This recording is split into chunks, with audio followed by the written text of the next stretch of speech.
Chapter 1. The First Life Simulation. In a cavern beneath a cultivation market in Kettlebell Town, Su Chongqing, bruised and battered, gazed at the lower-grade spirit stone emanating a gentle glow, his eyes filled with turmoil. Having traversed to this realm nearly a decade ago, he had matured from a mere child into a young adult. Throughout these 10 years, he had relied on selling herbs at the market, ultimately amassing enough spirit stones to exchange for a rudimentary qi cultivation manual. However, due to a lack of spirit stones for assistance, his years of training had yielded only the most basic understanding, leaving him at the first level of qi cultivation. Just a few days prior, fortune had smiled upon him as he encountered a nouveau riche individual. This young master, whose origins were unknown, purchased all his herbs for 20 lower-grade spirit stones.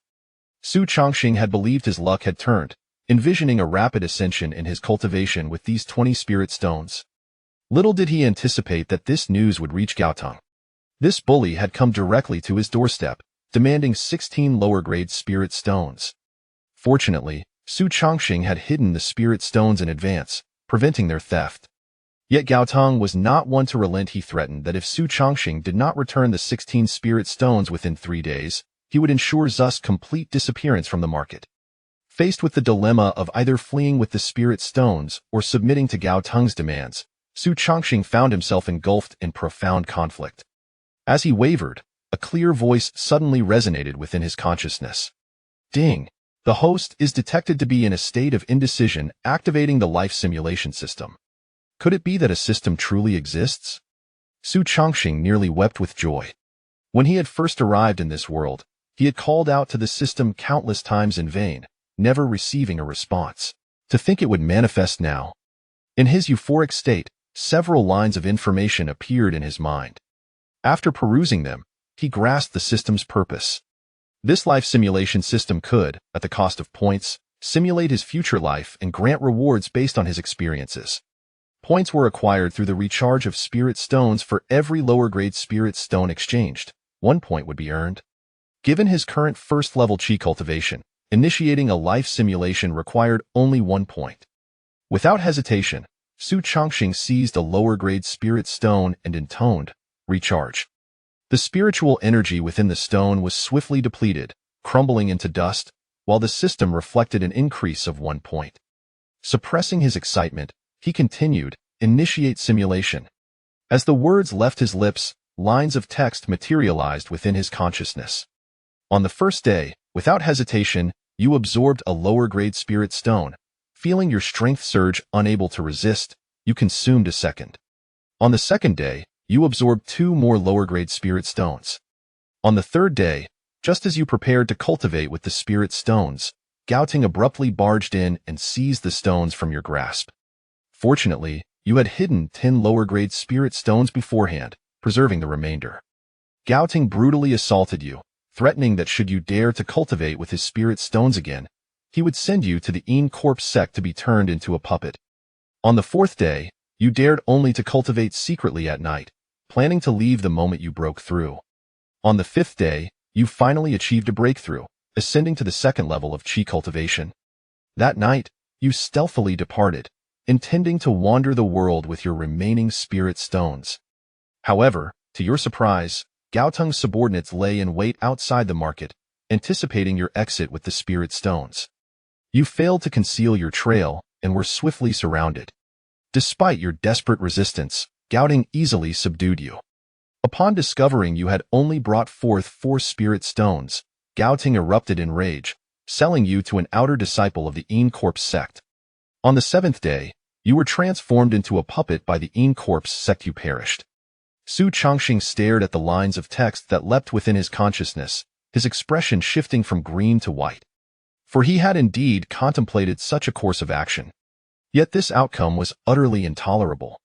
As he remained in a daze, more lines of text emerged within his consciousness. Simulation concluded. Evaluation. You chose to follow your heart, yet lacked the strength to resist hints. You perished. Based on the simulation results, you may select one of the following rewards. 1. View the simulation footage from a first-person perspective. 2. Attain the cultivation of the 2nd level of qi. Su Chongqing had no desire to witness his own demise. He promptly selected two. In the next moment, a surge of warmth flooded his dantian. Silently, he had broken through to the next level of cultivation, becoming a practitioner of the second level of qi. As Su Chongqing reveled in his newfound power, his face beamed with unrestrained joy. The system's description was indeed accurate. He had truly managed to carry forth his cultivation from the simulation. After the ecstatic moment, Su Chongqing grasped two more lower-grade spirit stones and softly uttered, "Recharge." Since his cultivation had ascended to the second level of qi, the points required for this simulation doubled, now totaling 2. After recharging, Su Chongqing initiated another simulation. On the first day, upon witnessing the grim outcome, you chose to follow your heart and willingly handed over the 16 spirit stones to Gao Teng. Gao Teng praised your perceptiveness and took you on as an underling. On the second day, you continued to set up your stall in the market, but word of your affiliation with Gao Teng had spread, leading the vendors to ostracize you. Reluctant to explain, you quietly earned spirit stones and diligently trained. On the 16th day, fortune smiled upon you once more as you sold 6 lower-grade spirit stones. As a result of your connection with Gao Teng, you were required to hand over only 4 lower-grade spirit stones as protection money. After paying the fee, you returned to your cultivation. On the 43rd day, you finally broke through again, achieving the 3rd level of qi cultivation. On the 55th day, Gao Teng inadvertently discovered your advancement and decided to keep you close as his enforcer. Though you were unwilling, you dared not defy Gao Teng, who was at the 5th level of qi. On the 56th day, you first exerted pressure on other vendors, and after a brief moment of conscience, you unexpectedly found the sensation rather enjoyable. On the 70th day, you continued to exploit the other vendors, your sense of shame gradually eroding, and your actions became increasingly ruthless, resulting in a greater harvest of spirit stones. The only source of discontent was that you were permitted to keep only 10% of your earnings, the rest went to Gao Teng. On the 86th day, a vendor unexpectedly acquired a substantial amount of spirit stones, offering to share half with you if you would help him keep it secret. Tempted, you demanded 60%. On the 93rd day, your cultivation broke through once more, elevating you to the 4th level of qi. Chapter 2. 3 Simulations, 3 Deaths. On the 99th day, a tax collector from the Ein Corp sect arrived to collect dues. Gao Teng warmly welcomed him, presenting a significant sum of spirit stones. As the inspector departed, he cast a glance at you, praising your notable talent. Gao Teng feigned delight, yet his gaze behind your back was icy and menacing. On the 100th day, sensing a threat, Gao Teng began to covertly monitor your every move, seeking to uncover the reason for your rapid cultivation. You had long since erased any evidence, leaving Gao Teng empty-handed. On the 108th day, you subtly sensed a change in Gao Teng's demeanor and began to guard against this tyrant. On the 113th day, despite your vigilance against Gao Teng, you could not outmaneuver this cunning and wicked bully. Unbeknownst to you, you were poisoned at an unknown time, and you died. Dead again. I died again. Is it that no matter how I choose, death is my only fate? Su Chongqing, momentarily disoriented, gritted his teeth and declared, "Gao Teng, I will not rest until one of us is vanquished." Before he could continue his lament, the system's voice resonated once more. Simulation concluded. Evaluation. You opted for a path of endurance, yet underestimated the malevolence of the Ein Corp sect's outer disciples. Thus, you still perished. Based on the simulation results, you may select one of the following rewards. 1. View the simulation footage from a first-person perspective. 2. Attain the cultivation of the 4th level of qi. Su Chongqing once again chose 2. A surge of warmth flooded his dantian once more. This time, the warmth lingered for a duration twice as long as before. When the sensation dissipated, his cultivation had risen to the 4th level of qi. Su Chongqing brought his fingers together, whispering, "Swift?" A blast of qi materialized, cleaving a 2-inch deep gash into the wooden post before him. This technique, known as qi condensation blade, was one of the few rudimentary spells Su Chongqing had mastered. Previously, his attempts had only left shallow scratches on the post, yielding minimal impact. However, with his newfound 4th level qi cultivation, the power of this technique had soared, rendering it suitable for real combat. In addition to the surge in true essence, he felt his physical body had also benefited from the enhancement, becoming significantly sturdier. Estimating his current prowess, he realized he could surpass most ordinary warriors. With adequate preparation and by crafting some basic talismans, even those with a notable reputation in the mundane world would likely fall short against him. As Su Chongqing reveled in the abundant power coursing through him, his eyes sparkled with unrestrained delight. Yet, he could not bask in this joy for long, for he was once again faced with a choice. His realm has advanced to the 4th stage of qi refinement, and the points required for simulation have doubled compared to before, reaching a total of 8. After 2 simulations, only 17 spirit stones remain in his possession. This implies that if he chooses to simulate again, he has but a single path before him. However, this time, he did not hesitate excessively before making his decision. Su Chongqing took a deep breath, grasped the 8 low-grade spirit stones in his hand, and murmured, "Recharge." Moments later, the spirit stones in his hand transformed entirely into dust, and the system reflected 8 points of credit. Without a moment's pause, he initiated the 3rd simulation. On the first day, with only 9 spirit stones remaining, you prepare to depart from this marketplace. Anticipating a blockade from Gaotong, you wisely chose to navigate cautiously through the dense forest rather than taking the main road. After 2 hours, you finally emerged from this place. On the second day, you found a safe location and continued your cultivation with the remaining spirit stones. By the 5th day, you had exhausted all your spirit stones, yet your cultivation did not achieve further breakthroughs. Aware of the hardships faced by loose cultivators, you refrained from seeking sustenance in other marketplaces and opted instead to test your fortune at the Immortal sect. On the 8th day, as a cultivator at the 4th stage of qi refinement, you effortlessly joined the Immortal sect as an outer disciple, filled with elation. However, on the 9th day, you discovered that the outer disciples of the Immortal sect were numerous, and it seemed the sect had no intention of caring for your well-being. Not only could you not receive spirit stones, but you were also required to pay monthly tributes to the sect. On the 11th day, just as you found yourself in a state of confusion, a disciple named Sha Tai, at the 6th stage of qi refinement, approached you with an invitation to join his group. Faced with his imposing demeanor, you dared not oppose him and could only acquiesce. By the 14th day, Sha Tai informed you and 2 other qi refinement disciples that it was time to find a place to settle. An idea struck you. Huling Town would be an excellent location. If you could eliminate Gaotong, who was at the 5th stage of qi refinement, you could dominate that marketplace, which piqued Sha Tai's interest. On the 16th day, Sha Tai led you to Huling Town. After a fierce battle, Gaotong was defeated by Sha Tai, his heart vein shattered, leaving him to die with unclosed eyes. Standing before Gaotong's corpse, you felt an inexplicable sense of exhilaration. On the 17th day, Sha Tai successfully usurped Gaotong's position and took charge of the Huling Town marketplace. With a spirited demeanor, he proclaimed that as long as he had food to eat, he would not neglect his brothers, which deeply moved you. By the 38th day, the inspector from the Immortal sect arrived for an inspection and seemed indifferent to the change in marketplace management. He merely cast a few glances at Sha Tai before collecting the management fee as usual. After pocketing the fee, he extorted an additional sum from you under the pretense of wronging the marketplace manager. Once the inspector departed, Sha Tai erupted in a tirade of curses. On the 39th day, Sha Tai gathered you all together. After excoriating the inspector, he demanded that each of you contribute 10 low-grade spirit stones to compensate for the loss and reduced your share of the profits. On the 60th day, the inspector from the Immortal sect reappeared, once again extorting a significant sum from Sha Tai. After sending the inspector away, Sha Tai, as before, unleashed a stream of curses, but was spotted by the returning inspector, leading to his demise as an Immortal. You were subsequently promoted by the inspector to manage Huling Town. On the 71st day, you took over Sha Tai's position managing the Huling Town marketplace, unexpectedly finding yourself excelling in the role.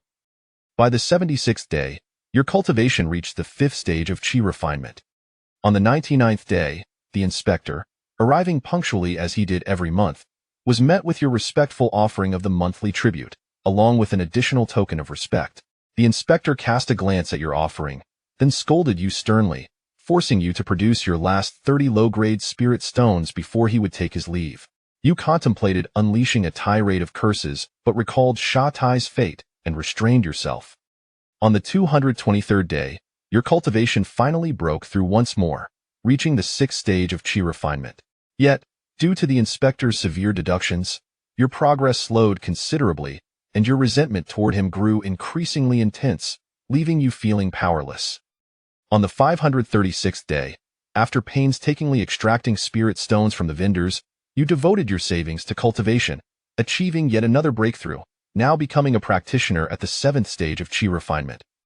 On the 579th day, the inspector who had previously come to extort you did not appear. Instead, a sinister young man took his place. Just as you were about to inquire about the situation, the young man waved his hand, and you were swiftly silenced. Chapter 3. The 7th level of Qi refinement. Su Chongqing gazed at the pulsating words within his sea of consciousness, feeling a wave of confusion wash over him. 3 simulations, 3 complete failures. Being a demonic cultivator is far too perilous, he lamented. Just as he expressed his thoughts, the words in his sea of consciousness began to dance once more. Simulation concluded. Evaluation. Sometimes, luck is quite significant. Based on the simulation results, you may select one of the following rewards. 1. Witness the visual documentation of your simulated life from a first-person perspective. 2. Attain the cultivation level of the 7th layer of Qi refinement. Su Chongqing's lips twitched slightly as he declared, I choose option 2. As his words fell, a surge of warmth surged forth from his dantian, causing it to expand gradually. After a brief moment, he felt the warmth begin to radiate throughout his limbs and meridians. Where the warmth passed, his pores opened wide, releasing a foul-smelling sweat. This is the cleansing of the marrow. Su Chongqing had long heard that reaching the 7th layer of Qi refinement marked a watershed moment. As at this stage, the dantian would spontaneously vibrate, producing a marrow-cleansing effect. He never anticipated that this feedback would also encompass the cleansing process. After the cleansing, he would no longer be constrained by low-level techniques during duels against others. Every movement of his would enable him to utterly crush ordinary martial artists. He attempted to throw a punch, and to his astonishment, a powerful gust of wind emanated from his fist, as if it were a 1,000-pound iron hammer. Feeling the transformation within himself, Su Chongqing's heart swelled with joy. With such strength, he could easily obliterate Gao Ting. However, he refrained from seeking trouble with Gao Ting hastily. His sudden surge in power left his body somewhat unaccustomed. So he utilized these 2 days of leisure to rapidly adapt to his newfound cultivation level. At the same time, he retrieved the blank talisman papers he had purchased earlier.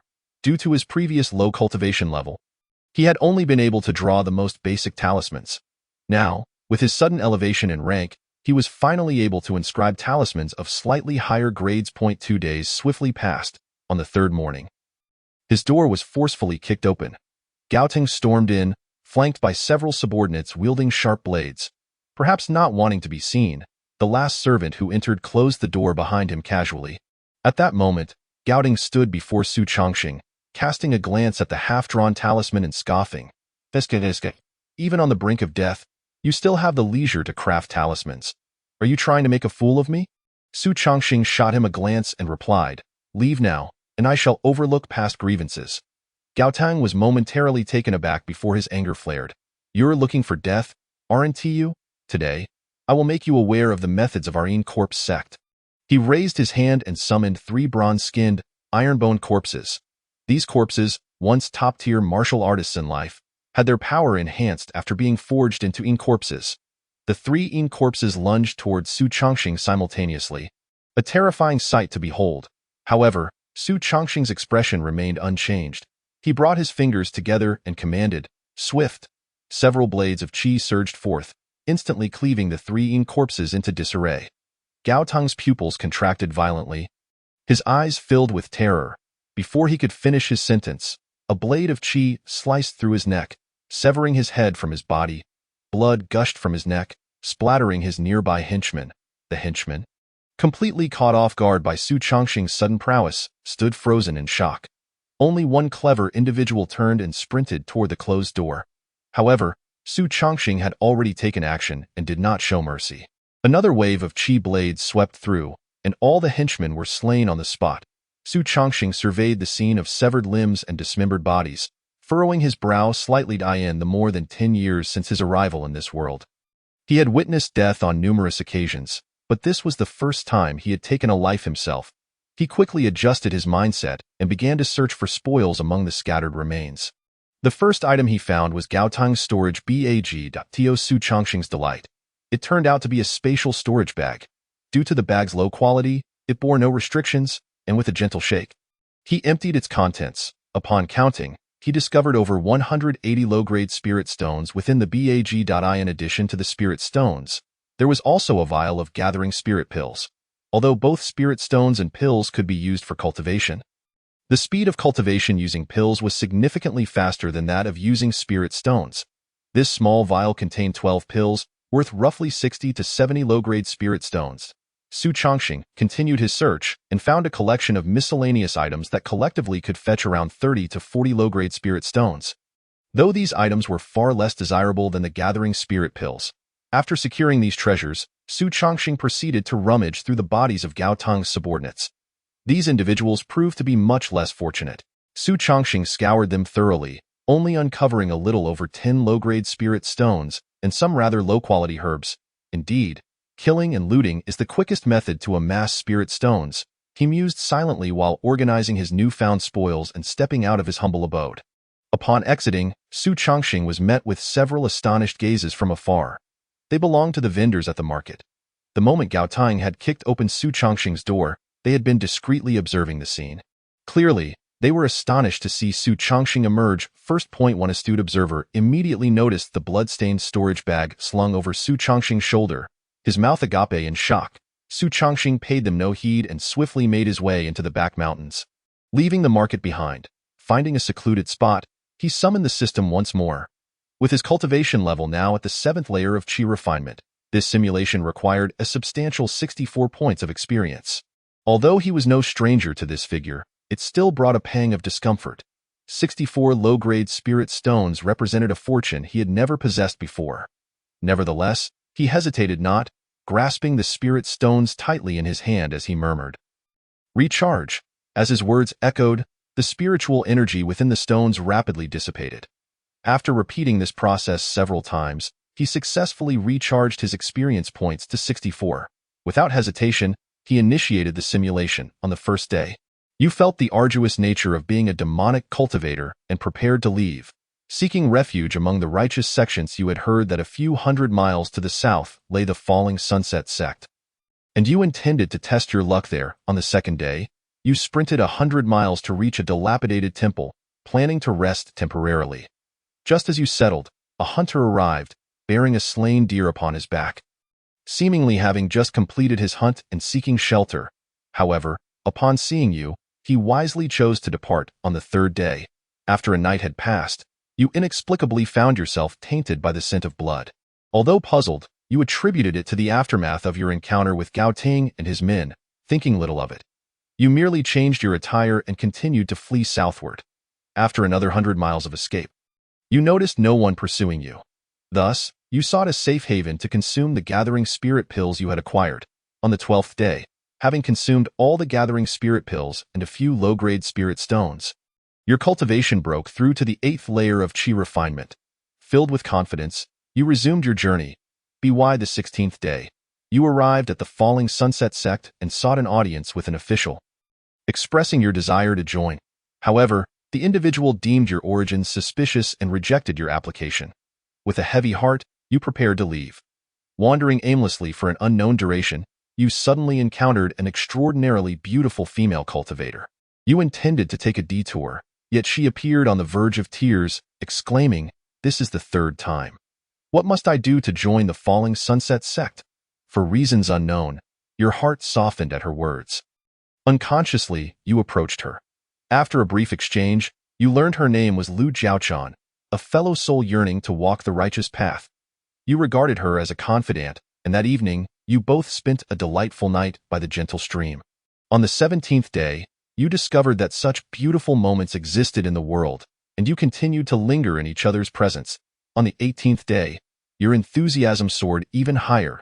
By the 19th day, feeling somewhat weak, you sought to rest for a couple of days. However, without warning, a dizzy spell overtook you. and you continued to entwine with her on the 20th day.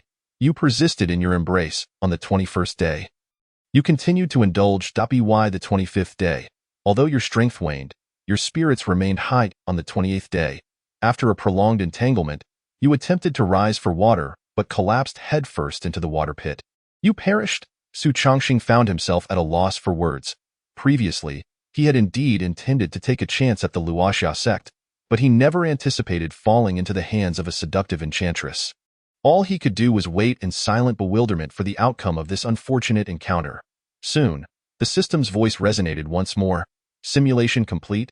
Evaluation. You perished, yet it was quite exhilarating. Based on the simulation results, you may choose one of the following rewards. 1. Witness the recorded footage of your simulated life from a first-person perspective. 2. Attain the cultivation level of Qi refinement. 8th stage. In previous instances, Su Chongxing had unhesitatingly selected the latter option. However, this time he found himself wavering. It was not that he was particularly eager to relive the moments of his own pleasure, but rather to discern the circumstances that led to his demise. Perhaps, by understanding how he had met his end, he could avoid a similar fate in the future. After a moment of contemplation, he resolved to choose the first option. The rationale behind this decision was that he still possessed over 130 spirit stones. Should he be at the 7th stage of Qi refinement, he could simulate twice more. However, opting for the 8th stage would consume 128 spirit stones, thereby limiting him to a single additional simulation. The distinction between the 7th and 8th stages was not markedly transformative. Thus, the benefits of selecting the latter were not particularly substantial. Taking all this into account, he chose to observe his past experiences. Once he made his decision, the previous text transformed into a series of vivid images that materialized in his mind. It was akin to watching a film, as he swiftly viewed the entire process at an accelerated pace. During this viewing, Su Chongxing discovered that the recorded footage not only retained visual and auditory elements, but also preserved sense and sensations. It was as if he was experiencing everything from a first-person perspective. However, the presence of buttons for fast-forwarding, pausing, and skipping somewhat diminished his immersion. After half an hour, he exhaled deeply, exclaiming, "This is truly exhilarating. Next time I encounter that enchantress, I must take the initiative and deny her the opportunity to bewitch me." From his observations, he noted that the enchanting woman from the Yin-Yang sect was not particularly formidable. Otherwise, he would not have been able to endure for 10 days, as long as he remained vigilant. He should be able to evade her charms. After pondering for a moment, Su Chongxing rose from the ground. He chose not to continue the simulation, but instead, he set off southward, following the route he had previously simulated.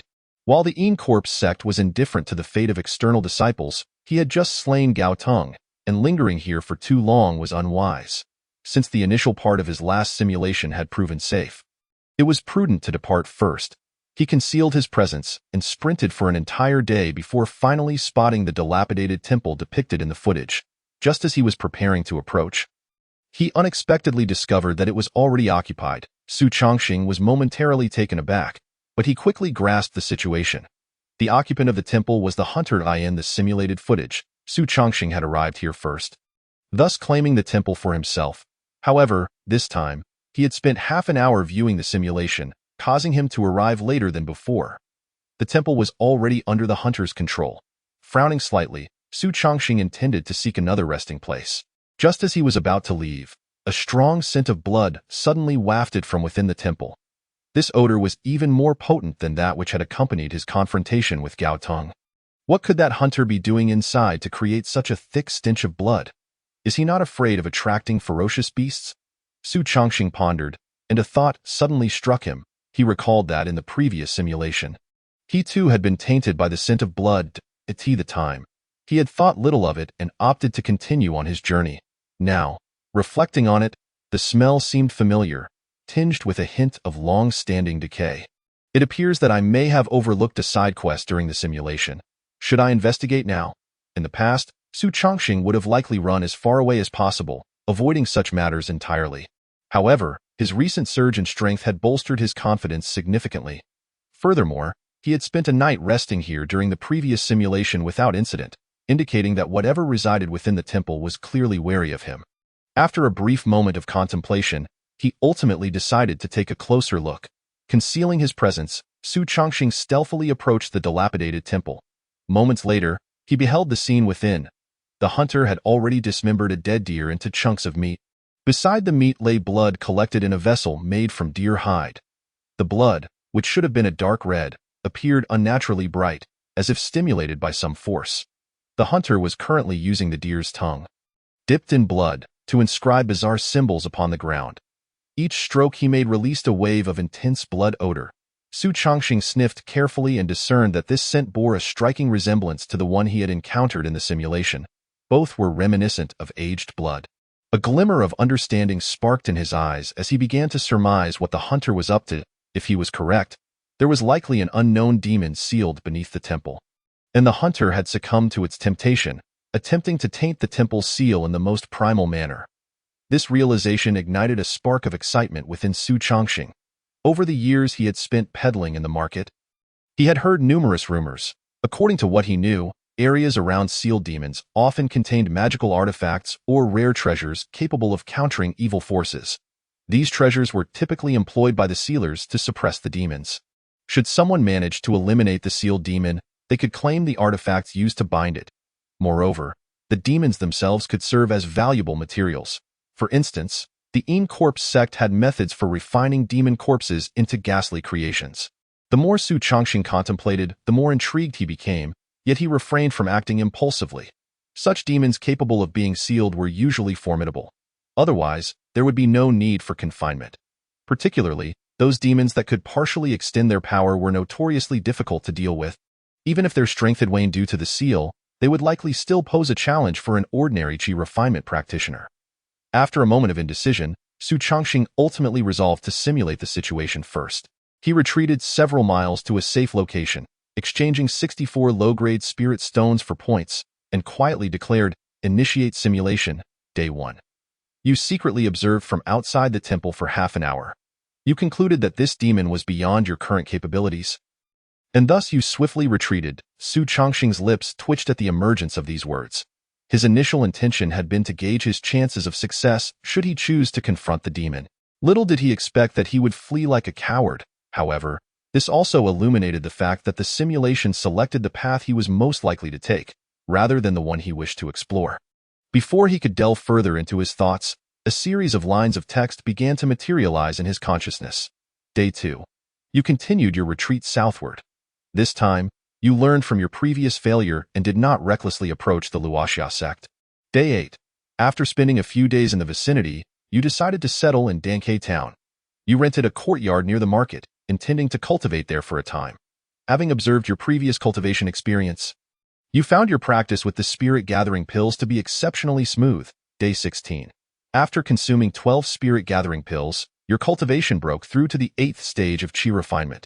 With a handful of low-grade spirit stones remaining, you felt quite pleased and began to wander the market. A chi refinement practitioner named Xia Shanyang, noticing your remarkable demeanor, approached to strike up a conversation. After a few casual exchanges, you discovered his extensive knowledge and invited him to your residence for tea. Day 23. Xia Shanyang returned to converse with you again. During your discussion, he revealed his identity as an outer disciple stationed at the Luoxia sect. Explaining that he had initially approached you to ascertain your intentions. You merely smiled and indicated that you had already suspected as much. You then shared the hardships of being a loose cultivator and candidly expressed your desire to join the Luoxia sect. That day, you and Xia Shanyang conversed until late into the night, yet he did not offer to recommend you. Day 36. As Xia Shanyang prepared to return to the sect for a report, he expressed his fondness for you and requested your assistance in overseeing Dankei town for a while. You readily agreed. Day 50. Gazing at the bustling cultivation market, you found yourself often contemplating the idea of collecting protection fees. However, you suppressed these unreliable thoughts and dedicated yourself to maintaining order in the market. Each time a disturbance arose, you promptly expelled the troublemakers. On the 51st day, Xia Shanyang finally returned from the Luoxia sect. He seemed to have long been aware of your performance, continuously showering you with praise and gifting you a vial of elixir as a token of gratitude. As you graciously accepted it, you realized that you may have passed a trial on the 93rd day, having exhausted your spirit stones and elixirs, yet still failing to make a breakthrough in your cultivation. You sought out Xia Shanyang in hopes of securing a task that could earn you some spirit stones. Xia Shanyang, already quite familiar with you, pondered briefly before offering to recommend you. Should you succeed, you could, like him, become an outer disciple of the Luoxia sect. On the 94th day, armed with Xia Shanyang's letter of recommendation, you arrived at the Luoxia sect. After undergoing a series of assessments, you successfully became an outer disciple. On the 135th day, during this first month as a disciple, you completed several simple tasks, earning a modest amount of spirit stones. Although the quantity was small, the stability and leisure it provided allowed you to experience the joy of cultivating for the first time. On the 300th day, you continued your cultivation, relishing in the tranquility and comfort of your days. By February of the second year, you had been at the Luoxia sect for a full year, and your peers held a favorable opinion of you. However, your talent was not particularly remarkable, and the hope of advancing to an inner disciple seemed bleak. By September of the second year, through the spirit stones earned from outer tasks, you finally elevated your cultivation to the 9th level of Qi refinement. Once you stabilized your cultivation, you ventured out again, preparing to strive for foundation establishment. In October of the second year, after exploring the nearby area, you found yourself before a dilapidated temple. It struck you as somewhat familiar. And after a moment of contemplation, you suddenly recalled that this was the very temple you passed while escaping from the territory of the Corp sect. Now, possessing the 9th level of Qi refinement and armed with dozens of talismans for combat, you felt emboldened and entered the temple to investigate. As you stepped inside, a surge of blood-red light enveloped you. To your horror, although the demon was still suppressed, the power it exuded was overwhelmingly terrifying. You fought desperately and managed to escape the temple, but at the cost of your foundational stability. Without a stroke of fortune, you feared you might never achieve foundation establishment in your lifetime. In November of the second year, you returned to the Luoxia sect, disheartened. By January of the third year, unable to accept the reality of your inability to establish a foundation, you chose to leave the Luoxia sect. After wandering for a while, you encountered your friend Xia Shanyang, and under his persuasion, you settled in Danke town. In September of the third year, after nearly a year of despondency, you regained your spirit and resolved to seek a remedy for your damaged dantian. By June of the fourth year, after months of searching, you finally uncovered a glimmer of hope in a black market, a secret realm that had once been the resting place of a senior who had transcended to divinity. It was said that this elder had once healed the damaged foundations of other cultivators during his lifetime. After his passing, the cave was entwined with countless demonized plants, fraught with peril yet harboring the remnants of the divine elder. Many foundation and even core formation cultivators had ventured forth to explore, yet most met their demise, including elders from prominent sections. After much deliberation, you ultimately resolved not to live the life of a worthless person and decided to risk everything. In August of the fourth year, after a harrowing exploration, you discovered a technique inscribed on a stone wall, left behind by an unknown individual. This technique was called the Spring Encounter Decision. After eagerly reading through it, you were overjoyed, but before you could commence your cultivation, you were horrified to find that you were ensnared by countless demonized vines. At that moment, you realized this was a trap. The technique inscribed on the stone wall was merely bait. Moments later, the vines effortlessly crushed you into a pulp. You died. Chapter 6. Becoming accustomed to death. Indeed, it is still death. Surprisingly, Su Chongqing had begun to acclimate to this outcome. He even felt that surviving for a full 4.5 years in this simulation was quite a significant breakthrough. The world of cultivation here was perilously dangerous. Thankfully, he had remained hidden near that small town for the past few years, never straying far, allowing him to live somewhat securely. Yet, even so, he had faced a life-and-death crisis over 20 spirit stones. Had it not been for the system's intervention, he might well have perished by now. Su Chongqing shook his head, suppressing these chaotic thoughts as he awaited the results of this simulation. Simulation concluded. Evaluation. Despite sustaining injuries to your dantian, you persevered in your cultivation. Your determination is commendable. Based on the simulation results, you may choose one of the following rewards. 1. View footage of your simulated life from a first-person perspective. 2. Attain the 9th level of Qi refinement. 3. Acquire the Spring Encounter Decision. Compared to previous selections, this time there was an additional option. Su Chongqing's eyes brightened at the third option. In earlier simulations, this technique had once brought him immense joy. Clearly superior in quality to the rudimentary methods he was currently practicing. If he were to transition to this technique, his future would likely be much brighter. Furthermore, this technique was obtained from a secret realm, making it relatively safe and devoid of hidden dangers. The only drawback to this option was that it would not enhance his cultivation. The gap between the 7th and 9th levels of qi refinement remained substantial. As Su Chengfei deliberated, he suddenly noticed the first option. Should I take a look at my previous experiences? What if I can find insights into the spring encounter decision? Moreover, there seemed to be footage of my battle against the demon in the dilapidated temple. If I could uncover its weaknesses, this thought lingered in his mind for a moment before he ultimately dismissed it. Such an obvious loophole was unlikely to be left unguarded by the system. What if he discovered that the spring encounter decision was redacted? That would be quite awkward. Aside from the spring encounter decision, the only other noteworthy aspect of his experiences was the segment involving the dilapidated temple. Yet, he could not be certain he would uncover anything useful from that battle.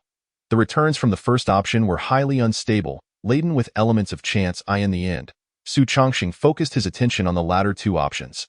To directly choose the cultivation level and follow the established path to join the Luoxia sect, or to select the spring encounter decision and utilize the remaining spirit stones for one final simulation. With prior simulation experience, his chances of recultivating to the 9th level of qi refinement during the next simulation were exceedingly high. The only lingering question was whether the spring encounter decision had any prerequisites for cultivation. If he were to acquire it and find himself unable to practice it, it would be a significant loss. After a moment of internal struggle, he finally gritted his teeth and declared, I choose option 3. Exchanging 64 low-grade spiritual stones for a rather commendable cultivation technique is undoubtedly a lucrative deal. Even if he is unable to cultivate it, he will have the opportunity to sell this technique for a handsome price in the future. After Su Changxing made his decision, a phantom book materialized in his consciousness. As the pages of the book turned one by one, the contents of the Fengchun Ju gradually emerged. Moments later, the ethereal book slowly faded away.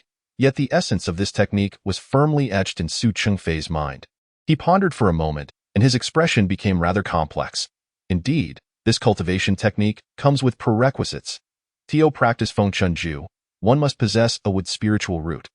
Although the wood spiritual root is not classified as a top-tier root, Su Changxing unfortunately lacks it. He possesses a mixed spiritual root talent. A mixed spiritual root refers to the possession of more than 5 types of roots, but each type has exceedingly poor aptitude. Su Changxing has more than 10 types, including water, wind, ice, metal, thunder, and star, among others. Although his variety of roots seems abundant, each one's strength is exceedingly weak, with only the wind spiritual root barely qualifying as 7th grade. While the rest are 8th or 9th grade. In addition to their low quality, Su Changxing's spiritual roots are also incomplete in the 5 elemental categories, making it impossible to gather all 5 elemental roots. This kind of mixed spiritual root is highly inefficient when refining spiritual energy into a singular true essence. Without the aid of spiritual stones, his aptitude in spiritual roots renders him incapable of absorbing the ambient spiritual energy of the world. This is precisely why he has squandered over a decade in the marketplace. The condition for cultivating Fengchun Ju is possession of a wood spiritual root. Otherwise, converting spiritual energy into a true essence is exceedingly difficult. Fortunately, there exists a feasible solution.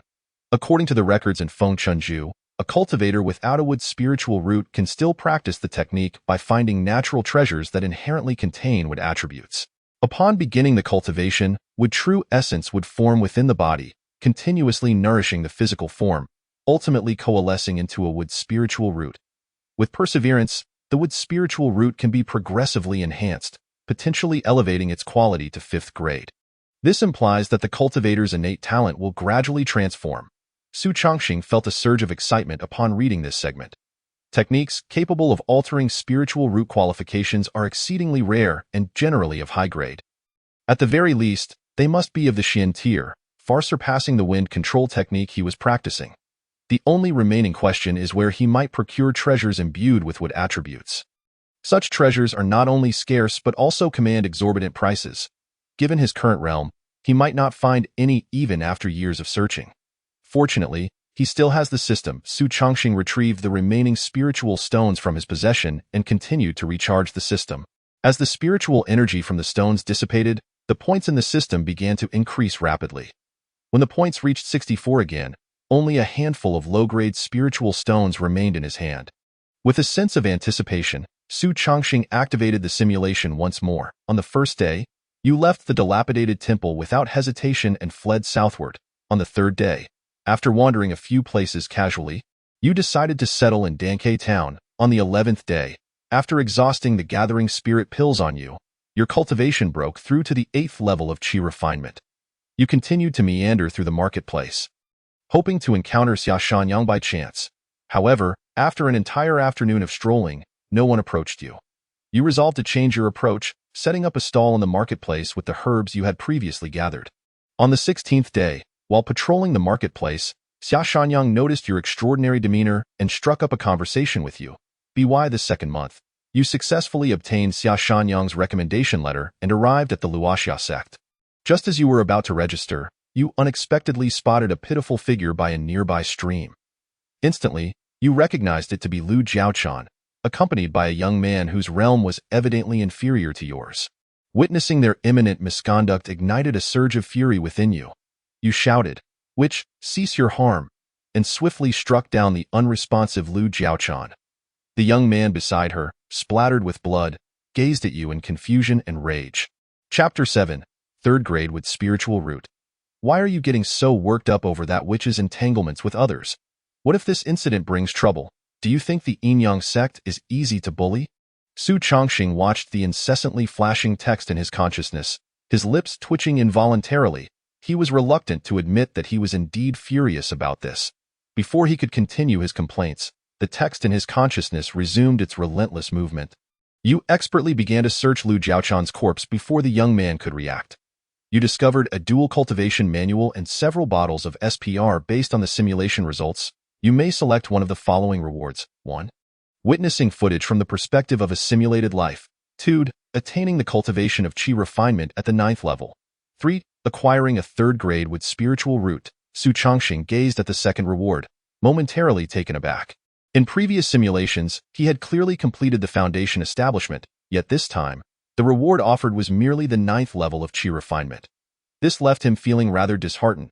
He had previously contemplated whether he could suppress his cultivation and then suddenly break through in a future simulation, directly achieving either the golden elixir or the nascent soul stage.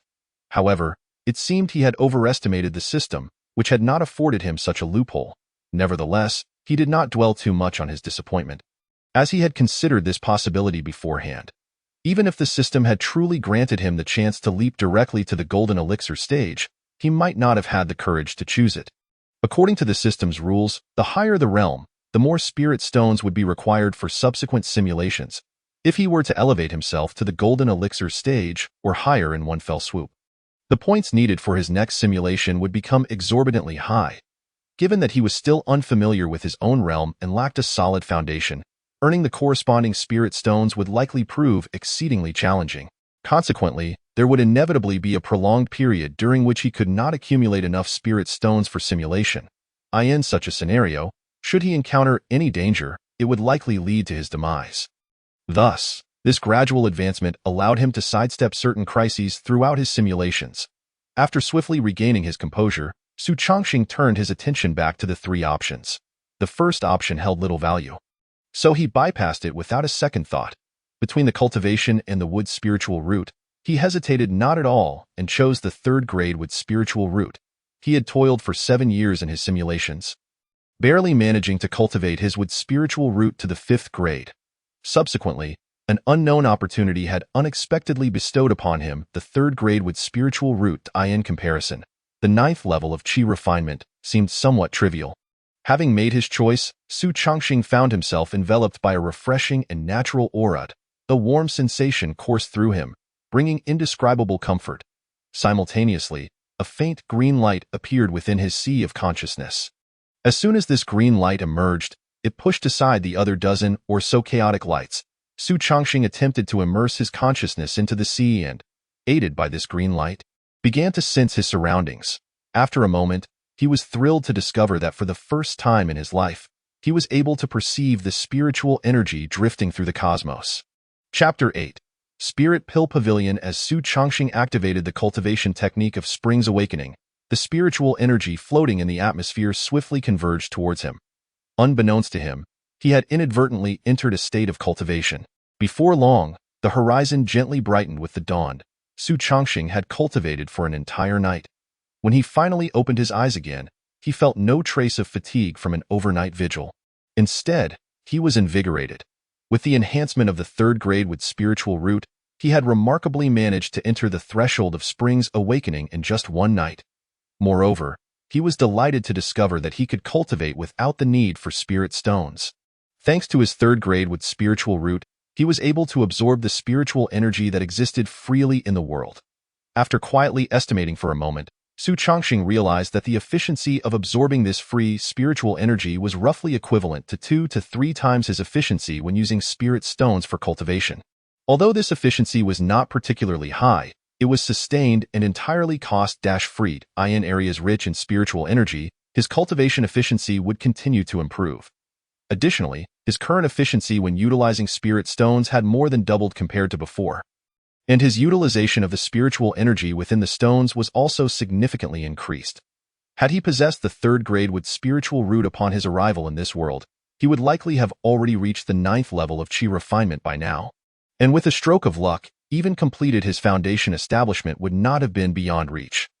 The disparity between having talent and lacking it in the realm of cultivation was indeed vast. Beyond the speed of cultivation, the power of the same techniques wielded by cultivators with and without spiritual roots differed dramatically. Presently, Su Chongqing's use of wood attribute techniques was at least twice as powerful as that of cultivators with inferior spiritual roots. This was merely with his third grade with spiritual root. If he were to possess a first grade, or even a heavenly spiritual root, even the most fundamental techniques would become extraordinarily formidable in his hands. It was said that those capable of being invincible among their peers must possess at least a third-grade spiritual root. Otherwise, no amount of magical artifacts could compensate for the gap in spiritual roots. For even those top-tier geniuses would not lack magical artifacts. With my current aptitude, I would not yet qualify as a top-tier genius, yet within an ordinary sect, I would certainly be regarded as having a commendable talent. Su Chongqing mused with satisfaction for a moment before suddenly realizing a pressing issue. He had no spirit stones left. The spoils from his previous encounters with Gao Ting and his henchmen had all been exchanged for points. If he wished to continue simulating now, he would need to devise a method to acquire spirit stones. However, the question of where to obtain spirit stones posed a challenge. Although his cultivation had significantly improved, he remained among the lowest echelons of the immortal cultivation world. One misstep could lead to his demise. Presently, 2 paths lay before him. The first option was to proceed to Dankei Town, as he had done in previous simulations. Each time, he had first established himself in Dankei Town without encountering any unforeseen dangers, indicating that it was relatively safe. There, he could also obtain a letter of recommendation from Xia Shanyang, making it a more secure choice. The second option involved eliminating the unknown demon residing in the dilapidated temple. Should he succeed in vanquishing this demon, he would likely acquire a magical artifact capable of suppressing demons. Such an artifact could fetch several hundred inferior spirit stones. Although he had previously sustained injuries to his foundation from the unknown demon in earlier simulations, he had ultimately survived. Given that the seal remained intact, he was not without opportunity to eliminate the demon. However, after a brief contemplation, he abandoned this plan, deeming it unworthy of the risk. This world was far too perilous. Pursuing an uncertain magical artifact by confronting a clearly superior demon was, in his view, rather imprudent. It was wiser to play it safe whenever possible. Having made his decision, Su Chongqing departed without looking back. 2 days later, he arrived at Dankei Town. Dankei Town was not particularly large but was bustling with activity. After circling the town, he purchased a spacious and tidy courtyard near the cultivation market. The price was steep, costing him 2 inferior spirit stones. This marked his first expenditure of spirit stones, which felt rather gratifying. Once the previous owner vacated, he retrieved a vial of gathering spirit pills from his storage bag. In earlier simulations, he had relied on this vial of gathering spirit pills to cultivate to the 8th level of chi refinement. Now, however, he found himself hesitating. While he could indeed use the gathering spirit pills to break through his current realm, selling the vial for spirit stones might allow him to gather enough for another simulation. In previous simulations, he had reached the 9th level of chi refinement. By investing the same spirit stones into the system, The returns would likely be greater. With this thought in mind, Su Chongqing stowed the vial of gathering spirit pills away and made his way to the bustling market outside. He initially intended to set up a stall, as he had done for over a decade and was quite adept at it. Yet, he had not ventured far when he spotted a spirit pill pavilion. An idea sparked in his mind, and he stepped inside. Now a cultivator at the 7th level of Qi refinement and possessing a 3rd grade with spiritual root, Su Chongqing's presence exuded an aura that set him apart from ordinary folk. Despite his simple attire, the staff in the shop dared not show any semblance of neglect and greeted him with broad smiles. Without any preamble, Su Chongqing produced the vial of gathering spirit pills and inquired, "Do you purchase gathering spirit pills here?" The attendant replied with a smile, "Of course we do. We buy gathering spirit pills at 80% of their market price." Su Chongqing took out the vial from his storage bag and asked, "Could you tell me how many spirit stones you would offer for this vial of gathering spirit pills?" The attendant opened the cap, inhaled deeply, and after a moment of contemplation, responded, "This vial contains 12 pills, and they are of moderate quality. I can offer you 4 inferior spirit stones for each pill, totaling 50 inferior spirit stones for the entire vial. How does that sound?" Su Chongqing, intrigued, asked, "Are you able to finalize this transaction without consulting your shop manager for verification?" The attendant smiled. "If someone else were to bring in pills, we would certainly inspect them thoroughly. However, you possess an air of distinction that clearly sets you apart. There is no way you would attempt to deceive us over a mere 10 or so inferior spirit stones. Thus, this vial of gathering spirit pills requires no further examination. However, if you wish to meet our shop manager, I can certainly summon him for you." Upon hearing this, Su Chongqing's expression immediately turned somewhat peculiar. In the Kettlebell town where he previously eked out a living, there was also an elixir shop. During his time there selling goods, he occasionally undertook some herbal gathering tasks. Over time, he became quite familiar with the staff there and had a general understanding of the transaction processes of the elixir shop. Each time the shopkeeper accepted elixirs, he would personally inspect the goods, employing several divination spells to ensure the quality of the pills was impeccable. The shopkeeper of the elixir shop in Kettlebell Town not only guarded against cultivators coming to sell elixirs, but also remained ever vigilant towards his own staff. Should any employee dare to privately accept a customer's elixir, they would face severe repercussions, ranging from a beating to being thrown into the wilderness. Chapter 9. A branch of simulation emerges against Su Chongqing had observed the transactions in Kettlebell Town several times, each instance proving to be quite intricate. He did not expect that the procedures here at the elixir shop would be so straightforward, allowing the staff to handle the elixirs. Indeed, the Falling Sunset sect lives up to its reputation as a prestigious sect. The atmosphere here at the market is far superior to that of Kettlebell Town, Su Chongqing remarked with a sigh before shaking his head. "There's no need to trouble your shopkeeper. Since you can accept them, I'll leave them with you. By the way, do you accept various herbs here?"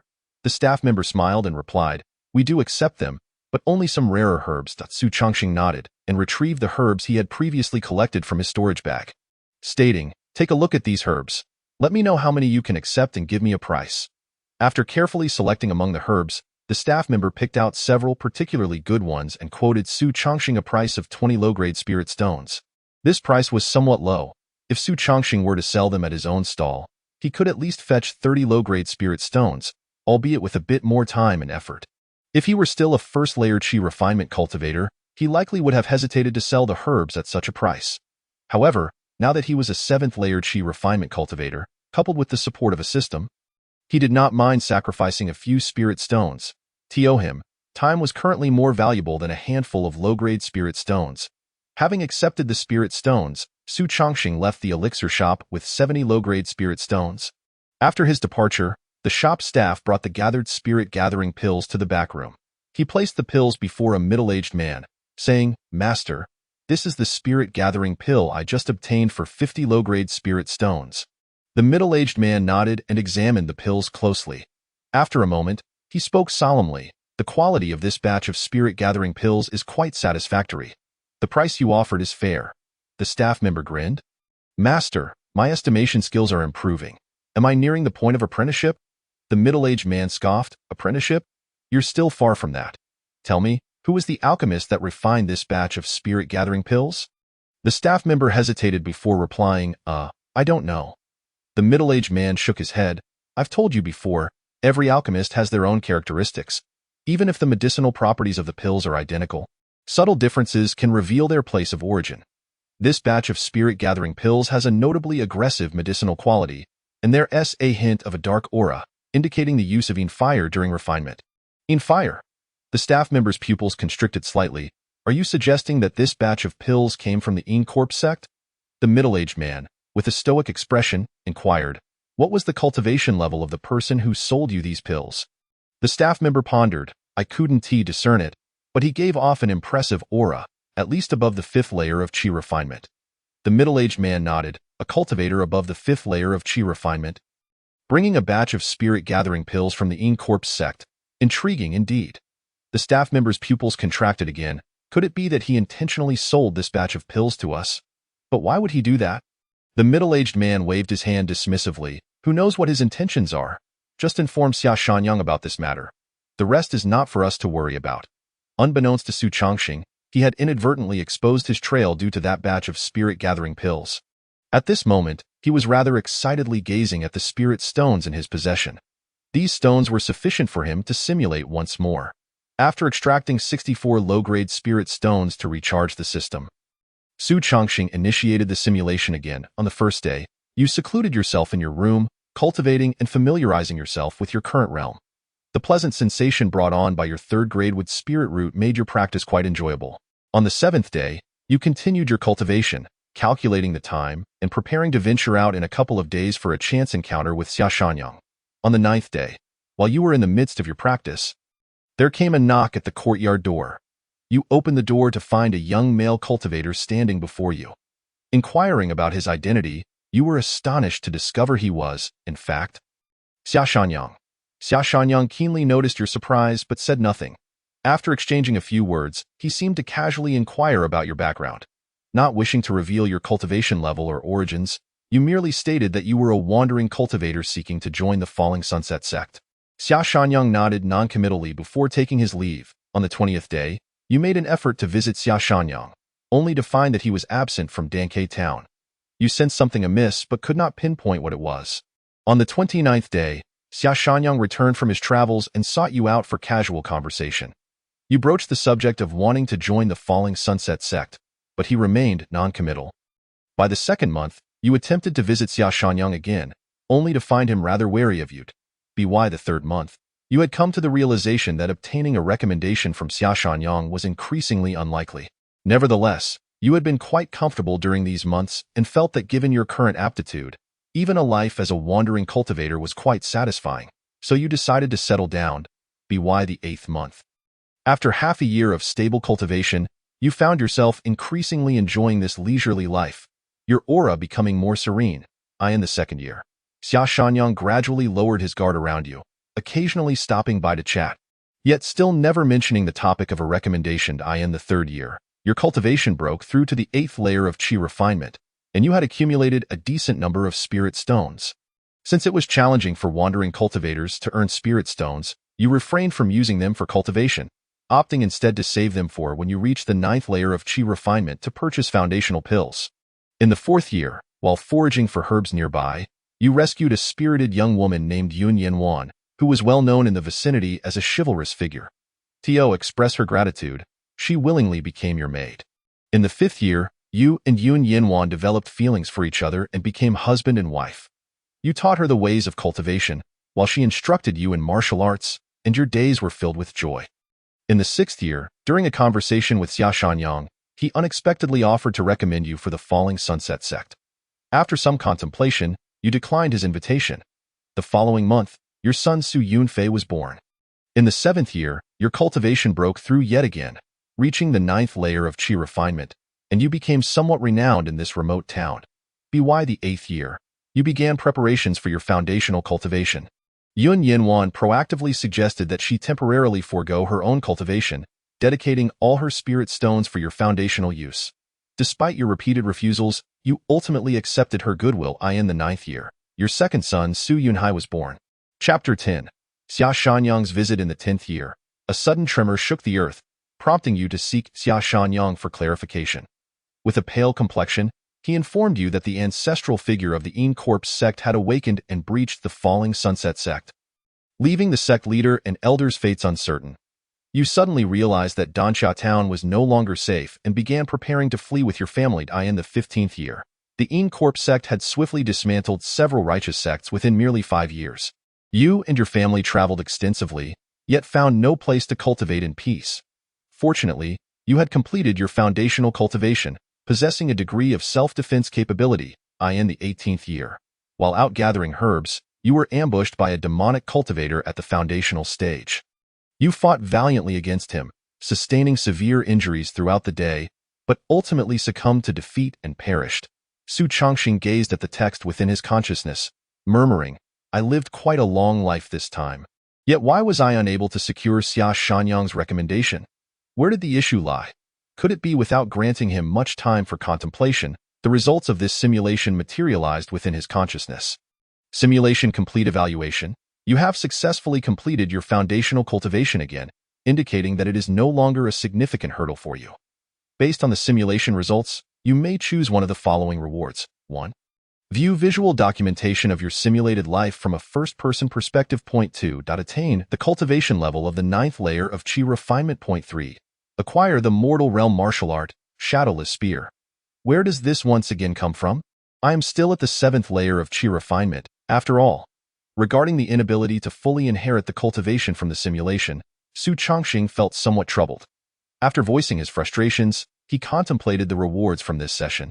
He outright dismissed the third reward, as the martial arts of the mortal realm held negligible value for him and were not worth the expenditure of 64 low-grade spiritual stones. The first two options, however, were of genuine significance to him. He pondered why he had not received a recommendation from Xia Shanyang this time. Had he chosen the first option, he might have discerned subtle clues from Xia Shanyang's demeanor. Yet, after a brief moment of hesitation, he ultimately relinquished that thought, as he had already surmised the reason from the textual description. The sole distinction in this simulation compared to previous ones was that he had sold the gathering spirit pills for spiritual stones. Aside from that, he had not made any choices that diverged from the simulation. If one were to assume that the results of the simulation were accurate, then the issue likely lay with that bottle of gathering spirit pills. Su Changxing had an inkling that the shopkeeper of the pill pavilion in Danke town must have discovered something amiss with that bottle. Given this, there was no need for him to review the playback, as that segment was absent. With this thought in mind, Su Changxing spoke solemnly. I choose option 2. As his words fell, a familiar surge of warmth re-emerged within his dantian. The warmth coursed through him. Swiftly pushing his dantian to its limits, he had achieved the 9th level of Qi refinement. Su Changxing could distinctly feel the spiritual energy within his dantian becoming remarkably refined. With every gesture, he could subtly induce the flow of spiritual energy. At this stage, he was ready to prepare for foundation establishment. However, for Su Changxing, the most pressing concern was not the foundation establishment itself, but rather obtaining Xia Shanyang's recommendation. In the previous simulation, he had once again felt the hardships of being a loose cultivator. Without the support of a sect, he had spent over a decade progressing from the 7th level of Qi refinement to foundation establishment. And that was with a 3rd grade with spiritual root. Although the Luoxia sect would likely be destroyed in 10 years, it could still provide him with protection and ample cultivation resources in the meantime. Thus, his desire to join a sect remained unaffected. The only challenge now was how to procure a recommendation letter from Xia Shanyang. In the days that followed, Su Changxing rehearsed daily how he would explain his background to Xia Shanyang. While devising strategies to engage with Xia Shanyang, he also continued to acclimate to his rapidly advancing cultivation. Additionally, he crafted several talismans. Despite being a 9th level Qi refinement cultivator, Su Changxing still could not condense spells at will like a foundation establishment cultivator. In the event of a confrontation, talismans remained a crucial offensive and defensive tool for him. Amidst this tense preparation, a few days swiftly passed. On the morning of the 9th day, as he had anticipated, a knock resounded at his door. Su Changxing opened the door to find a young man with a countenance as fair as jade standing before him. In previous simulations, he had encountered Xia Shanyang nearly every time. Yet this was their first actual meeting. Xia Shanyang appeared youthful, yet exuded an air of remarkable composure. Su Changxing, with a hint of curiosity on his face, inquired, "Might I ask what brings you here?" "My friend?" Xia Shanyang clasped his hands in greeting, stating, "I am Xia Shanyang, an outer disciple of the Luoxia sect, assigned by my sect to ensure the tranquility of Danyang town." Recently, I heard that a remarkable cultivator has arrived here, and I took the liberty to pay a visit. Su Chongxing smiled and replied, "Ah, it is you, Elder Xia. Please, come in." After a brief exchange of pleasantries, he invited Xia Shanyang into his quarters. He did not immediately inquire about the purpose of Xia Shanyang's visit. Instead, he retrieved the tea set he had prepared earlier and brewed a cup of tea for Xia Shanyang, following the proper tea-serving etiquette. Though Su Chongxing was new to the tea ceremony, his 9th-level qi refinement cultivation imbued him with a certain elegance in his movements.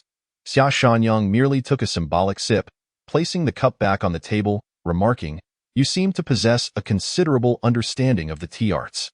Su Chongxing chuckled and shook his head, saying, "To be honest, Elder Xia, I have only recently begun to explore the tea arts.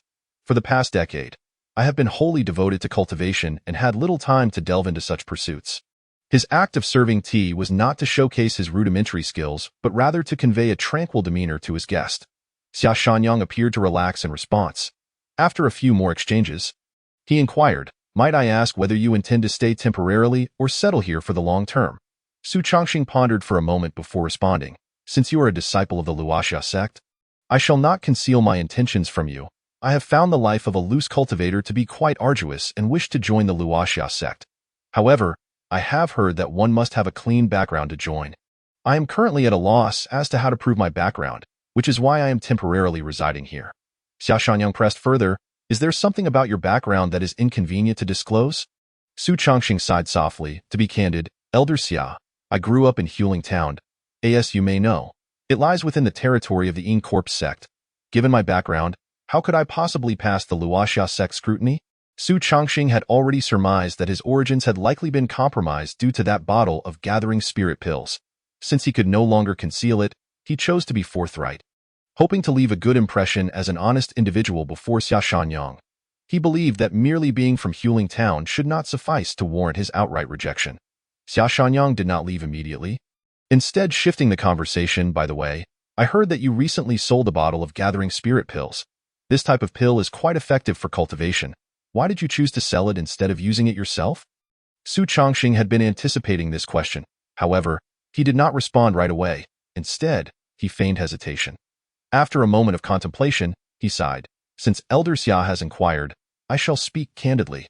The reason I sold that bottle of gathering spirit pills is simply that I had no use for it." As he spoke, he summoned the true essence from his dantian, causing a rich surge of would attribute true essence to fill the small room.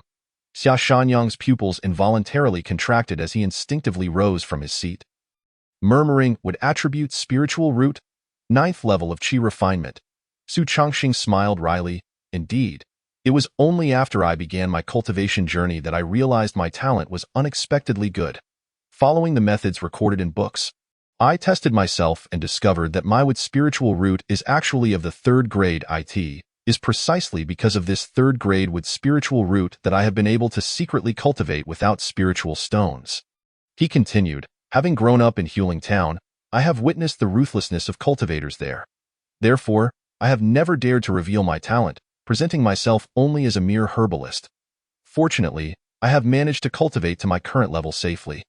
I initially planned to master a few combat techniques before leaving, but unexpectedly, the local bully Gaotang discovered the spiritual stones I had accumulated over the years and sought to kill me. In desperation, I retaliated against those bullies and fled here before the Immortal sect could catch wind of the incident." Xia Shanyang listened intently, his expression shifting throughout Su Chongxing's account. When Su Chongxing mentioned his 3rd grade with spiritual root, a glimmer of excitement flickered in Xia Shanyang's eyes. He sensed that an opportunity might be presenting itself.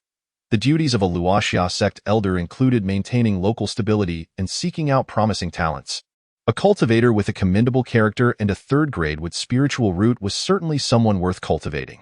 The only remaining concern was the individual's background, but that was a matter he could have other sect members investigate. If Su Chongxing claimed to have grown up in Huling Town, traces of his past would undoubtedly remain. After a moment of contemplation, Xia Shanyang finally made a decision. He clasped his hands in front of Su Chongxing, saying, "You have endured the perils of that place while remaining steadfast in your principles. I hold you in high regard. I shall report your desire to join the Luoxia sect to my superiors.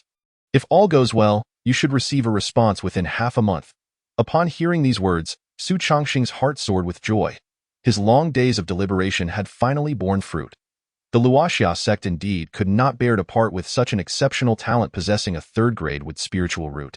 Amidst Su Chongxing's repeated expressions of gratitude, Xia Shanyang gradually departed from the small courtyard. Only when he reached a secluded area did he hasten his pace, rushing back to his own room. After securely closing the door, he retrieved a communication jade pendant that had been sealed for many years from his storage pouch. After a moment's hesitation, he activated the pendant and spoke. Esteemed elder, this is outer sect disciple Xia Shanyang. I encountered a wandering cultivator with a third grade with spiritual root in Dankei town. After recounting Su Chongxing's statements, he quietly awaited a response. After a considerable pause, an aged voice emanated from the jade pendant. To possess a third grade with spiritual root and understand the virtue of patience is indeed commendable. It is worth my personal verification. If he has not committed any wrongdoing, he may certainly be accepted into the sect. For now, refrain from wandering. If your claims hold true, I shall commend you. On the other hand, Su Chongxing remained unaware that his recent remarks had stirred the interest of an elder from the Luoxia sect. However, he surmised that the other party would likely send someone to verify his statements. Su Chongxing felt no fear regarding this. Rather, he harbored a sense of anticipation. Having grown up in Huling Town, he knew full well that there were numerous vendors who could attest to the bullying he endured from Gao Ting and others. Since his arrival in this world, he had conducted himself with utmost propriety, never daring to provoke trouble. Thus, aside from the blemish of his birthplace in Huling Town, his background was pristine, leaving him untroubled by any investigations. The reason Xia Shanyang had been wary of him during the earlier simulations was due to his choice to conceal his origins and cultivation level. Given that the other party had already discovered he hailed from the territory of the Immortal sect, hiding his background was tantamount to directly confessing to an improper origin, making Xia Shanyang's caution entirely justified. However, by revealing his background candidly, he had indeed achieved a favorable outcome. Now the only concern was whether the talent he displayed would capture the other party's attention. If they deemed a mere chi-refining cultivator unworthy of investigation into the Immortal sect, then his earlier efforts would have been in vain. Exposing his background unnecessarily, it was one thing for his birthplace to be known. However, his third grade with spiritual root and the 9th level of chi refining were critical pieces of information. Should anyone harbor ill will towards him upon learning these details, he would find himself in grave danger. With a tinge of anxiety, he awaited the other party's response, a sensation reminiscent of his own anticipation while waiting for exam results after the Gaokao in his previous life. The only difference was that the outcome of those results merely influenced his choice of university, whereas the current wait could potentially determine his very survival. Fortunately, Xia Shanyang did not keep him in suspense for long. Early the following morning, Xia Shanyang arrived with palpable excitement, informing him that an elder from the sect held him in high regard. In his exhilaration, Su Chongxing expressed his gratitude profusely towards Xia Shanyang. For the next few days, Su Chongxing scarcely left his abode, dedicating himself to familiarizing himself with his cultivation level. He only took brief rests when Xia Shanyang came to visit. On the 7th day at noon, Xia Shanyang returned to Su Chongxing's small courtyard, this time accompanied by an elderly man with graying whiskers. Before Su Chongxing could speak, Xia Shanyang enthusiastically introduced, "Brother Chongxing, come out. This is Elder Lu from the Internal Affairs Hall of our Luoxia sect, and he has come specifically for you." Su Chongxing was momentarily taken aback. Although he had surmised that an investigation into his background was underway, he never anticipated that he would attract the attention of an elder from the Luoxia sect. As far as he knew, one had to be at least at the core formation stage to attain such a position within the sect. He hurriedly exited the room and bowed deeply, saying, "Wandering cultivator Su Chongxing pays his respects to Elder Lu." Elder Lu scrutinized Su Chongxing for a moment, then nodded, saying, "To maintain one's integrity in such a chaotic environment is indeed a rare feat." Su Chongxing promptly replied, "The younger generation has merely witnessed the fates of those who have strayed into darkness. I have no desire to become like them." Elder Lu replied nonchalantly, "It is commendable that your heart remains so pure. It aligns well with my temperament. Would you be willing to take me as your master?" The directness of the proposal once again caught Su Chongxing off guard.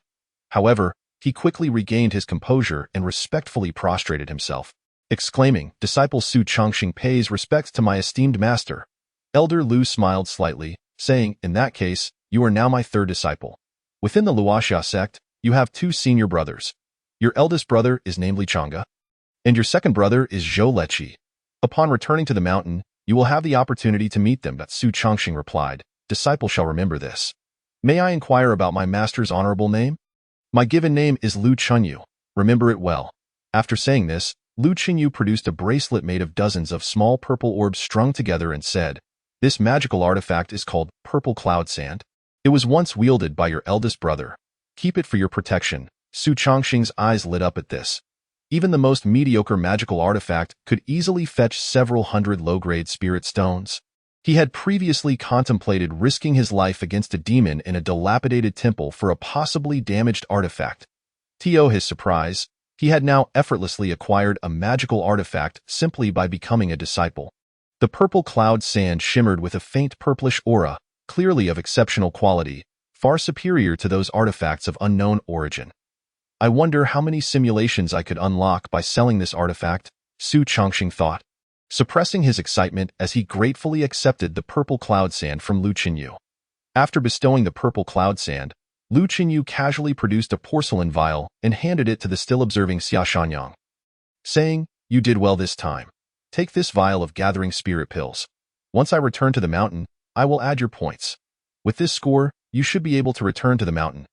Xia Shanyang, visibly excited, exclaimed, thank you for your cultivation, elder. Su Chongxing observed Xia Shanyang's barely contained enthusiasm, feeling somewhat perplexed. Lu Chunyu seemed to sense his confusion and explained, the points within our Luoxia sect can be exchanged for various elixirs and precious materials. And they also serve as a measure for advancement. If outer sect disciples accumulate enough points, they may apply to become inner sect disciples. The treatment afforded to inner sect members is significantly superior.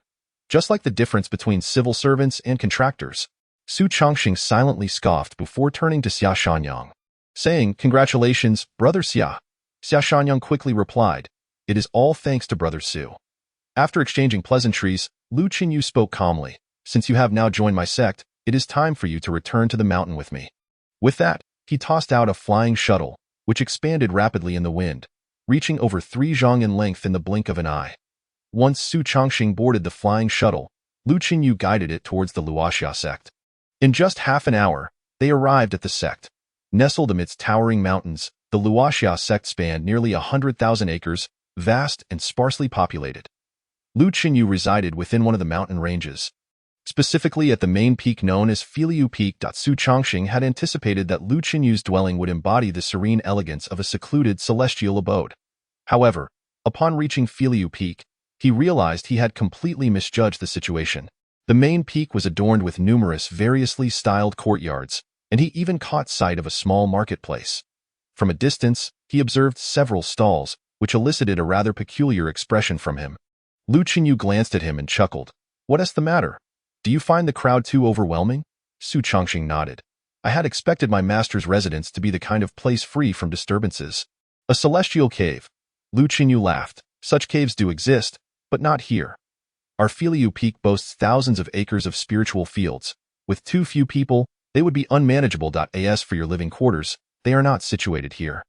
His gaze drifted towards the distance, seemingly assessing which mountain peak would be suitable for his third disciple's residence. After a moment, his eyes suddenly brightened as he pointed to a slightly distant peak, saying, you shall cultivate there. It is relatively quiet, though resources may be scarce.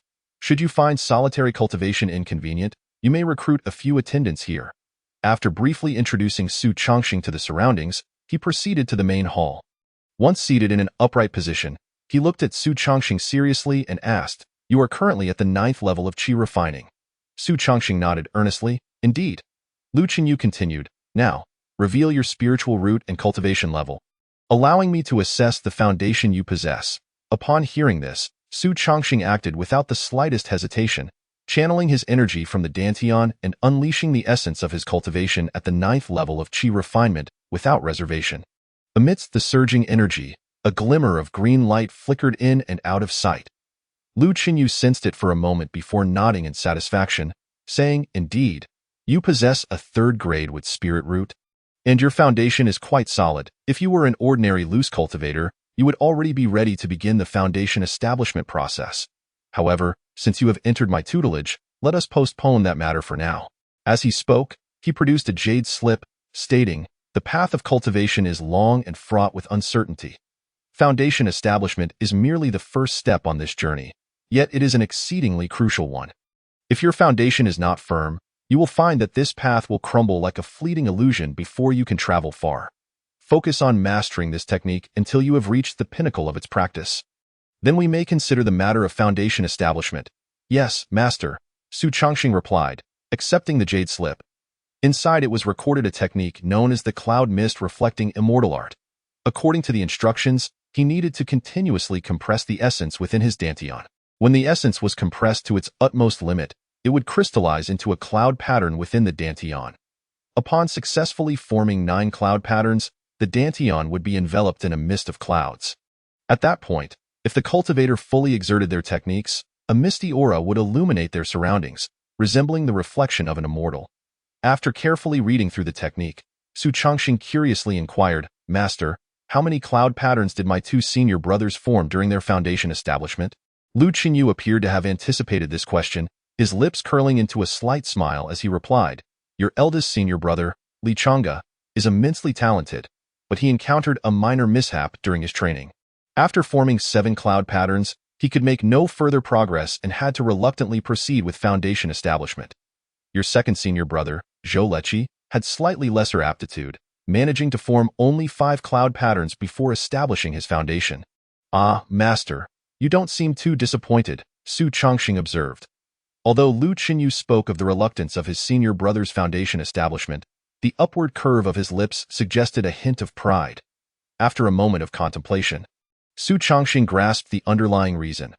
The 9th level of qi refinement was already the limit for ordinary cultivators. At this stage, further compressing the essence was no small feat, so achieving 7 cloud patterns is quite commendable then? He mused, nodding thoughtfully. Chapter 13. A surge in points. As Su Chongxing pondered this, Lu Qinyu suddenly raised his hand and tossed him a storage bag, saying, "The process of forming cloud patterns is quite resource-intensive. This storage bag contains some spirit stones and elixirs that should suffice for a while in the future. You may also collect your monthly allowance from the sect. If that proves insufficient, you can take on tasks assigned by the sect." Su Chongxing paid little heed to Lu Qinyu's reminder, his excitement directed solely at the storage bag. Earlier, he had been contemplating where to acquire spirit stones, and now they had arrived unexpectedly. With gleaming eyes, he accepted the storage bag, exclaiming, "Thank you, master." A barely perceptible twitch crossed Lu Qinyu's face as he added, "First, read through this technique thoroughly. Should you encounter any difficulties in comprehension, do not hesitate to ask me." "Yes, master." Su Chongxing promptly stored the bag away and immersed himself in the cloud mist reflecting immortal art. After completing a thorough reading of the technique, he realized that it was not as simple as it initially appeared. Gradually, he settled into a focused contemplation of the art. Lu Qinyu did not rush him, patiently waiting for Su Chongxing to pose questions, which he then addressed in detail, emphasizing the key points, leaving Su Chongxing with a sense of enlightenment. At this point, the outside world had brightened once more, unbeknownst to them. A full day and night had passed. Lu Qinyu finally waved his hand, instructing the attendant to lead Su Chongxing away. Following the attendant, Su Chongxing traversed mountains and valleys for an hour before arriving at his designated peak. In comparison to the majestic flying stream peak, this place was considerably simpler, evoking a sense of one mountain, one stream, one celestial sky.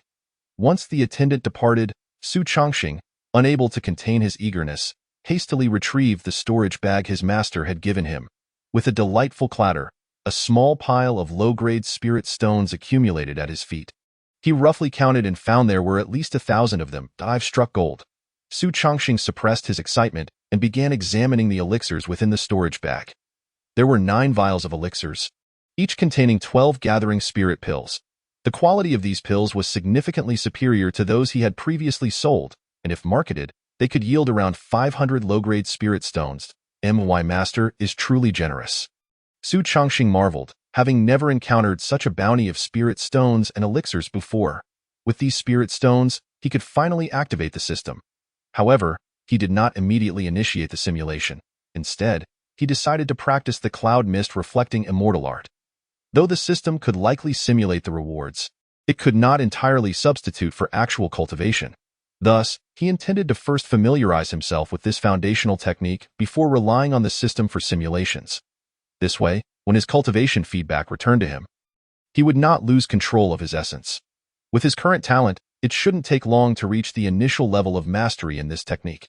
Indeed, just as he anticipated, within merely 2 days, he had mastered the technique to its preliminary level. The remainder was a gradual process of compressing the essence within his dantian. At this point, he finally produced the spirit stones, depositing them into the system. After breaking through to the 9th level of chi refinement, the required points for simulation surged to 250-6. It wasn't until a small pile of spirit stone dust gathered on the ground that he finally exchanged enough points for a single simulation. Suppressing his heartache, Su Chongqing whispered, "Commence simulation." On the first day, you remained indoors, starting to purify the essence within your dantian using the techniques from the cloud mist reflecting immortal art. On the 5th day, the attendant of your master came to inform you that your eldest senior brother would return to the mountain tomorrow, urging you to go to Flying Stream Peak. Lu Chenyu, satisfied with your initial mastery of the cloud mist reflecting immortal art, rewarded you with several vials of gathering spirit pills. On the 6th day, your eldest senior brother, Li Changge, returned to the mountain and gifted you a protective magical artifact as a meeting present. On the 20th day, your second senior brother, Zhou Lechi, returned, his brow seemingly clouded with concern. However, upon seeing you, he quickly regained his composure and presented you with a bag of spirit stones as a greeting gift. On the 29th day, you successfully formed your first cloud pattern. You sensed that this technique was not particularly difficult and continued to cultivate diligently. In the 2nd month, after more than a month of intense training, you managed to form more than half of the second cloud pattern. It was then that you realized the difficulty of this technique increased with each attempt. Nevertheless, you persevered and continued your retreat. In the 3rd month, having exhausted the elixirs provided by your master, you finally succeeded in forming the second cloud pattern. You felt a notable enhancement in your strength, capable of contending with 2 ordinary cultivators at the 9th level of chi refinement. By the 6th month, you had successfully formed the 3rd cloud pattern. At this stage, you had depleted your store of spirit stones and had to undertake some tasks for the sect. As a direct disciple of Lu Chenyu, you were easily assigned simple yet lucrative tasks, allowing you to accumulate spirit stones at a rapid pace. In the 11th month, you finally formed another cloud pattern. And by now, you had begun to truly grasp the challenges of forming cloud patterns. In June of the 2nd year, you formed the 5th cloud pattern, establishing a foundation that could rival that of your second senior brother. In November of the 2nd year, your master assessed your cultivation level and expressed satisfaction with your progress, instructing you to participate in the sect's grand competition next month. In December of the 2nd year, after a month of hard work, you managed to condense another cloud pattern just before the competition, during which you first encountered a bottleneck. However, there was no time for reflection, as the sect's grand competition had commenced. With your cultivation at the 9th level of chi refinement and 6 cloud patterns, you shone brightly among your peers, only to be defeated in the finals by Kong Yunan, the disciple of the sect leader, who had formed 7 cloud patterns. Lu Chenyu was quite pleased with your performance and rewarded you with a piece of mid-grade lightning wood infused with wood spirit energy. In June of the 3rd year, harnessing the energy from the lightning wood, you entered seclusion for 6 months and formed yet another cloud pattern. At this point, you had reached your limit. Lu Chenyu expressed his approval, praising your talent and perseverance. However, you were not content to stop at 7 cloud patterns and sought your master's assistance. After a moment of contemplation, Lu Chenyu used his own points to exchange for an opportunity for you to cultivate in the Cloud Mist Secret Realm. In October of the 3rd year, you spent 3 months in the Cloud Mist Secret Realm, yet still failed to form the 8th cloud pattern. It was then that you truly recognized your limitations. With a soft sigh, you began the foundation establishment process within the Cloud Mist Secret Realm. By this time, your foundation was exceedingly robust, and you completed the foundation establishment without the aid of foundation establishment pills. In the 5th year, due to your exceptionally solid foundation, your progress after establishing your foundation surged remarkably, and within just over a year, you broke through to the mid-stage of foundation establishment. Chapter 14. Self-hypnosis. By the 8th year, you advanced to the late stage of foundation establishment and began to travel abroad, preparing for your future breakthrough to the core formation stage. In the 9th year of your journey, as you wander, your consciousness suddenly convulses violently. The realization dawns upon you. The calamity of the falling sunset sect is imminent. Memories of the years of your master's care flood your mind, and you can no longer bear the thought of his unwarranted demise. You sprint back to the sect's entrance and inform Lu Qinyu of your unexpected discovery. The resurrection of the ancestral figure of the Immortal sect is forthcoming, which could spell great disaster for your sect. Lu Qinyu gazes at you intently for a prolonged moment, inquiring how you came by this knowledge. Although you have crafted a response in your mind, under Lu Qinyu's relentless questioning, you find yourself unable to substantiate your words. With a heavy sigh, Lu Qinyu confines you atop Feliku Peak, forbidding you to step outside in the 10th year. While you await your demise in solitude, the door to your confinement suddenly swings open. Lu Qinyu regards you for a moment, then exhales deeply, permitting your departure. A tremor of hope courses through you, and you long to leave with your master. Yet Lu Qinyu merely urges you to flee quickly. After a prolonged inner struggle, you ultimately bow deeply to your master and depart from the falling sunset sect. Merely half a day after your departure, the sect's gates are besieged. As you witness the devastation, despair envelopes you in the midst of your stupor. A sinister elder materializes beside you, uttering the words, "Here lies a fish that has slipped through the net," before severing your head. You have perished. This death feels rather unjust. Su Chongqing muses, astonished by the manner of his demise in this simulation. He silently resolves that in the future, without certainty, he shall never recklessly disclose the results of system simulations, especially concerning matters related to the Immortal sect. After all, having grown up in the territory of the Immortal sect, speaking indiscreetly about significant affairs could easily arouse suspicion. Nevertheless, this simulation has illuminated Su Chongqing's understanding of his master's true nature. In the face of uncertainty regarding Su Chongqing's potential as a spy for the Immortal sect, Lu Qinyu had released him early. Had Su Chongqing been a tad more ruthless and fled swiftly, he might have survived for several decades longer in the simulation. Before his thoughts could wander further, the system's voice echoed once more. Simulation concluded. Evaluation. You aspire to defy fate, but lack the corresponding strength, ultimately being swept away by the currents of destiny. Based on the simulation results, you may choose one of the following rewards. 1. Observe the recorded footage of your simulated life from a first-person perspective. 2. Attain foundational cultivation at the initial stage. 3. Acquire 7 cloud patterns. Su Chongqing's eyes brightened slightly at the sight of these 3 options. Indeed, the cloud patterns he had refined during the simulation could be inherited. As for the cultivation realm, it still bore a reduction. It remained uncertain whether this would be the case in the future or only during major breakthroughs.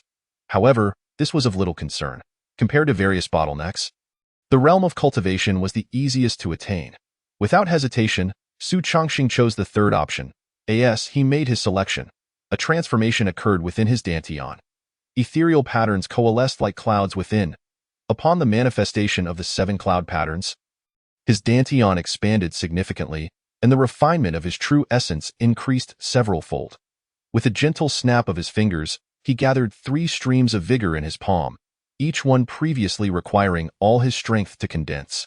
Now, he could simultaneously gather 3 with ease. Su Chongqing's chest heaved slightly as he remarked, "The enhancement from the 7 cloud patterns is astonishing. I wonder what changes will arise upon refining 9 cloud patterns."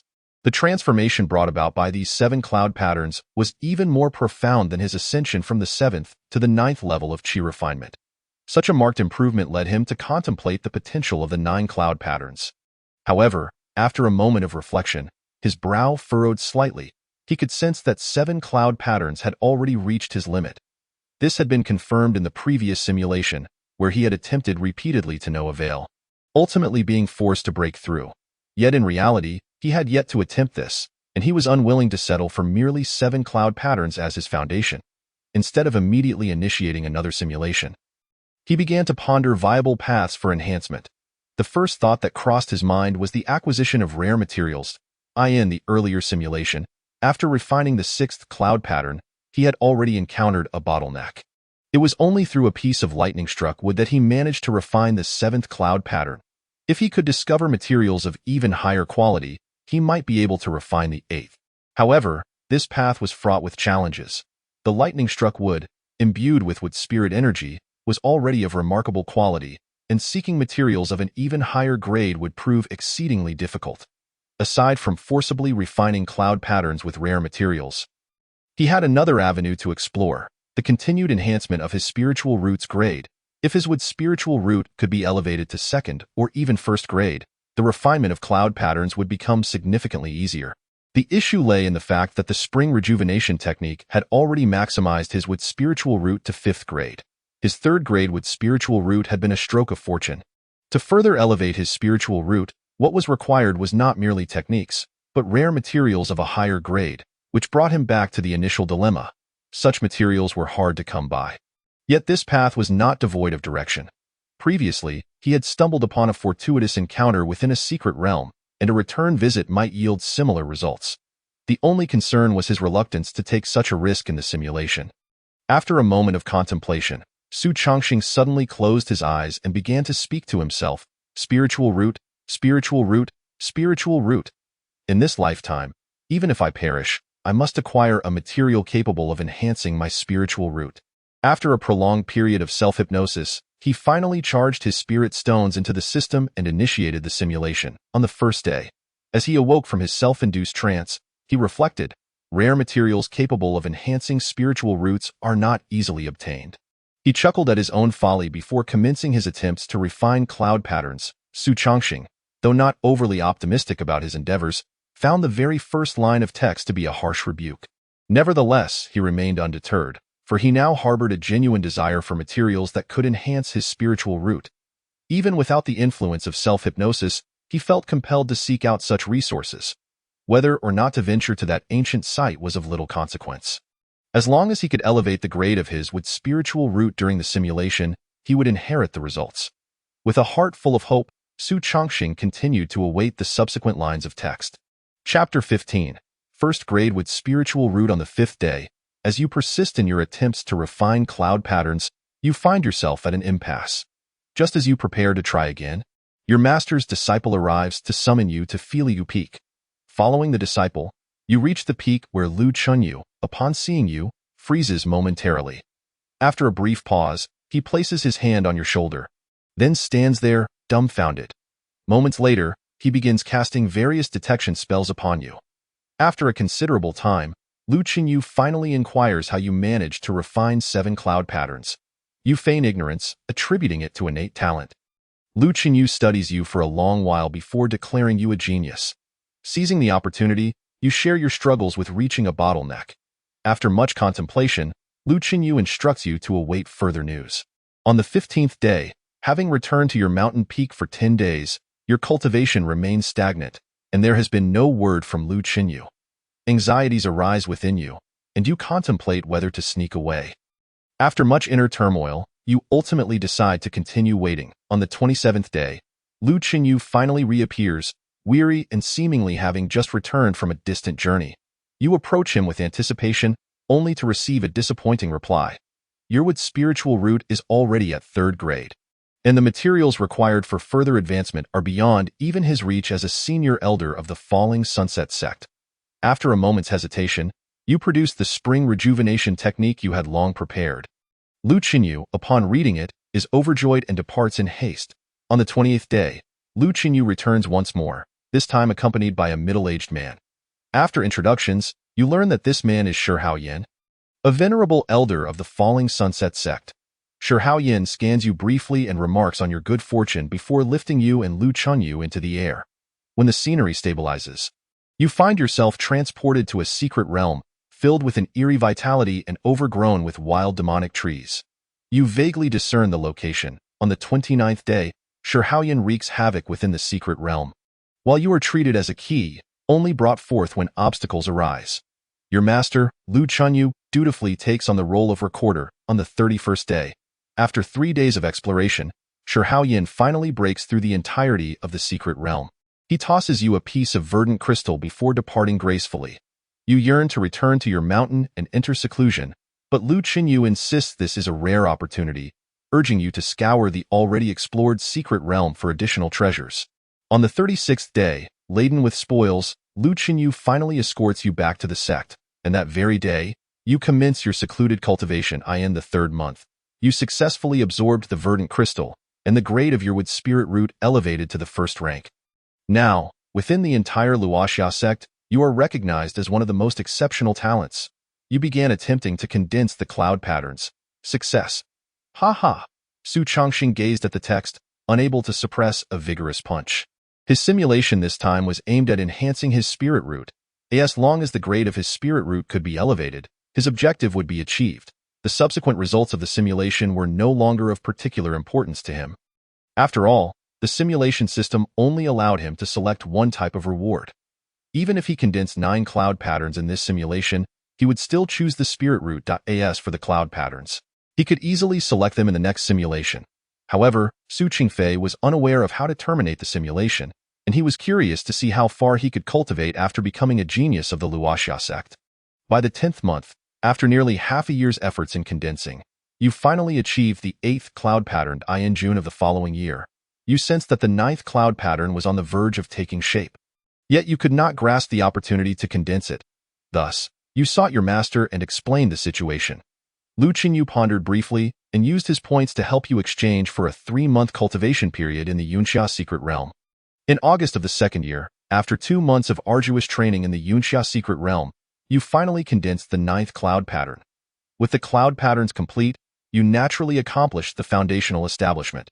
Su Chongxing felt a surge of joy upon witnessing this. These simulations once again confirmed his conjecture. The number of condensed cloud patterns was indeed related to the quality of the spirit root.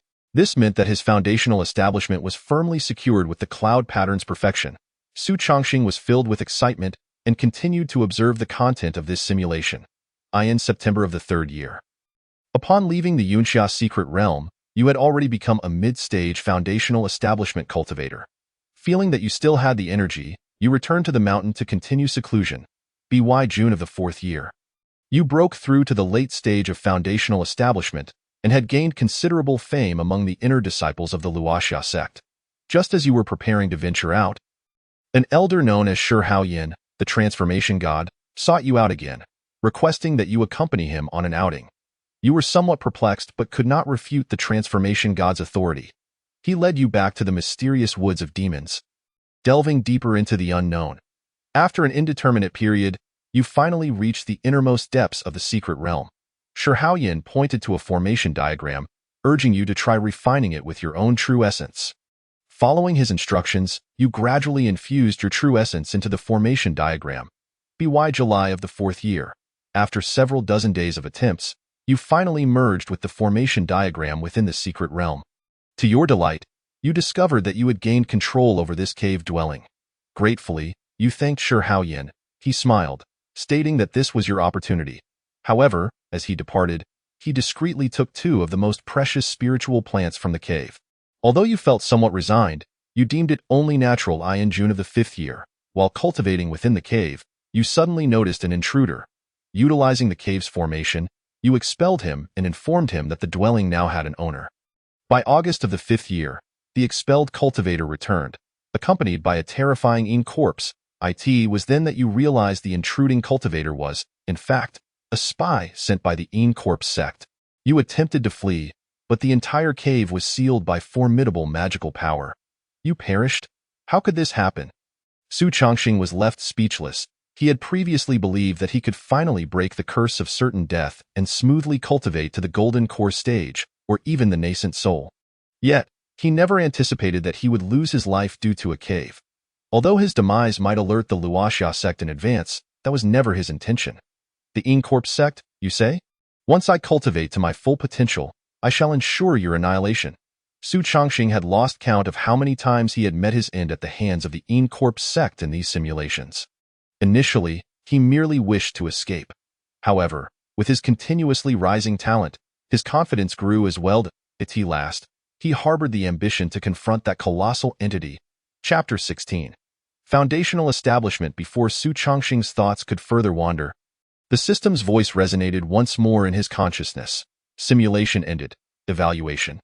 Your exceptional talent has granted you opportunities far exceeding your realm, yet due to insufficient fortune, you could not contain this opportunity, leading to your demise. Based on the simulation results, you may choose one of the following rewards. 1. Observe the simulation of your life from a first-person perspective. Point 2. Early stage foundational establishment cultivation. Point 3. First grade with spirit root. 4.9 cloud patterns. I choose 3. Long before the simulation was halfway through, Su Chongqing had already decided on the reward, so his selection this time was swift and resolute. Upon his declaration, a faint green light once again flickered in his sea of consciousness. As the green light dissipated, Su Chongqing sensed a transformation in the world around him. Previously, when his wood spirit root was merely at the 3rd grade, he could already perceive the wood attribute spiritual energy in the air. Now that the grade of his spirit root had increased, his perception of the wood attribute spiritual energy became even clearer, and the range of his perception expanded significantly. Even more exhilarating was the fact that the wood attribute spiritual energy began to actively gather around him. Even without actively cultivating, he could passively absorb the wood attribute spiritual energy. Cultivating a wood attribute technique with such innate talent was nothing short of a breeze. Su Chongqing reveled in his exhilaration for quite some time before immersing his consciousness into his dantian. At this moment, his dantian still contained 7 cloud patterns. However, unlike before, these 7 cloud patterns no longer felt crowded. He distinctly sensed that he could continue condensing cloud patterns. Naturally, he would not waste time on such arduous cultivation at present. He directly retrieved 256 low-grade spirit stones, recharged them into the system, and initiated the simulation once more. On the 1st day, you continued your cultivation. On the 5th day, Lu Chunyu's attendant came to seek you out again. You accompanied him to Lu Chunyu's cave dwelling. Lu Chunyu discerned your 7 cloud patterns and regarded you as a prodigy. By the 6th month, you had condensed 8 cloud patterns. In March of the following year, you condensed 9 cloud patterns within the Yunxia secret realm. The next month, you broke through to the mid-stage foundational establishment. Su Chongqing nodded slightly upon witnessing this. This simulation had already fulfilled his predetermined goal. He had utilized 256 low-grade spirit stones to exchange for 2 years of cultivation time. However, he remained patient and continued to observe the subsequent simulation. In the 3rd year, you broke through to the late stage of foundational establishment and began to venture out for training, preparing for the golden core stage. By the 5th year, you sensed a vague understanding, gaining confidence in your ability to form the golden core. However, the quality of the golden core was divided into 9 ranks. Although you were confident in forming a top 3 rank, your goal was merely a 1st-grade golden core. You did not rush to form the core. Opting to continue your travels. In the 6th year, you unexpectedly wandered into the territory of the Een Corpse sect and dismantled one of their secret hideouts. From the cultivators of the Een Corpse sect, you learned of their ongoing conspiracies. Suddenly, you recalled the impending crisis years later and resolved to inform the sect. You were already recognized as a prodigy within the sect. Your words garnered the attention of the elders. The sect dispatched several Golden Core elders to investigate the Een Corpse sect schemes alongside you. After more than half a year of exploration, you uncovered that the Een Corpse sect was plotting to awaken an ancient demon that had long been dormant. The Luoxia sect immediately began to contact other righteous sects, preparing to preemptively eradicate the Een Corpse sect. Upon learning of your discovery, the Een Corpse sect hastily awakened the ancient demon. Although the demon's strength was significantly diminished due to the premature awakening, it still surpassed that of an ordinary transformation god elder. The Luoxia sect was once again breached. The Een Corpse sect harbored intense hatred towards you for exposing their plot, and during the ensuing battle, they dispatched several nascent soul ancestors to hunt you down. You were entirely defenseless and were exterminated on the spot. You perished. Su Chongqing gazed at this outcome, his lips twitching. Didn't we agree on a more cautious approach? Why was this time so reckless? At the very least, you could have investigated the Een Corpse sect scheming after forming the Golden Core. Although the outcome would likely still be death, at least you could struggle somewhat against the nascent soul cultivators. After venting his complaints, the system's conclusion echoed once more. Simulation ended. Evaluation. Although you perished this time, you successfully unraveled the Een Corpse sect's conspiracy, benefiting the entire righteous path. You are regarded as the light of the righteous path. Based on the simulation results, you may choose one of the following rewards. 1. Observe the simulation of your life from a first-person perspective. 2. Late-stage foundational establishment cultivation. 3.9 Cloud patterns. Regarding the system's evaluation, Su Chongqing felt utterly drained. Especially the last phrase, the light of the righteous path, struck him as a sharp mockery from the system. However, the second reward option did make his eyes glimmer slightly. This option was not early-stage foundational establishment cultivation, but rather late-stage foundational establishment cultivation. What does this mean? Is it because this time I am considered the light of the righteous path? Or has the system already implicitly acknowledged me as a foundational establishment cultivator? Although Su Chongqing was somewhat taken aback by the second option, he did not choose the path of cultivation. Instead, he adhered to his previous plan and selected the 9 cloud patterns. Upon making this choice, a transformation occurred within his dantian, as 2 cloud patterns gradually manifested, filling his entire dantian. As it became saturated, he suddenly felt a profound sense of completeness. This state of being emerged naturally, swiftly spreading through his limbs and meridians. When Su Chongqing regained his composure, he realized that he had unknowingly completed the foundation establishment. With a gentle motion of his hand, he summoned a sphere of emerald light at his fingertips, the manifestation of his newly condensed would attribute true essence. The ease with which he could gather this essence indicated that he had achieved an extraordinary level of control over true essence. A feat unattainable by the vast majority of foundation establishment practitioners. Indeed, the 9 cloud patterns for foundation establishment is unlike that of ordinary practitioners. Su Chongqing thought to himself, feeling a surge of joy. Habitually, he took out spirit stones, preparing to continue his simulations. Yet, upon depositing the remaining stones into the system, he discovered that the points required for a simulation had skyrocketed to 1,000. What a scam. Just after establishing my foundation, I need 1,000 points for a single simulation.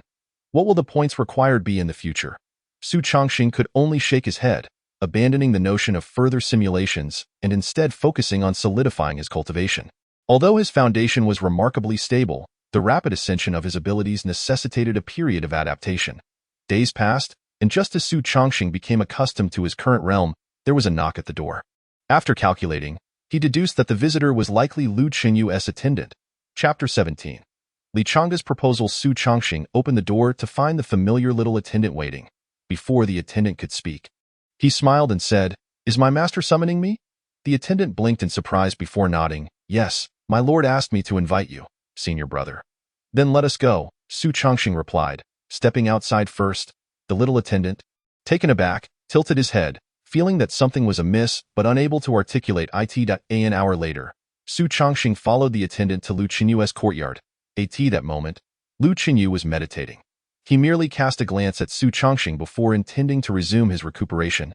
However, as he turned his head halfway, he suddenly froze in astonishment. In the next moment, Lu Qinyu abruptly turned his head, a look of incredulity on his face. "You've established your foundation?" Su Chongqing, appearing somewhat reserved, replied, "Yes, I did not intend to establish my foundation so swiftly. However, during my training a couple of days ago, I inexplicably attained an understanding. By the time I regained consciousness, my foundation was already established." In previous simulations, Su Chongqing had consistently displayed remarkable talent, yet each outcome had been less than favorable.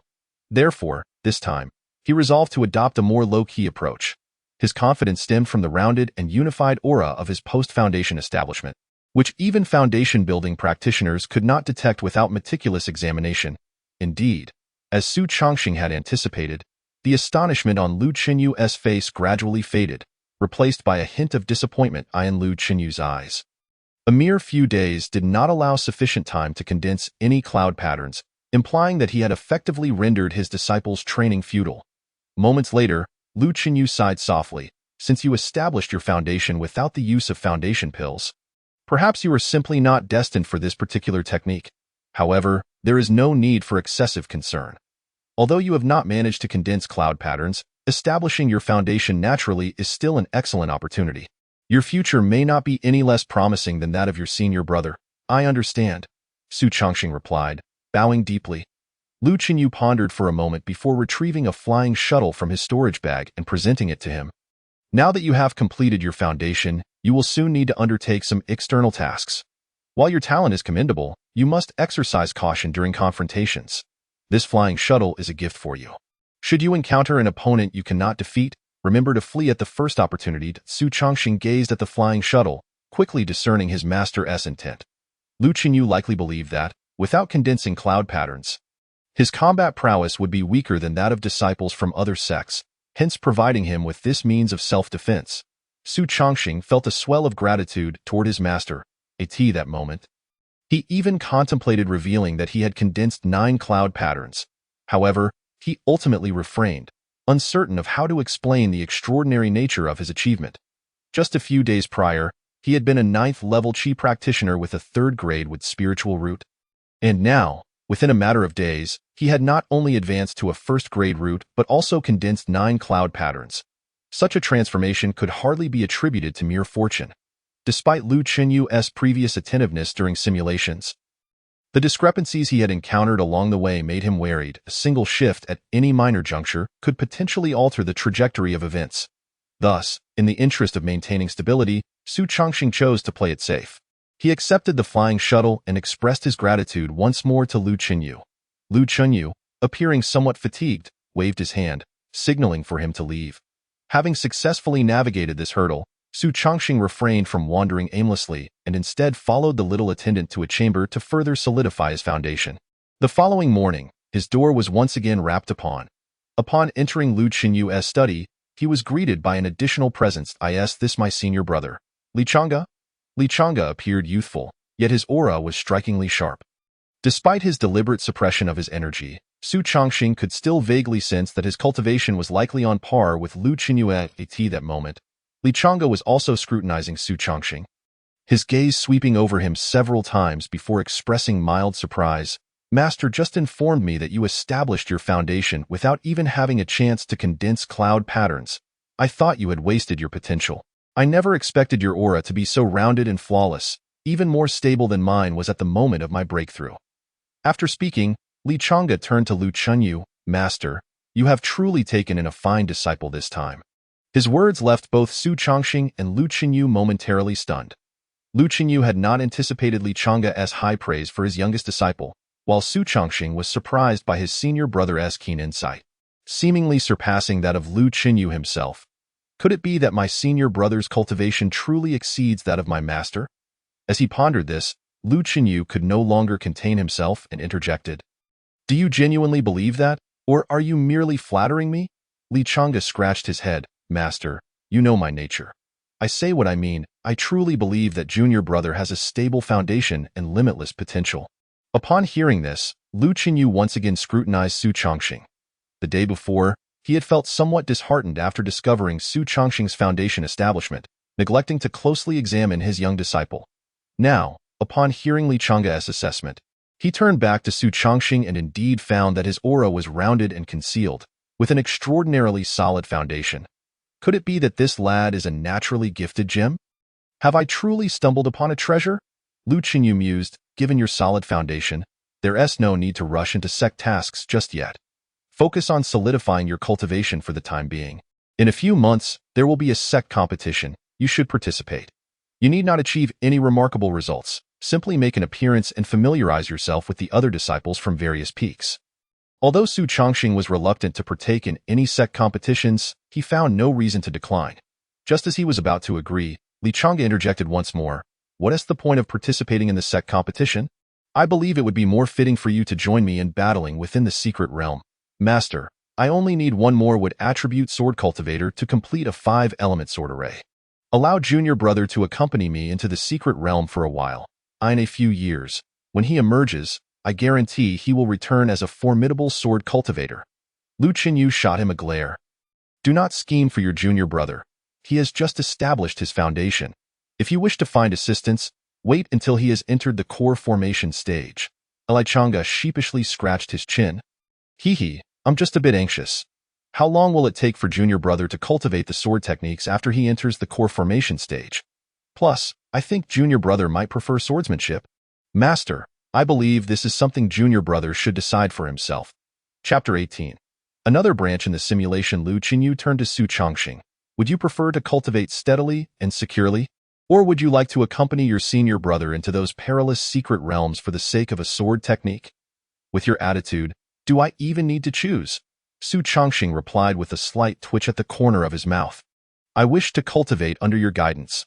Lu Qinyu, upon hearing this, finally revealed a smile on his face. He waved his hand at Li Chang'e as if swatting away flies, saying, go away, hurry up and leave. Every time you return, you plot against my junior disciples." Last time it was your second junior brother, and this time it's your youngest junior brother. If you dare to lay your hands on them again, be wary of me breaking your legs." Li Changge, unfazed by the reprimand, chuckled and replied, "I merely wish to provide them with a new path." After speaking, he turned to Su Chongqing and said, "Junior brother, I truly am not trying to deceive you. When you have time in the future, come visit me, and you will see that I have spoken no falsehoods. Compared to languishing in the sect, my place is far more liberating. The various resources for cultivation that you desire can all be acquired with the sword in your hand." Before he could finish, Lu Chunyu interjected, "Since you possess resources in such abundance, why not share a bit with your junior brother? Wanting to scheme against your own junior brother while being unwilling to part with even a single spirit stone. What a miserly senior brother you are." Li Changge slapped his forehead and exclaimed, "Yes, yes indeed. Master is right." As he spoke, he presented a storage bag to Su Chongqing, saying, "I returned in haste this time and did not prepare anything substantial. Please accept this for now, and when we meet again, I shall prepare a grand gift for you." After Su Chongqing expressed his gratitude, he reached out to take the storage bag. Lu Qinyu, seemingly fearful that Li Changge might whisk away his third disciple, hurriedly ushered Su Chongqing out before allowing him to converse with Li Changge for a few moments.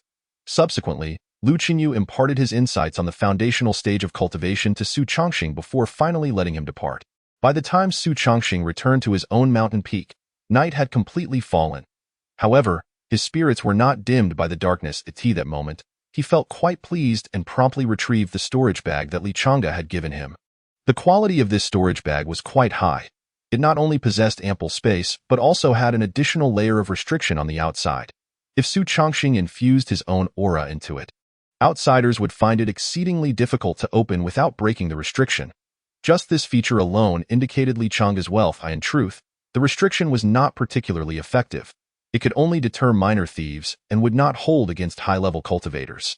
Yet, the cost of such restrictions was significant and served as a means for some cultivators to showcase their status. Su Chongqing had not anticipated that the seemingly casual gift of a storage bag from Li Changge would hold such considerable value. In previous simulations, such details had not been mentioned. Could it be that since I have completed the foundational stage, my senior brother's gift has also increased in caliber? Filled with curiosity, he opened the storage bag to inspect its contents. The first thing he sensed was a cluster of gleaming spirit stones. After a rough count, Su Chongqing discovered there were at least 3,000 lower-grade spirit stones within. Beside this considerable pile, there was an additional small heap of spirit stones that exuded a more potent aura, containing purer spiritual energy. These were indeed middle-grade spirit stones. Although the quantity of middle-grade spirit stones appeared modest, there were still over 20 of them. 1 middle-grade spirit stone could be exchanged for approximately 100 lower-grade spirit stones. Thus, the spirit stones alone within the storage bag were worth a staggering 5,000 lower-grade spirit stones. In addition to the spirit stones, there were several medicinal pills needed for cultivation, a jade slip, and a sword pellet. Upon seeing the sword pellet, Su Chongqing's heart raced with excitement. He had heard of the formidable nature of flying swords both in his past life novels and in his current experiences. Therefore, when Li Changge proposed to teach him the 5 elements sword technique earlier, he had already felt a stir of interest. However, due to Lu Qinyu's attitude and his own desire for stability, he had refrained from accepting Li Changge's invitation. The missed opportunity to acquire this sword technique left him somewhat disheartened. Yet, he never expected that Li Changge would present him with a flying sword pellet as a greeting gift. Since he has given me the sword pellet, what could possibly be recorded in the jade slip? Su Chongqing felt a surge of excitement and grasped the jade slip eagerly. Indeed, the jade slip contained a wood attribute sword technique. This technique was named the Emu sword technique. Upon seeing the name, a faint smile tugged at the corners of Su Chongqing's mouth, for the name was exceedingly mundane, akin to Li Chong or Wang Wei. Any wood attribute sword technique that lacked creativity in naming could easily be dubbed Emu sword technique. The quality of these Emu sword techniques varied greatly. It was said that the earliest version originated from the 5 elements sword technique and was among the pinnacle of sword techniques. However, as the name became overused, its quality fluctuated significantly. Su Chongqing could only hope that Li Changge's version of the Emu sword technique was not one of the inferior copies. As he perused the technique, he unexpectedly discovered that it was divided into foundational and core stages, and it seemed that there might even be a nascent soul stage at the end. This sword technique appears to possess considerable quality. Yet why does it bear such an unremarkable name? Is it possible that my senior brother lacks the talent for naming? Su Chongqing shook his head, dismissing these thoughts. Regardless of the quality of this sword technique, he currently had no other options. Moreover, it was not impossible to change techniques later. He could always switch to a superior one if he acquired it in the future. However, he did not rush into practicing the sword technique. Instead, he took out a small pile of lower-grade spirit stones from the storage bag to recharge his system. He wanted to see if he could enhance the proficiency of the sword technique within the system simulation. Once the points reached 1,000, he declared without hesitation, "Start simulation." In the first month, you refined the sword pellet gifted by Li Chang'e and began practicing the Imu sword technique. In the second month, although you did not deliberately cultivate, your realm nonetheless subconsciously advanced to the mid-foundational stage. In the third month, the sect's grand competition commenced, and relying on the advantage of the flying sword, you performed commendably, garnering the admiration of Liu Cheniyud. By the ninth month, your proficiency in the Imu sword technique grew increasingly refined, and your cultivation level broke through to the late foundational stage. Just as you were preparing to venture out, Li Chang'e approached you once more, inviting you to battle in his secret realm.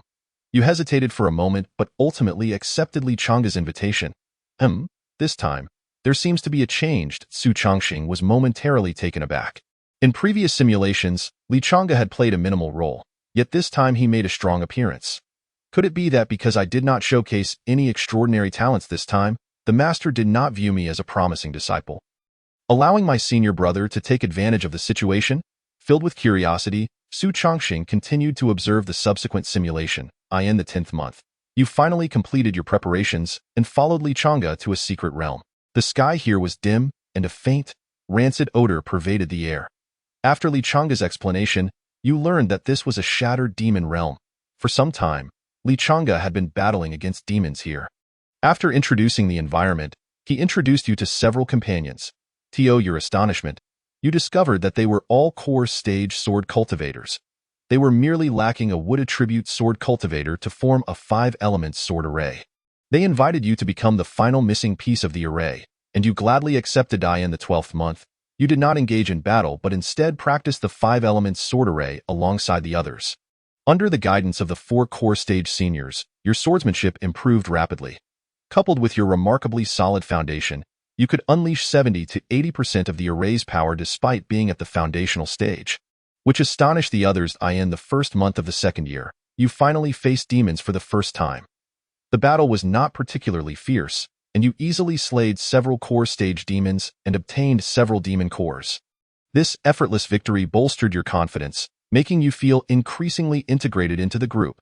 By June of the second year, after several months of combat, your swordsmanship reached unparalleled heights, and your sword heart grew sharper with each battle. To your surprise, you began to entertain the thought of achieving the core stage. However, your desire to form a first-grade golden core kept you from rushing into a breakthrough. In August of the second year, you were ambushed by demons and faced a fierce battle. The opposing forces even summoned a demon comparable to a nascent soul ancestor, causing your side to retreat repeatedly. In this battle, you finally witnessed the swordsmanship of your senior brother Li Chang'e. His swordplay approached the divine, allowing him to stand almost equal to your 5-person sword array with just one sword. He held back the enemy's nascent soul ancestor with his extraordinary swordsmanship.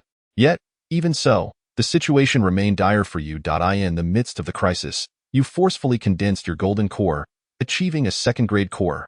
Your breakthrough filled the final gap in the 5-element sword array.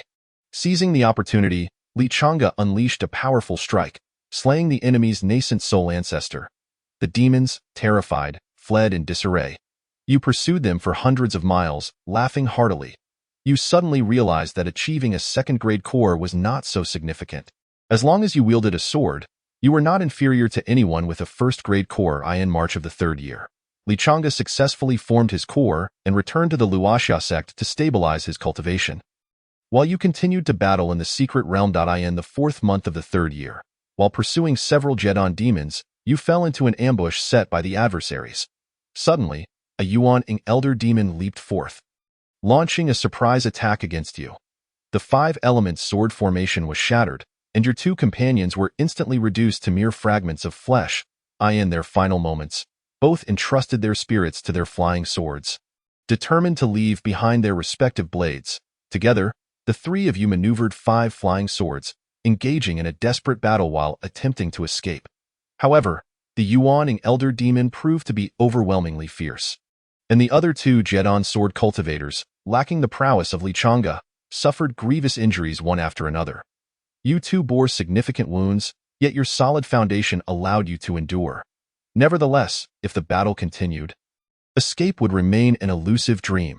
You resolved to simultaneously shatter your Jindan, risking everything in a final gambit. 3 Jindans burst apart simultaneously, unleashing an astonishing power. The sword light blazed forth, instantly inflicting severe damage upon the Yuaning Elder Demon before you.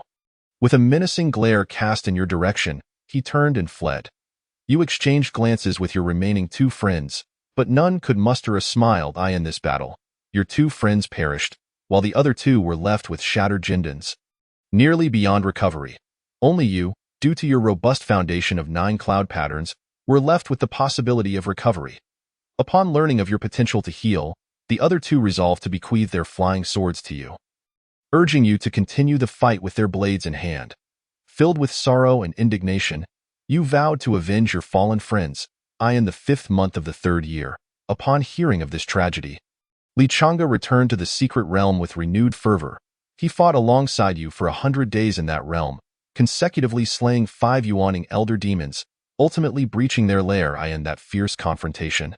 Lichanga's sword light resembled a myriad of stars, illuminating half the secret realm. Following this battle, the fiends within the secret realm were left powerless to retaliate, and your gains were unprecedentedly bountiful. Yet, your heart was heavy with grief, and you silently brought the severed heads of several Yuaning Elder Demons to the graves of your 2 friends, in the 9th month of the 3rd year. You meditated for 100 days before your friends' graves and suddenly condensed a sword Dan with the Dan as your blade. Your sharpness surged towards the heavens. Lu Chunyu, taken aback by your transformation, exclaimed that he had previously underestimated you. He wished to keep you in the sect for further cultivation, but you resolved to take the remaining flying swords of your companions and continue battling in other secret realms.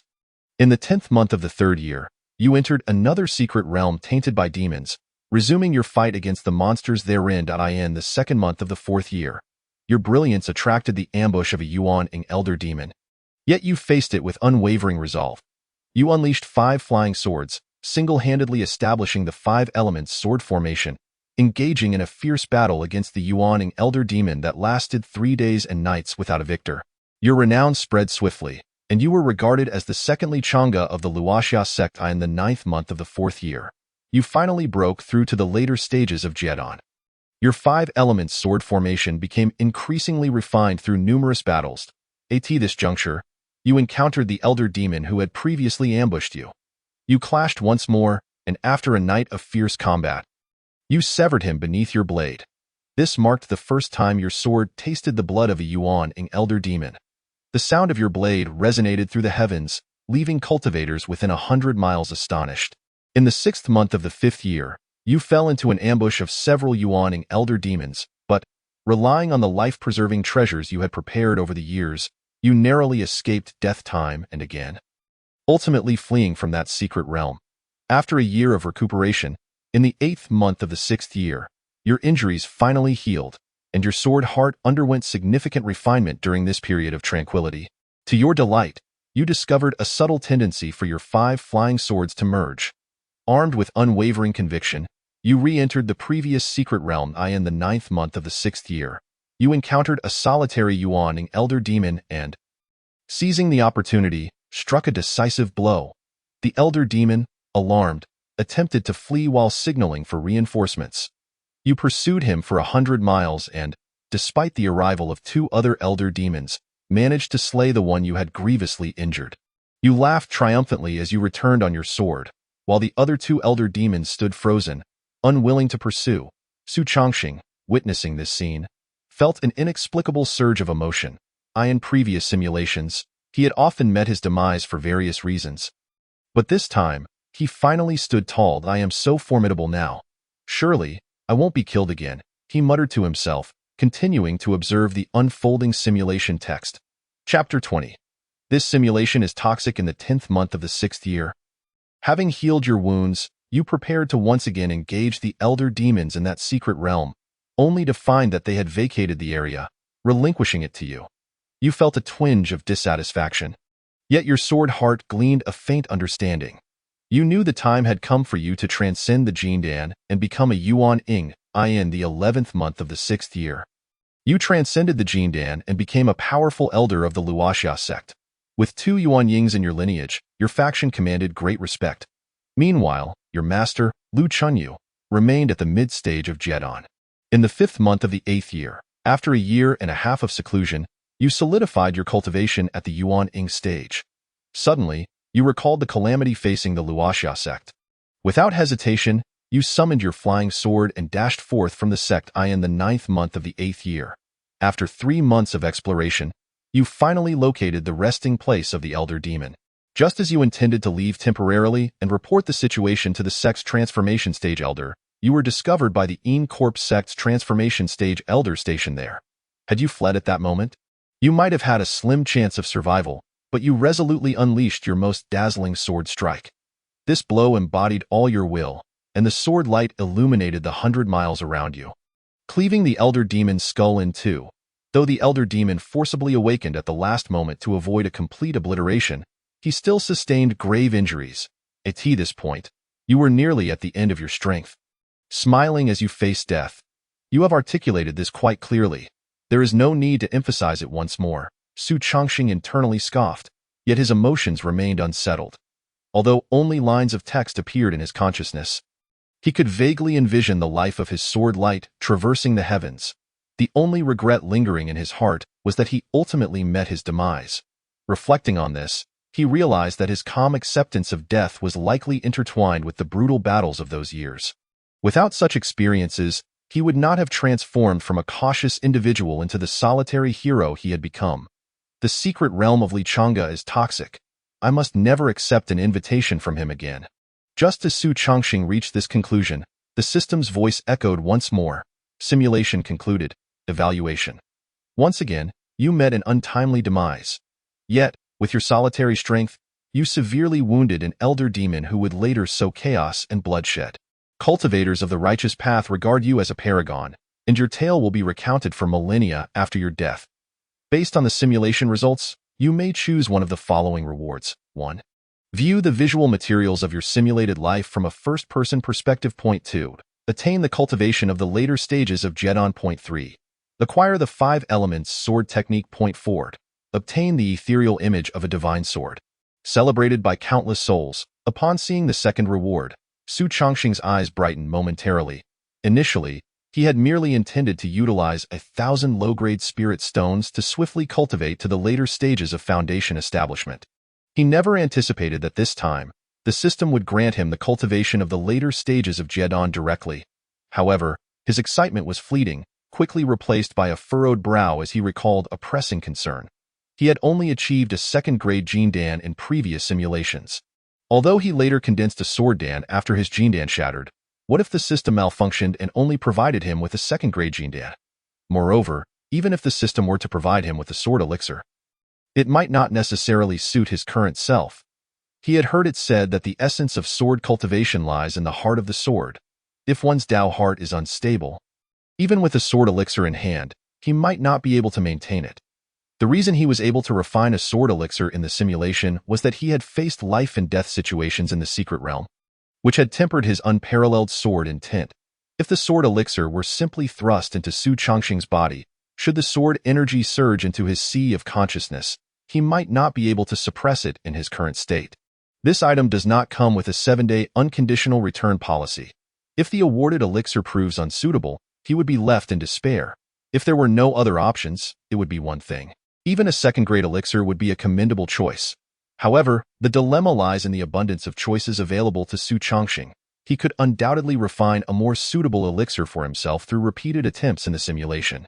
After much contemplation, he ultimately averted his gaze with some reluctance. Among the remaining 3 options, the third was the first to be dismissed. Although the 5-element sword technique is formidable, it holds little value for him. Even if the technique were placed before him now, he could not instantly become a powerful sword cultivator. In contrast, observing his own cultivation and combat in the simulation holds far greater significance. If he could leverage his previous training experiences, his efforts would surely yield twice the results with half the effort. As for the final option, it appeared abruptly without any context, lacking even a brief explanation. Su Chongqing had no idea whether this item could assist in his cultivation or help him refine his sword heart, or if it was merely a medal to commemorate him. In any case, this left him utterly perplexed. The impression it gave Su Chongqing was akin to saying, "This reward is being tossed your way. Choose it if you will. Should I spend 1,000 low-grade spirit stones for a single experience of growth from weakness to strength? Or take a gamble with a blind box?" Su Chongqing wrestled with his thoughts for quite some time before finally gritting his teeth and declaring, "I choose option 4. He was eager to discover what rewards this blind box contained. As soon as he uttered those words, a myriad of starry lights suddenly materialized in his sea of consciousness. These lights swiftly coalesced, ultimately forming an ethereal small sword. When Su Chongqing attempted to touch this phantom small sword with his spiritual sense, several lines of text popped up in his consciousness. Divine Sword Phantom. The strike you executed in the face of despair quelled a calamity that could have annihilated righteous cultivators in its infancy. Your deeds have been sung by countless cultivators throughout the ages. The phantoms of these individuals have gathered in your sea of consciousness, coalescing into this ethereal divine sword. When you invoke it, you may replicate that fabled strike from your past, unleashing 50% of its original might. After executing the strike, the phantom of this divine sword will completely dissipate. Upon reading these lines, Su Chongqing's eyes sparkled with exhilaration. What a tremendous gain! A strike from a nascent soul sword cultivator, even at merely 50% of its power, is exceptionally formidable. A typical core formation cultivator would be virtually doomed, and even a nascent soul ancestor would likely struggle to escape unscathed. The only uncertainty lies in the cost of invoking this trump card. While the system did not specify, such a terrifying ace undoubtedly carries a weighty price. Nonetheless, he now possessed a life-saving trump card. Had he possessed such a card prior to the simulation, perhaps his friends wouldn't have perished during those trials. In that case, he might not have become the solitary hero he was later destined to be. Yet, despite this newfound power, he had no intention of accepting Li Chang's invitation. Why not live a straightforward life instead of engaging in a deadly rivalry? Chapter 21. A life of leisure or a life of restraint? Su Chongqing steadied his emotions and took out a small pile of low-grade spirit stones, depositing them into the system. When his points once again reached 1,000, he activated the simulation anew. In the first month, you refined the sword pellet gifted by Li Chang'e and began cultivating the Imu sword technique. In the second month, you advanced to the mid-stage of foundation establishment. In the third month, you performed commendably in the sect's grand competition, earning the admiration of Liu Chaniyud. By the ninth month, your proficiency in the Imu sword technique deepened, and your cultivation reached the late stage of foundation establishment. Before Li Chang'e came seeking you, you departed from the Luoxia sect to venture into the world. In the second year, your identity as a disciple of Luoxia sect significantly alleviated many troubles during your travels. This past year was quite enjoyable, though your cultivation progress was somewhat slow. In the third year, you formed numerous friendships during your travels. Upon learning of your identity as a disciple of Luoxia sect, they offered you considerable assistance.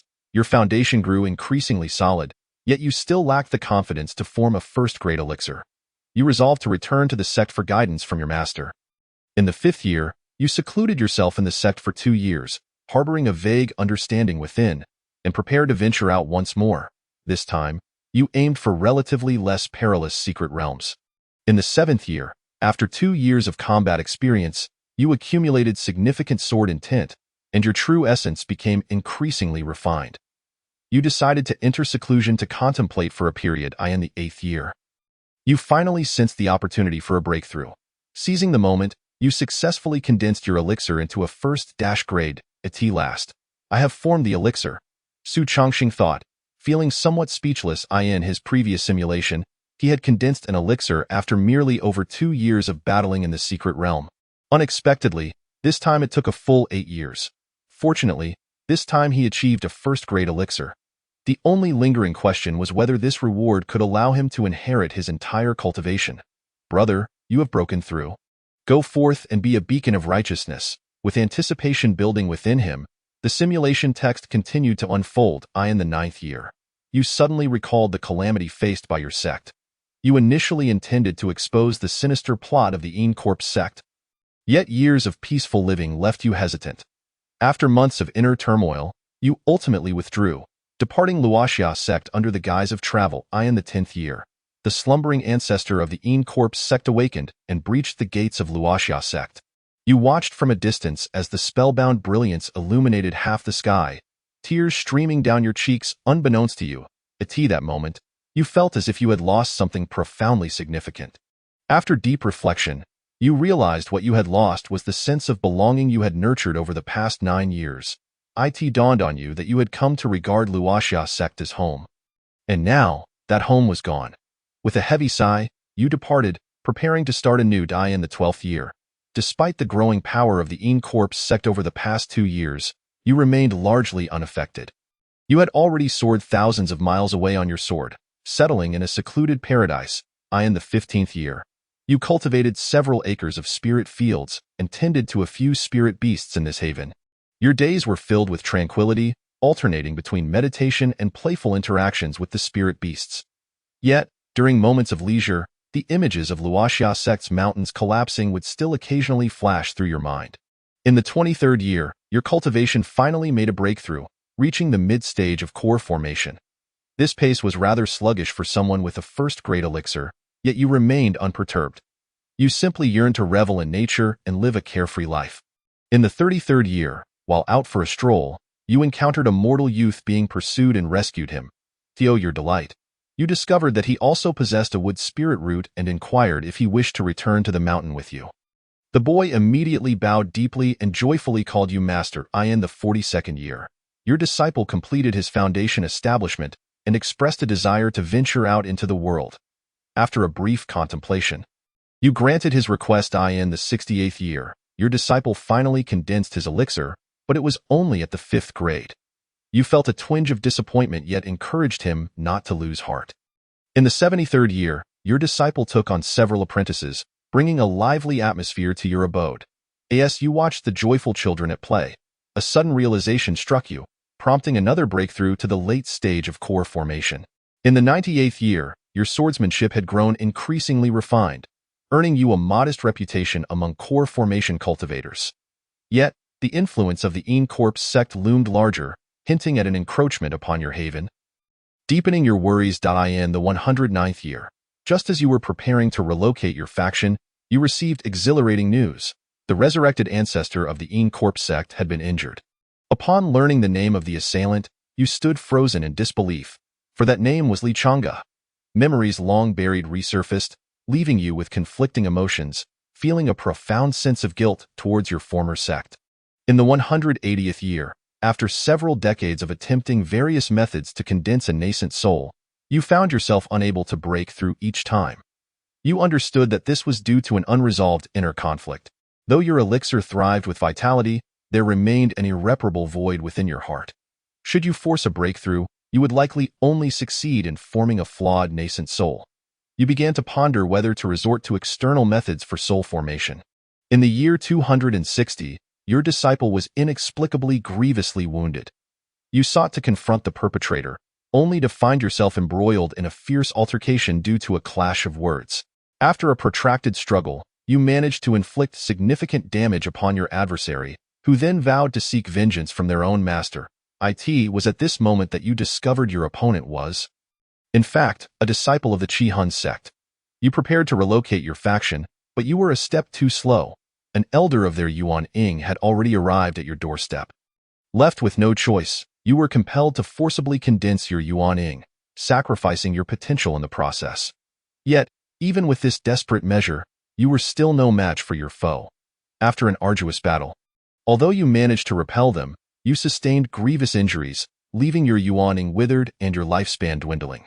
By the year 280, your injuries flared up once more, and you passed away in your cave dwelling. You have died. This time, it feels rather stifling. Su Changxing gazed at the final line of text and gently voiced his criticism. In truth, he had fared quite well in this simulation. Not only had he founded a sect and acquired numerous disciples, but he had also lived for 280 years, an age that would take an ordinary person several lifetimes to achieve. Compared to his previous simulations, this outcome was indeed commendable. However, Su Chongqing still felt a sense of frustration. This conclusion diverged significantly from his envisioned path of cultivation. In this simulation, he had not only failed to thwart the Immortal sect, but his progress in cultivation was also painfully slow, far from commensurate with his profound foundation. Although Su Chongqing was well aware that this was the typical reality for loose cultivators, he still felt a sense of discontent. Chapter 22. Epiphany. As Su Chongqing pondered over where things had gone awry, the system's voice echoed once more. Simulation concluded. Evaluation. Your initial cultivation was resplendent, yet due to a setback, you became a mediocre loose cultivator. Based on the simulation results, you may choose one of the following rewards. 1. View video materials of your simulated life from a first-person perspective. 2. Late-stage foundation establishment cultivation. As Su Chongqing had anticipated, the rewards had plummeted sharply. Logically, he should have opted for the late-stage foundation establishment cultivation. Yet, his mind was plagued by a sense of injustice, and he could not pinpoint the source of his dissatisfaction. Casting a glance at his remaining spirit stones, he ultimately resolved to select the first option. For if he chose the cultivation, the cost of future simulations would undoubtedly soar, and the spirit stones he currently possessed might not suffice for continued simulations. Furthermore, he was genuinely curious about the changes in his mindset throughout this simulation. I choose option 1, Su Chongqing declared. As he spoke, the words from the simulation transformed into images that materialized before his eyes. Perhaps due to a further enhancement of his cultivation, the scenes appeared far more vivid than in the previous simulation. He could even perceive the contours of the objects within the images with his spiritual sense, as if he had entered a peculiar secret realm. Upon pressing the play button, the surroundings began to transform rapidly. From his study of the Imu sword technique to the commencement of his training, Su Chongqing could clearly discern every detail. To his astonishment, he even sensed the fluctuations of true essence within his body. The clarity offered by 1,000 spirit stones was vastly superior to that of merely a few dozen. This was certainly worth it. After a brief moment of silent admiration, Su Chongqing focused all his attention on perceiving the simulated images. This experience was akin to learning the sword technique from a first-person perspective. If he could fully grasp it, his own training would yield results far beyond his expectations. Merely this aspect made the expenditure of 1,000 low-grade spirit stones for viewing worthwhile. Given Su Chongqing's habit of meticulously analyzing the nuances of his spiritual energy, he did not watch too swiftly. It took him an entire day and night to complete the viewing of the sword technique training process. By this time, he had gained a remarkably clear understanding of the Imu sword technique. After savoring the experience for a moment, he continued to watch the subsequent scenes. He swiftly skipped over the tedious training segments, only slowing down during the sect competition to absorb the battles. Each encounter proved immensely beneficial. Not only could he observe the fluctuations of spells, but he could also sense the flow of true essence within himself at that time, creating a strong sense of immersion. Without the fast-forward button, he might have believed he was the one engaged in combat. He felt as if he were experiencing his own evolution with the sword technique, transitioning from initial awkwardness to gradual mastery. After the sect competition concluded, he accelerated the playback once more. Next came the scenes of his travels and comprehension of the world, which he fast-forwarded 100-fold. Rapidly bypassing a plethora of inconsequential moments, it was only during battles and explorations of secret realms that he occasionally slowed his pace. Before long, the timeline reached the 9th year. As he prepared to condense his first-grade golden elixir, Su Chongqing slowed the playback yet again. From a first-person perspective, he intimately experienced the process of condensing the first-grade golden elixir. After contemplating for a long while, he resumed watching the subsequent footage. When he witnessed the siege of the Luoxia sect, inexplicably, his emotions mirrored those of his simulated self. It was then that he finally grasped why the simulated version of himself had developed a mental block as a result of that event. The images of the collapsing mountains were profoundly shocking, and the accompanying sense of helplessness was truly unforgettable. After a considerable interval, he accelerated the playback once more to observe the subsequent developments. During the following 100 years, there were not many noteworthy scenes available for viewing. It was not until he heard of Li Chang's emergence and the severe wounding of the Immortal sect's ancestor that he slowed down again. He distinctly sensed that, at that moment, the simulated version of himself became even more burdened by mental blocks. So, this is when I began to struggle to condense a complete Yuan Ying in the simulation. Su Chongxing quietly contemplated for a moment before continuing to watch the ensuing scenes. Although there were many images, few warranted careful examination. He rapidly bypassed the meaningless footage until he reached the final confrontation, at which point he paused to scrutinize it closely. By this stage, he found it increasingly difficult to comprehend the flow of true essence during the yuaning phase. Nevertheless, the despair of being severely wounded in the simulation resonated deeply within him. Before he realized it, the scene leapt forward several years, leading to his demise in the cave dwelling. The image froze at this moment. With a deep sigh, Su Chongxing emerged from the ethereal visuals. Feeling as though he had been transported to another realm, he vaguely recalled the state he had been in upon traversing to this world. Reminiscent of this very moment, it was akin to reliving an entire lifetime. Clenching his fists tightly, he gradually relaxed them, only to clench them once more a moment later. After cycling through this several times, he murmured, "So this is the feeling of witnessing one's sect's destruction. Allow me to fulfill your regrets." Upon uttering these words, Su Chongxing felt an inexplicable lightness, as if something had departed from his being.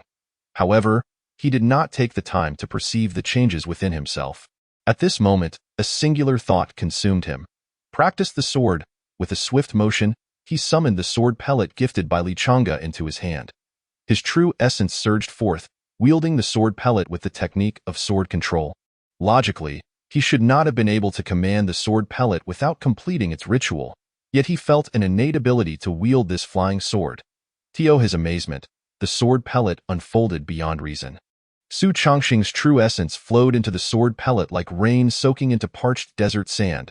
Without any hindrance whatsoever, in mere moments, the flying sword danced around him like a butterfly, swirling gracefully. Swiftly, Su Chongxing attempted to wield the sword technique from his memories, and although it was his first time executing it, he felt an uncanny familiarity. The sword pellet, which he had just consecrated, resonated with him in an indescribable manner.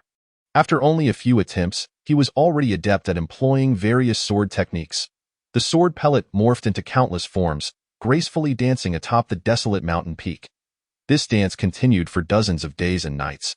Bang, bang, bang. One day, the door to Su Chongxing's courtyard was suddenly knocked upon. "Senior brother, are you in there? Master wanted me to inform you that the sect competition is about to commence." Chapter 23. Let us make a bet. Su Chongxing was momentarily taken aback by the voice. Isn't the sect competition supposed to start in 2 months? How could it be so soon? As soon as he spoke, it was as if a revelation struck him, and he began to calculate the passage of time with his fingers.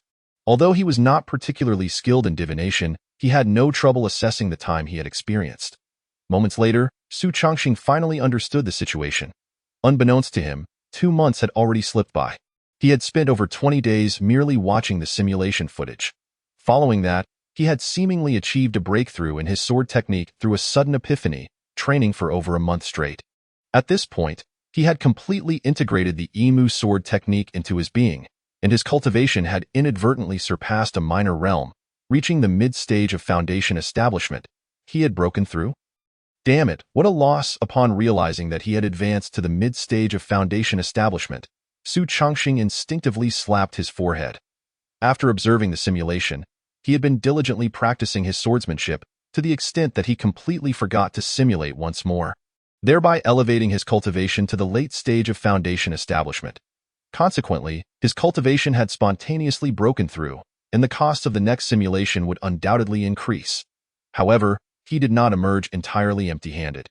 Although he had squandered over 2 months, the process of practicing the sword techniques had allowed him to fully assimilate the sudden surge in his cultivation. With every movement, a faint sword intent enveloped him, dispelling any feelings of unfamiliarity that usually accompanied such rapid advancement. If this were taken into account, he could consider himself not at too great a loss, perhaps even having gained a little. Nevertheless, he clearly lacked the time to evaluate his gains and losses, as a young acolyte outside the courtyard once again knocked on the door. After a brief moment of contemplation, Su Chongxing decided to participate in the sect's grand competition. Despite having gained some experience from his previous observations, he still yearned to personally test his skills. He sheathed his sword and opened the courtyard door, inquiring, "When does the sect's grand competition commence?" "Tomorrow," the acolyte began to respond, but as the words left his mouth, he sensed an inexplicable sword intent. Under the pressure of this sword intent, he found himself at a loss for words. The acolyte's eyes widened in disbelief, exclaiming, "Master, senior brother, you have condensed your own sword intent?" At that moment, Su Chongqing realized that he had indeed manifested a sword intent unique to himself. He stroked his chin and replied, "It is merely a recent insight gained from practicing the sword techniques." The young acolyte's mouth dropped open in awe, his eyes filled with admiration as he remarked, "To think that senior brother could condense sword intent in just over 2 months. You are truly a genius of the sword path. If the eldest senior brother knew, he would surely be thrilled to take you along to battle in the secret realm." Su Chongqing couldn't help but twitch the corner of his mouth at this. In truth, after witnessing the last simulation, his perspective had shifted somewhat. He was no longer particularly averse to the idea of fighting in the secret realm. Nevertheless, he still did not intend to enter the secret realm prematurely.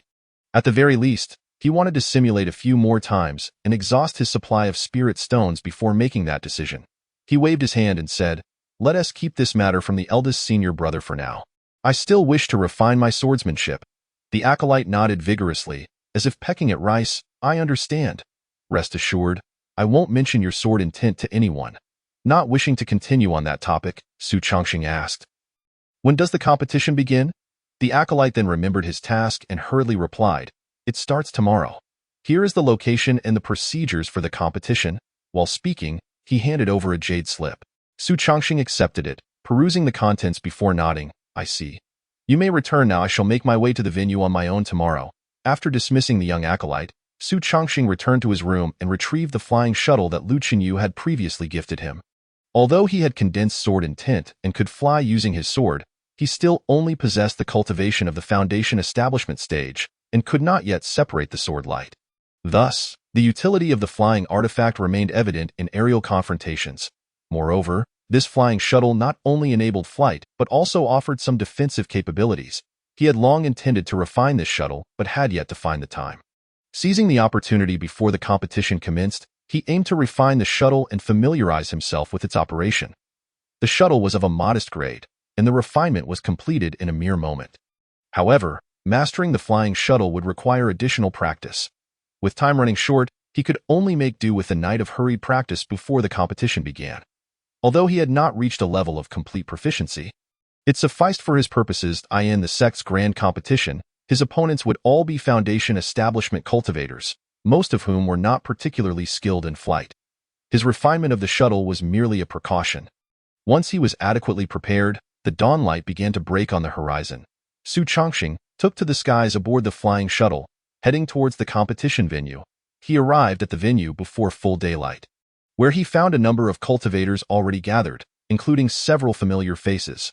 Most striking to him was a young cultivator with a talisman pouch hanging from his waist. He recalled that this individual was named Han Mingguan, a talisman practitioner. The pouch was nearly filled with various talismans, which Han Mingguan would unleash in a flurry during confrontations. In terms of talisman density, he was even comparable to some core formation cultivators. Su Chongqing had previously suffered defeat beneath a rain of talismans in the last simulation. It seemed that Han Mingguan sensed Su Chongqing's gaze and turned to look in his direction. Su Chongqing, seizing the opportunity, greeted him warmly. "Su Chongqing from Filiu Peak. For the competition in 2 days, I hope Brother Han will bestow upon me some guidance." Han Mingguan, somewhat puzzled, replied, "But the competition begins today. Why speak of 2 days hence?" However, he dismissed the thought, merely surmising that Su Chongqing might be a bit nervous. He intended to respond casually, but was taken aback when he noticed the sword intent swirling around Su Chongqing. "Ah?" Han Mingguan's eyes lit up. "Brother Su has condensed sword intent as a swordsman?" Su Chongqing nodded. "I have recently gained insight into sword intent. Forgive me for any clumsiness." Han Mingguan's eyes sparkled with enthusiasm. "Ha! I've longed to duel with a swordsman, yet have not encountered a suitable opponent. Let us not wait for 2 days. Let us have a spirited match today." Su Chongqing shook his head. "Today's opponents are to be determined by drawing lots, so we may not face each other." Han Mingguan, however, laughed. "I believe we will indeed meet today." Su Chongqing felt a flicker of intrigue and proposed, "Since Brother Han is so confident, why not place a wager?" "A wager on what?" "Let us wager 1,000 spirit stones. If we meet on the arena today, I shall pay you 1,000 spirit stones. If we do not meet, You shall pay me 1,000 inferior spirit stones. That sounds fair, let it be so. Han Mingguan readily agreed. He then took out a communication jade pendant and said, Master, I just encountered a swordsman named Su Chongqing, and I am eager for a match. Perhaps you could spare a moment to ensure our lots are drawn together? Su Chongqing. Chapter 24, The Bet Between Core Formation Elders. Han Mingguan, observing Su Chongqing's peculiar expression, laughed heartily. Do not take the previous wager to heart. Brother Su, I was merely jesting. Today, let us have a thrilling match. Su Chongqing's expression stiffened slightly. I find that battles without stakes lack excitement. Since we cannot wager on the lots, let us wager on the outcome of our duel instead. Han Mingguan's eyes brightened again. What a splendid idea. How much do you wish to wager, Brother Su? After contemplating, Su Chongqing replied, 1,000 inferior spirit stones seems a bit low. Let us raise it to 3,000. Han Mingguan regarded Su Chongqing with surprise. You are quite generous, Brother Su. Filio Peak must be quite prosperous. I accept this wager. With the stake settled, Su Chongqing fell silent, moving aside to prepare. He had increased the wager to 3,000 partly out of irritation at Han Mingguan's underhandedness, and partly to seize the opportunity to earn some spirit stones. He had noticed that the cost to initiate another simulation had risen from 1,000 points to 2,000, while he possessed only a little over 3,000 inferior spirit stones. Thus, his initial wager was 1,000 inferior spirit stones. As for whether he would win, Su Chongqing felt reasonably confident. Although he had lost to Han Mingguan in the previous simulation, he had not yet condensed his sword intent at that time, and his mindset had been one of survival rather than confrontation, seeking to conceal his profound foundation.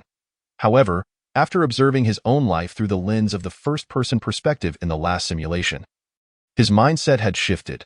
What was the point of a carefree life if it ended in a cave of bones? If one could not attain longevity, what difference did it make between 280 years and 8? Now, Su Chongqing's mindset had transformed from one of mere survival to one of seeking longevity through stability. In this context, revealing a hint of his talent was not a bad idea. After all, in earlier simulations, he had demonstrated considerable talent, and no one in the sect held any animosity towards him. As he quietly adjusted his breathing, the core formation elders took their positions one after another, including Su Chongqing's master, Lu Qinyu. A middle-aged elder approached and greeted Lu Shixiang. What brings you here? Is your second disciple, Zhou Leqi, participating? He is nearing core formation. Participating in an event tailored for new disciples seems a bit unfair. Before Lu Qinyu could respond, another core formation elder chimed in. I heard that old Lu took on a third disciple a couple of months ago. Are you planning to have your third disciple compete? Surely not. The disciple you just accepted is only at the Qi refinement stage. Isantihi. How could he possibly have established his foundation in just 2 months? If he has indeed built his foundation in such a short time, does that not imply he has hardly had the opportunity to refine his cloud patterns? Old Lu, how could you have sent out such a disciple? Even if you were to send him, he should have trained for at least 2 more years. If he is defeated by a single technique, you would surely face great embarrassment. Ahem. Lu Qinyu cleared his throat, interrupting the discussion. In truth, he had anticipated this very scene before arriving. He had been somewhat hesitant about whether to allow Su Chongqing to participate in the sect competition. Had it not been for Li Chang'e asserting that his junior disciple had a solid foundation, Lu Qinyu might have refrained from letting him make a fool of himself. Lu Qinyu shook his head and remarked, the one participating in the competition is indeed my unworthy third disciple. I believed he possessed decent talent and had intended for him to refine a few more cloud patterns. However, he unexpectedly established his foundation without even using a foundation-building pill. Since he has already done so, I might as well let him come and see, lest he remain ignorant of the world's vastness. Hiss, to think he established his foundation without the aid of a foundation-building pill. His talent is indeed remarkable. What a pity, what a pity. Oldly, if you cannot speak wisely, then remain silent. What do you mean by what a pity? It is merely a matter of not having refined cloud patterns, since old Lu dares to let his disciple compete. I suspect this lad possesses some merit. Indeed, that stands to reason. However, not having refined cloud patterns is still somewhat regrettable. At the very least, his cultivation at the foundation-building stage will be inferior to others. Lu Qinyu, upon hearing this, felt somewhat displeased and retorted, what of being inferior in cultivation? My third disciple practices swordsmanship. As long as his talent is sufficient, He can still slay enemies with sword intent even in the absence of true essence. Moreover, his foundation is exceptionally stable, not at all inferior to those peers who have refined 4 or 5 cloud patterns. The rather taciturn elderly burst into laughter upon hearing this, old Lu. You remain ever the protective guardian of your disciples. Your first 2 disciples are one thing, but Li Chang's talent is extraordinary. He surpassed you, his master, years ago. Your second disciple, Zhou Leqi, is also commendable. It is understandable that you would protect him. Yet now you even shield this third disciple, who has not refined his cloud patterns. Your mindset is no longer that of a cultivator. Old Li, perhaps you should refrain from speaking too much. Be wary lest old Lu's disciple decides to teach you a lesson. His eldest disciple, Li Changge, has gained quite a reputation, said to be able to preserve his life even in the presence of an elder of the nascent soul. If he becomes enraged, you might end up with a face full of blossoms. We will not intervene. Elder Li felt somewhat at a loss for words, but was unwilling to relinquish the opportunity to tease Lu Qinyu. Previously, Lu Qinyu had taken pleasure in mocking his disciple selection skills due to his 2 disciples. After pondering for a moment, he suddenly brightened and said, Old Lu, since you believe your third disciple has a solid foundation, how about we make a wager? Lu Qinyu frowned and asked, What wager? Elder Li smirked, Let us wager on whether your third disciple can advance past 5 rounds. If your disciple succeeds, I shall gift you a piece of celestial crystal sand for you to use in crafting his flying sword. If you lose, you will hand over that spirit fruit from your medicinal garden. Lu Qinyu's frown deepened upon hearing this. Before he could respond, the other elders nearby laughed and scolded. Old Li, are you not taking advantage of the situation? You know full well that old Lu's third disciple has not refined any cloud patterns, yet you propose such a wager. How is that different from outright theft? Indeed, not to mention 5 rounds. I dare say even 3 rounds would be unfair. Old Li, this is not acceptable. Elder Li remained unfazed by the criticism, replying calmly, What's wrong with 5 rounds? This time it is a double elimination format. Do you truly believe that old Lu's third disciple could lose 2 rounds in the first 5? You are not disparaging me. You are belittling old Lu. Upon hearing this, the others fell silent and turned their gazes toward Lu Qinyu. Lu Qinyu's eyelids twitched. Let us wager then. It is merely a spirit fruit, though you truly believe I cannot afford it. But you, do not find yourself unable to produce the celestial crystal sand when the time comes. Chapter 25. The astonishing drawing of Lot's elder Li's eyes gleamed at the response. Haha, rest assured. I have long since prepared the celestial crystal sand. If you truly win against me, feel free to take it at any time. No sooner had he spoken than he sensed a familiar presence. The several golden core elders turned simultaneously to gaze into the distance, their faces displaying varying degrees of surprise. One murmured, Why has Master Pei arrived? Ever since he broke through to the nascent soul stage decades ago, he seldom graced this place with his presence. Could it be for that lad Han Mingguan?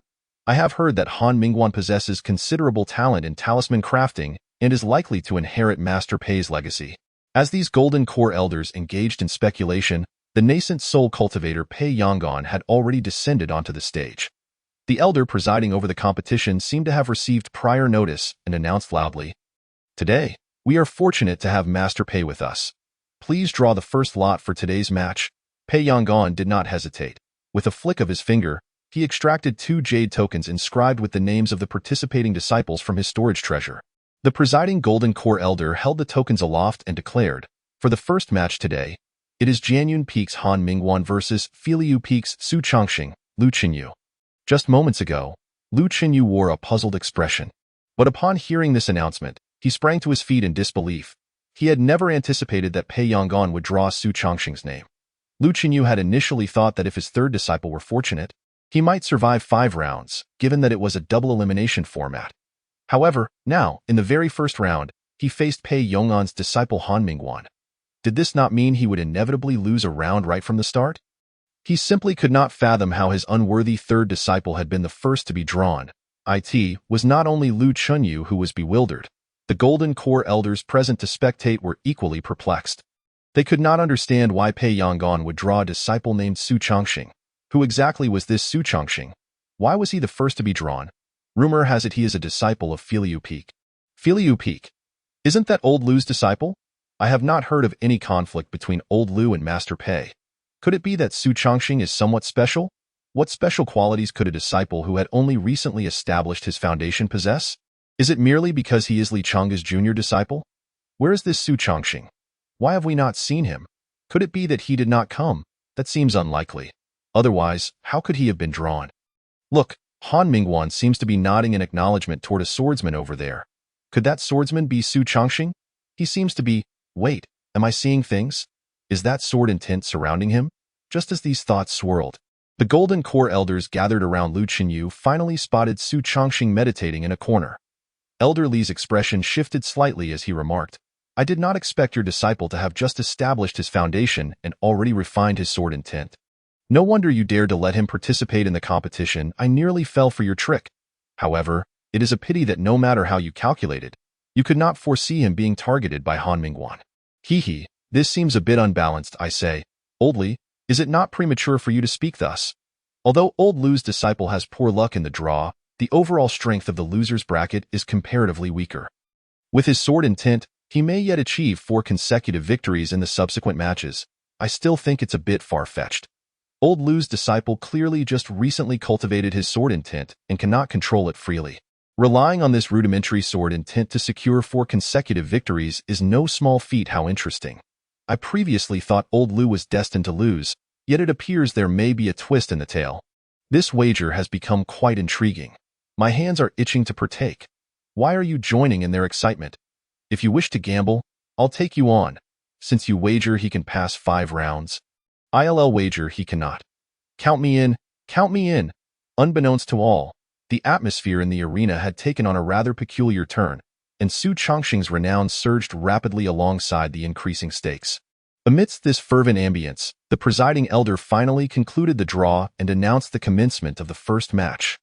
Under the gaze of countless eager spectators, Su Chongqing and Han Mingguan entered the contest arena in succession.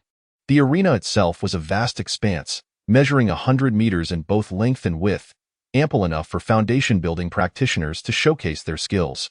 With a commanding shout from the referee, Han Mingguan snapped his fingers lightly, causing dozens of talismans to soar from his talisman pouch, swirling around him like a multitude of butterflies. Meanwhile, Su Chongqing joined his fingers together and gestured vaguely towards Han Mingguan. The Qingmu sword transformed into a streak of flowing light. Slicing towards Han Mingguan, unfazed, Han Mingguan showed no signs of alarm. Instead, the talismans encircling him began to advance toward the incoming sword. The first talisman was effortlessly cleaved in 2, yet it did not dissipate instantly. Rather, it erupted like volatile gunpowder, attempting to disrupt the sword's trajectory. Nonetheless, Su Chongqing's sword light remained remarkably condensed, scarcely affected as it pierced through the flames and aimed for the second talisman. Upon the second talisman being severed, it crystallized into a frost that enveloped the surroundings, yet still failed to impede the Qingmu sword in the slightest. Before the third talisman could be cut, it preemptively harnessed the surrounding spiritual energy to conjure a barrier of qi. However, in the next moment, the sword light shattered the qi barrier effortlessly. Thus, one talisman after another transformed into spells, only to be obliterated in quick succession. In the blink of an eye, the Qingmu sword had severed 18 talismans and appeared before Han Mingguan. Clearly taken aback by the unexpected sharpness of Su Chongqing's flying sword, Han Mingguan's expression changed slightly, yet he did not falter. In that fleeting moment when the sword approached, a flash of light surrounded him as he activated a displacement talisman, transporting himself 5 zhang away. Simultaneously, dozens of talismans erupted from his previous location, triggering a temporary killing array. The might of that array nearly surpassed the limits of foundation-building practitioners, prompting even the Golden Core elders in the arena to raise their eyebrows in surprise. However, in the next instant, a streak of azure light pierced through the layers of the killing array. It was the Qingmu sword, having broken free. Han Mingguan's countenance shifted, and he swiftly retrieved a dragon-lock talisman from his pouch. Instantly, the talisman transformed into 13 chains, 10 of which surged towards the Qingmu sword, while the remaining 3 were directed at Su Chongqing. Su Chongqing raised an eyebrow but refrained from allowing the Qingmu sword to continue its pursuit of Han Mingguan. With a subtle flick of his fingers, the Qingmu sword pivoted, severing the 3 chains that were aimed at him. Subsequently, it spiraled once more, dismantling the remaining 10 chains with equal precision. Chapter 26. Why isn't he running? Seizing the opportunity as Su Chongqing's flying sword returned to defense, Han Mingguan hastily produced several hundred talismans, secretly breathing a sigh of relief. The first round of their confrontation had finally reached a conclusion. Meanwhile, the foundation-building practitioners observing from the sidelines were left with their mouths agape, having been swept away by the earlier display of Han Mingguan's dazzling talismans, which were not only splendid but also formidable in power. Some of these practitioners, placing themselves in Su Chongqing's position, were astonished to realize that they might not even withstand the initial barrage of talismans. Yet, Su Chongqing had effortlessly severed 18 talismans, forcing Han Mingguan to unleash his killing array. But that was not the end. The flying sword had pierced through the talisman array and had subsequently cleaved through 13 dragon-lock talismans, compelling Han Mingguan into a defensive stance. Such overwhelming prowess far exceeded the imaginations of the ordinary disciples. Gulp! Someone swallowed audibly, instinctively remarking, "Is this what it means to be a sword cultivator?" This sentiment echoed in the minds of numerous foundation-building practitioners. However, before their thoughts could continue to expand, a timid voice interjected, that can't be right. I feel like my flying sword wouldn't even be able to break through the first round of talismans." On the spectators' platform, the Golden Core elders who had just participated in the betting were now holding their breath unknowingly. It was only at this moment that someone murmured, "Where did this kid come from? His sword intent is so fierce. This can't be the sword intent of someone who just recently condensed it. Can it? I mean, old Liu, you aren't trying to pull a fast one on us, are you? This kid really has only been foundation building for 2 months. I feel like he might actually win this match." That's a bit of an exaggeration. Han Mingguan is the prized disciple of Master Pei. His abilities are far from ordinary. Besides, he has faced sword cultivators before, so it's too early to declare a loss. However, old Liu's third disciple does indeed have some merit. You've struck gold.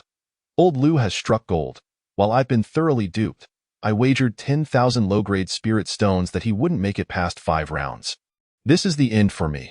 With those skills, who in the loser bracket could possibly stand against him? As the Golden Core elders engaged in heated discussions, Lu Chenyu maintained a stoic expression. Though only he knew how close he was to having his jaw drop, he had never anticipated that this disciple, whom he had previously underestimated, could refine his sword intent to such an extent. Regardless of whether Su Chongqing won or lost, the brilliance of his sword light alone was enough to secure him a place among the many seedlings of the Luoxia sect. Yet just over 2 months ago, Lu Chenyu had thought his third disciple had squandered his potential. Had it not been for Li Changge affirming that this third disciple's foundation was solid, making him a promising candidate, he might have already dispatched Su Chongqing to perform menial tasks for the sect. Countless thoughts surged within him, ultimately coalescing into a singular realization. How could my judgment differ so greatly from that of Li Changge's wretched brat? As the spectators expressed their various sentiments, Su Chongqing in the arena had once again summoned his flying sword. The Qingmu sword transformed into a streak of light, hurtling towards Han Mingguan. Han Mingguan's expression shifted slightly as he scattered a myriad of talismans into the air. Hundreds of talismans morphed into a torrential downpour of spells, descending upon Su Chongqing. Simultaneously, several beams of spiritual light flared around him, forming a protective barrier that would undoubtedly withstand even the onslaught of a sword refined with intent. In Han Mingguan's eyes, this deluge of talismans would surely obliterate the sword cultivator before him. As he gazed at the verdant sword light, a smirk crept across his lips. How will you contend with my true talisman rain? On the other hand, Su Chongqing regarded the torrent of talismans with a peculiar expression. In their last simulation, he had fallen victim to this very maneuver. That time, his flying sword had been unable to breach the opponent's defenses. While the talisman rain had continued unabated, he had no choice but to retract his sword for self-preservation. However, the confines of the arena were limited, and he had only endured in that sea of talismans for a mere incense stick before a moment of carelessness had scattered his sword light. Su Chongqing had long since prepared for such a scenario. He had now successfully condensed a flying shuttle, capable of evading while simultaneously attacking with his sword. His sword light's potency had increased exponentially compared to the simulation. Given the advantage of the flying shuttle aiding his evasion, he was certain victory would be his. Yet, as he surveyed the sea of talismans, an unexpected surge of bravado welled within him in this life. I shall wield my flying sword and confront you head-on. This thought was both spontaneous and fervently intense. so much so that his sword intent seemed to coalesce further. Unbeknownst to him, Su Chongqing halted his hand, previously poised to retrieve the flying shuttle, and instead began to sketch the air with his fingers. One by one, talismans materialized around him. This scene left the distant onlookers utterly perplexed. A golden core elder could no longer contain himself and rose from his seat, exclaiming, "What is he doing? Why hasn't he fled yet? Does he truly intend to forfeit? With that sword intent, he still has a chance. Could it be that he plans to counterattack? Counterattack? Have you not seen Han Mingguan's layers of protective shields? Even if we ourselves were to descend into the fray, we couldn't resolve this in mere moments. Under the relentless barrage of spells, how long can he last? Why isn't he running? This is the end. Wait." As he stamped his feet in frustration, he was astonished to witness Su Chongqing, one hand guiding his sword, the other inscribing talismans, successfully blocking the rain of talismans overhead.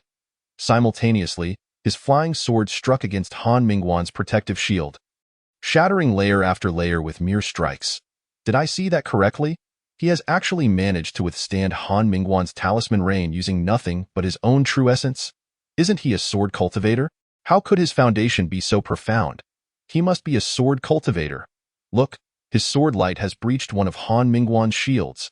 As the dialogue continued, Han Mingguan once again unleashed over a dozen talismans, transforming them into chains that surged towards the emerald sword light, while he himself hastily retreated to evade the terrifying sword light.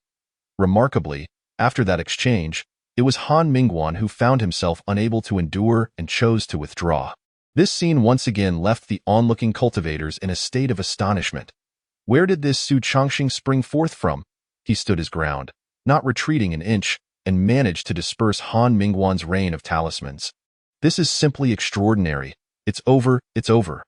There seems to be no hope left for this competition. I had originally hoped to make a name for myself in this contest, but now two prodigies have emerged right off the bat. One is in the winner's bracket, and the other in the loser's bracket. How can anyone survive this? As the foundational cultivators participating in the competition lamented, the core formation elders in the arena widened their eyes in disbelief. A few of the less powerful core formation elders awkwardly realized that even if they were to step into the ring, they would hardly be as composed as Su Chongqing. After scanning the two with complex expressions, they ultimately fixed their gaze on Lu Qinyu. Among the core formation elders, Lu Qinyu's mid-core formation cultivation was not particularly outstanding. His prominence stemmed from having taken on a disciple named Lichanga, which allowed him to thrive within the Luoxia sect. Lichanga had spent over a decade cultivating to condense a first-grade golden core, mastering swordplay to such a degree that he could almost rival a few of the less combat-oriented nascent soul elders. Nearly everyone believed it would not be long before Lichanga condensed his nascent soul, becoming a legendary sword master of Luoxia sect. Many core formation elders harbor jealousy towards Lu Qinyu because of this.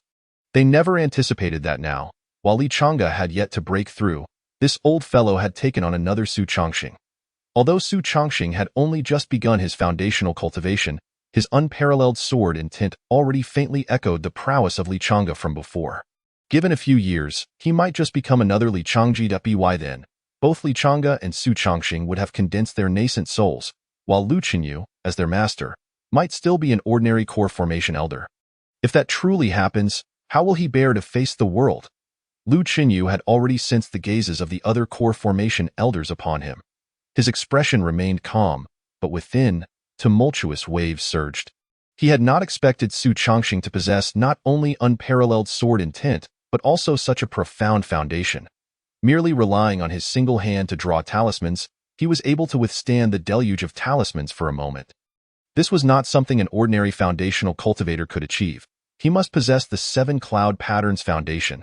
Could it be that I was mistaken? Has this child secretly refined the 7 cloud patterns even before his foundational cultivation? I had only just imparted the Yunxia Yingxian technique to him a few days prior.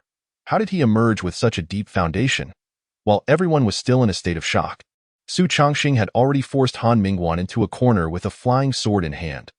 Although Han Mingguan seemed to be throwing talismans indiscriminately, he could not block that brilliant green sword light. As he reached for the Dragon Lock talisman for the 5th time, he finally came up empty. In that fleeting moment of distraction, the greenwood sword cut through his protective barrier, resting against Han Mingguan's shoulder. Su Chongqing of Filiu Peak wins. The core formation elders in the arena were momentarily stunned before uttering those words in a somewhat complex tone. It was only then that Lu Qinyu finally could not suppress the smile that crept to his lips. Although he still could not comprehend how his little disciple had suddenly become so formidable, that matter could be pondered later. What was most crucial now was that his disciple had triumphed. Lu Qinyu slowly turned around and addressed the provocateur, elderly, saying, "Oldly, my disciple has won this round. When will you deliver your wager?" Elder Li's expression stiffened as he retorted, "Why the rush? Our wager was on whether your little disciple would make it past the 5th round. We are only just at the 1st round. I haven't lost yet." This time, without Lu Qinyu needing to speak, someone nearby chimed in, "Oldly, you should stop putting up a front. Old Lu's little disciple has even defeated Han Mingguan. How many more can surpass him? You might as well prepare your wager early to avoid having someone come demanding it at your doorstep." Elder Li's complexion shifted between shades of green and white as he protested. "How am I putting up a front? Su Chongqing indeed won, but Han Mingguan isn't a pushover. What if this kid exhausts too much energy in the recent battle and cannot condense his true essence in the next round? Such things have occurred in the past. Heh, I don't know how much energy old Lu's 3rd disciple expended, but I do know that this lad stood his ground from the beginning to the end, not moving an inch. Oldly, were you so shaken that you failed to notice this?" Elderly was taken aback, then quickly recalled the entirety of the recent battle. Moments later, his mouth fell open slightly in surprise. He realized the truth in that statement. Su Chongqing had indeed not moved an inch throughout the fight. He had faced Han Mingguan's torrential rain of talismans and had managed to withstand it thanks to his formidable foundation. Elderly stood in stunned silence for a while before murmuring, This lad is a monster. The disciple of Master Pei has suffered a terrible defeat. I hope he does not harbor any grudges." His words caused the other elders to exchange glances, their expressions reflecting a sudden realization. They all turned their eyes towards the high platform where Pei Yong'an stood. That moment, Pei Yong'an maintained his composure. Yet his gaze remained fixed on the distant arena without blinking. A keen-eyed core formation elder discerned that Pei Yong'an's lips were slightly moving, seemingly communicating with someone afar. They instinctively glanced towards the arena and indeed spotted Han Mingguan appearing to listen intently. Occasionally nodding gently. One core formation elder beside Lu Qinyu could not help but remark, "Old Lu, it seems this battle has dealt quite a blow to Master Pei's disciple. Your disciple has truly made a name for himself today. From now on, Filiu Peak boasts 2 prodigies." The corners of Lu Qinyu's mouth twitched upward even more. He struggled against the urge to laugh aloud, shaking his head and replying, "The competition is not yet over." "It is premature to say such things," the elder scoffed. "You can pretend all you want. I know your character well enough. You must be overjoyed right now, reveling in this victory. Can you share what secrets you have in choosing disciples? How is it that 2 prodigies emerge from your 3 disciples?" Lu Qinyu replied with a half-smile, "In the future, when selecting disciples, seek those with the character Chang in their names." The elder blinked in surprise. "Are you serious?" Lu Qinyu merely chuckled in silence. The core formation elders continued their discussion. The 2nd round of the foundational disciples competition had already commenced. However, in comparison to the splendid first match, the 2nd competition appeared rather mundane. Most of the core formation elders' attention was not on this match, and even the judge occasionally found himself distracted. This lackluster atmosphere persisted until another nascent soul elder's disciple took the stage. The young man, named Yihong, wielded a flowing cloud flying shuttle, moving with a speed rivaling that of a flying sword, and with a single strike, he sent his opponent flying. Had it ended there, the atmosphere might not have revived. What truly caused a stir was when Yihong, after defeating his opponent, pointed his flying shuttle towards Su Chongqing from afar, proclaiming loudly, "I initially thought this competition was merely a contest between Han Mingguan and myself. I did not expect another sword cultivator to emerge. I have long heard that Li Chang's flying sword swept through numerous core formation elders. Unfortunately, I entered the sect too late to battle him. I did not foresee that Filiu Peak has produced another Su Chongqing. Tomorrow, in the 1st round, let us duel here." Su Chongqing, upon hearing this, could not help but twitch his mouth in disbelief. Although Han Mingguan had already demonstrated the cruelty of the draw earlier that day, Yihong's blatant declaration still left him at a loss for words. After pondering for a moment, he extended his right hand and gestured the number 6. Yihong was momentarily taken aback, asking, "What does that mean?" Do you intend to fight me in the 6th round? From a distance, the gathered core formation elders were also momentarily stunned. Someone remarked in shock, "Old Lu, this is rather unfair of you. We all agreed not to interfere with the drawing process. Why is your disciple intervening? Without Yihong, who could possibly stand against your disciple's flying sword? This is not just. It is not unfair. It is not Su Chongqing who is interfering with the drawing. Old Lu, do not listen to their nonsense. Are you all just unable to accept defeat?" As the elders debated, Su Chongqing shook his head and clarified. "No, what I mean is that I currently possess 6,000 low-grade spirit stones. If you wish to fight me, then wager 6,000 low-grade spirit stones against me. If you win, you take my spirit stones. If you lose, you must give me an additional 6,000. Wei Yihong's expression suddenly turned exceptionally peculiar. He had never anticipated that this sword cultivator, who had effortlessly toppled Han Mingguan with merely a flying sword, would utter such words. This demeanor was strikingly similar to those he looked down upon among the core formation elders. Yihong cast a strange glance at Su Chongqing but still nodded and said, "All right, I accept your wager." This declaration instantly stirred excitement among the onlookers. The two who had established the bet were a disciple of a Yuan-ing ancestor, adorned with an array of magical artifacts, and a top-tier sword cultivator who had just triumphed over Han Mingguan. Their wager was indeed astonishing. 6,000 low-grade spirit stones, a sum substantial even for the core formation elders. Among the young disciples in the foundation establishment stage, a significant portion had never even laid eyes on such a quantity of spirit stones. The core formation elders, who had been engaged in animated discussions just moments prior, fell silent, their expressions strange as they ceased their arguments. Someone approached Lu Qinyu and remarked, "Old Lu, your disciples certainly possess unique personalities. If I am not mistaken, he just acquired a pouch of spirit stones from Han Mingguan. Yet he has turned his attention to Yihong. Indeed, isn't your disciple a sword cultivator? What does he need such a vast amount of spirit stones for?" Lu Qinyu smiled subtly, remaining silent. The speaker pondered aloud. "Could it be that your disciple has a special talent requiring a significant consumption of spirit stones during cultivation? Such a talent seems rather rare." Lu Qinyu was momentarily taken aback, contemplating, could it truly be so? Meanwhile, several core formation elders nearby had already begun establishing odds for the next day's outcome. Despite Su Chongqing's overwhelming victory today, the odds did not heavily favor him. Many believed that Yihong's audacity to challenge Su Chongqing after witnessing today's battle indicated he must possess some hidden trump card. Coupled with Yihong's combat style, it was easy to conclude that he must have formidable treasures in his possession. Items potent enough to allow a foundation establishment cultivator to defeat a core formation elder or surpass an equally matched sword cultivator. Seeing his disciple lagging in the betting odds, Lu Qinyu expressed his dissatisfaction, saying, "I bet on my little disciple to win. Oh, Old Lu, are you planning to join in the fun?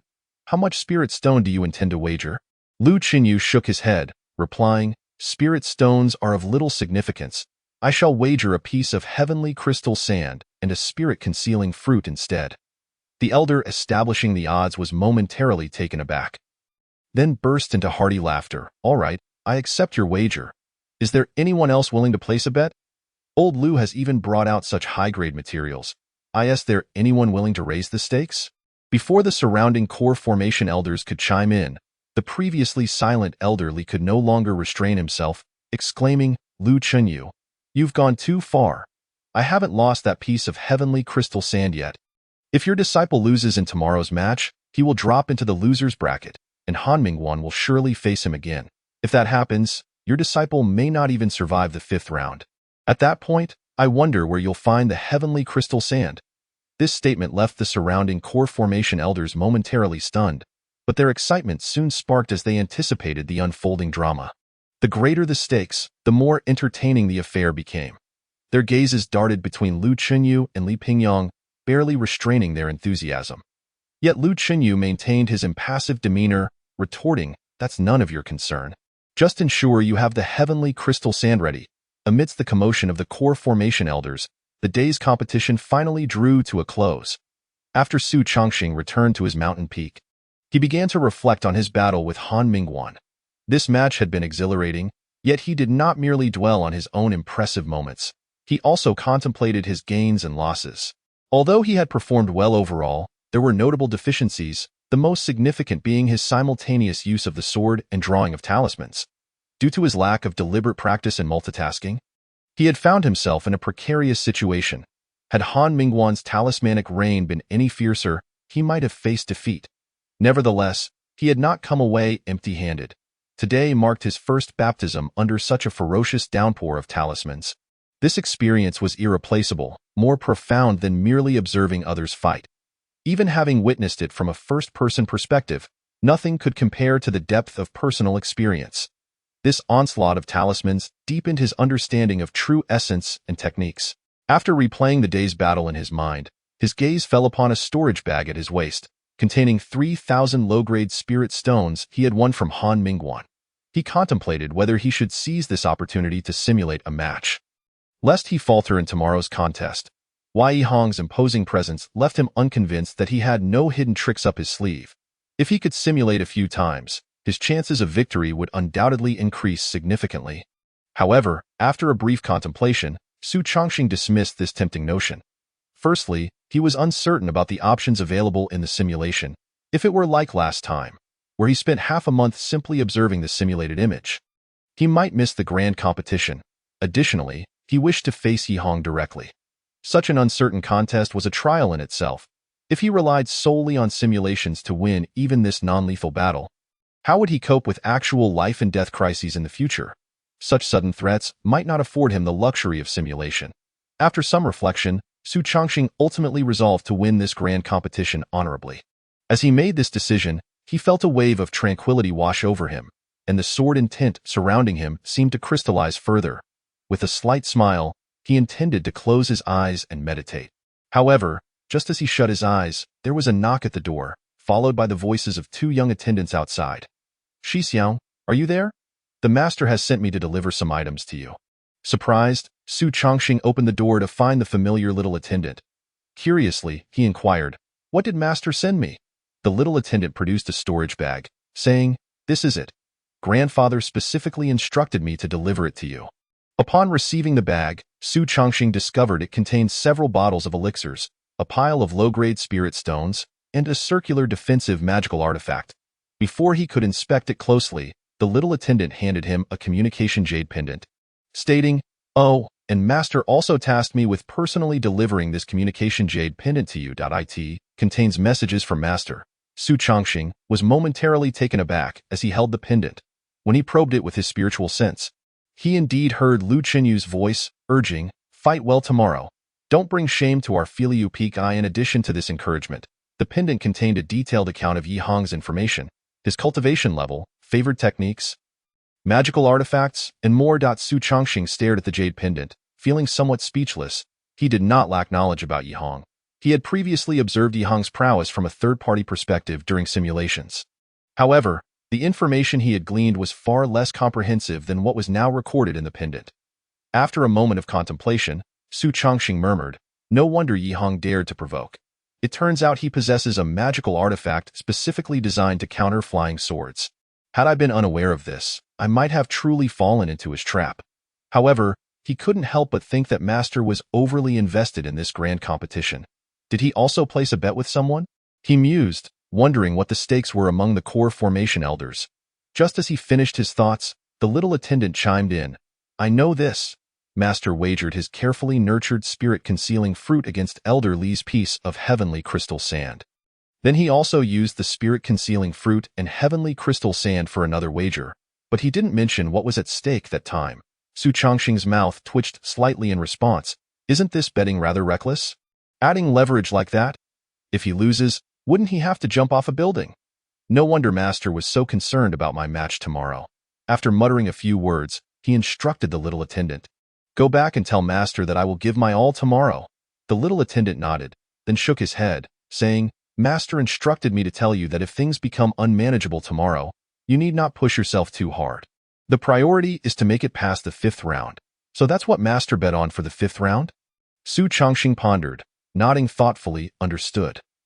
After the young Taoist had finished relaying Lu Chunyu's words, he excitedly encouraged Su Chongqing before bouncing away into the mountains. Su Chongqing then returned to his room to examine the items delivered by the young Taoist.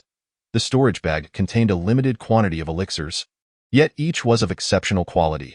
Among them were the Shengmai Dan for healing injuries, the Ning Shen Dan for swiftly stabilizing and treating the spirit, and the Gu Yuan Dan for solidifying the Dantian. Each elixir had its distinct purpose, evidently reflecting Lu Qinyu's concern that he might have sustained internal injuries during the day's competition. Su Chongqing shook his head and stored the elixirs away.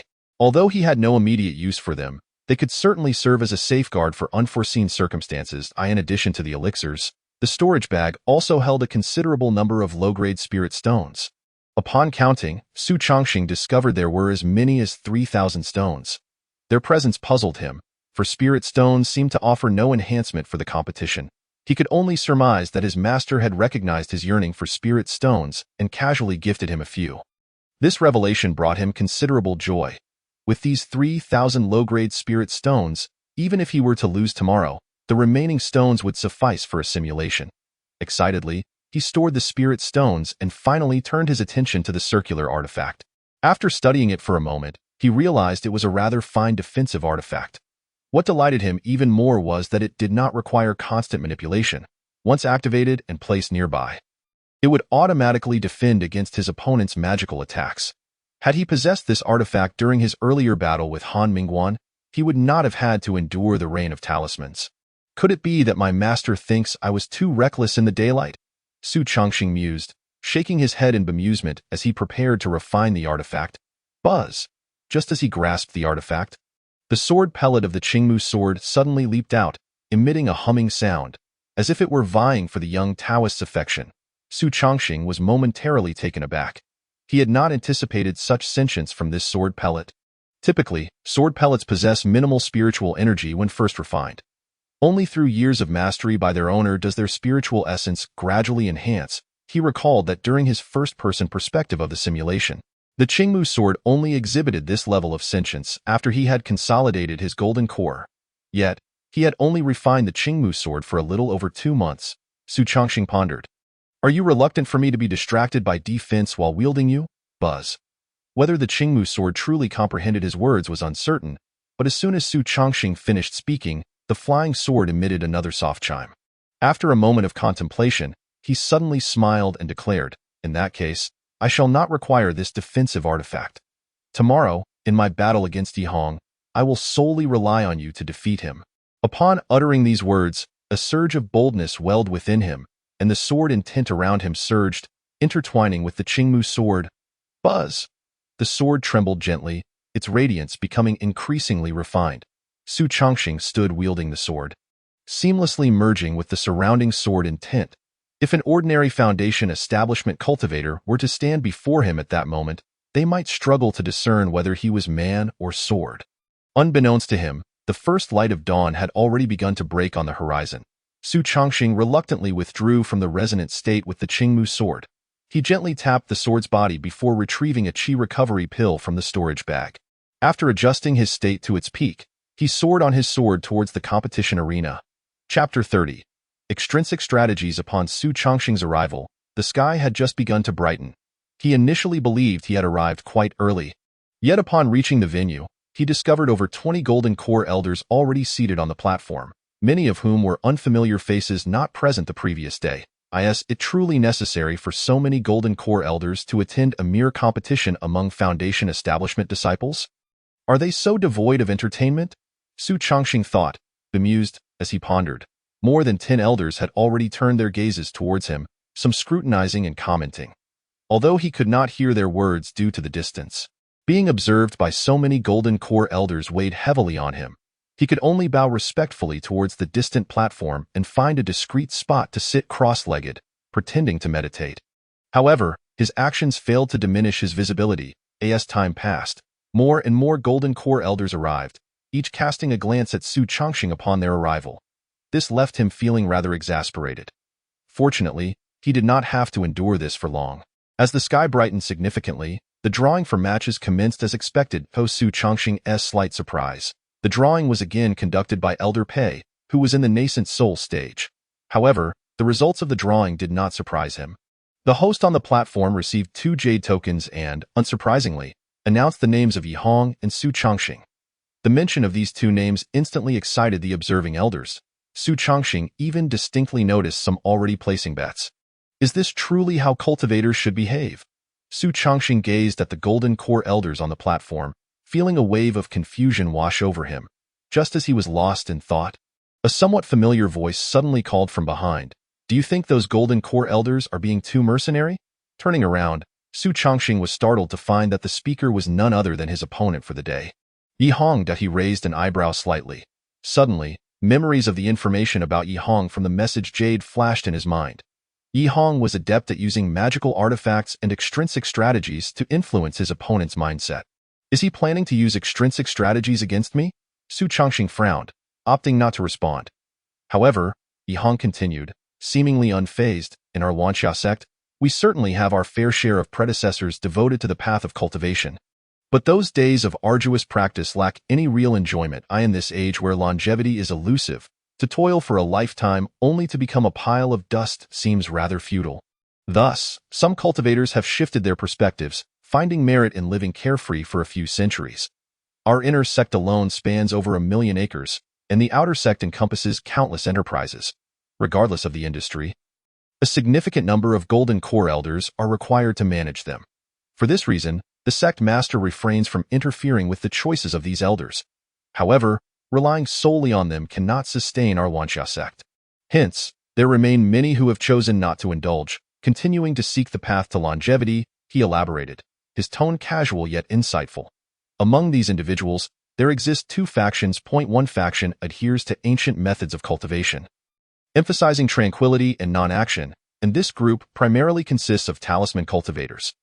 The other faction forges ahead through endless trials, comprised mostly of sword cultivators. Su Chongqing, reflecting on this, remarked, my senior brother, Li Changge, should belong to the latter faction. Correct? Yi Hong nodded. Li Changge is indeed one of the most renowned figures among them. That foolish Han Mingguan was influenced by your senior brother and often seeks out duels. I never anticipated he would be taught a lesson by you yesterday.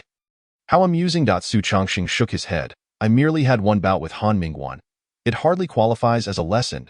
Yi Hong chuckled.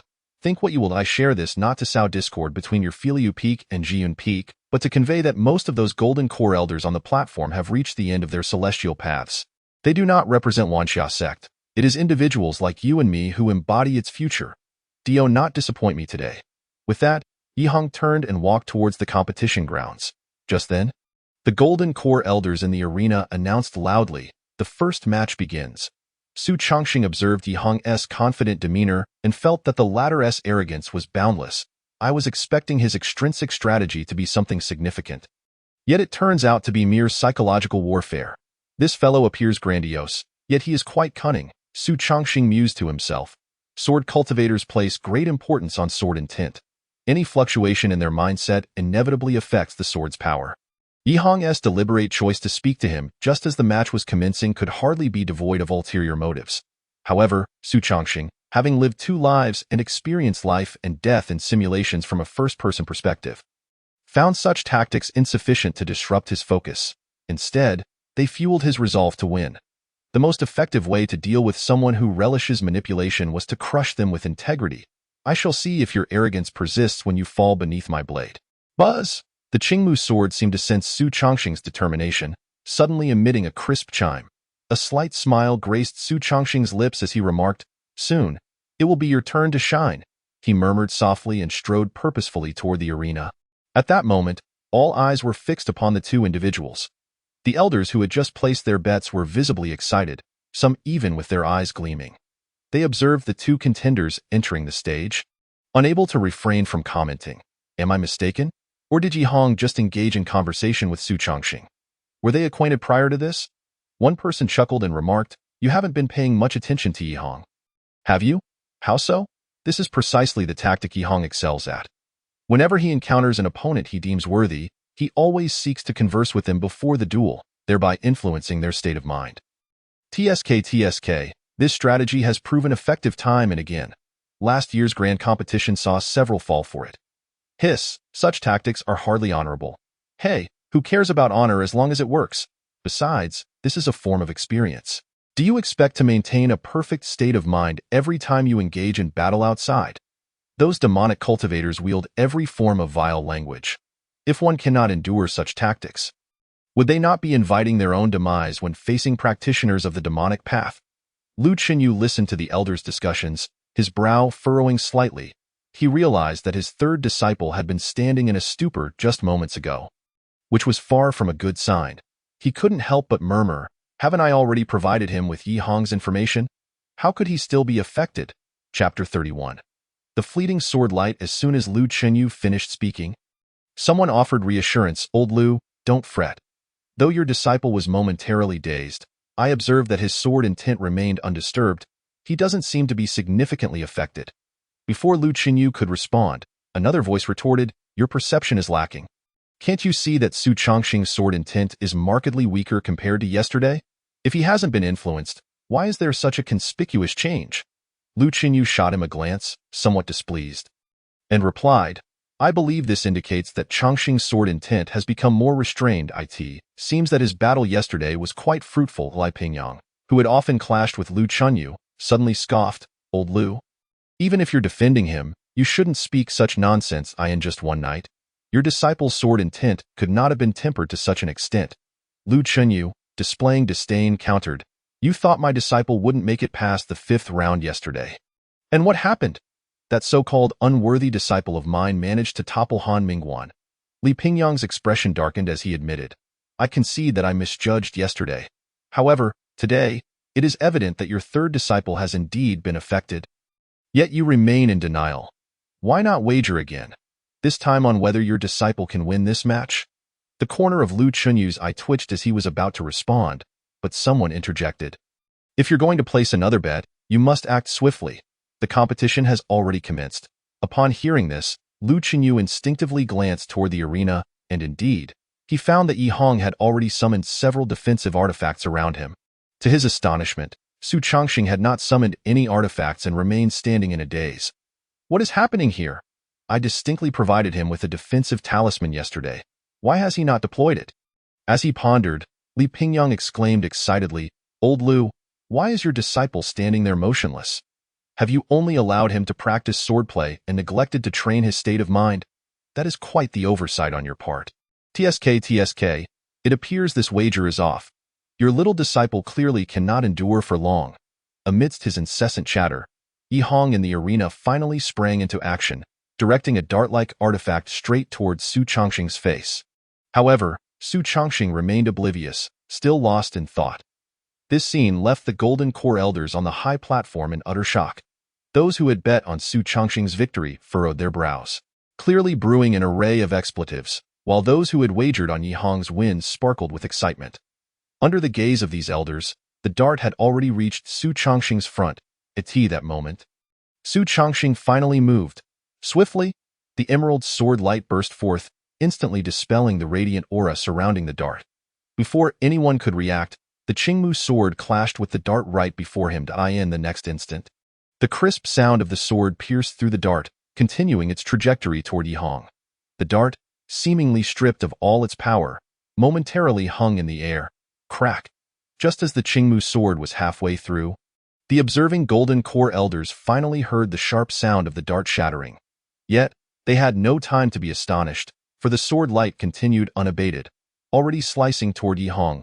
Yi Hong's expression shifted dramatically as he hurriedly activated the defensive artifacts he had previously set around himself. To his horror, just as he unleashed those defensive artifacts, he heard a series of sharp cracking sounds. Before he could comprehend what was transpiring, a flash of emerald light appeared before him. This was the sword light of the Qingmu sword. The sword light had not only shattered his dart but continued its relentless assault, cutting through 3 of his defensive artifacts. Yi Hong's pupils constricted, and he remained utterly stunned. Equally astonished were the Golden Core elders on the platform. Just moments ago, when the dart was launched at Su Chongqing, they all believed Yi Hong was on the path to victory. Yet, no one had anticipated that the tides would turn so swiftly. Li Pingyang, who had been mocking Lu Chenyu, found himself at a loss for words, his mouth agape, unable to articulate the latter half of his sentence. Su Chongqing from Filiu Peak wins. It was the Golden Core elder in the arena who first regained his composure and proclaimed the result of the match. This announcement sent a shiver through Yi Hong's entire being. It was at this moment that he finally came to the realization that he had indeed lost. Yi Hong clenched his fists tightly, his eyes filled with resentment. For this competition, he had meticulously prepared a formation capable of countering flying swords. Additionally, he had crafted artifacts designed to disrupt the trajectories of flying swords. He had even prepared dozens of defensive artifacts. The three he had just deployed were merely his standard ones, not his strongest talismans. The meticulously prepared artifacts had yet to be utilized, and he had already lost. Yihang longed to accuse Su Chongqing of a sneak attack, but as he opened his mouth, no words emerged. He understood all too well that voicing such claims would only serve to humiliate himself. The emerald sword light had sliced through 4 of his artifacts. Heading straight for his face, if he were to assert that it was a sneak attack, he would only become a laughingstock. Yet, he could not quell his frustration. Not to mention the numerous artifacts he had prepared. Even the 3 defensive artifacts he had summoned around him had not been given the chance to unleash their full potential. Had he activated those 3 artifacts in advance, Su Chongqing's flying sword would never have reached him. But the speed of that sword light was simply too swift, leaving him no opportunity to react. The 3 defensive artifacts had autonomously activated, leading to their complete destruction. The more Yihang contemplated, the more resentment brewed within him. However, when he lifted his head, he found Su Chongqing already turning away, walking toward the arena's edge as if he had merely come to participate in a brief exhibition. This scene drove Yihang to the brink of madness. He suddenly howled skyward, "Su Chongqing, I refuse to accept this." Outside the arena, Han Mingguan observed the seemingly deranged Yihang and felt a sense of relief. Had Su Chongqing delivered such a blow to him yesterday, he would likely have been the one crying out in despair. Just as Han Mingguan silently thanked his fortune, a steady voice emerged from behind him. "What is your perspective on today's duel?" It was Pei Yong'an, who had somehow appeared beside his disciple. Even an infant soul cultivator could not help but show extra affection for a disciple destined to inherit his mantle. Han Mingguan, recalling the emerald sword light from just moments ago, replied, "Master, do you think it is still possible for me to transition to sword cultivation?" Pei Yong'an responded. Chapter 32. The offering of the spring decision not far away. The assembly of Golden Core elders on the high platform had also begun to regain their senses. Lu Chenyu cast a glance at Li Pingyang, a faint smile gracing his lips as he remarked, "What a pity. The battle concluded too swiftly. Had I known you wanted to place another wager, I would have instructed my 3rd disciple to take his time." Li Pingyang's eyelids twitched violently, yet he refrained from further provocation. With a long sigh, he said, "Your little disciple is likely another Li Chang'e. I shall deliver the sky crystal sand you requested tomorrow." Before Lu Chenyu could respond, a nearby Golden Core cultivator expressed surprise. "Old Li, it's only the 2nd match. Why are you conceding already?" Li Pingyang sighed again. Su Chongqing severed 4 of Yihang's artifacts with a single sword strike, demonstrating an unstoppable force. What reason remains to persist? "The only thing I cannot fathom is the foundation he possesses." Li Pingyang, upon reaching this point, suddenly turned to Lu Chenyu and inquired, "My dear disciple, how many cloud patterns have you managed to condense?" If he truly has not had the opportunity to condense even a single cloud pattern, then despite his extraordinary swordsmanship, it would be utterly impossible for him to have severed 4 magical artifacts belonging to Yihang. This statement instantly piqued the curiosity of the other core formation elders, who suddenly realized that Li Pingyang was indeed correct. While the innate talent for swordsmanship is not influenced by a cultivator's foundation, the power of sword techniques is closely linked to the practitioner's cultivation level. Without a solid foundation to support him, even if Su Chongqing were a genuine sword prodigy, he would have surely exhausted his strength after shattering Yihang's flying shuttle. Yet, not only did he remain unspent, but he also effortlessly destroyed 3 of Yihang's defensive artifacts, seemingly with energy to spare. This was certainly beyond the capabilities of an ordinary foundation establishment cultivator. In an instant, the gazes of the core formation elders converged upon Lu Chenyu. Lu Chenyu felt a wave of unease wash over him as he met their scrutinizing stares. With a stoic expression, he replied, "I can only assure you that everything I have stated thus far is the truth.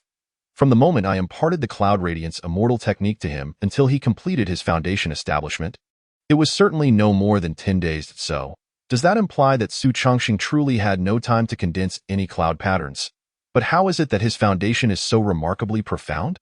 Could it be that the cultivation method he practiced prior was not inferior to the Cloud Radiance Immortal technique? By the way, old Lu, What cultivation method is your third disciple practicing? At this, Lu Qinyu was momentarily taken aback. His change in demeanor immediately attracted the interest of the other core formation elders. One of them chuckled. I say, Old Lu, does it mean you do not even know what cultivation method your disciple is practicing? It seems your apprentice was truly a lucky find. Old Lu's fortune is indeed astonishing. First he picked up Li Changge, and now he has stumbled upon Su Chongqing. With these two disciples, he could enjoy a carefree life. Ah, why am I not blessed with such fortune as Old Lu? Your disciple's performance in this competition was simply too remarkable. Perhaps he has already caught the attention of the elders in the sect. The fact that your disciple possesses a high-level foundation establishment cultivation method will likely not remain a secret for long. Although the sect does not mandate disciples to surrender their personal techniques, inquiries about such matters are likely to arise. You must consider how to communicate with your disciple regarding this. This discourse caused Lu Qinyu's brows to furrow deeply. His gaze inadvertently drifted towards Su Chongqing, who was currently observing the battles of the other disciples. Although the other Foundation establishment disciples were far inferior in realm, their diverse combat techniques were still worthy of his study. Perhaps it was due to his previous two dazzling performances that had ignited the fighting spirit of the other Foundation establishment cultivators.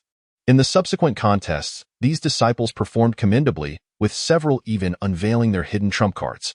Some techniques even emerged that had not been seen in previous simulations. Not until the competition concluded did Su Chongqing return to his mountain peak. Riding on his flying sword, he routinely summarized the day's battles before intending to meditate and recuperate. However, scarcely had he begun to relax when the crisp voice of a young acolyte echoed from outside his courtyard. Su Chongqing opened the courtyard door, curiosity piqued. Has my master sent you again with something for me? What is it this time? The young acolyte handed him a storage bag, stating, I do not know. The master did not allow me to look. However, he did ask me to convey a message to you. Su Chongqing blinked and asked, What message does my master have? The young acolyte rubbed his cheek and replied, The master said that your performance today was too conspicuous. Some believe it may be related to your personal cultivation method. In a few days, someone may come to inquire about your technique. If you are willing to offer your method to the sect, you should be able to receive a substantial reward. If you prefer not to disclose it, do not feel pressured. The master can directly send those individuals away. Su Chongqing pondered for a moment. My technique is indeed rather unique. However, if the sect is interested, I would not be opposed to sharing it. Please wait a moment for me. In previous simulations, Su Chongqing had offered the spring encounter technique. And each time, the falling sunset sect had compensated him handsomely. Although there was an incident where he perished in a secret realm, it could hardly be attributed to the sect's fault. Thus, upon hearing that the sect had taken notice of his unique technique, Su Chongqing contemplated briefly before deciding to offer the spring encounter technique again. After a moment, he inscribed the technique onto a jade slip from memory. Su Chongqing then recalled and inscribed a few simple restrictions with his sword intent onto the jade slip. These restrictions were techniques he had learned while observing the last simulation.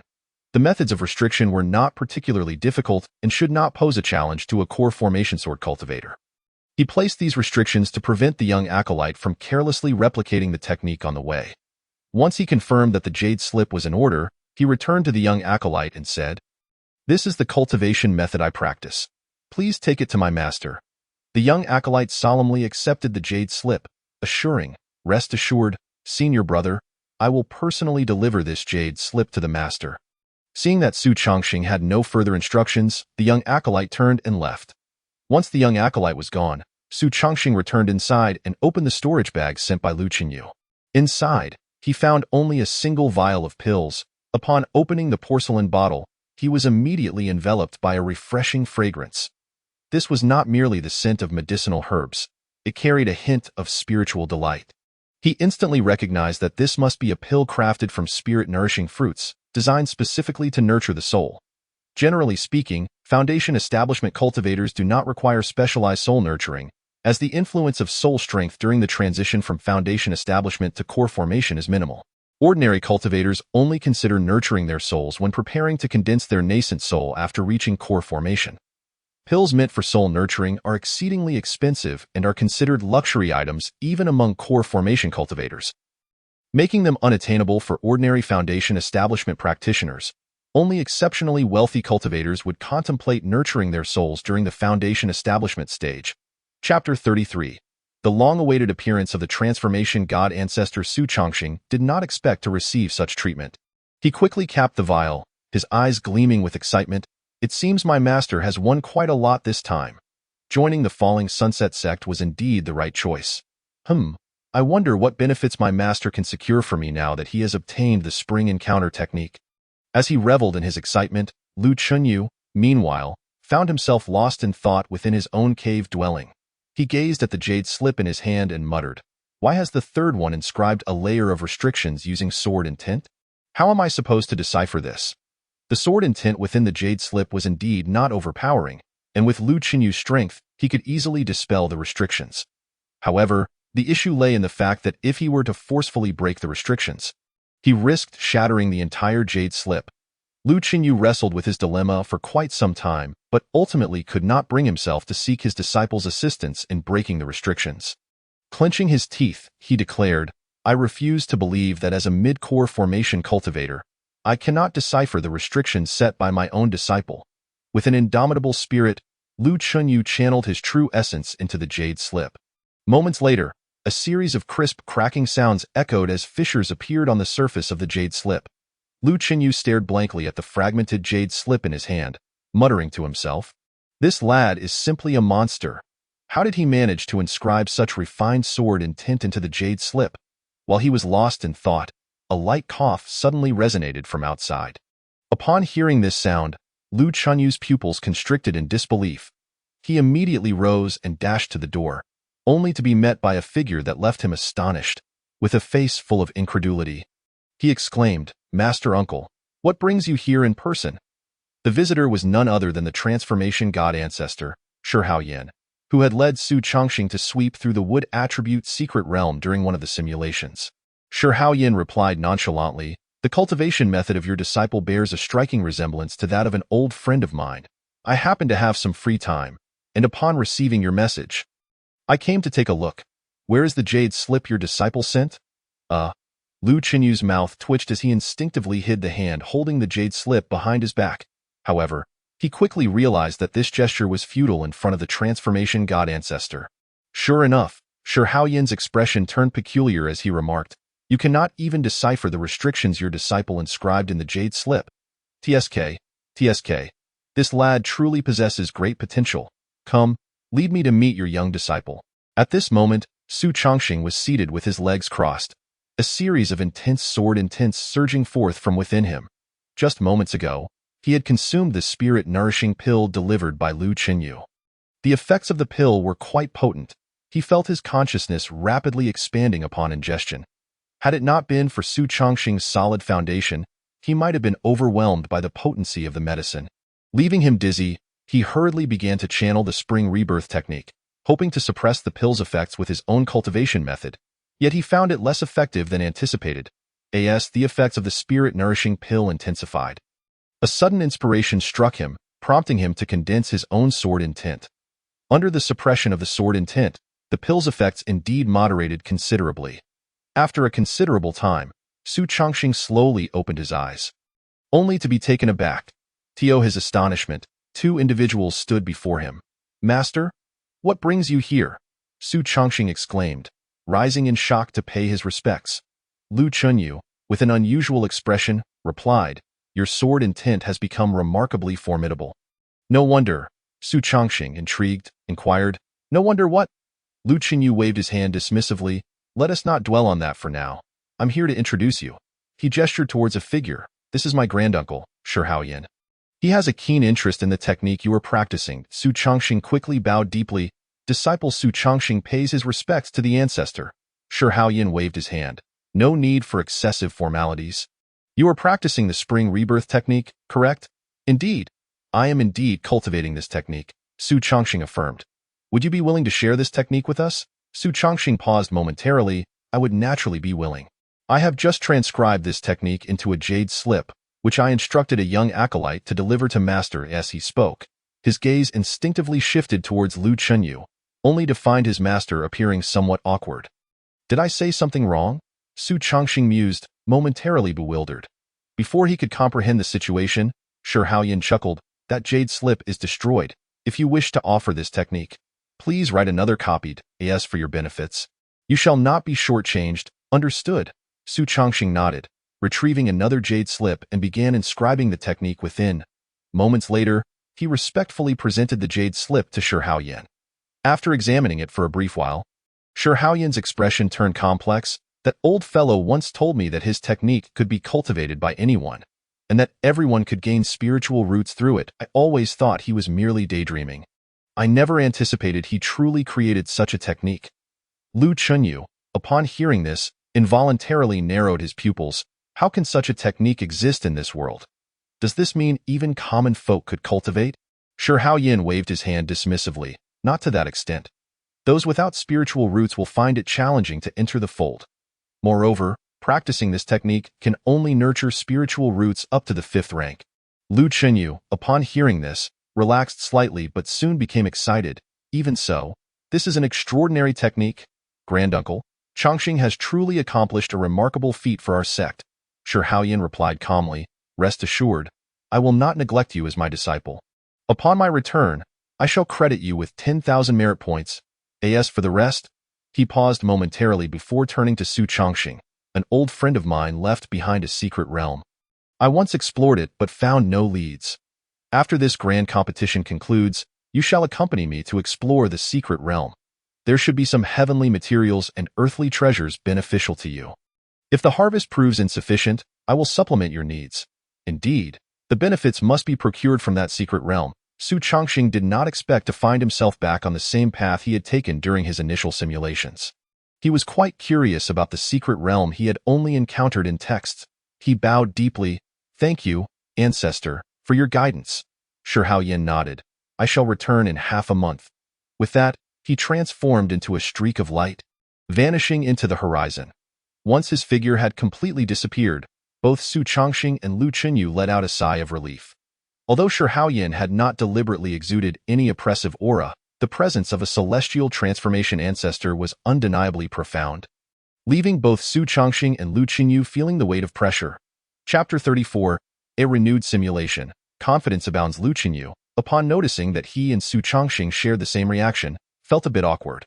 He cleared his throat and remarked, I didn't expect Granduncle to regard you with such importance, granting you 10,000 merit points. You've struck it rich this time. Your senior brother fought valiantly and earned barely over 1,000 merit points before achieving Golden Core. Your starting point now far exceeds his. Su Chongqing was momentarily taken aback. His focus had been on the secret realm, and he hadn't paid much attention to the significance of the 10,000 merit points. Hearing Lu Chunyu's words, he suddenly realized that 10,000 merit points seemed to be an extraordinary sum. He vaguely recalled that a single merit point could be exchanged for 10 low-grade spirit stones. If I were to convert all 10,000 merit points into spirit stones, Su Chongqing thought, instinctively holding his breath, his eyes gleaming with exhilaration. In the past few days, his hard-fought victories in 2 gambling matches had only netted him less than 10,000 low-grade spirit stones. He never imagined that simply offering the spring rebirth technique would yield him 100,000 spirit stones. With such wealth, could he not freely engage in simulations? Lu Chunyu, oblivious to Su Chongqing's thoughts, patted his shoulder. With these 10,000 merit points, you should be well-resourced. However, do not become complacent. You must still perform admirably in this grand competition. Su Chongqing nodded. Disciple understands. I shall not slack off in this grand competition. Lu Chunyu nodded in satisfaction and offered a few encouraging words before turning to leave. As dawn broke once more, Su Chongqing made a brief adjustment before soaring forth on his sword towards the competition venue. In the following days of battles, Su Chongqing effortlessly claimed victory. Among the Foundation establishment cultivators, there were indeed a few with sturdy foundations. Had they been able to perform normally, they might have posed a challenge to Su Chongqing. However, the overwhelming prowess of Su Chongqing's sword, which shattered Yi Hong's 4 magical artifacts, was simply too formidable. The cultivators standing before him found their momentum diminished without their realization. In such a state, battling a sword cultivator who had manifested sword intent naturally resulted in lackluster performances. While Su Chongqing gained little combat experience from these encounters with Foundation establishment cultivators, the repeated victories nourished his sword intent. Previously, although his sword intent had triumphed, it was akin to water in the air, lacking a solid foundation. Yet, with each victory, his sword intent grew ever more refined and grounded. When Han Ming, having fought his way through the loser's bracket, once again stood before Su Chongqing, he found the flying sword even sharper than before. Straining with all his might, he could only endure a moment longer beneath Su Chongqing's sword. This grand competition thus culminated in a resounding conclusion, with Su Chongqing securing first place and receiving a commendable defensive robe as a reward. This robe not only boasted impressive defensive capabilities, but also significantly enhanced the flow of true essence for Foundation establishment cultivators. If sold, it could easily fetch several thousand low-grade spirit stones. In less than 3 months since his entry into the sect, Su Chongqing had transformed from a destitute rogue cultivator into a well-off elite disciple of the Falling Sunset sect. Should he step outside now, his worth could easily overshadow that of most Golden Core rogue cultivators. This transformation left him feeling somewhat elated. However, such emotions did not linger long, for thoughts of the crisis facing the Falling Sunset sect in 10 years soon clouded his mind. Should he fail to resolve that impending peril, he would not only revert to being a rogue cultivator but might also carry a lingering heartache. Through this grand competition, his recognition of the Falling Sunset sect deepened. Contemplating that his current place of cultivation would become a hell on earth in 10 years, he quickly regained his composure. After stabilizing his mindset, Su Chongqing retrieved a pile of spirit stones from his storage pouch. With a series of confirmations, his system points swiftly rose to 2,000. Taking a deep breath, he spoke softly, "Initiate simulation." In the next moment, the long-awaited system voice echoed once more in Su Chongqing's consciousness. Day 1. You successfully refined the Feiyun robe and were quite satisfied with it. Anticipating your upcoming adventure with the celestial transformation ancestor, you resolved to prepare some means of self-preservation. Thus, you made your way to the merit hall, intending to exchange some merit points for protective items. Upon arriving at the merit hall, a fleeting thought of exchanging merit points for spirit stones crossed your mind. However, you quickly suppressed this rather absurd notion. Every merit point in the Falling Sunset sect is exceedingly precious, and many of the items available cannot be purchased with spirit stones.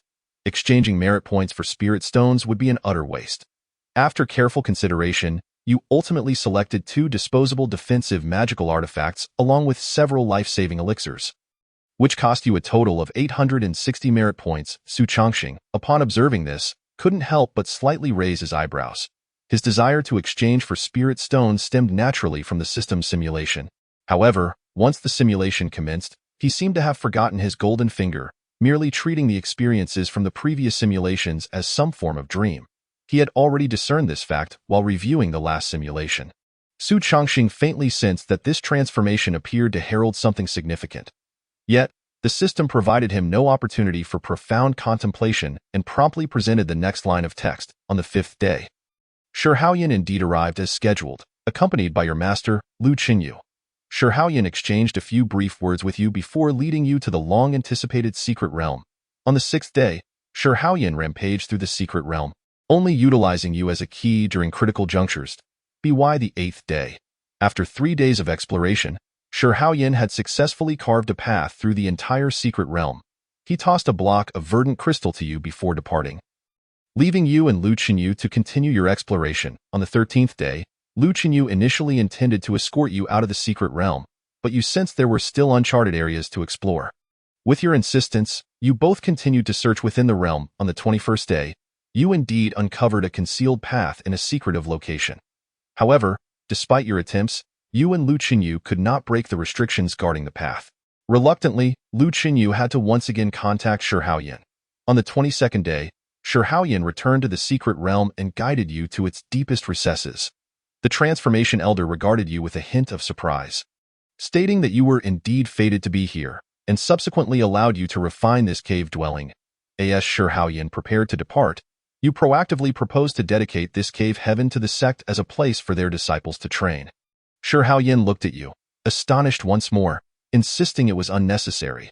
Yet, you remained steadfast, unwilling to claim ownership of this cave dwelling. Through your persistence, Shi Haoyan acquired the dwelling for a price of 100,000 merit points, but did not take away the formation map you had refined. As you left the cave, Shi Haoyan inquired whether you wished to accompany him for a period of training. Overjoyed, you refrained from immediate acceptance, turning instead to Lu Qinyu. Before you could speak, Lu Qingyu had already agreed on your behalf. Chapter 35. A simulation of unparalleled killing intent. Such a branch actually exists. Su Chongqing stared at this developmental path, momentarily taken aback. He had presumed that this simulation would not differ significantly from the previous ones. To his surprise, he found himself using the secret realm as a springboard to leap from Lu Qingyu to the side of the transformation ancestor. With the transformation ancestor's protection, this time I should be able to resolve the crisis of Luoxia sect in advance. Right? Su Chongqing felt a surge of delight and continued to observe the ensuing simulation. On the 23rd day, Shi Haoyan brought you to his cave dwelling. Only upon arrival did you truly comprehend what a sanctuary for cultivation entailed. The spiritual energy here was abundant, and various spiritual herbs flourished in abundance. The precious Yunshan fruit, which Lu Qingyu treasured, was not even considered rare in this place. However, instead of immediately commencing cultivation, you retrieved the verdant crystal obtained from the secret realm. To your astonishment, this crystal further enhanced your spiritual root talent. Although the improvement was modest, it was enough to elate you in the 4th month. After merely 3 months of training under Shi Haoyan, you broke through to the late foundation establishment stage, with your swordsmanship becoming increasingly refined. By the 5th month, Shi Haoyan sent you to an unknown secret realm for training. You discovered that this place was infested with demonic beasts, some comparable to core formation cultivators. When encountering such beasts, you could only rely on your sword light to escape. By the 8th month, after 3 months of survival in the secret realm, your swordsmanship became increasingly formidable, and your movements more elusive. Even demonic beasts of core formation caliber could be engaged. In the 10th month, you finally slayed your first demonic beast on par with a core formation cultivator using your sword. By the 12th month, you wreaked havoc throughout the realm, gradually delving deeper. In the 1st month of the 2nd year, you ventured into the heart of the secret realm and plucked a celestial lotus growing in a demonic pool. You had a vague premonition that absorbing it would allow you to form a core on the spot. However, your goal was merely a first-grade golden core, and you refrained from hastily advancing. In the 4th month of the 2nd year, after returning to the mountain for 3 months of recuperation to digest your previous gains, you re-entered another secret realm. This place was still thick with demonic energy, but it was not solely populated by demonic beasts. There were also some cultivators tainted by the demonic aura. Yet, your sword intent had grown immensely strong, rendering you impervious even to core formation demonic cultivators. By the 9th month of the 2nd year, you rampaged through the realm, provoking multiple assassination attempts by the core formation evil cultivation organization, all of which you thwarted. During this time, you decimated countless foundation establishment and chi refinement evil cultivators, instilling fear in your adversaries. Whether due to excessive bloodshed or the frequent deployment of your sword intent, the spirit of your Qingmu sword became increasingly pronounced. Even without your guidance, the Qingmu sword could engage slightly weaker core formation cultivators on its own. In the 6th month of the 3rd year, after battling in several other secret realms for half a year, you resolved to embrace the path of slaughter. The moment of self-realization, the true essence within your dantian rapidly coalesced into a golden core, successfully forming a first-grade core. After forming the golden core, you did not take the time to stabilize your cultivation, but instead turned to plunge into the depths of the secret realm, slaughtering the core formation evil cultivators you had previously battled with. Your cultivation was thoroughly solidified amidst the carnage. By the 2nd month of the 4th year, you traversed numerous secret realms, slaying countless demonic cultivators, and your realm unwittingly advanced to the mid-core formation stage. By the 11th month of the 4th year, your cultivation broke through to the late core formation stage. Your reputation within the Luoxia sect had grown remarkably, to the extent that even Li Changge, who had already condensed his nascent soul, could not overshadow your name. You and Li Changge were jointly regarded as the 2 towering swords of Luoxia sect's future. In the 3rd month of the 5th year, you resolved to depart from those secret realms and venture into the vast world for training. Due to your aversion to evil, within just half a month of training, you had slain a core formation elder of the Corpse sect. In the 5th month of the 5th year, you repeatedly shattered the traps set by the core formation elders of the Corpse sect and managed to retreat unscathed after clashing with their nascent soul elder. The Corpse sect marked you as a target for assassination. In the 8th month of the 5th year, you inadvertently fell into their trap, surrounded by 3 nascent soul elders of the Corpse sect. Just as the situation grew perilous, You invoked the divine sword's shadow within you. A beam of sword light suddenly cleaved through the air, grievously wounding one of the nascent soul ancestors directly in front of you. Seizing the moment, you delivered a finishing blow and escaped under the pursuit of the other two nascent soul ancestors. This battle greatly amplified your renown, and you entered seclusion to reflect upon the insights gained from it. In the 12th month of the 5th year, after 4 months of seclusion, your golden core was now entirely perfected. Without hesitation, you shattered the golden core, coalescing into a killing infant. In the 1st month of the 6th year. Upon learning of your transformation from golden core to infant, the Corpse sect tightened their defenses as if facing a formidable enemy, fearing you, the harbinger of death, would return. However, instead of confronting the elders of the Corpse sect directly, you approached Shi Haoyan. After years of collaboration, you had come to regard Shi Haoyan as a mentor and resolved to inform him of the impending crisis facing Luoxia sect. Upon learning of the threat posed by the Corpse sect, Shi Haoyan promptly decided to investigate the matter alongside you. You would act openly, wreaking havoc to draw the attention of their high-ranking cultivators, while Shi Haoyan would covertly seek out the ancient evil that was on the verge of awakening. In the 4th month of the 6th year, you successfully eliminated 3 nascent soul ancestors of the Corpse sect within a span of 3 months, finally inciting their wrath. An elder of the transformation stage, disregarding his status, personally sought to confront you. Though your swordsmanship was unparalleled and you possessed the defensive treasures bestowed by Shi Haoyan, you still could not match the transformation ancestors' might and could only rely on the speed of your flying sword to escape. While you were in a precarious predicament, a sense of elation surged within you, for you knew Shi Haoyan would seize this opportunity to eliminate the ancient evil that was about to revive. Moments later, the tumult of battle echoed from afar, confirming your suspicion. However, to your astonishment, the intensity of the spiritual energy fluctuations surpassed your expectations. The transformation ancestor who had pursued you sneered, declaring that your previous arrogance had drawn the attention of other sects to the Corpse sect. To prevent unforeseen circumstances, they had prematurely awakened their ancient ancestor. No matter who attempted to launch a surprise attack, it would be akin to walking into a trap. Just then, a second blazing sun suddenly rose on the horizon. Gazing at that sun, you instantaneously comprehended what had transpired. Shi Haoyan had self-destructed. A surge of horror gripped your heart, and a momentary flaw appeared in your sword light. The transformation ancestor seized this opportunity to strike. Though you exerted all your strength to unleash a sword strike, your nascent soul was still shattered. The transformation ancestor let out a sinister laugh, preparing to refine you into an undead. Yet, just as he was about to act, he abruptly froze in place, for the light of that blazing sun had already illuminated the area. Amidst the aura of the blazing sun, an unexpected wave of corpse energy intertwined with its brilliance. Seizing the moment of the transformation ancestor's distraction, you ignited your shattered nascent soul and unleashed the most resplendent sword strike of your existence. As you witnessed the sword light pierce through the ancestor's body, you smiled and departed this world. You perished. Chapter 36. Continuing the simulation, Su Chongqing gazed at the outcome, his expression somewhat grim. Throughout the simulation, he had been convinced that this time it would be secure. However, he had not anticipated that the Corpse sect would awaken that ancient demon ahead of time due to his actions. Although the early awakening of the demon would undoubtedly diminish its strength, making survival through Shi Haoyan's self-detonation unlikely, it was nonetheless a failure for him. I have relied too heavily on the previous simulations, he mused. Su Chongqing was well aware that the developments within the simulations were not entirely accurate.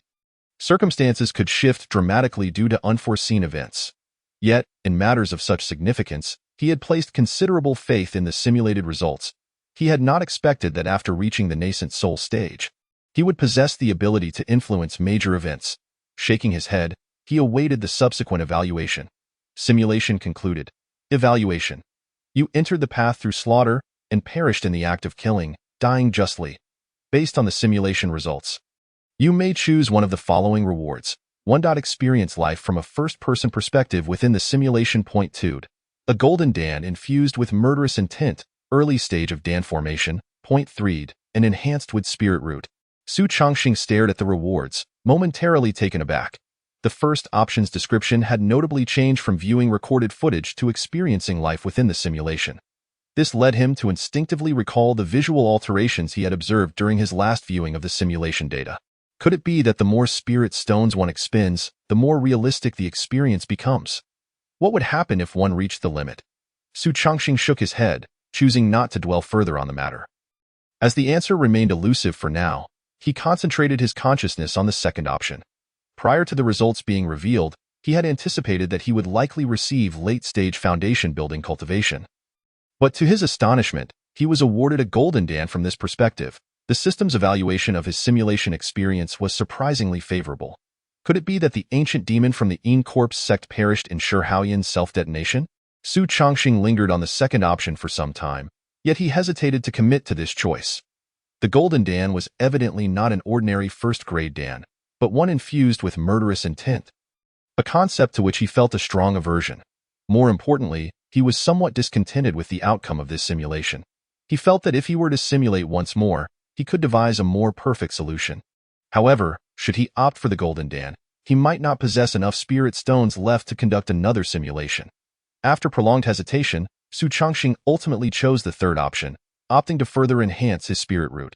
Regardless, utilizing 2,000 low-grade spirit stones to strengthen his spirit root could hardly be deemed a loss.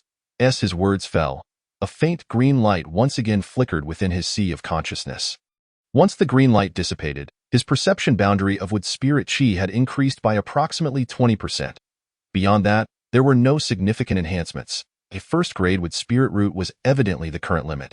Even if he were to absorb another heavenly treasure, the improvement would be minimal. Su Changxing retrieved another 2,000 low-grade spirit stones and began recharging the system. Upon reaching the designated amount, he initiated the simulation once more in the first month. You refined the Feiyan robe in the second year. You engaged in fierce battles within the secret realm in the third year. You entered the path through killing, forming a first-grade golden Dan. By September of the fifth year, you broke through the Dan and coalesced a killing infant. This simulation mirrored the previous one until the fifth year, with one notable difference, possibly due to an increase in talent. The time taken to form the nascent soul was 3 months shorter than last time. Su Changxing patiently continued to observe the subsequent developments. In October of the fifth year, having stabilized your realm, you initially intended to eliminate a few nascent souls from the Yin Corpse sect to celebrate, but an inexplicable sense of caution halted that thought. You decided to suppress your murderous intent and conduct a covert investigation into the movements of the Yin Corpse sect. By May of the sixth year, after nearly half a year of investigation, you had grasped the general plan of the Yin Corpse sect. You restrained the impulse to continue your investigation and returned to the Falling Sunset sect, relaying all the information you had uncovered to Shi Haoyan. Although your findings were not yet comprehensive, Shi Haoyan regarded you with great seriousness, still placing trust in your words. He brought you to another elder of transformation, Zhou Jinglai. Zhou Jinglai opined that if this matter were indeed true, it would impact the entire righteous path and should not be shouldered solely by the Falling Sunset sect.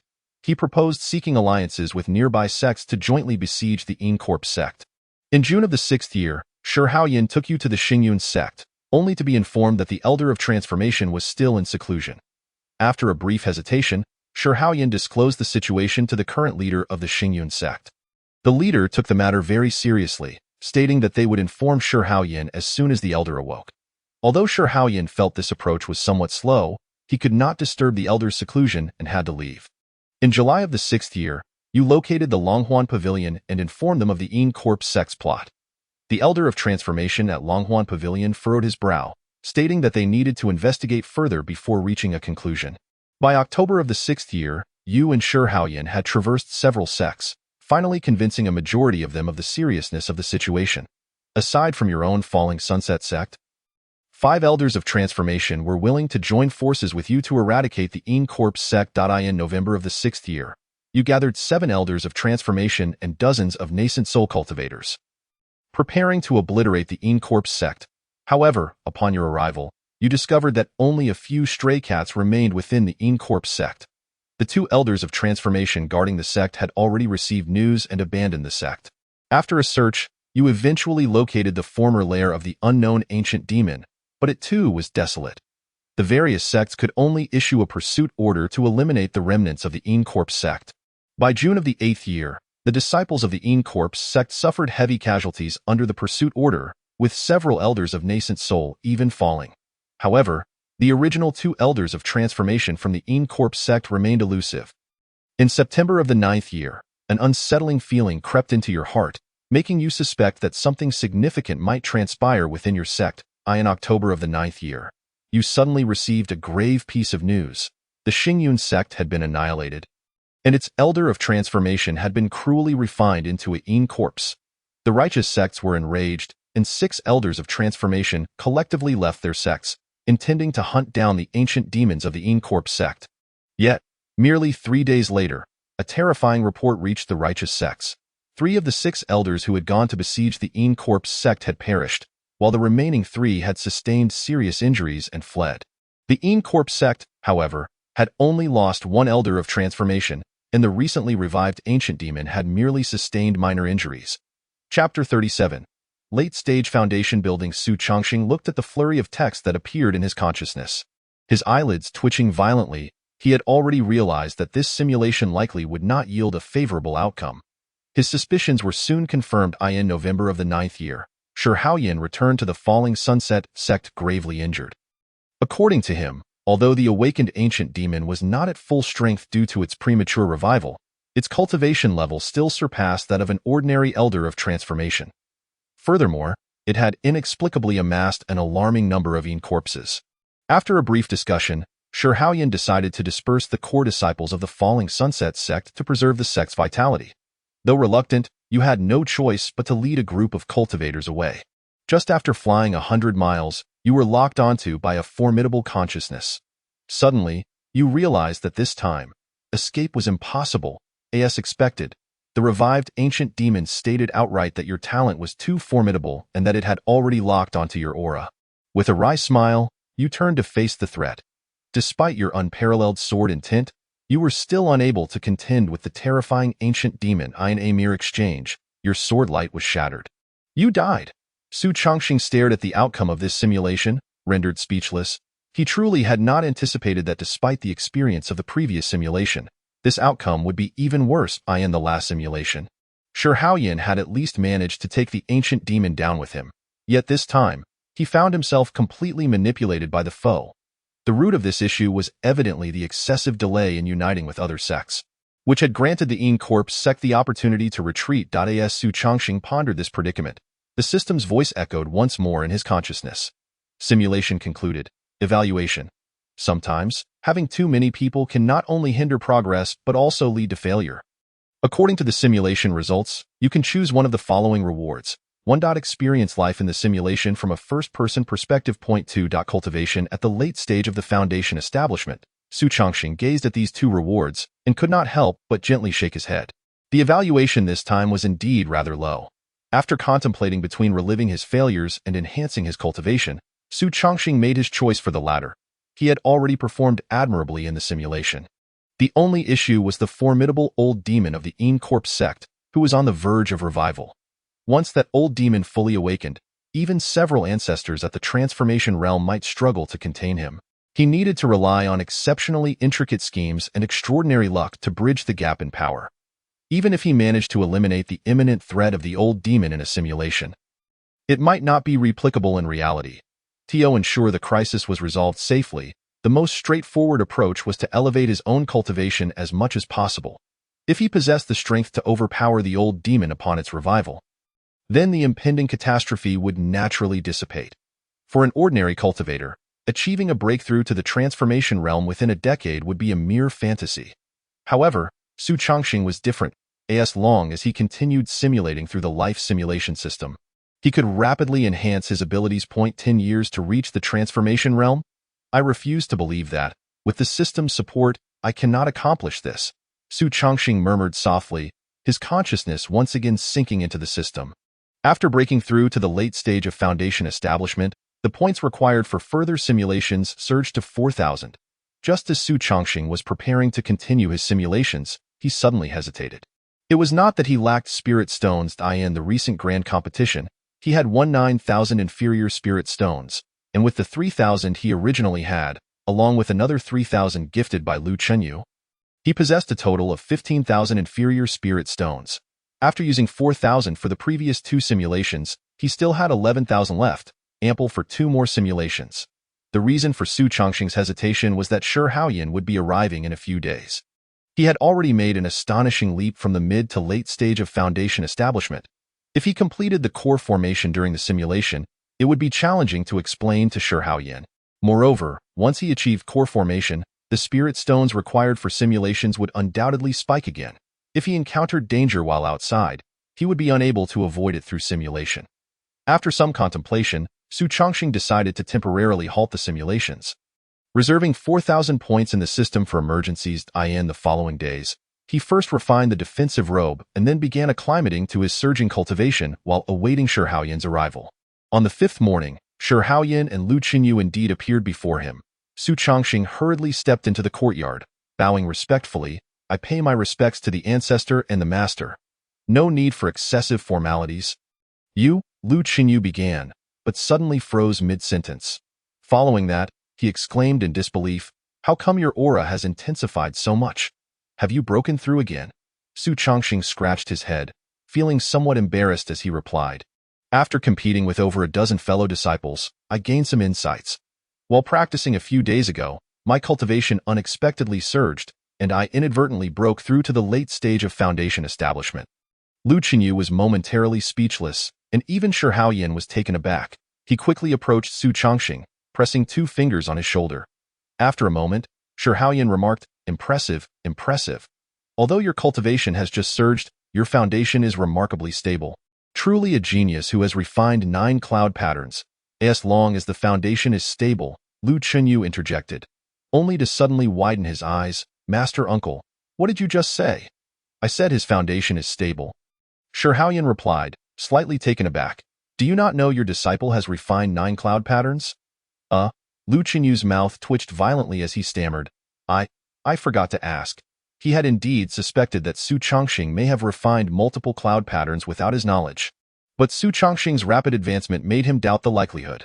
Soon after, Su Chongqing showcased the spring revival technique, diverting Lu Qinyu's attention to this unique technique, thus foregoing further inquiry into the cloud patterns. It was only today that Lu Qinyu realized Su Chongqing had indeed refined 9 cloud patterns, leaving him somewhat dazed. Shi Haoyan observed the astonished Lu Qinyu and the somewhat awkward Su Chongqing. A hint of confusion crossing his face. However, he chose not to delve deeper. From his previous examination, Su Chongqing's foundation was solid, and the cultivation method he practiced was a pure wood-based technique, presenting no issues. It was not uncommon for fortunate cultivators to attain certain opportunities. Having cultivated to the transformation realm, Shi Haoyan had encountered numerous fortuitous events, experiencing several surges in his own cultivation during that time. He waved his hand and said, "Let's discuss your cultivation later. For now, we should head to that secret realm." Chapter 38. Personally visiting the secret realm in the simulation. Since the transformation ancestor had spoken, Lu Qinyu could only suppress his myriad of questions and obediently stand aside. Su Chongqing secretly sighed with relief and positioned himself next to Lu Qinyu in the next instant. The two were enveloped in a flash of light, soaring into the sky. Although Su Chongqing was now capable of flying with a sword, the speed of the transformation ancestor's escape still left him in AWE.in less than half an hour. They soared over 1,000 miles, and this was with Shi Haoyan deliberately slowing down to accommodate their endurance. When the trio landed again, they found themselves in a dense forest. Aside from its lush vegetation, it appeared no different from other mountains and woods. However, as Shi Haoyan merely waved his sleeve, the surrounding scenery began to shift. The previously concealed spiritual energy surged forth, subtly outlining a massive formation diagram. Su Chongqing's gaze swept across, and his brow furrowed slightly.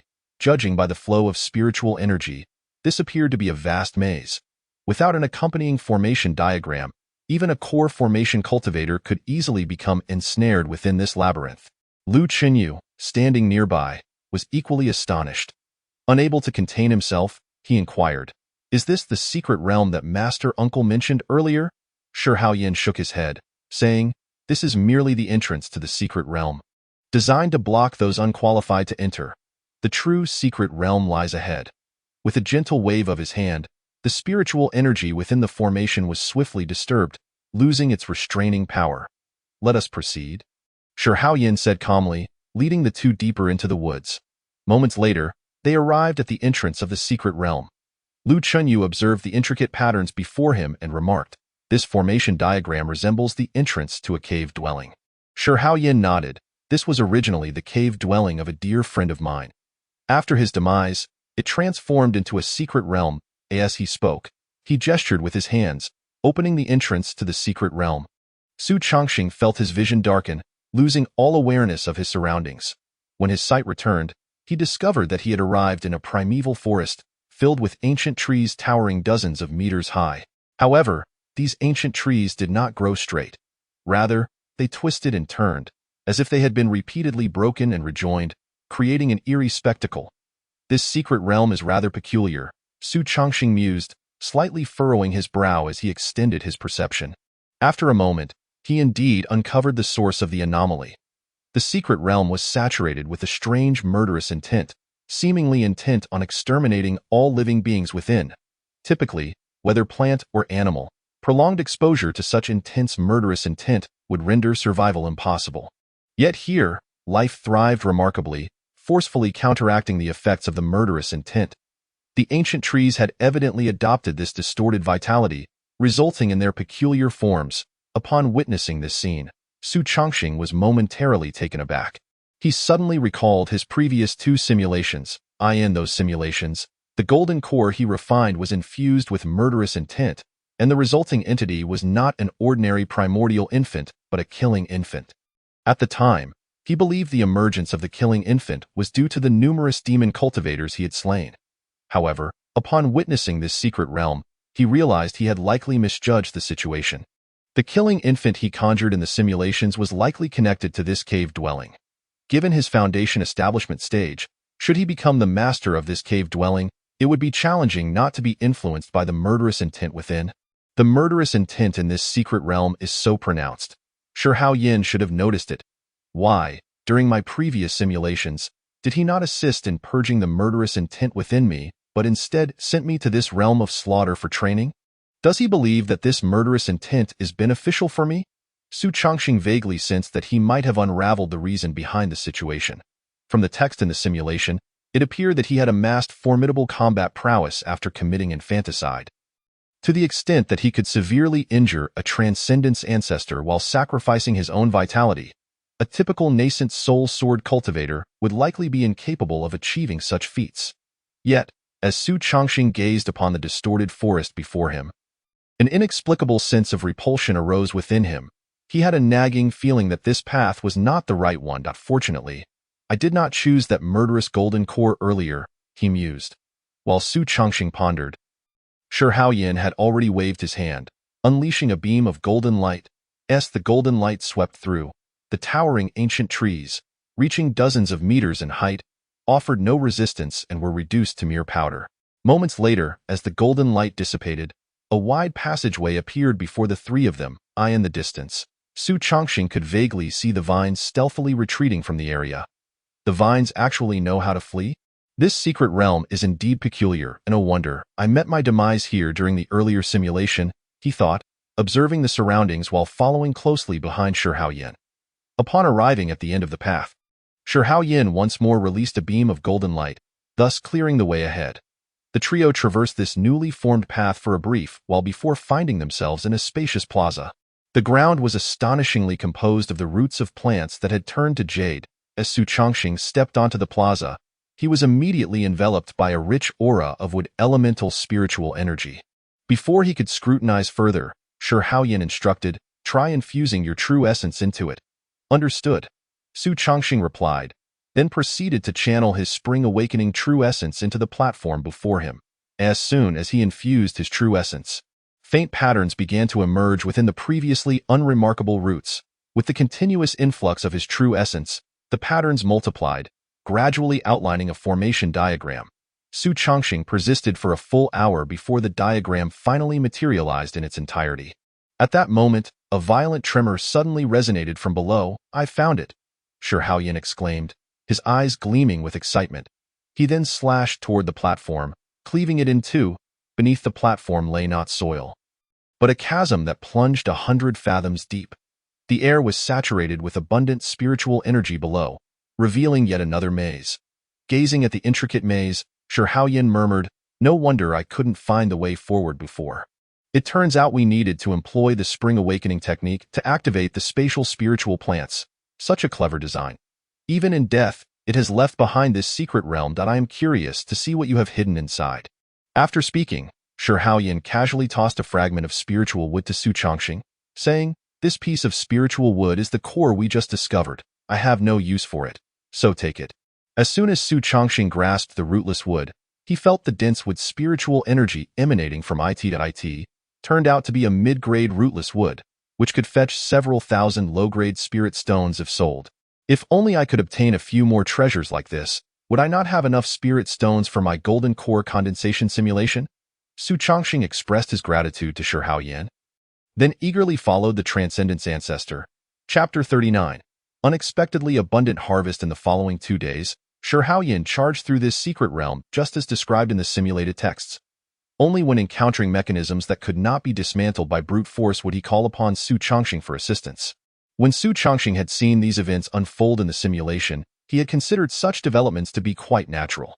However, witnessing Shi Haoyan's rampage firsthand was an entirely different kind of shock. Su Chongqing watched in awe as countless powerful demon plants were reduced to dust, an experience that was beyond description. By the time they reached the depths of the cave, he was already somewhat numb to the spectacle. Even when Shi Haoyan tossed him a translucent green crystal, his mind was still replaying the image of Shi Haoyan crushing the towering demon plants.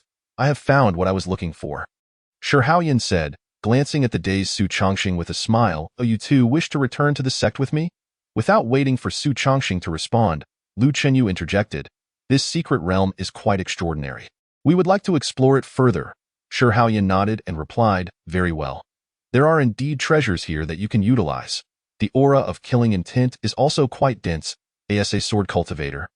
Your disciple might gain some insights. However, this killing intent differs slightly from genuine sword intent, so do not become too immersed in it." After giving this advice, Shi Haoyan turned and departed from the secret realm. His parting words confirmed Su Chongqing's suspicions. It seemed the Transcendence Ancestor truly believed that integrating some killing intent was not detrimental for sword cultivators. Yet, Su Chongqing still felt that the path of condensing a killing infant was not the right one. Were there no other alternatives, he might begrudgingly accept it. The fact remained that he could enhance his combat prowess through repeated simulations without needing to cultivate a killing infant. Su Chongqing yearned to condense a sword core instead of a killing core. While Su Chongqing furrowed his brow in contemplation, Lu Chenyu had already surveyed their surroundings. His eyes sparkled as he exclaimed, "This secret realm presents a rare opportunity for us disciples. The life force here is exceptionally rich, and various spirit fruits that are rarely seen outside are quite common here. If we spend some time searching, it would not be too late to depart." Su Chongqing nodded in agreement. "I will follow the master's lead." After a brief exchange, the two decided to search separately. The formidable mutated demon plants had already been eradicated by Shi Haoyan, and the mazes and traps had mostly been dismantled through brute force. The remaining ordinary demon plants and scattered traps posed little threat to the core formation cultivators. Although Su Chongqing had yet to reach the core formation stage, his sword light was sharp enough to rival some of the weaker core formation cultivators, allowing him to move independently without much concern. In the days that followed, Su Chongqing and Lu Chenyu traversed this secret realm multiple times, collecting an abundance of rare treasures. Su Chongqing alone amassed several hundred spirit fruits of various qualities. In addition to the spirit fruits, he gathered several segments of rootless wood and some unique root-based treasures. Among them were even 3 divine fruits worth several thousand low-grade spirit stones each. If he could refine these spirit fruits into pills for sale, they could fetch at least over 100,000 low-grade spirit stones. The only issue was that many of the spirit fruits he collected had been tainted by the malevolent energy present here, which could affect their market value. Even so, selling them for 70 or 80,000 low-grade spirit stones should not pose much of a challenge. Once he acquired this batch of spirit stones, Su Chongqing could unreservedly condense his golden core. However, at this moment, Su Chongqing's thoughts were not on spirit stones, but rather on whether to continue exploring. During the previous days of searching, he had sensed some incongruities within the secret realm. If he continued to delve deeper, he felt confident he could uncover the true core of this secret realm. At that point, he could present the secret realm to the sect following the route outlined in the simulations and cultivate alongside Shi Haoyan. This route was undeniably tempting. Yet, after some inner turmoil, Su Chongxing ultimately decided against it. Following Shi Haoyan, the Transcendence ancestor, would be rather troublesome. If his cultivation level advanced too rapidly, it would be challenging to explain things to Shi Haoyan. Being alongside Lu Qinyu would be far more convenient. Lu Qinyu understood well that, given his own level of cultivation, he could not teach a talent like Su Chongxing directly, so he opted for a more hands-off approach. He did not even inquire about how Su Chongxing had refined the 9 cloud patterns in contrast to Shi Haoyan. Being by Lu Qinyu's side was evidently much more comfortable. As for the opportunities that came with being near the Transcendence ancestor, Su Chongxing could compensate for them with repeated simulations. Before arriving at this secret realm, he had worried that his spirit stones might be insufficient to support his simulations after condensing his core. However, with this recent bounty, he no longer had to fret over that issue. Now, the only consideration on Su Chongxing's mind was what kind of golden core to condense. After days of repeated contemplation, he ultimately decided to ignore the core secrets of this secret realm. He could always return here when he truly lacked spirit stones. After making his decision, Su Chongxing returned to the location agreed upon with Lu Qinyu. At this moment, Lu Qinyu was already waiting for him. Lu Qinyu stroked his beard and smiled. So, how was the harvest this time? Su Chongxing nodded. Thanks to the master's guidance, I found quite a few rare treasures here. Lu Qinyu shook his head. This time, it wasn't me guiding you. Without you, my uncle master would not have been able to break the restrictions of this secret realm. I also benefited from your presence during this exploration. Su Chongxing pondered for a moment and said, by the way, master, some of the spirit fruits I've gathered in these past few days have been tainted by the killing intent here, and why current abilities are insufficient to process them. Could you assist me in refining them into pills? Lu Qinyu chuckled. What is the difficulty in this? Just bring forth all the precious materials you wish to dispose of, and I shall handle them for you. Su Chongxing felt a surge of joy in his heart and hastily presented the storage bag containing his recent haul to Lu Qinyu. Lu Qinyu opened the storage bag and cast a glance inside, only to find himself momentarily stunned. He then unleashed his spiritual awareness and meticulously examined the contents of the bag, his expression morphing into one of increasing peculiarity. Although he had also garnered a substantial amount, the quantity of spiritual fruits he had collected paled in comparison to Su Chongxing's, less than half, in fact. With a hint of disbelief, Lu Qinyu inquired, are those heavenly materials and earthly treasures truly the fruits of your labor over these past days? Su Chongxing, now aware that his own harvest seemed rather abundant, scratched his head and replied, it may be due to the cultivation technique I practice, which is particularly attuned to the wooden attributes of heavenly materials. Hence my bountiful yield.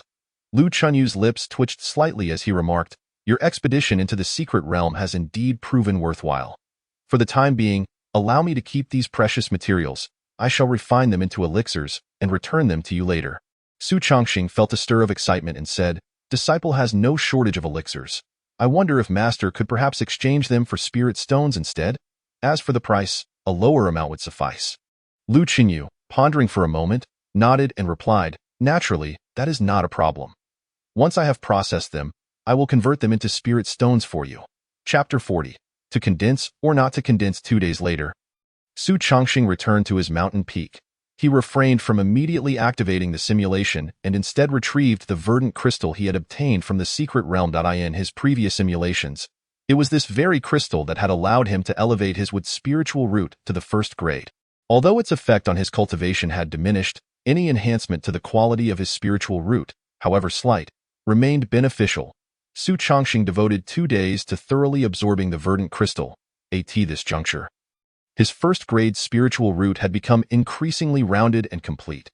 Absent any other fortuitous opportunities, it appeared that the quality of his spiritual root had reached its limits. Satisfied, Su Chongxing nodded and then plunged his consciousness into the system.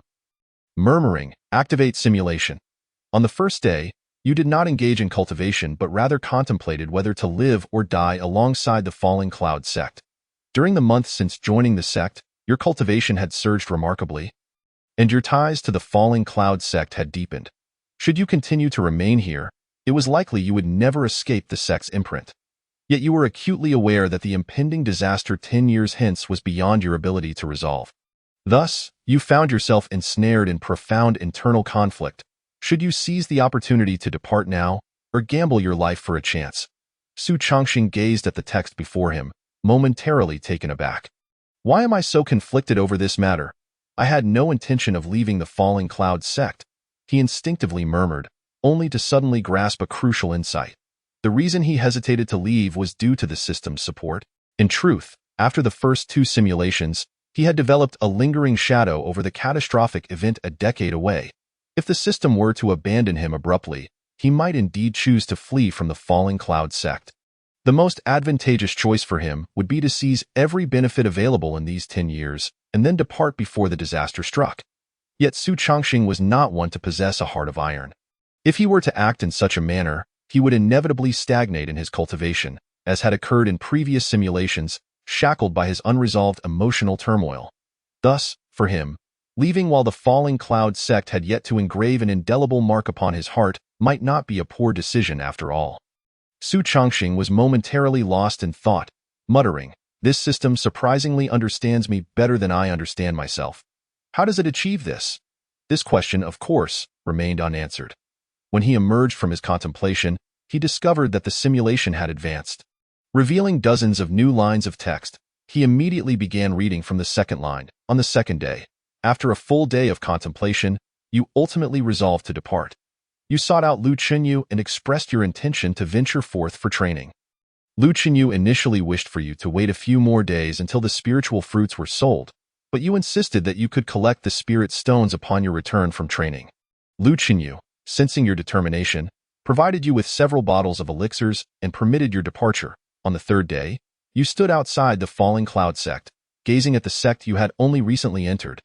Momentarily lost in thought, "Master, consider the 100,000 low-grade spirit stones as my filial tribute to you. It seems we may find it difficult to meet again." You whispered softly before disappearing into the horizon without looking back. By the third month, after more than 2 months of adjustment, you finally emerged from the melancholy of leaving the Falling Cloud sect. You had traveled nearly 10,000 miles and arrived at the territory of the Qihun sect. You resolved to conceal your identity and embark on a new journey as a wandering cultivator. In the 4th month, due to your extraordinary demeanor, you soon attracted the attention of some disciples from major sects. But you wished to remain inconspicuous and decided to practice in more remote locations. In the 5th month, you encountered treachery from some wandering cultivators who attempted to kill you and seize your flying sword. However, they had not anticipated the ferocity of your sword intent. Armed solely with your sword, you effortlessly retaliated against the 3 would-be assailants and seized their storage bags. You surveyed the battlefield strewn with corpses. You merely chuckled lightly before choosing to continue your exploration of the secret realm. In the 6th month, you faced multiple life and death encounters within this secret realm, yielding considerable gains. Yet, you felt that the trials here provided little challenge, and thus you prepared to leave for another secret realm. Just as you exited the realm, you were taken aback to discover that a core formation cultivator was preparing to attack you. Upon inquiring, you learned that the assailant was a senior relative of the individuals you had slain. With a cold smile, you took to the skies, escaping on your sword. The core formation cultivator was not adept at pursuit and failed to catch up even after several hundred miles. Seizing the opportunity while he raged in frustration, you abruptly turned and struck with your sword, inflicting a deep wound upon him. Enraged and indignant, he prepared to engage you in a life-or-death struggle. Yet, after a swift maneuver, you again took flight on your sword. The core formation cultivator gazed at your retreating figure with a complex expression, ultimately refraining from continuing the chase in the 8th month. After wandering for over a month, you settled near a cultivation market 1,000 miles away. In the 9th month, you learned of an open secret realm nearby and prepared to venture forth for training. In the subsequent simulations, Su Chongqing, as a wandering cultivator, repeatedly sought out different secret realms for training. Throughout this journey, he formed bonds with several companions, yet also faced betrayals. Regardless of the crises that arose, he overcame them with his flying sword. Although he did not encounter a catastrophic disaster, his progress in training was far less than in previous simulations. As a wandering cultivator, finding a suitable secret realm for his training proved exceedingly challenging. Not only did he have to gather intelligence on the realms himself, but even when he finally located a suitable one, it might not align with his cultivation needs. Many of the secret realms were either too lowly or too advanced. and some were entirely unsuitable for cultivators. On several occasions, had he not sensed something amiss upon entering and fled, he might have lost his life. Nevertheless, no matter how arduous the path of a wandering cultivator, he never relinquished hope. Through repeated life and death trials, he gradually solidified the path he wished to pursue. When the simulation reached its 6th year, he finally condensed his golden core. However, it was not the sword core he had aspired to, but merely an ordinary first-grade golden core. The first-grade golden core felt somewhat lacking. Su Chongqing sighed upon reaching this point. If all went as expected, he should be able to choose the golden core stage upon the conclusion of this simulation. However, after so many simulations, an ordinary first-grade golden core no longer satisfied him. Should he abandon the sword core in favor of a standard first-grade golden core? With a tinge of internal conflict, Su Chongqing continued to observe the subsequent simulations. Chapter 41. A long life indeed. In the 7th year, you solidified your cultivation and continued to train in various open secret realms. In the 8th year, due to your formidable swordsmanship, you began to attract the attention of disciples from several major sections. Not wishing to draw attention to yourself, you decided to retreat to more secluded areas for your training. In the 9th year, you found yourself in an unfamiliar location where cultivators were scarce, but there was an abundance of sorcerers. In the 11th year, while practicing nearby, you chanced upon an outsider who had come to train. He informed you of the current turmoil in the cultivation world, revealing that several sects had been annihilated by the Immortal sect far beyond the horizon, instilling dread in the nearby sections. You sighed deeply, rendered speechless for a long time. In the 17th year, you broke through a minor realm, advancing to the mid-phase of Golden Core. After solidifying your cultivation, you suddenly felt a desire to venture out. In the 23rd year, after exploring the outside world, you discovered that heavenly materials and earthly treasures were quite scarce. Upon inquiry, you learned that the chaos caused by the Immortal sect had revitalized the activities of various malevolent cultivators, even affecting this distant region where many resource points had been plundered. You yearned to find a hidden sanctuary to reside in, yet your sword heart would not permit such descent into complacency. Thus, you resolved to stand against those wicked cultivators wreaking havoc. In the 33rd year, after 9 years of intermittent battles, your reputation has grown increasingly illustrious, and the greenwood sword in your hand has become ever sharper. However, you have also caught the attention of several yawning old demons. After a brief contemplation, you decide to depart once more, for wherever you may roam, it will not hinder your conflicts with those malevolent cultivators. By the 38th year, after an additional 5 years of combat, you achieve a breakthrough in your cultivation, reaching the late stage of the Golden Core. Once you stabilize your realm, you ponder how to advance from Golden Core to Nascent Soul.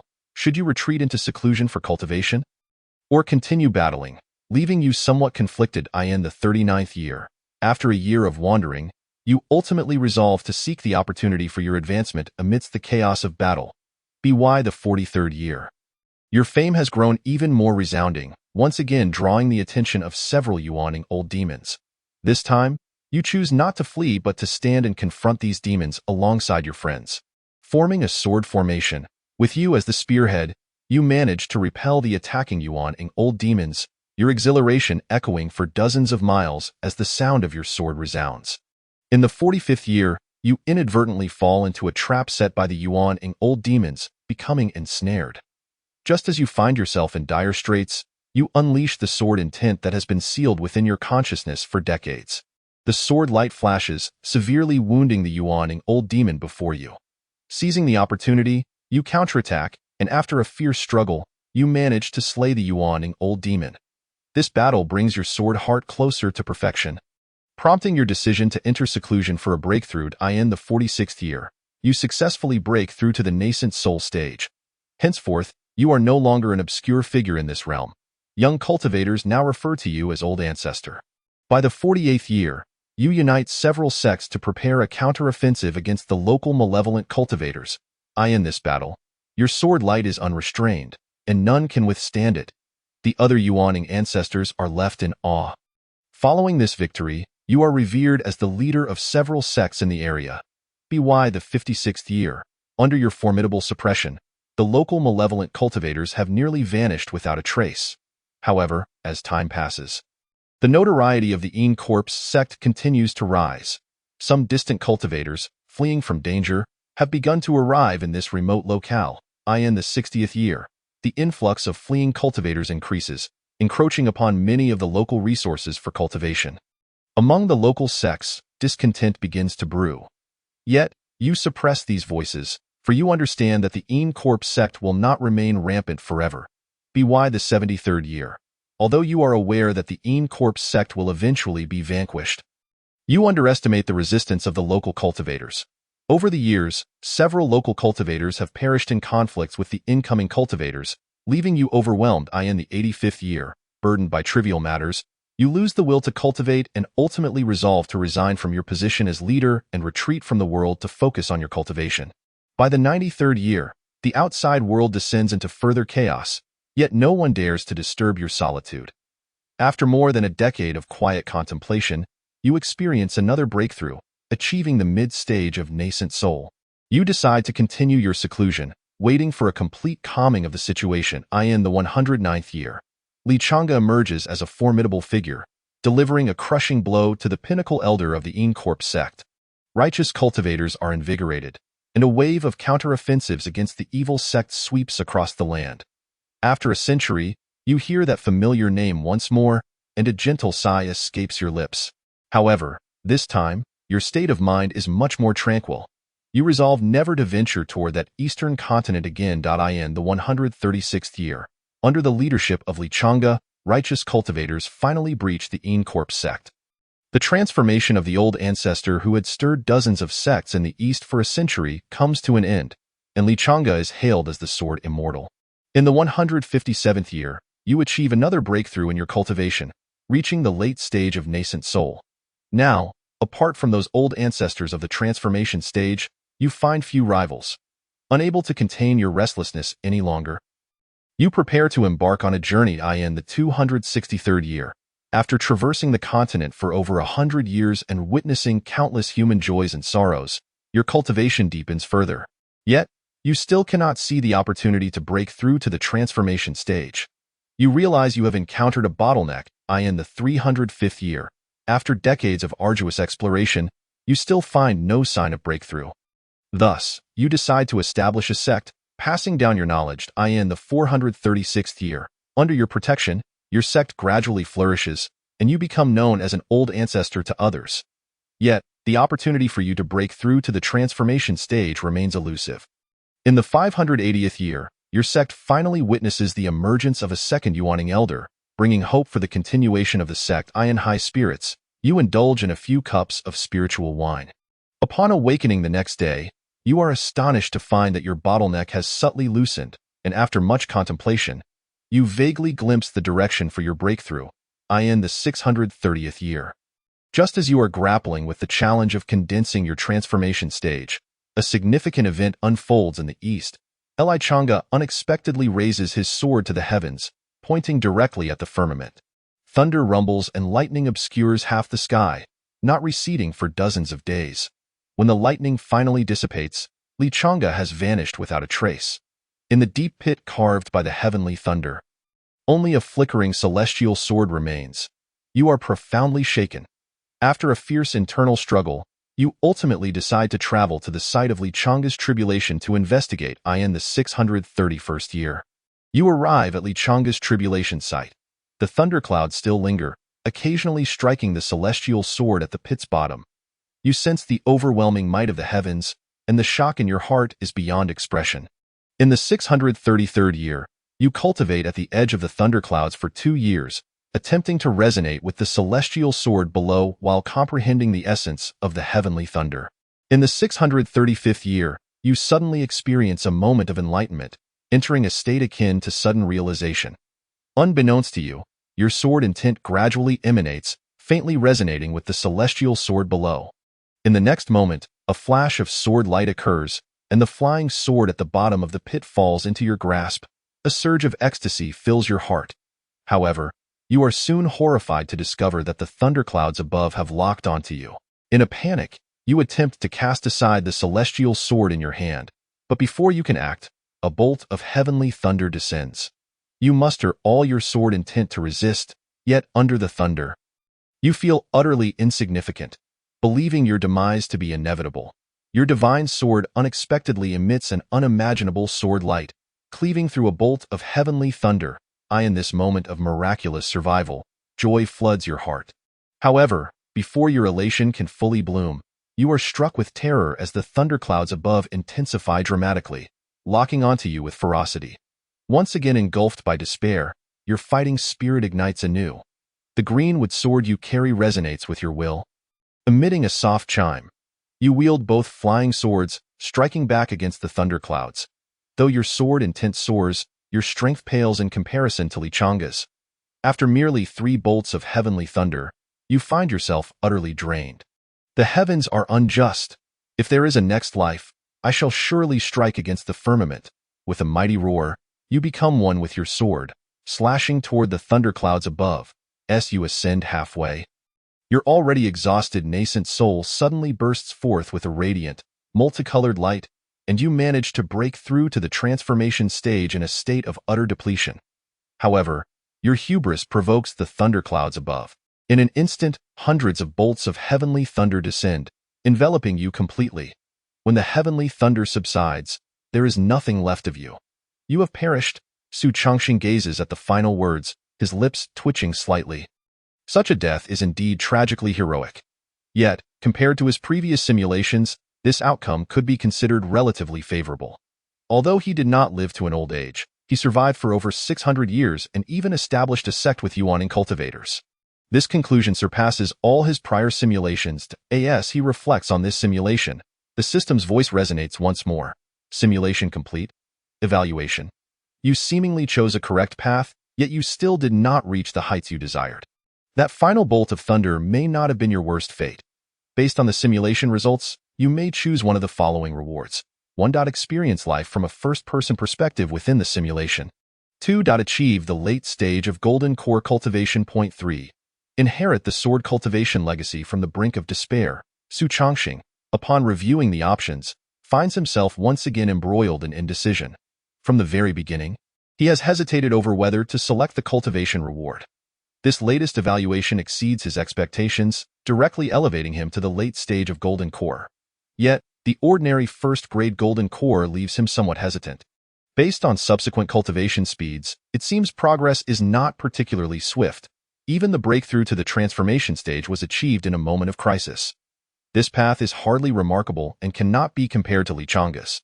After a moment of contemplation, Su Changxing's gaze falls upon the third option. This choice, like before, provides no explanation, as if the system is reluctant to offer this reward. What is the legacy of despair? Did I not perish directly in the simulation? How could there be any legacy left behind? Su Changxing looked utterly bewildered. However, after a brief moment of hesitation, he chose the inheritance of the sword cultivator.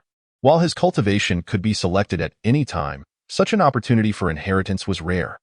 Even if the inheritance did not align with his desires, the loss would merely amount to 4,000 low-grade spirit stones. Presently, Su Changxing was financially robust and hardly concerned about such a minor loss. No sooner had he spoken than the scene before him underwent a dramatic transformation. Boundless thunderclouds suddenly materialized around him, the dense aura of heavenly thunder nearly suffocating him. Just as he struggled to breathe under the weight of the thunderclouds, a flash of sword light pierced through the sky, cleaving the tumultuous clouds asunder. Immediately after, a somewhat aged yet familiar voice echoed from nearby. I did not expect someone to arrive so soon. I thought my inheritance would remain unclaimed, yet here you are. Wait, how can it be you? Su Changxing turned towards the voice. Upon recognizing the speaker's face, his mouth fell agape. Senior brother. Before him stood Lichanga, his temples streaked with gray, and his face etched with several deep, knife-like wrinkles, appearing considerably older than Su Changxing remembered. Moreover, Lichanga's form seemed somewhat ethereal, as if he were but a remnant soul. Su Changxing was astounded to discover that this inheritance was left behind by Lichanga, rendering him momentarily speechless. At that moment, Lichanga was not in a much better state. He scrutinized Su Changxing from head to toe several times, finally exclaiming in disbelief, "Did you not perish during the tribulation? How have you survived? No, why is your cultivation so weak? Who are you, really?" Su Changxing was taken aback. He had not anticipated that the obviously diminished Li Chang'e still possessed complete awareness. Even more astonishing was that this Li Chang'e resembled the one he had just simulated, the one who had defied the heavens. What on earth is this inheritance? Su Changxing stammered, at a loss for words. Before he could formulate a response, Li Chang'e waved his hand dismissively. It matters not who you are. I have already perished in the heavenly tribulation. Since you are here, you are my successor. Do you wish to accept my inheritance? Su Changxing promptly nodded. I am willing to accept. Hearing this, Li Chang'e's lips curled into a slight smile. I never imagined my inheritance would fall into your hands. But perhaps this is for the best. As he spoke, he gestured towards Su Changxing, and the endless thunderclouds began to surge towards him. Su Changxing's heart raced in alarm. Just as he contemplated fleeing, Li Chang'e's voice echoed in his mind. Use the sword in your hand to cleave through these thunderclouds, and you may leave. Otherwise, you shall remain here to keep me company. But I do not possess. Su Changxing had barely muttered this when he suddenly found a flying sword in his grasp, appearing out of nowhere. Before he could comprehend its origin, the roaring thunderclouds were upon him. He quickly steadied his resolve and swung the sword in his hand. To his astonishment, the sword's power far exceeded his expectations, cleaving a path through the thunderclouds. However, before he could revel in his triumph, the clouds began to rapidly close in again. A surge of urgency coursed through Su Changxing as he summoned his sword intent and struck out once more. The sword light flashed again, creating yet another opening in the clouds, but just as before, it only lasted a moment before the thunderclouds began to converge once more. Su Changxing had no choice but to continue wielding the flying sword, attacking repeatedly to forge a path ahead. In this realm filled with thunderclouds, time lost all meaning. Su Changxing had no sense of how long he had been there, nor did he know how many strikes he had unleashed. All he understood was that each swing of the flying sword only granted him a fleeting moment of respite. Unbeknownst to him, the brilliance of his sword light had multiplied several times compared to the beginning. Yet his predicament remained unchanged. The thunderclouds continued to close in relentlessly. Moreover, whether due to the provocation of his sword light or not, Su Changxing was horrified to discover that the thunderclouds began to brew a storm of heavenly lightning. With a resounding boom, the first bolt of heavenly thunder struck down upon him. In his unrefined state, Su Changxing had no means to defend himself and was sent crashing to the ground. As the thunder struck him down, he nearly believed he would perish in this secret realm. Yet soon, he realized that the power of the thunder was far less than he had anticipated. Rather than reducing him to cinders, the bolt integrated itself into his ethereal form, enveloping him in a faint purple glow. What does this mean?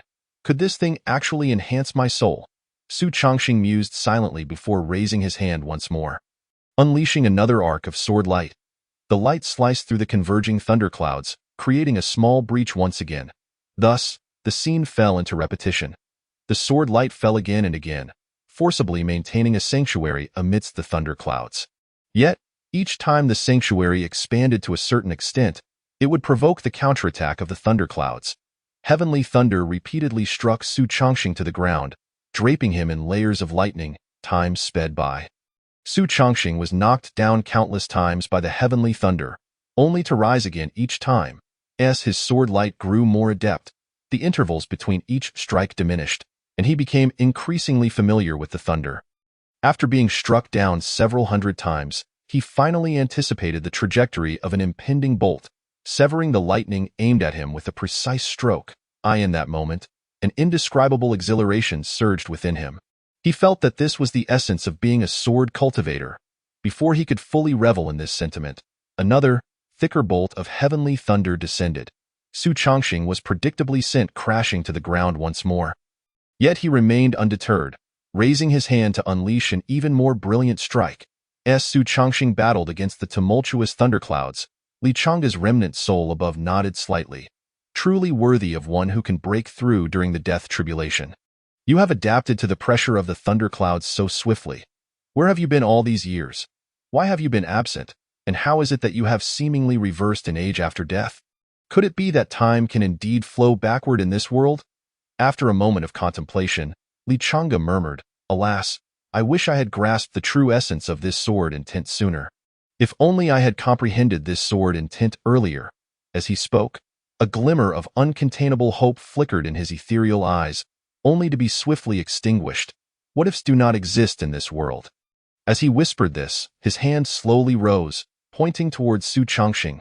Below, Su Chongqing, engaged in a fierce struggle against the thunderclouds, suddenly noted that the tumult had ceased, and the clouds began to contract in mere moments. The vast expanse of thunderclouds coalesced into a small mass. A latent purple lightning bolt grew ever more concentrated during this process. This is the end, the thought instinctively surged through Su Chongqing's mind. Yet, before he could react, the purple lightning detached from the clouds and descended upon him. In that instant, Su Chongqing's true essence and will were utterly suppressed, rendering him unable to move even a finger. He could only watch helplessly as the purple lightning struck above him. To his astonishment, rather than incinerating him, the bolt burrowed directly into his consciousness, flooding into his spiritual roots. The chaotic medley of his spiritual roots was instantly scattered by the heavenly lightning, leaving only a sea of purple light in his vision. Even his singular would spiritual root succumbed to the purple glow, transformed in an instant. Simultaneously, an image materialized in Su Chongqing's consciousness, Li Changge, poised with his sword towards the heavens. Though it was merely a still image, the momentum of defying the heavens was vividly conveyed, combined with the purple lightning that suffused Su Chongqing's consciousness. He felt as though he were immersed in the scene. So this is the true inheritance. Su Chongqing finally grasped the essence of the inheritance. It was the sword intent that resided within Li Changge's heart as he raised his sword to the sky. The thunderclouds he had faced earlier were merely a prelude, designed to prepare him to bear this sword intent. The moment of Su Chongqing's realization, the surrounding ephemeral space shattered, for Li Changge could no longer maintain this realm. In the fleeting moment of spatial fragmentation, a deep rumble of thunder resonated within Su Chongqing's consciousness. Beyond the sound of thunder, he also perceived a faint, elusive sound of a sword's cry. Though it was merely a transient vision, Su Chongqing instantly recognized the location. This was indeed the site of Li Changge's demise. Before he could scrutinize the surroundings, darkness enveloped him, and in the next instant, his consciousness returned to his corporeal form. Yet at this moment, Su Chongqing was too preoccupied to marvel at the wonders of this inheritance. Surrounding him was a swirling purple light, and a terrifying intent of the sword continually emanated from his spirit. Swiftly filling his dantian, Su Chongqing felt as though he would be penetrated by this sword intent in the blink of an eye. This sensation was no mere illusion. Almost instantaneously, the 9 cloud patterns within his dantian were dispelled by the purple light. This inheritance is perilous, he silently lamented. While mustering all his strength to activate his dantian, Su Chongqing was acutely aware that in his current state, he could not possibly bear the weight of this sword intent. To preserve his dantian, there was but one path to take, to forcibly condense the dantian using this sword intent. His true essence rapidly coalesced, and under the relentless wash of the overwhelming sword intent, the golden core formed from his true essence naturally took the shape of a small sword, a sword core. Remarkably, Su Chongqing condensed this long-desired sword core in mere moments. However, before he could revel in his triumph, a surge of purple lightning erupted from within him, penetrating his sword core. The sword core, just newly formed within his dantian, was utterly incapable of withstanding such ferocious celestial lightning. Crack, crack, with each sharp sound, the freshly condensed sword core was riddled with countless fissures. Just when Su Chongqing believed his recently formed sword core was on the verge of shattering, an even more formidable sword intent surged forth from within him. Under the pressure of this sword intent, his nearly fragmented sword core began to recoalesce. Chapter 44. Thunderstorm Sword Core. The reformed sword core was evidently much more resilient than the first. Yet it still could not endure the terrifying celestial lightning. In the next moment, numerous cracks reappeared on its surface. However, guided by the sword intent, his sword core remained intact, undergoing yet another condensation. Nevertheless, the thunderclouds showed no signs of dissipating. The purple lightning hammered down upon Su Chongqing's sword core as if wielded by a colossal hammer. Each time the sword core condensed and shattered, it grew increasingly sharper. After countless cycles of reformation, it finally withstood the formidable celestial lightning. At that moment, Su Chongqing's entire dantian was filled with sword intent and thunder. At the very center of his dantian, a purple sword core radiating formidable sword intent floated gently in midair, surrounded by a persistent mass of purple thunderclouds. This scene bore an uncanny resemblance to the place where Li Chang'e had vanished into ashes. Finally, he exhaled a breath of relief. Only then did Su Changxing realize how close he had come to death while condensing the golden core. To his astonishment, he had managed to persevere. Delving into his dantian, he observed the sword core, which seemed poised to burst forth with sword intent, and a smile crept onto his lips. He had finally formed the sword core. And judging by the overwhelming aura it exuded, this was no ordinary sword core. He felt that this sword core, born from countless trials, could very well serve as a flying sword. The only issue was that the celestial lightning from the inheritance had followed him in. The thundercloud within his dantian continued to refine his sword core with relentless lightning. After observing for a brief moment, Su Changxing's heart stirred slightly, and he attempted to summon the thunder from within his dantian. In the next instant, a bolt of lightning erupted from his fingertips. Crackle! The electric arc pierced through the thatched roof of his cottage, resembling a reverse sword of thunder, and shot straight into the clouds. Tinting the thin clouds above with a hue of pale purple, Su Changxing was utterly taken aback. He had not anticipated that a mere flick of his fingers could yield such power. His mouth slightly agape, he murmured, "The celestial lightning in my dantian can truly be summoned. But I am not a lightning root. Oh, what has happened to my wood root?" At that moment, Su Changxing realized that not only had his mixed spirit roots been entirely transformed to purple, but even his first-grade wood root could not withstand the onslaught of the celestial lightning and had completely transformed into a purple lightning root. The only distinction was that his first-grade wood root had not entirely dissipated. It still retained a faint glimmer of green, struggling to endure amidst the pervasive purple light. Is this all that remains of my wood root?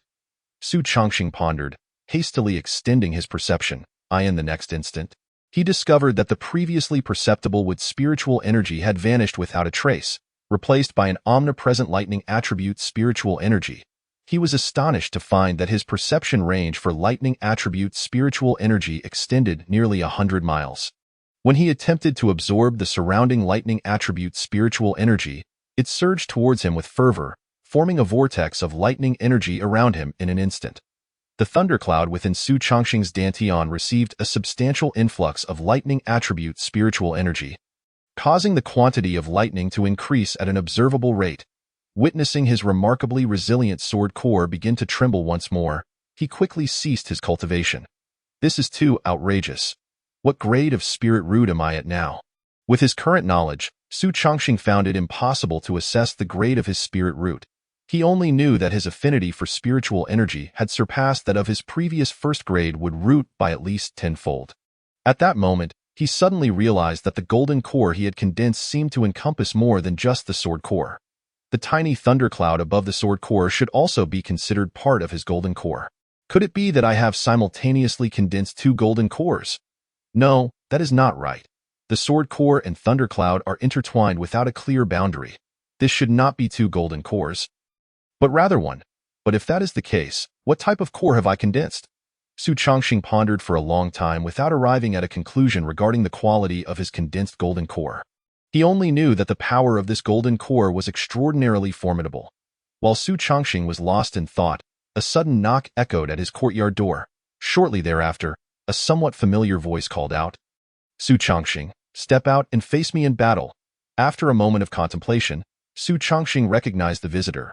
It was Han Mingguan, who had previously been defeated by him in the grand competition. A twitch of his lips revealed his disinterest as he replied, "I am not free." Outside the courtyard, Han Mingguan, brimming with confidence and preparing for a rematch, was momentarily taken aback. He never expected that his enthusiastic challenge would be met with such a curt response. His eyes twitched violently as he shouted, "Su Changxing, since you have not entered seclusion, why do you avoid battle? Do you deem me, Han Mingguan, unworthy of facing you?" Inside, Su Changxing nodded and replied, "Indeed." Han Mingguan felt a surge of frustration. As if he had been struck by a heavy blow. Stunned, he remained in place for a moment before erupting, "Su Changxing, I have no enmity with you. Why do you humiliate me so?" Before he could finish his sentence, a terrifying sword intent infused with thunder surged forth from the courtyard, followed by a beam of sword light that shot into the sky, vanishing beyond the horizon. Han Mingguan was knocked back several dozen steps by the force of the sword intent. Landing on the ground, After a considerable pause, he exclaimed in fear, "What was that sword light? How could it be so terrifying? Could it be that Li Chang'e is here, which is why he said he was not free to duel with me?" No, that aura was not Li Chang'e's. As he spoke, a look of profound astonishment crossed Han Mingguan's face. He abruptly turned to gaze at the vanishing sword light in the distance, murmuring, "That was Su Changxing. He actually condensed a golden core?"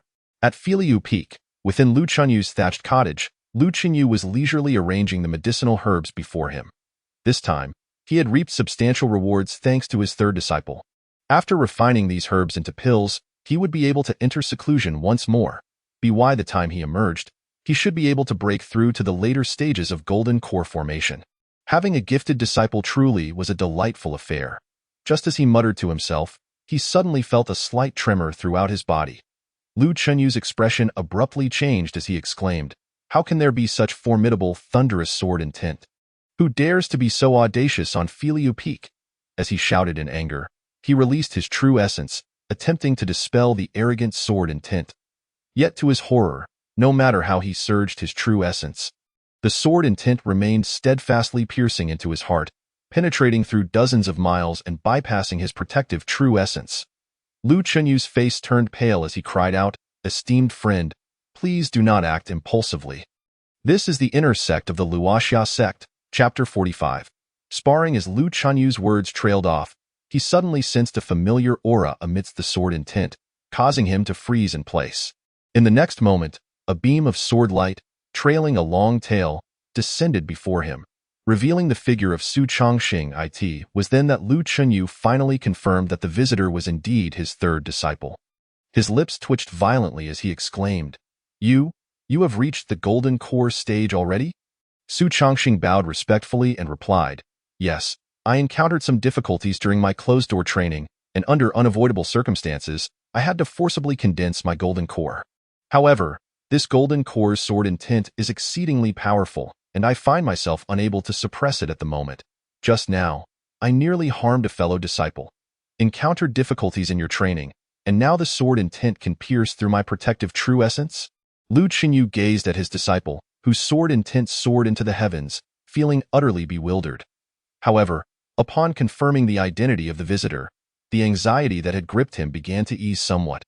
After thoroughly inspecting Su Changxing from head to toe, he wore a peculiar expression and asked, "So, you have come to seek my assistance in refining your cultivation?" Su Changxing was about to shake his head when Lu Chunyu gritted his teeth and said, "Well, that's not entirely out of the question. Just wait a moment. I shall swallow my pride and seek out my revered uncle." Su Changxing hurriedly interjected, "Master, there is no need to trouble my uncle. The senior brother can handle this. All you need to do is summon him back as soon as possible." Upon hearing this, Lu Chunyu's expression grew even more peculiar. He had never imagined that Su Changxing would prefer to seek out Li Chang'e rather than the venerable ancestor. Yet, after a brief moment of surprise, he agreed to Su Changxing's request. Lu Chunyu was now in a state of resignation. Since he could not teach this disciple, he might as well let Su Changxing do as he pleased. He took out a communication jade talisman and said, "Your senior brother needs to return to suppress your errant sword intent. I don't care which secret realm you are in. You must return before nightfall." After Lu Chunyu finished speaking, he turned to Su Changxing and added, "All right, your senior brother should be back by tonight. But Chang'e's cultivation is only slightly higher than mine. Can he truly suppress your formidable sword intent?" Su Changxing was momentarily taken aback. In truth, he had come here out of sheer necessity. His thunderbolt sword core was far too sharp, and with his current foundation, he could not completely suppress the sword intent within. If he had a few months to stabilize it, he might have been able to fully master his sword core. However, at that moment, Han Mingguan had come to challenge him. Su Changxing had merely thought to himself, "If you dare provoke me again, be wary of my blade." And his sword intent had erupted uncontrollably. He had struggled to suppress it, but the problem was that Han Mingguan continued to provoke him outside. Fearing that he might truly harm Han Mingguan if he lost control, Su Changxing had no choice but to leave his mountain peak in search of Li Chang'e. Since the inheritance was left by Li Chang'e, he believed that Li Chang'e would likely have a method to help him control his sword intent. Yet, hearing Lu Chunyu's doubts, he suddenly realized that Li Chang'e was currently only at the late stage of golden core. Just as Su Changxing was lost in thought, the sword intent within him surged forth again, forcing Lu Chunyu to retreat repeatedly. Lu Qingyu urged, "Focus. Quickly control your sword intent." Su Chongqing hastily steadied his thunderbolt sword core. Observing the receding sword intent, Lu Chunyu wiped the cold sweat from his forehead, nearly convinced he was about to be cut down by Su Chongqing. What kind of opportunity has the third one encountered to possess such terrifying sword intent? Can that rascal Li Changge truly suppress such a formidable force? What if he gets cut down by the third one as well? The more Lu Qingyu pondered, the more unsettled he felt. After a moment of internal struggle, he finally gritted his teeth and declared, "Stay here and do not move. I shall find someone to assist you in suppressing your sword intent." After giving this instruction, Lu Qingyu turned and flew out of his courtyard. Su Chongqing could only nod and continue to stabilize his recently attained realm point. 2 hours later, a beam of sword light suddenly approached from afar. It was Li Changge, who had arrived at Filiu Peak ahead of time. "Master, what has happened to the third disciple?" he called out loudly before even landing. Naturally, Lu Qingyu could not answer his question, but Li Changge no longer needed an answer, for he had already sensed the soaring sword intent emanating from Su Chongqing. Li Changge's eyes brimmed with disbelief as he murmured, "What kind of sword intent is this? Why does it feel so familiar?" Before he could finish his thought, he suddenly found himself firmly locked onto by this sword intent. Just moments ago, Su Chongqing had barely managed to suppress the sword intent that was on the verge of erupting. However, upon seeing Li Changge, the thundercloud within his dantian seemed to be stimulated, swirling violently. The sword core, which had been resisting the thundercloud, unexpectedly began to merge with it in an instant.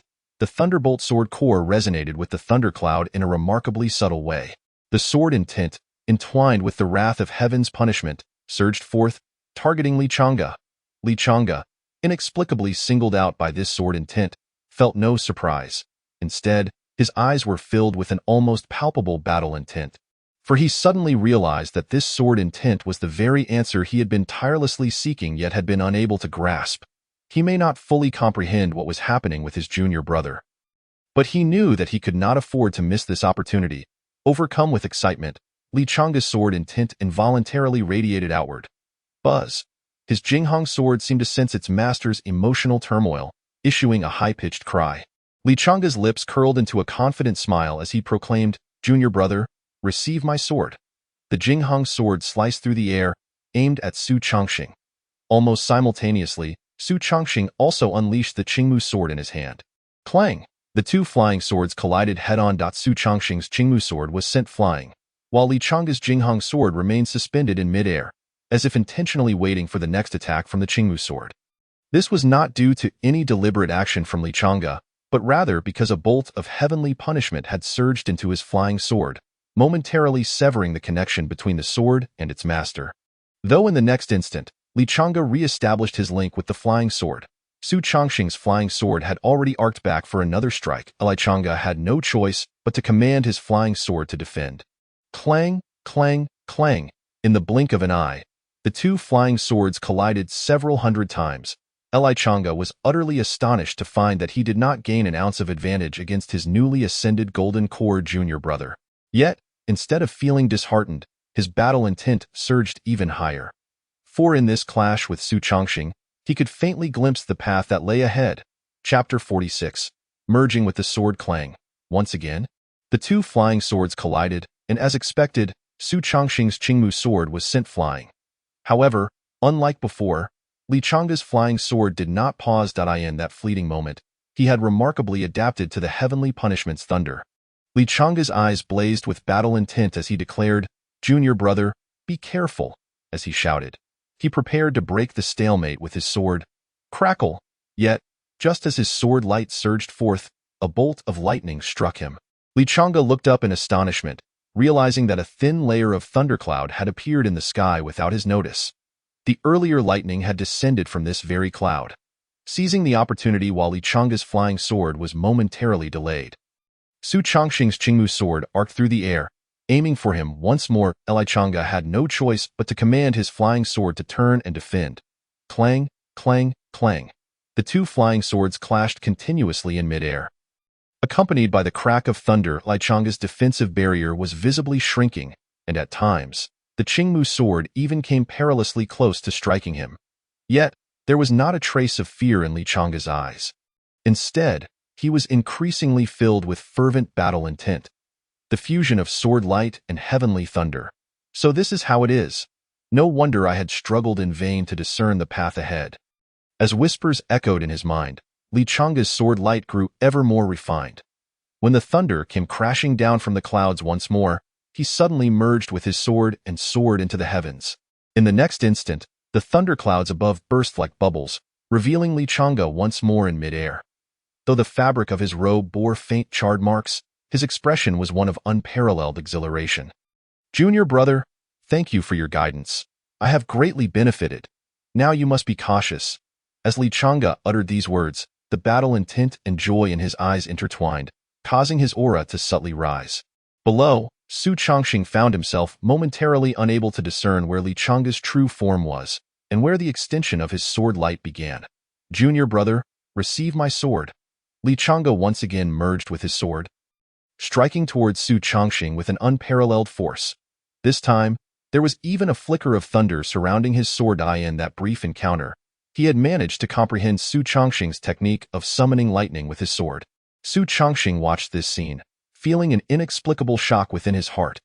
However, in the next instant, his eyes were filled with the same fierce determination. He had not emerged from their earlier clash empty-handed. With each blow from Li Changa, his sword essence was increasingly melding with his own sword intent. Even the thunderclouds that had previously lingered around his dantian began to subtly intertwine with his sword intent. Almost simultaneously with the emergence of Li Changa's sword light, Su Chongqing's Qingmu sword glimmered with an unprecedented brilliance. He too merged with his sword and charged towards the radiant sword light above him. In the next moment, the two sword lights collided with an extraordinary might. Sword intent surged through the air, scattering the white clouds in the vicinity for miles. Soon after, the thunderclouds began to coalesce. As both of their sword intents simultaneously summoned the ambient lightning energy, as the two maintained their positions several miles apart, the thunderclouds above had thickened to nearly double their previous density. Flashes of lightning flickered like writhing dragons within the clouds. Su Chongqing and Li Changa exchanged a glance, and without a word, they chose to merge with their swords and plunge into the thunderclouds. Their sword lights danced like two dragons soaring through the clouds, stirring the thunderclouds into a frenzied ati. This moment, the resounding thunder drowned out the sounds of their colliding swords. Yet, the continuous strikes of lightning could not overshadow their sword lights. The brilliance of their sword lights shone even brighter than the lightning that pierced through the clouds. The intensity of their battle escalated, drawing the attention of numerous core formation elders who had gathered outside the thunderclouds. Initially, these elders had assumed that it was merely a sparring session between unruly sword cultivators, and thus paid it little heed. After all, sword cultivators often engaged in practical combat for leisure. As long as no severe consequences arose, the sect would impose only symbolic penalties. Consequently, most core formation elders, as well as ordinary disciples, had grown accustomed to such occurrences. However, as the ferocity of the battle escalated, those elders could no longer remain indifferent. Now, over a dozen elders had congregated outside the thunderclouds. How could a skirmish between sword cultivators provoke such thunderclouds? Moreover, the power of these clouds was utterly terrifying. Who were the two combatants? Was it not obvious? The sight was Filigu Peak. You mean to say one of them is Li Changa? No wonder such might emanates from him. The ability to command thunder with a sword is indeed formidable. At this rate, he must be on the verge of forming his nascent soul, right? But who is that combatant capable of contending with Li Changa to such an extent? Regardless of who it is, this reckless fighting within the inner sect blatantly disregards the sect rules. How can this young cultivator be so arrogant without anyone intervening? His words immediately drew the attention of the gathered core formation cultivators. Someone promptly inquired, "Oldly, what's got you so riled up today?" Before the elderly could respond, another exclaimed, "I know.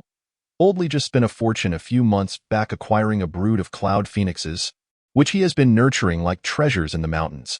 Cloud phoenixes are deathly afraid of thunder. I say, Oldly, shouting won't help if you don't want your precious cloud phoenixes to be scared to death. You'd better make them stop right now." Upon hearing this, Elder Li's expression stiffened slightly. Had it not been for the astonishing sword lights within the thunderclouds, he would have intervened long ago. It was precisely because he was intimidated by the ferocity of their clash that he sought assistance from others. Yet, the crowd showed no inclination to help, instead relishing in his predicament, which left him exceedingly displeased.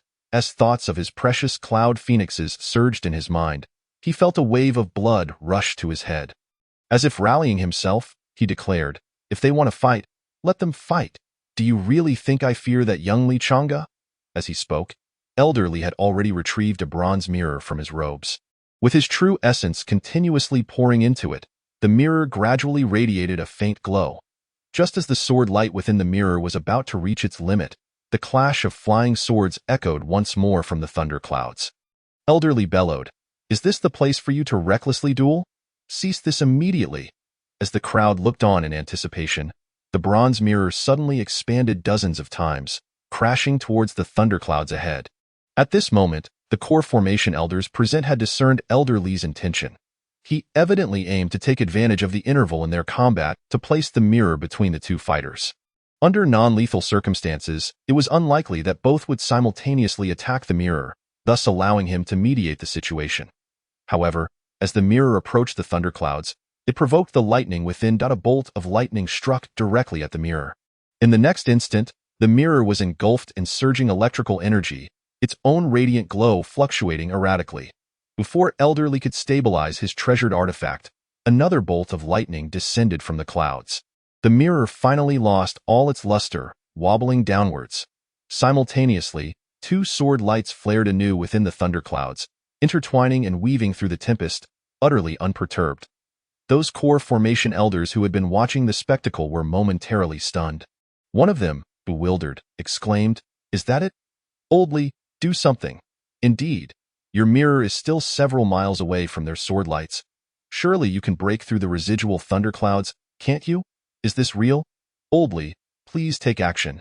Elder Li's face shifted between shades of green and white as he absorbed the doubts of his peers. Yet, no matter how he called out, his treasured artifact remained unresponsive. He stood there in a daze for a moment. Finally murmuring to himself, "The lightning that fell from those clouds can shatter a cultivator's consciousness. Can it be that the consciousness within my artifact has been pierced? No wonder the mirror suddenly ceased to function. The power of these thunderclouds is indeed formidable." Formidable? The lightning capable of shattering consciousness is something I've only witnessed during divine tribulations. Hiss, Li Chang'e's sword light has been traversing that thundercloud since the beginning. Does this mean he has been contending with divine retribution all along? It is likely more than that. Not only has Li Chang'e's sword light pierced through the thunderclouds, but he has also been engaged in a fierce duel with another. His focus must be entirely on his opponent, leaving little energy to waste on the thunderclouds. Exactly. If it weren't for that, we wouldn't have overlooked those thunderclouds. This young Li Chang'e, how can his sword intent be so refined at such a young age? And who is that cultivator battling him? Could it be a certain nascent soul ancestor? Just as these core formation cultivators were engaged in fervent discussion, someone suddenly interjected, "Have you not noticed? The aura of the person dueling with Li Chang'e seems somewhat familiar." Now that you mention it, I do recall sensing this aura somewhere before. One of the core formation elders pondered for a moment, then suddenly widened his eyes, exclaiming, "Could it be that the person sparring with Li Chang'e is Su Changxing?" Who did you say? Wasn't Su Changxing only a few months ago completing his foundation establishment? How could he possibly have advanced to core formation so quickly? Even if someone cultivates as effortlessly as drinking water, it shouldn't be possible to achieve such terrifying strength in such a short span. I also find it hard to believe, but the aura does resemble Su Changxing's. By the way, where is old Lu? How could he not show up while Li Chang'e is engaged in such an intense battle on his mountain? Yes, this is quite unusual. Where has old Lu gone? Hiss, could it be that old Lu has encountered trouble amidst the aftermath? We must inform the sect leader. As these core formation elders were shaken by the sudden revelation, they were abruptly silenced. It was not that they had ceased to converse, but rather that their voices had been muffled. As they stood in shock, a calm voice resonated in their ears, "Do not speculate wildly. The duel in the thunderclouds is between Li Chang'e and his junior brother Su Changxing. Lu Qinyu has not perished in the duel. Instead, he has come to find me." Upon hearing the sound, the elder cultivators of the Jedon stage fell silent in an instant, bowing in unison towards the figure approaching from afar. It was none other than Shi Haoyan, one of the venerable ancestors of the Luoxia sect. Beside him stood Lu Qinyu, his face etched with urgency. From a distance, Lu Qinyu had already spotted Li Chang'e and Su Changxing engaged in fierce combat amidst the thunderclouds, their flashing sword lights nearly blinding him. Although Lu Qinyu was well aware that he was unlikely to best his eldest disciple, Li Chang'e, he never anticipated the vast disparity in their abilities. Not even a single stroke of the sword light could he withstand, and he lacked the confidence to endure the thunderclouds that were rent asunder by it would be one thing if only Li Chang'e displayed such ferocity. After all, over the years, his reputation had grown tremendously, and Lu Qinyu had mentally prepared himself for this. However, he could hardly believe that his newly accepted disciple, Su Changxing, who had joined mere months ago, was exhibiting such formidable combat prowess. As the two sword lights intertwined in the tempest, they continuously invoked the heaven's wrath upon one another. Had Lu Qinyu not known their identities, he might have mistaken Su Changxing for an elder of the Yuanying stage. At this moment, Lu Qinyu felt an immense relief for his decisive actions. Had he not promptly invited Shi Haoyan over, he would likely be relegated to the sidelines like the other onlookers, merely waiting and perhaps facing ridicule for being unable to intervene. Lu Qinyu discreetly wiped away non-existent cold sweat and turned to Shi Haoyan, saying, "Master Uncle, my third disciple seems to have encountered an unprecedented opportunity. Suddenly honing a terrifying sword intent is precisely because he cannot control the raging thunderous sword intent that he implored me to seek out his elder brother. It appears that even Chang'e is unable to subdue his sword intent. I beseech you, Master Uncle, to intervene and save my inept disciple." Shi Haoyan regarded Lu Qinyu with an unusual expression and replied, "There is no need for haste. Let us wait a moment longer." Lu Qinyu was momentarily taken aback, but he dared not question the words of the venerable ancestor. He could only suppress his unease and focus on the combatants before him. After observing for a moment, Lu Qinyu suddenly exclaimed, "What has happened to Chang'e's sword intent? And why does his dantian emit such a dense aura? Could it be?" He widened his eyes in realization. Is he on the verge of breaking through to the Yuanying stage? Shi Haoyan nodded slightly, saying, "It seems that Li Chang'e has greatly benefited from this sparring session. His sword intent is not only sharp but exceedingly resolute. He must have found a path that suits him. If he continues to walk this path he has chosen, it may not be long before our Luoxia sect produces another ancestor of the Yuanying stage." Lu Qinyu was utterly astonished by Shi Haoyan's high regard for Li Chang'e. His mouth opened and closed, momentarily at a loss for words. He cast a glance at Shi Haoyan and chuckled. There is no need for such astonishment. Li Chang'e is exceptionally gifted. Even without this opportunity, it was only a matter of time before he condensed his Yuanying. What piques my curiosity is your third disciple, Su Changxing. Just over a month ago, he presented me with an opportunity, and now he has brought forth a fortuitous event for Li Chang'e. Your two disciples have certainly stirred my interest. Lu Qinyu's expression stiffened at Shi Haoyan's words, leaving him utterly unsure of how to respond. Just then, a beam of sword light shot skyward, capturing his attention. It was Li Chang'e, merging with his sword, breaking free from the thunderclouds. Below, Su Changxing seemed to sense something amiss, stabilizing the sword light and reining in the surging thunderclouds.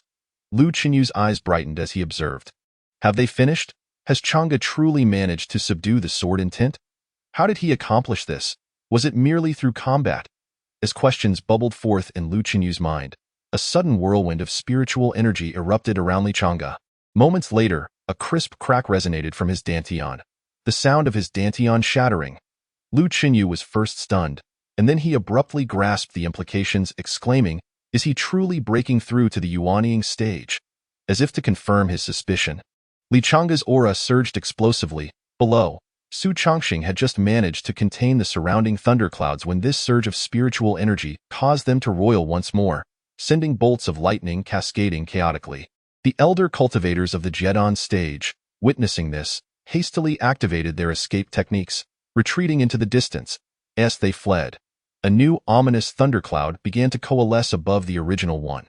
This second cloud, upon forming, disrupted the spiritual energy within a radius of several dozen miles.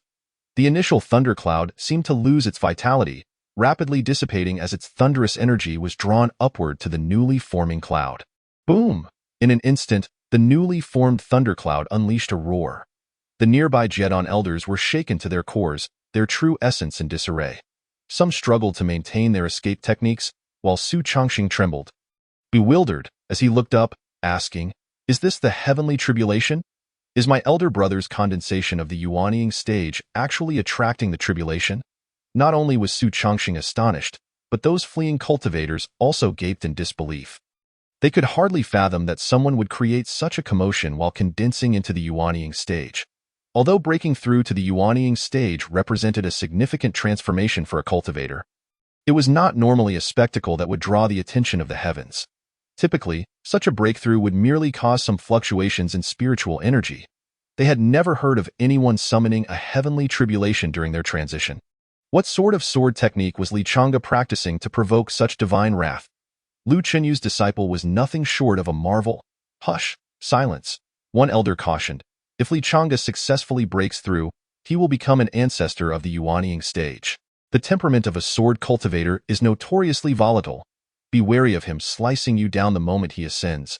As these discussions unfolded, Li Chang'e suddenly opened his eyes. He slowly raised his head to gaze upon the increasingly formidable thundercloud above him. His eyes sparkling with resolve. "So, it is true. I have indeed summoned the heavenly tribulation. This confirms that my path is not in error. I owe a considerable debt of gratitude for this favor." Boom! Another thunderous roar erupted from the clouds, interrupting Li Chang'e's musings. He smirked, "The thunder of tribulation bears great majesty. Yet, my sword shall cleave through heaven and earth." An indescribable sword intent surged upward as Li Chang'e merged with his sword, charging towards the heavenly tribulation. Boom! The thunderclouds above seemed incensed by this audacious yuanying cultivator, roaring furiously. Countless bolts of lightning cascaded down upon Li Chang'e, transforming the thunderous sound into the sole resonance of existence, drowning out all other noise. Yet, amidst this tempest of thunder, the solitary sword light surged defiantly against the tide. Li Chang'e's sword light became a solitary vessel navigating the tumultuous sea of lightning, undeterred by the ferocity of the storm as it surged upward. Before the gaze of all, Li Chang'e's sword light, with unwavering momentum, pierced through the tempest, breaking through the thunderclouds, ultimately halting at an altitude of several thousand zhang.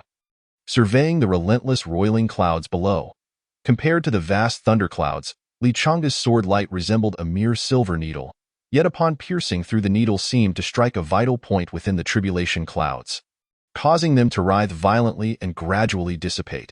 After a considerable time, the thunderclouds finally vanished with a reluctant roar. Li Chang'e had successfully navigated his heavenly tribulation in this extraordinary manner. This scene left all the core formation cultivators, including Su Chongxing, inexplicably shaken. As the calamity clouds coalesced, their imposing presence filled every core formation practitioner with trepidation. At that moment, nearly everyone believed that Li Chang'e, who had just broken through, would likely struggle painfully through the tribulation. With the danger of falling into ruin looming ever close, no one anticipated that Li Chang'e would merge with his sword, confronting the thunderclouds head-on. Even more astonishing was his success in doing so. Li Chang'e actually severed the thunderclouds with his sword, transcending the tribulation in a manner unheard of by others. Although his robes were tattered and his breath somewhat disordered, the sword intent radiating from him commanded a respect that made it difficult for others to look directly at him. Su Chongxing gazed at the figure pointing his sword towards the heavens, and suddenly understood why, during the previous simulations, Li Chang'e had insisted on striking the sky with his sword, even at the cost of his own demise. For Li Chang'e's sword light had never intended to be constrained by this realm. What allowed him to roam freely was not the shallow pond beneath, but the boundless sea of stars. Su Chongxing felt a pang of embarrassment. As a time traveler, his perspective was evidently narrower than that of Li Chang'e, a native. The furthest he had contemplated was merely how to navigate the crisis looming a decade ahead. While Li Chang'e's sword light had always aimed straight at the heavens in that moment, Su Chongxing grasped why he had been unable to harness the peculiar sword dan within him. It was not due to an unstable foundation, but rather that his heart's ocean was too small to contain such unrestrained sword intent.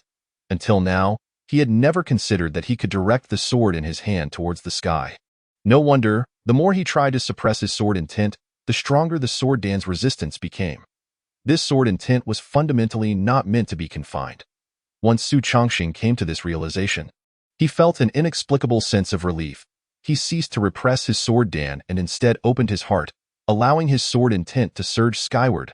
Buzz. The Qingmu sword seemed to sense its master's intent and emitted an unprecedentedly resounding sword cry. Li Chang'e, feeling the sword light below hinting at a potential ascendance, smiled faintly and said, "Thanks to my junior brother's guidance, I was able to successfully slice through the sword in my heart and see the path ahead clearly. I will forever remember this kindness. I have just broken through and must return to the mountain to stabilize my realm. Once I emerge, we shall spar." Su Changxing hurriedly replied, "Brother, you are too courteous. I have also greatly benefited from this exchange." Li Chang'e did not continue the pleasantries. He turned decisively, bowing to Lu Chenyu and Shi Haoyan in turn, before transforming into a streak of light and returning to his mountain peak. Chapter 49. Overlooked details. Although Li Chang'e had departed, his recent words ignited a tumultuous uproar among the assembled core formation elders. Someone immediately shouted, "Did I hear that correctly? Li Chang'e just said that Su Changxing guided him? How is that possible? Did those initial thunderclouds originate from Su Changxing? He only established his foundation a few months ago. How could he possibly guide Li Chang'e so quickly? Could he be another prodigious sword cultivator?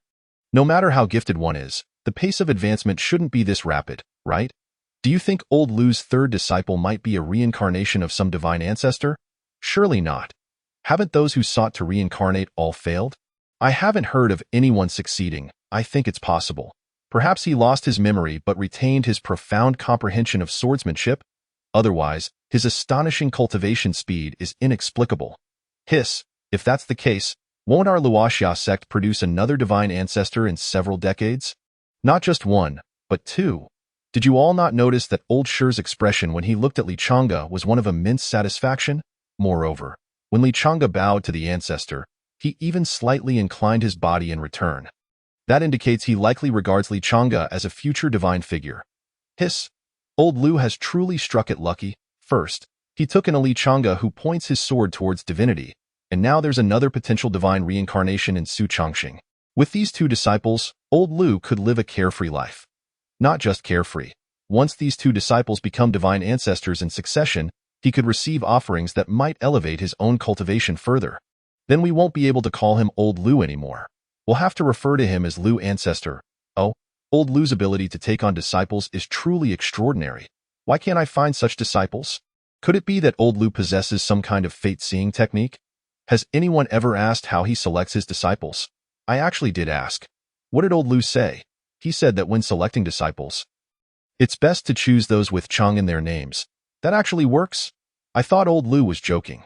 Regardless, it wouldn't hurt to try and take on another disciple. I find that reasonable. As these core formation elders conversed among themselves, Lu Chenyu and Shi Haoyan had already approached Su Changxing. Lu Chenyu, with a peculiar expression, scrutinized Su Changxing from head to toe and remarked, "You were able to guide your senior brother?" Su Changxing quickly waved his hand, saying, "It was merely my senior brother's humility. I was simply sparring with him earlier, and I benefited greatly to him. Why previously uncontrollable sword Dan has now harmonized with my consciousness. I should be the one expressing my gratitude to my senior brother for his insights." Lu Chenyu nodded thoughtfully and then sighed. "Even so, that's quite remarkable." After hesitating for a moment, Lu Chenyu continued, "Are you perhaps the reincarnation of some esteemed elder from our sect?" Having heard the discussions among the core formation elders, Lu Chenyu pieced together bits and pieces. The notion of reincarnation brought a sudden clarity to him. If his third disciple were indeed the reincarnation of some esteemed elder, then it would explain how he condensed 9 cloud patterns in just a few days. Su Changxing was momentarily taken aback. He had been at a loss for how to explain his fortune, and now Lu Chenyu had proposed such a rationale. Just as he was pondering whether to acknowledge it, Lu Chenyu waved his hand dismissively and said, "Forget it. Regardless of your past life, in this life, you are a disciple of our Luoxia sect. You just aided your senior brother in condensing his nascent soul. According to sect rules, as your master, I should reward you. Do you have any requests?" Su Changxing initially intended to decline but found himself saying instead, "Disciple is indeed somewhat short on resources at the moment. The spirit stones bestowed by my master have already been exhausted. Might I request a bit more support in spirit stones?" Lu Chenyu seemed taken aback that Su Changxing would request the most ordinary spirit stones instead of rare materials. After a moment of contemplation, he recalled that Su Changxing had previously been collecting spirit stones through various means. He nodded knowingly. Spirit stones are easy enough to provide. The pills you sent me have already sold for over 30,000 spirit stones. I will add 2,000 more to make it a total of 50,000 for you. As for the remaining rare materials, I'll keep selling them for you, and once they are sold, I'll return the spirit stones to you collectively. As Lu Qinyu spoke, he handed 2 storage bags to Su Chongqing. Su Chongqing accepted the bags with excitement, exclaiming, "Thank you, master." He had just sensed that his hesitation had led Lu Qinyu to regard him as a potential reincarnation of a divine ancestor. This subplot had never occurred in his previous simulations. Although Su Chongqing felt that the Luoxia sect would not deceive him, he still felt somewhat uneasy and wished to simulate the outcome. However, after breaking through to the early stage of core formation, the points required for simulation had skyrocketed to 10,000. The low-grade spirit stones he possessed were utterly insufficient for such a simulation. Thus, he had just temporarily altered his request to Lu Qinyu for spirit stones. What took him by surprise was that Lu Qinyu promptly offered him 50,000 low-grade spirit stones. Master has sold over 30,000 spirit stones worth of rare materials so quickly. What high efficiency! No, it's not just efficiency. It must be the passage of time. Su Chongqing suddenly realized an important point. He had previously believed that only a few days had passed since he returned from the secret realm. However, it dawned on him that in the previous 2 simulations, Han Mingguan had not come to challenge him. He had not noticed this detail before, but now he realized that the time he had spent receiving the inheritance had likely exceeded his expectations. This must be why Han Mingguan had come seeking a duel. Could it be that the time I spent receiving the inheritance was all real time? Did I truly waste a month within the inheritance? If so, does that mean the inheritance I received was genuinely existent and not merely a simulated experience? As Su Chongqing pondered this, his pupils involuntarily contracted, and he found himself frozen in place. Observing this, Lu Qinyu could not help but inquire, "What is the matter? Has your golden core encountered a problem again?" Regaining his composure, Su Chongqing replied, "No. After my recent sparring session with senior brother, I have already managed to control my sword core. I was merely struck by a sudden realization." Chapter 50. A new side quest. Lu Qinyu nodded thoughtfully, saying, "In the future, should you encounter any issues, do not hesitate to seek out your senior brother. Though his cultivation may not surpass yours, his talent in the sword path is indeed commendable." As soon as Lu Qinyu's words fell, Shi Haoyan, who had been relatively silent, unexpectedly interjected, "It is not imperative to seek out Li Changge. Should you have any uncertainties, you may also approach this old man. Your recent duel with Li Changge has been quite enlightening for me as well." Lu Qinyu was taken aback, unable to believe that the venerable Shi Haoyan would utter such sentiments. While Su Chongqing's lips twitched slightly, it seemed that this venerable ancestor had come to believe he was the reincarnation of a certain cultivator. How imaginative the cultivators here are. I must return and simulate this. I hope no chaos ensues, Su Chongqing thought to himself, bowing deeply. "Thank you for your kindness, ancestor. If I ever find myself in need of guidance, I may indeed impose upon you." Shi Haoyan nodded in satisfaction and turned to Lu Qinyu. "Indeed, your disciples are quite impressive. I recall you have a second disciple named Zhou Leqi. He should be nearing the formation of his golden core, correct?" Lu Qinyu affirmed, "Yes, Zhou Leqi has long reached the late foundation establishment stage. However, his comprehension is not on par with that of his senior brother, so he may still require some time before achieving his golden core." Suddenly, Lu Qinyu smacked his forehead and addressed Su Chongqing. "By the way, when you have the time, do remember to provide some guidance to your second senior brother." Su Chongqing quickly bowed. "With the master's order, I shall certainly take on this responsibility. However, having just condensed my sword core, I am not yet fully adept at controlling it. If I were to spar with my second senior brother and misjudge my strength, it could contradict the master's intentions. Perhaps it would be better to wait until I stabilize my cultivation before engaging with him?" Lu Qinyu nodded in agreement. "That is indeed a prudent approach. Why memory fails me. I had forgotten you have only just formed your golden core. Very well, you need not linger here in conversation. Return promptly to solidify your cultivation. I will handle matters here on your behalf." Su Chongqing expressed his gratitude to Lu Qinyu and then bowed to Shi Haoyan before soaring back to his own mountain peak. Upon his return, he found Han Mingguan had already departed, thus sparing him much needless discussion. After scanning his mountain peak with his spiritual sense and confirming that all was well, he retrieved 10,000 low-grade spirit stones and deposited them into the system in one go. Eagerly, Su Chongqing activated the simulation. In the first month, you secluded yourself to stabilize your realm. In the second month, you You continued your seclusion, remaining undisturbed. Su Chongqing observed the 2 lines of simulated text, his previously furrowed brow quickly relaxing. It appeared that his identity as the reincarnation of a venerable ancestor had not caused him any trouble. He let out a small sigh of relief and continued to watch the subsequent simulation. In the 3rd month, you suddenly received a transmission from Lu Qinyu, stating that your second senior brother Zhou Leqi was in peril and urging you to rush to Filiu Peak. Without hesitation, you summoned your sword light and arrived at Filiu Peak. After inquiring in detail, you learned the circumstances. Zhou Leqi, upon discovering that Li Chang'e had broken through to the nascent soul stage while you had condensed your sword core, had become somewhat unstable. He abandoned steady cultivation and ventured into a rather perilous secret realm. Just moments ago, a crack had appeared in Zhou Leqi's soul jade. In a state of urgency, Lu Qinyu sent transmissions to both you and Li Chang'e. Seeing that Li Chang'e had not yet arrived, you suggested that there was no need to wait for your senior brother to emerge. You should proceed with Lu Qinyu to investigate the secret realm. Lu Qinyu regarded you with a look of appreciation. That very day, you accompanied Lu Qinyu to the secret realm. You were somewhat astonished to discover that it was a place designated for the trials of golden core cultivators. You searched for 3 days and nights, ultimately locating Zhou Leqi's remains within a cave. By that time, Zhou Leqi had been reduced to mere bones, having been devoured by demonic beasts. Lu Qinyu gazed at the scattered fragments of bone, consumed by profound sorrow. Observing Lu Qinyu, who appeared to age considerably in that moment, you felt a twinge of guilt. You were acutely aware that Zhou Leqi's demise was a consequence of the turmoil you had inadvertently caused. Had it not been for you, Zhou Leqi could have continued his steady cultivation for at least another 9 years. In the 4th month, you and Lu Qinyu returned to Filiu Peak with Zhou Leqi's remains. After accompanying Lu Qinyu for half a month, you turned back to the very secret realm where Zhou Leqi had fallen. Using your sword to command thunder, you rampaged through the secret realm, slaying demonic creatures that trembled at the sight of your lightning. In the 5th month, your unrestrained actions finally drew forth high-level demonic beings from the depths of the realm. One such creature, comparable to a nascent soul, pursued you relentlessly for an entire day and night, nearly driving you out of the secret realm. Just as you hesitated to employ your trump card, a flash of sword light erupted. In its wake, the demonic creature that had been pursuing you was cleaved in half.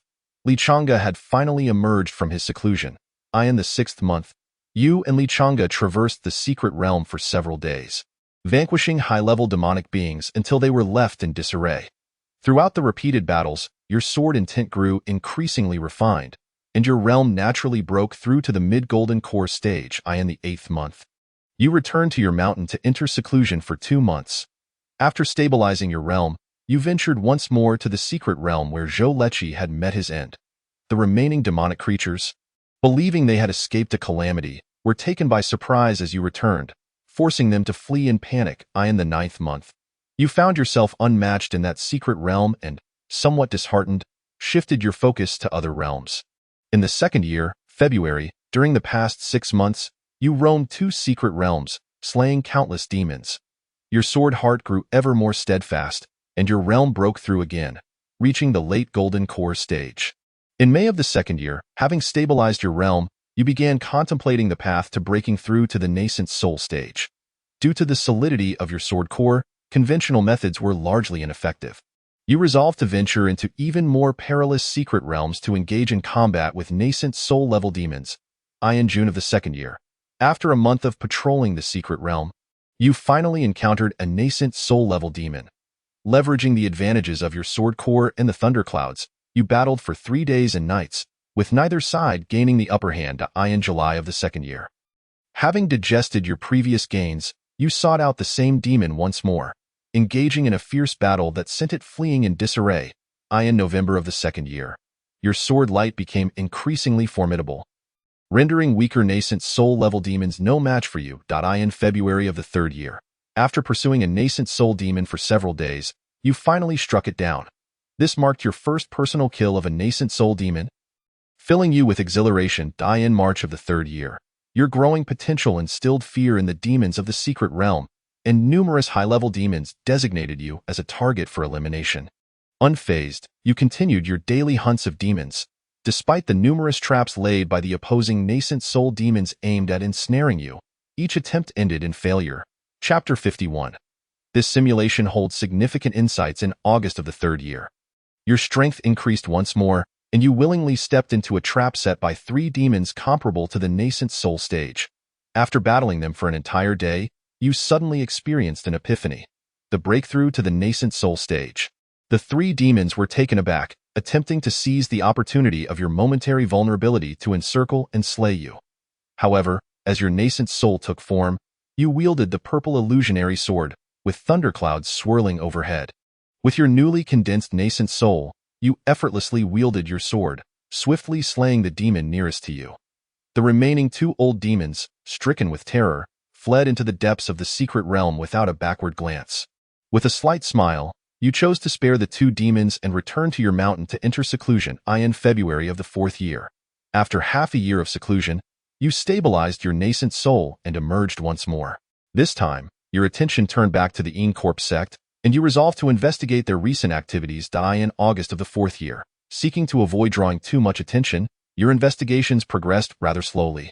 You felt that time was still on your side, so you did not rush the investigation, opting to gather clues while engaging in trials. In June of the 5th year, your nascent soul became increasingly solid, and your realm deepened, yet the progress of your investigation remained unsatisfactory.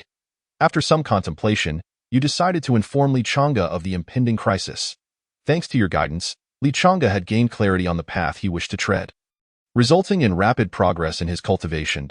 At this point, he had broken through to the mid-nascent soul stage, holding a status within the Luoxia sect comparable to that of 2 venerable ancestors, thus granting him access to substantial resources.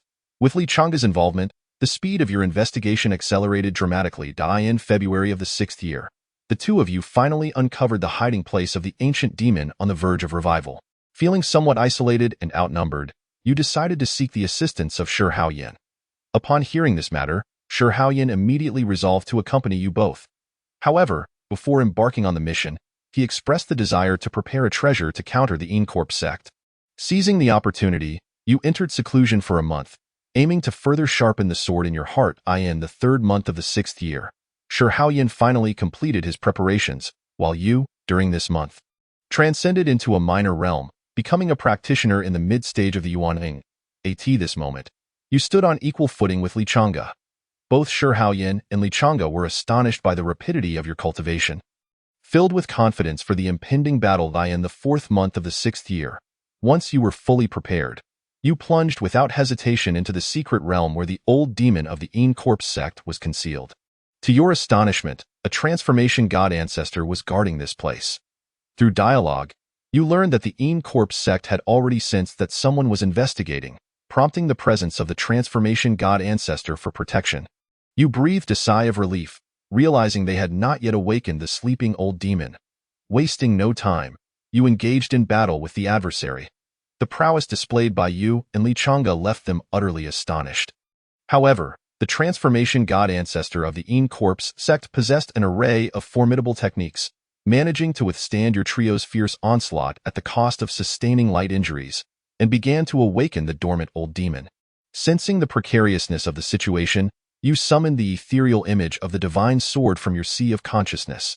Merging body and sword, your Yuan fused with the sword's phantom, exuding an aura of terrifying intensity. In that moment, you transformed into the sword god wielding heavenly retribution, striking directly at the slumbering old demon. Although the old demon awoke at the last moment, he was still severely injured by your single strike. However, in his counterattack, your Yuan was shattered. Just as you prepared to perish alongside him, another beam of sword light, reminiscent of divine punishment, descended. Li Chang'e followed closely behind, his sword scattering the old demon's consciousness. The transformation god ancestor of the Immortal sect was utterly unprepared for the demise of their long-planned ancestor at the hands of 2 Yuan sword cultivators, leaving him in a state of profound shock. Seizing the opportunity, Shi Haoyan inflicted heavy damage upon him. The transformation god ancestor of the Immortal sect, bearing grievous wounds, barely managed to escape the secret realm. Shi Haoyan chose not to pursue but instead shattered the corpse of the old demon, ensuring that you, severely injured, and the exhausted Li Chang'e could depart before reinforcements arrived. Su Changxing, witnessing this, felt a surge of exhilaration. Having simulated this scenario countless times, it was the first occasion he had successfully resolved a decade-long crisis while still alive. Although he had still suffered the shattering of his Yuan-Ing during this simulation, he was undeniably alive in that moment. The oppressive clouds that had loomed over him began to disperse. The crisis of the Yin Corpse sect was indeed not insurmountable. Su Chongqing let out a low growl, then resumed observing the subsequent simulation in the third month of the 8th year. You returned to the Falling Sunset sect, having recuperated for 2 years, and your injuries were now largely healed. However, your Yuan-Ing remained fragmented and could not fully recover. Your current strength was barely 1/3 of your peak. Lichanga felt considerable guilt over this. Throughout those 2 years, he had sought countless heavenly materials and earthly treasures for you. Yet, your Yuan-Ing had not merely been shattered by brute force. Remnants of the old demon's corpse energy lingered within. Were it not for your Yuan-Ying's innate ability to control thunder, which granted you a natural resistance to corpse energy, you might have perished long ago. You sensed vaguely that your injuries might never fully heal. By the 13th year, your condition had improved somewhat, allowing you to exert approximately 50% of your peak strength. Nevertheless, your Yuan-Ing showed no signs of recovery. At this point, you had come to terms with your situation. You found a spiritually rich mountain peak within the Falling Sunset sect, cultivated several acres of spiritual fields, and raised a few spiritual beasts, commencing a premature retirement in the 20th year. Lichanga achieved transformation of his Yuan-Ing, his sword light astonishing all within 100 miles. However, after his breakthrough, he did not stabilize his realm but instead directed his sword towards the Yin Corpse sect. His sword light summoned thunder, effectively obliterating the mountain gate of the Yin Corpse sect, and he forcefully seized a piece of extreme Yin jade. That same day, his sword light returned to the Falling Sunset sect, and with an expression of hope, he presented the extreme Yin jade before you. You felt deeply moved and insisted it was unnecessary. Lichanga, however, replied that he had merely taken it as a matter of convenience. Under his expectant gaze, you used the extreme Yin jade to restore your damaged Yuan-Ing. In the 29th year, after a year of recuperation, your Yuan-Ing was barely reassembled, allowing you to exert 70% of your peak strength. However, due to the instability of your Yuan-Ing, you were still unable to cultivate normally. In the 31st year, having just stabilized his realm, Lichanga sought you out again. Upon seeing that you had not fully recovered, he departed on his sword once more from the Falling Sunset sect. In the 36th year, after 5 years of absence, Lichanga reappeared before you. Although he bore no visible wounds, you keenly sensed his unstable aura, indicating possible injury to his divine spirit. However, Lichanga did not engage in lengthy conversation with you. He merely tossed you a Millennium Thunder Fruit before vanishing from sight. You gazed at the Thunder Fruit before you, a medley of emotions swirling within. Chapter 52. The time for reward settlement has arrived in the 38th year. After absorbing the Millennium Thunder Fruit and utilizing various heavenly materials and earthly treasures for 2 years of cultivation, you finally regained 90% of your pre-injury battle prowess. Your Yuan-Ing reintegrated, with only the faintest of cracks discernible upon close inspection.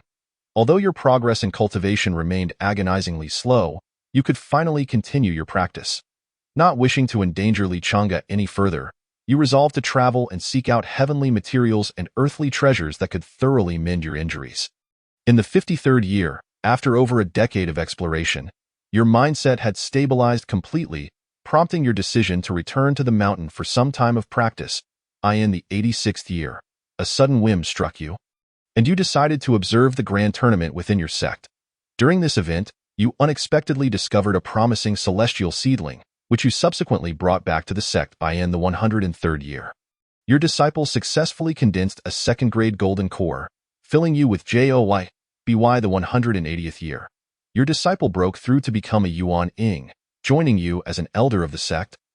And your spirit soared in the 230th year. While cultivating, you suddenly experienced an epiphany, finally breaking through to a minor realm, becoming a practitioner in the late stage of Yuan-Ing. However, you were indifferent to this achievement, fully aware that, given the condition of your Yuan-Ing, achieving transformation was beyond your grasp.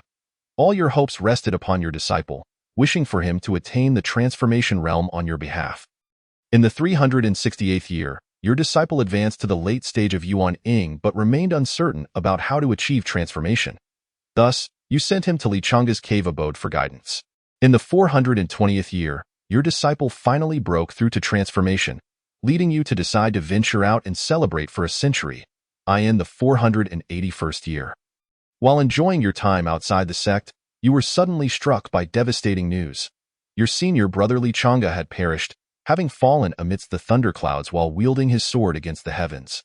You stood in a daze for several days, memories of your former, spirited self flooding your mind. At that moment, an urge arose within you to glimpse the vistas of the transformation realm. You initially sought to suppress this uncharacteristic thought.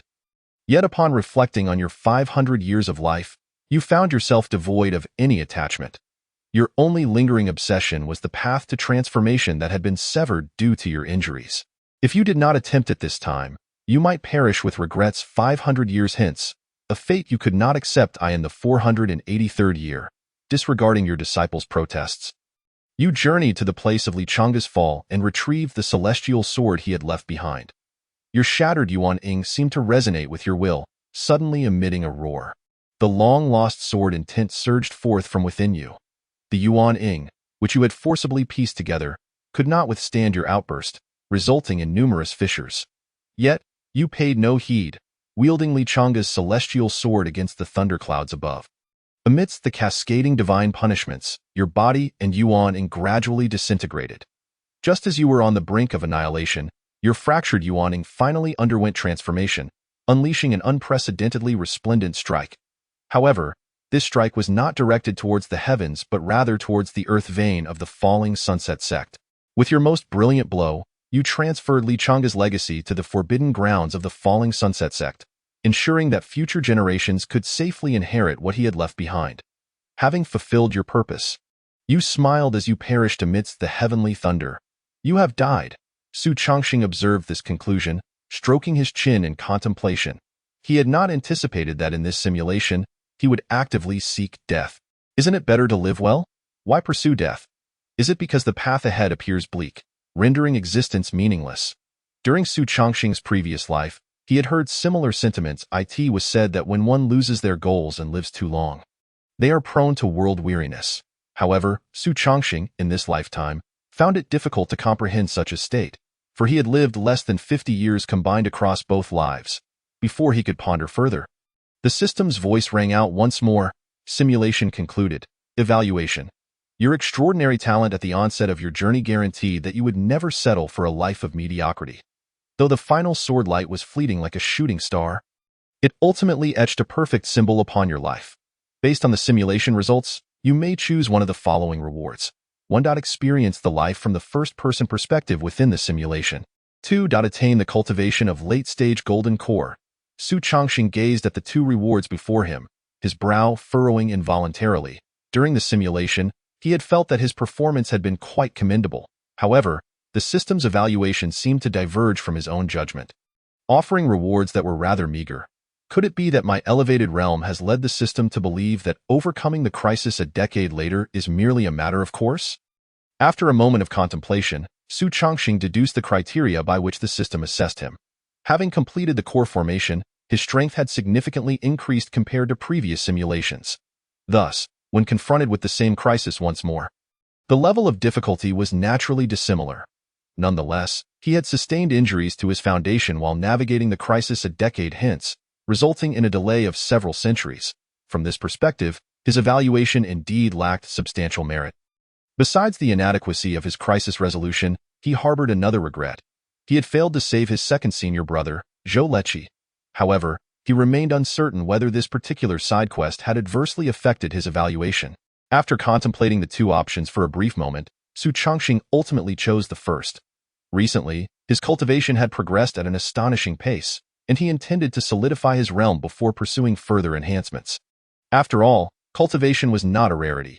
He could easily select it during any simulation. In contrast, the advantages of the first option were manifestly greater. Firstly, it would allow him to directly locate the secret realm where Zhou Leqi was undergoing trials and rescue him in advance. Secondly, he could observe the layout of the Yin Corp sect and the tactics employed by their elder. Should he gain some insight into the Yin Corp sect's arrangements, he might evade incurring such grievous costs in similar scenarios in the future. As soon as Su Chongqing made his selection, the scene before him shifted once more. Compared to previous instances, the realism of this simulation was markedly enhanced. If the visuals of the 2000-point simulation could be likened to 720p, then this one had soared to 2K quality. The details in the imagery were far more intricate than before, and even the range of perception had expanded significantly. The sense and tactile sensations became extraordinarily vivid. Aside from not being able to influence the actions of the characters within the scene, he found it increasingly difficult to distinguish this from reality. It truly becomes clearer with each iteration. Su Chongqing remarked, as he began to observe the simulation at a speed hundreds of times faster than normal. Chapter 53. The lively Zhou Leqi. The first 2 months of his cultivation experience passed by swiftly in Su Chongqing's mind. He merely took note of the circulation of his true essence. Upon reaching Lufeng, he slightly slowed the playback speed, committing Lu Qinyu's path to memory. When Su Chongqing witnessed Lu Qinyu delicately cradling Zhou Leqi's remains with trembling hands, an unexpected pang struck his heart. Although he had known this scene from the textual simulation, experiencing it firsthand was an entirely different matter. Fortunately, this regret can still be remedied. Once I complete this simulation, I shall rescue my second senior brother, Su Chongqing mused internally before accelerating the playback speed to swiftly observe the subsequent developments. In the ensuing years, he was met with a plethora of brutal combat scenes. He fought his way through core formation demons, ultimately facing off against the formidable Yuaning elders. The exceptionally vivid visuals of the 10,000-point simulation led Su Chongqing to momentarily feel as though he were truly engaged in battle. His sword intent was unwittingly stirred, prompting him to emulate the flow of sword intent depicted in the imagery. Su Chongqing prudently slowed his viewing speed, commencing the study of the fierce sword techniques he had mastered through countless battles. Unbeknownst to him, the imagery soon transitioned to the secret realm of the Yin Corpse sect. In this climactic confrontation, his sword light shone like a celestial being, transcending the limits of his current comprehension. He was astonished to discover that the spectral sword image within his sea of consciousness appeared significantly more powerful than during previous simulations. This spectral sword image had been a reward for severely wounding the Yin Corpse sect's elder during his first simulation. In subsequent simulations, this reward had saved his life on numerous occasions. However, in those instances, the power of the spectral sword image had not seemed particularly outstanding. It was unable to directly slay Yuaning demons, requiring him to deliver the finishing blow instead. Yet this time, viewing the activation of the spectral sword image from a first-person perspective, he finally recognized something amiss. Upon merging with the spectral sword image, the might of his sword techniques became terrifyingly potent. Could it be that the spectral sword image unleashes a more fearsome power when facing its nemesis? Or has it grown stronger compared to previous simulations?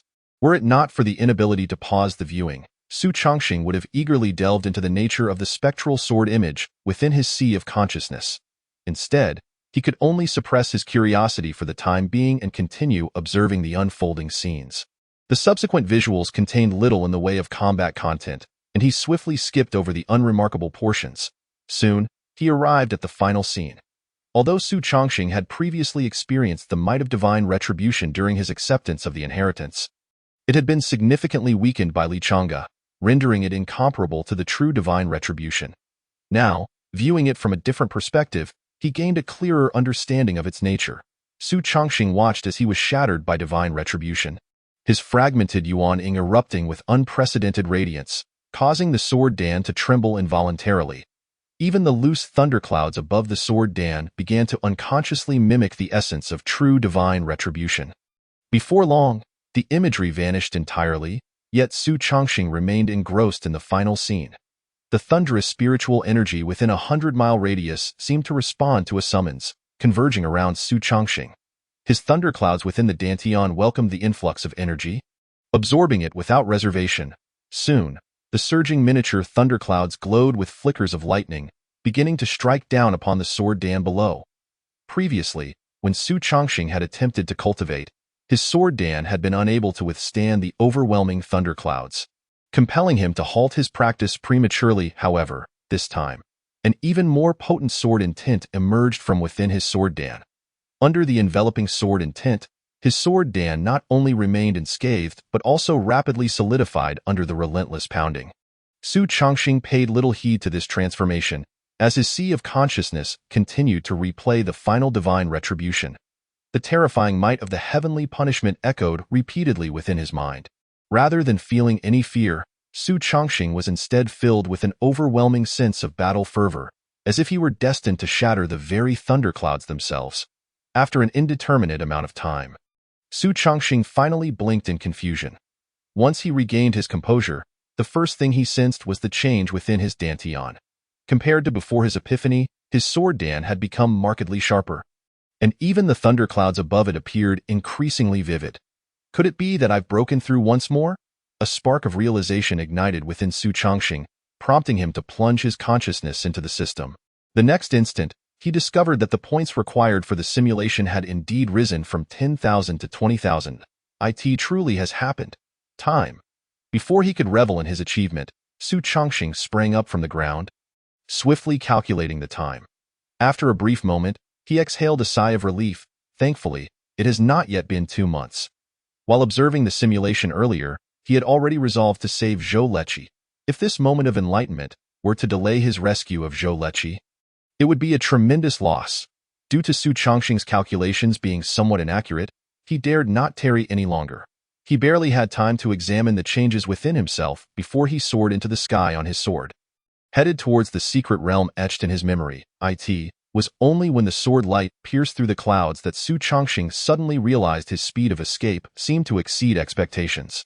In addition to his escape speed far surpassing that of ordinary foundation-building sword cultivators, he also found that both wielding his flying sword and summoning thunder were remarkably effortless at that moment. He realized that he had, in fact, solidified his own realm during this moment of enlightenment. It seems that experiencing the scenarios in the simulation has its benefits.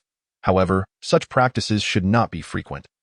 The visuals in the simulation are far too vivid, making it feel as if I have lived through them myself. If I indulge too much, will my memories become jumbled? Su Chongxing's musings did not impede his escape speed. Merely a few hours later, he arrived at the entrance of the secret realm from his memory. After a brief moment of dizziness, he stepped into this realm, which appeared quite ordinary, just as he had seen in the simulation. This secluded realm, cut off from the outside world, resembled stagnant water in a pond. Over time, it would breed monsters. The strength and number of these monsters were not only related to the density of spiritual energy within the realm, but also to the frequency with which cultivators entered. If cultivators frequented the realm too often, even a high-level secret realm would not have time to nurture any high-tier monsters. Yet, it could not be ruled out that some inherently intelligent monsters might avoid high-level cultivators and specifically target those of lower levels. Su Chongxing quickly reviewed the known information and then flew along the route he remembered, heading towards the place where Zhou Leqi was destined to fall. To his delight, not long after he took off, he sensed Zhou Leqi's aura ahead. Chapter 54. The cause of Zhou Leqi's death. Su Chongxing did not rush to reveal his identity to this elder brother, but swiftly retracted his flying sword and began to circulate a concealment technique. This technique, learned from observing the simulation, was not particularly profound. It merely masked his aura through the flow of true essence. Such a minor technique would be difficult to conceal from cultivators or monsters of higher realms. Yet it sufficed to hide from Zhou Leqi. After all, Su Chongxing was Zhou Leqi's junior, and it would be inappropriate to simply capture him.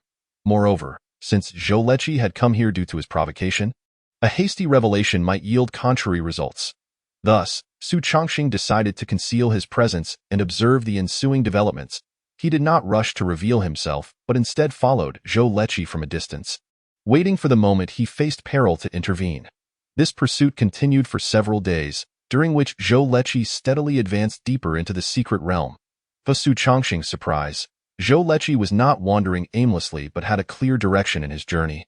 Over these days, he had been forced to change his course twice due to monster encounters, yet after circling around, he ultimately returned to his original path. Could it be that elder brother received some news, prompting him to come here? But in the simulation, I clearly pierced through the secret realm and encountered treasures. Surely, elder brother has not fallen victim to someone's schemes. Su Chongxing's thoughts stirred as he extended his spiritual sense. However, after a meticulous search, he found nothing amiss. Could I have misjudged? Or has the one who deceived elder brother already fled? Just as he was furrowing his brow in contemplation, Zhou Leqi suddenly quickened his pace. Su Chongxing had no choice but to suppress his doubts and followed closely behind. Half a day later, he witnessed Zhou Leqi arrive at a familiar location, precisely where Zhou Leqi was destined to meet his demise. Su Chongxing could distinctly sense that ahead of Zhou Leqi's path lay a formidable monster exuding demonic energy. Could it be that elder brother met his end at the hands of this great demon? The aura of this demon is so pronounced. Surely, elder brother must have noticed it. If so, how could he possibly be slain by such a creature? In the simulation, the great demon's presence had long since vanished, and Su Chongxing had not detected any anomalies, leading him to regard Zhou Leqi's fall as an unfortunate accident. Now, witnessing the scene before him, his confusion only deepened. Although Zhou Leqi had not reached the foundation-building stage and could not match the great demon in combat prowess, he was a disciple of a major sect and possessed numerous means of self-preservation. It was inconceivable that he could be easily overwhelmed by a single great demon. No, there must be other variables at play here. With this thought, Su Chongxing once again extended his spiritual sense, carefully sensing everything around him. Moments later, he finally detected an anomaly. Hidden within the lair of the foundation-building monster was a faint aura of a cultivator. The owner of this aura seemed quite adept at concealment and was effectively masked by the monster's presence, making it very difficult to discern. Had Su Chongxing not sensed something amiss and meticulously observed every detail, he might have truly overlooked this individual. Su Chongxing's pupils contracted slightly as he stealthily approached the source of the anomaly. At this moment, Zhou Leqi had already engaged the monster in combat. Unlike before, he did not flee but employed several techniques, seemingly intent on slaying the beast. From the state of the battle, it appeared that Zhou Leqi had gained the upper hand. Though he could not directly confront the demonized Qi Jinghu, he maneuvered with remarkable agility. Furthermore, he was not merely evading. Throughout the fight, he was continuously casting, leaving behind faintly glowing runes infused with spiritual energy. Zhou Leqi was actually setting up a formation amid battle. This tactic might not be effective against cultivators, but it was perfectly suited for the Qi Jinghu, which had been corrupted by demonic energy. Su Chongxing watched as Zhou Leqi's formation gradually took shape, causing the demonic energy within the Qi Jinghu to surge violently, leading its movements to become erratic. On several occasions, the Qi Jinghu even overexerted itself, crashing into the ground. If the situation continued to unfold in this manner, Zhou Leqi might truly succeed in subduing the great demon. However, he remained unaware that within the Qi Jinghu's lair lurked a malicious human cultivator. Just as Zhou Leqi seemed poised to gain control of the situation and prepare to strike down the Qi Jinghu, the dynamics of the battle suddenly shifted. The surrounding spiritual energy trembled violently, and the once sturdy ground transformed into a swirling storm of sand. The formation that Zhou Leqi had painstakingly established was instantly shattered. Simultaneously, the freed Qi Jinghu went into a frenzy, unleashing a power far exceeding its previous strength. Before Zhou Leqi could react, the Qi Jinghu lunged towards him, closing the distance of 3 feet. The abruptness of this turn of events left Zhou Leqi no time to respond. In that moment, the only thought that raced through his mind was, "My life is over." Just as Zhou Leqi believed he was doomed, a brilliant sword light suddenly ignited beside him. The purple sword light moved with breathtaking speed. Almost beyond Zhou Leqi's comprehension, he could scarcely differentiate whether it was sword light or thunder. In a blink, the purple light flashed, and the Qi Jinghu, which had just lunged at him, froze in place. It was only after the sword light completely vanished that Zhou Leqi realized he had been saved. His chest heaved violently twice as he turned to say, "Thank you, Senior, for your timely rescue. I, Zhou Leqi, am eternally grateful." "Might I inquire if the Senior would reveal themselves?" Su Chongxing, feeling slightly awkward, replied, "There is no need for such formalities, elder brother. I am merely following the Master's orders to accompany you on your training." Upon hearing this, Zhou Leqi's eyes widened in astonishment, and his mouth fell open in disbelief. The ferocity of that sword light had surpassed even his memories of Li Chang'e. He had almost assumed the one who intervened was an ancient nascent soul ancestor. Yet he heard that remark, causing his heart to surge with tumultuous emotion. Zhou Leqi stared incredulously at Su Chongxing, exclaiming, You are the 3rd junior disciple who was just taken under Master S wing a few months ago?" Su Chongxing, observing Zhou Leqi's reaction, quickly realized that his earlier appearance had been somewhat too spectacular. He hastily redirected the conversation, saying, "Indeed, I am Su Chongqing. This matter is not yet resolved. Let me first unearth the culprits behind your predicament, and we can converse further afterward." And no sooner had he spoken than a glimmer of escape light flickered within the lair of the Qi Jing. T was the hidden cultivator attempting to flee upon sensing the shift in the situation. Chapter 55. The pig slaughtering trap of the cultivation world. Naturally, Su Chongqing would not allow this person an opportunity to escape. Almost simultaneously with the emergence of the escape light, he unleashed the thunderous technique he had been meticulously cultivating. Crack! A flash of lightning streaked across the sky, colliding directly with the retreating light. Moments later, a cultivator, half-charred, collapsed before Su Chongqing. Only then did Su Chongqing turn around and address Zhou Leqi, saying, "It was this person who struck from the shadows, disrupting the formation set by my senior brother and inciting that crimson essence tiger with secret techniques. Does my senior brother have enmity with him?" At this moment, Zhou Leqi remained in a state of profound shock. Although he had heard tales of his third junior brother's extraordinary talent, who had rapidly ascended from the Qi refinement stage to the core formation stage within mere months, and had even battled Li Chang'e amidst the thunderclouds for several hours without losing ground, the tales paled in comparison to the impact of witnessing it firsthand. The nearly fatal encounter with the Crimson Essence Tiger, which had been vanquished with a single strike, had already left Zhou Leqi struggling to process the shock. Now, Su Chongqing had effortlessly captured the very culprit who had conspired against him, further shaking Zhou Leqi to his core. Fortunately, his solid foundation allowed him to contain his true essence from being disrupted by his tumultuous emotions. He forced himself to regain composure and turned his gaze toward the half-charred figure. Yet, upon recognizing the individual, his barely steadied mind trembled violently once more, this time ignited by a fierce rage. Zhou Leqi's eyes widened in disbelief. "It's you. We have been friends for many years. Why would you seek to harm me?" Su Chongqing, intrigued, inquired, "Senior brother, do you know this person?" Zhou Leqi nodded, responding, "His name is Li Hong, a direct disciple of the Nine Immortals sect. When I first met him, he was at the same foundation establishment level as I. Later, he encountered an opportunity that enabled him to coalesce his golden core. I entered this secret realm precisely because he claimed that the opportunity he once received lies within." The name Nine Immortals sect rang a bell for Su Chongqing, prompting him to delve into his memories. He soon recalled relevant details. During previous simulations, he had crossed paths with cultivators from the Nine Immortals sect, a minor sect with only a single miscellaneous infant overseeing at the time.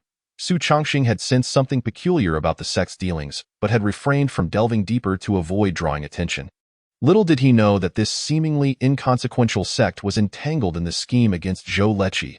How foolish of me to have been toyed with by these demonic cultivators during the simulations. No wonder the evaluations from the last simulation were so dismal, Su Chongqing thought to himself, casting another glance at the half-charred cultivator on the ground, irritation bubbling within him. It was this individual who had caused him to part with 10,000 spirit stones for a mere glimpse. Though the experience had yielded decent rewards, it still left him dissatisfied. Before he could transform his frustration into action, Zhou Leqi had already retrieved a jade pendant emanating a faint glow from his bosom and continued. "Li Hong informed me that this secret realm conceals the legacy of a nascent soul cultivator. It was through obtaining this legacy that he was able to directly solidify his golden core. This jade pendant serves as the key to unlock the legacy. He claimed that if one were to defeat the beast guarding the legacy, the key could be used to access it. I spent 10,000 low-grade spirit stones to acquire this pendant, only to discover that it was a trap set for me." Hearing this, Su Chongqing couldn't help but twitch the corner of his mouth. Such a deception seemed remarkably rudimentary, yet it had successfully ensnared his second senior brother within the realm of cultivation. It appears that regardless of how lowly the trick, if it strikes at the heart, it may still find success. Zhou Leqi had not participated in previous simulations, indicating that he had not succumbed to temptation. However, this time, the breakthroughs of Su Chongqing and Li Chang'e had placed immense pressure on Zhou Leqi, causing him to lose his senses and grasp at any means to consolidate his golden core. In this realm, deceivers sought not only wealth but also lives. Those who fell for such traps often found no chance for redemption. Su Chongqing shook his head, suppressing his insights, and continued to listen as Zhou Leqi recounted his experiences. In truth, there was little of note in his narrative, merely Li Hong repeatedly extolling the virtues of the legacy. claiming it would only benefit those at the foundation establishment stage. Zhou Leqi had initially scoffed at the idea but eventually considered giving it a try.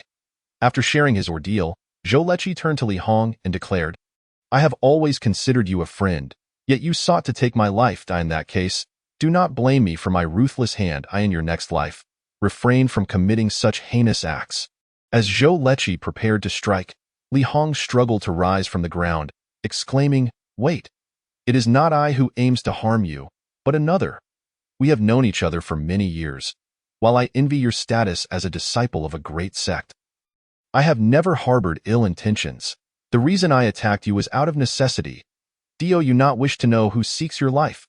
Zhou Leqi hesitated momentarily, asking, "Who seeks to harm me?" Li Hong replied, "Revealing the identity of the mastermind is not difficult. Simply return me to the 9 Immortals sect, and I shall disclose the identity of the one behind it." Upon hearing this demand, Zhou Leqi scoffed coldly, "Do you take me for a fool? To return you to the 9 Immortals sect would be tantamount to sparing your life." Li Hong closed his eyes, declaring, "If you wish to remain ignorant of the mastermind, then proceed with your attack." Zhou Leqi, observing Li Hong's apparent desire for death, found himself wavering. He instinctively glanced at Su Chongqing, only to find his third junior brother wearing a slight smile, as though he were witnessing something amusing. "Junior brother, why do you wear such an expression?" Zhou Leqi asked, bewildered. Su Chongqing did not answer the question but instead countered, "Senior brother, what do you think we should do to make him reveal the mastermind?"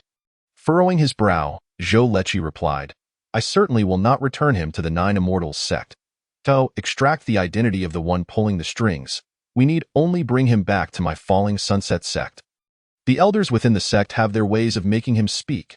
A slight smile crept onto Su Chongqing's lips as he remarked, "Indeed, that is the most prudent approach. However, this is likely what Li Hong wants us to do." Zhou Leqi's pupils constricted, realization dawning. "Are you suggesting he is deliberately stalling for time? Could he have accomplices en route to rescue him?" Su Chongqing nodded. "If I am not mistaken, he likely intends for us to escort him out of this secret realm. His rescuers are probably waiting for us near the exit." Just as Li Hong, who had seemed resigned to his fate, suddenly opened his eyes, a look of terror crossing his face as he gazed at Su Chongqing. Chapter 56. The mastermind behind it all. Zhou Leqi was taken aback. "You truly guessed correctly, junior brother. He is indeed stalling for time." Yet Su Chongqing did not revel in his victory.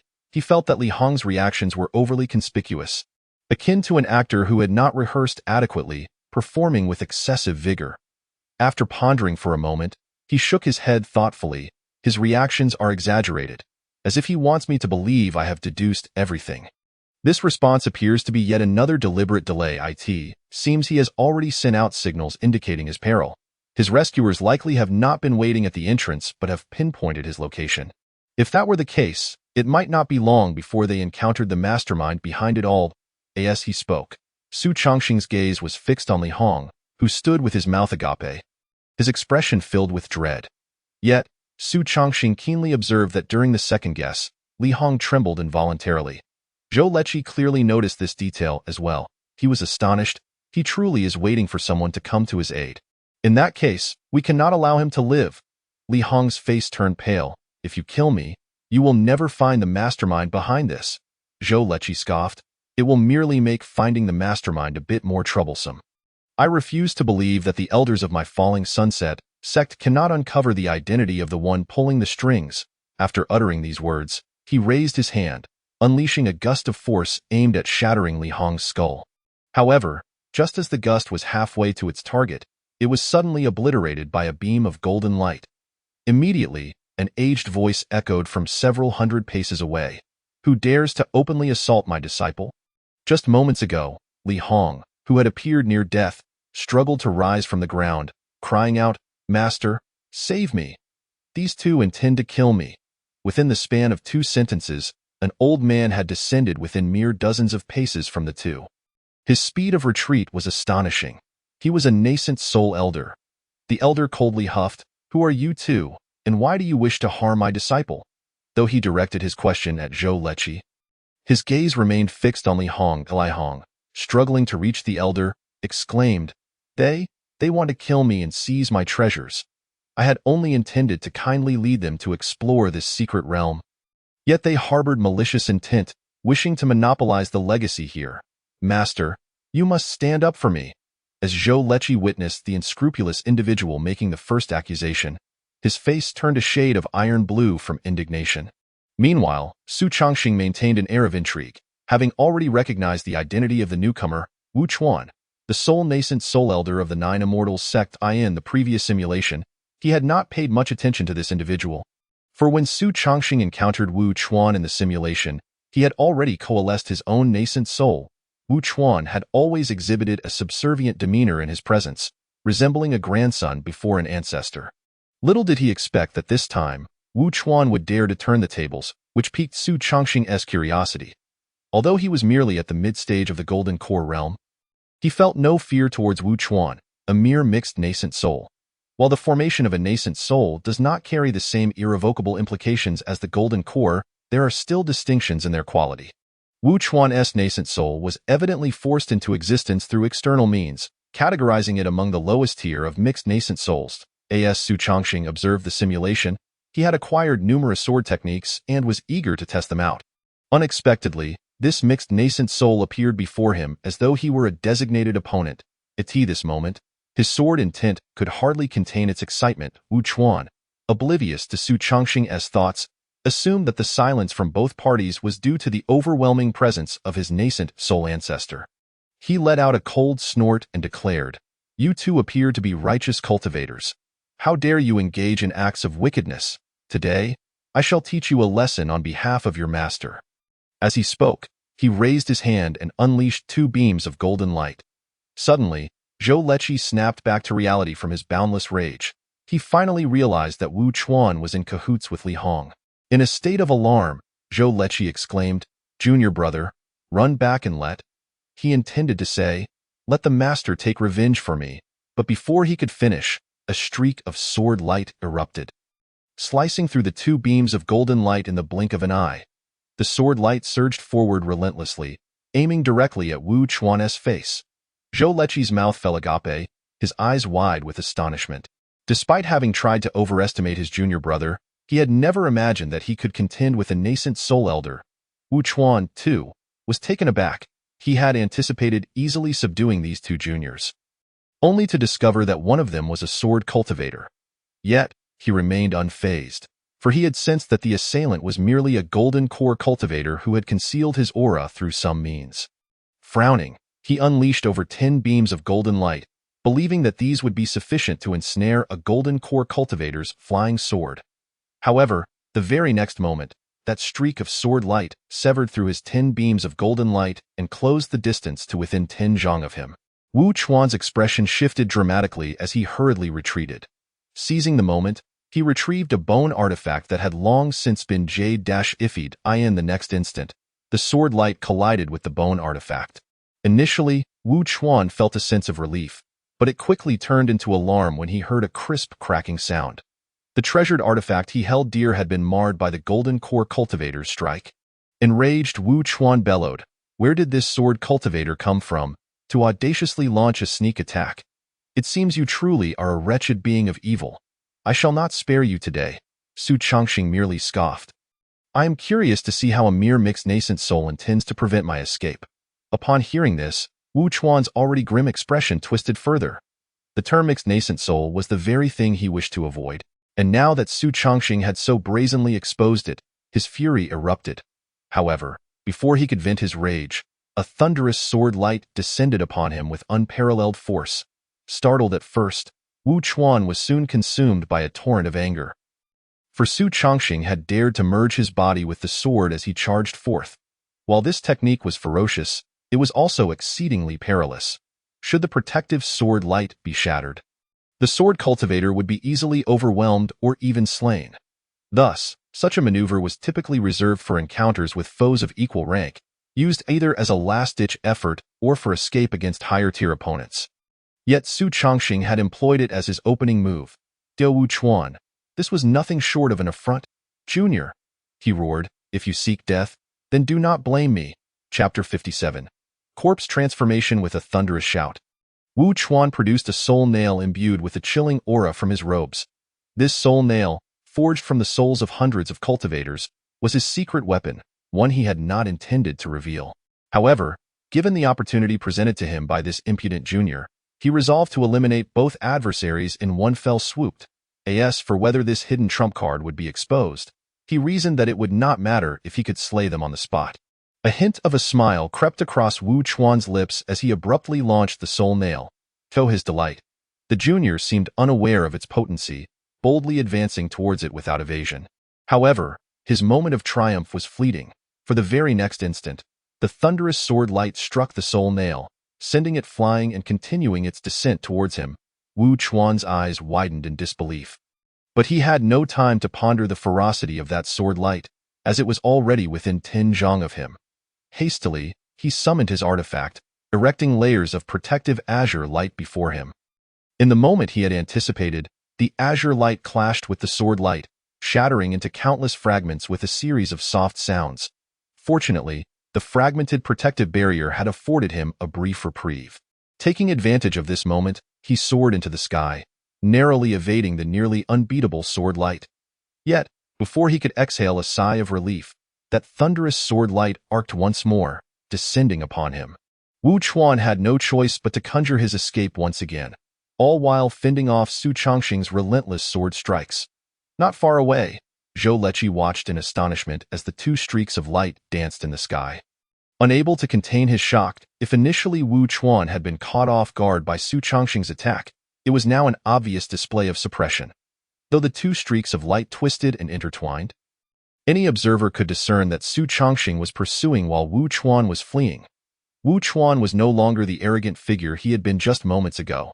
He now resembled a cornered dog, desperately relying on his nascent soul and various nefarious tactics to fend off the thunderous sword light. No matter what methods he employed, he could not endure beneath the might of that sword light for long. Moreover, as time passed, the sword light drew ever closer to Wu Chuan, as if ready to cleave him in two at the slightest hesitation. This scene left Zhou Leqi's mouth agape, utterly unable to close it. After staring in disbelief for some time, he finally came to terms with the formidable reality of his junior brother's prowess. The rumors were not exaggerated. My junior brother truly can contend with a nascent soul elder, he murmured. His voice was scarcely audible, yet it sent a tremor through Li Hong, who had just been saved moments ago.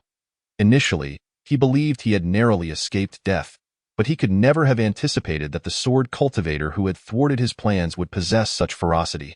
Witnessing Wu Chuan's deteriorating situation, Li Hong felt a twinge of retreat. However, just as he took 2 steps, Zhou Leqi's voice rang out, "Li Hong, where do you think you are running off to?" Startled, Li Hong trembled. But soon he realized something and straightened his posture, declaring, "Zhou Leqi, you are merely at the foundation establishment stage.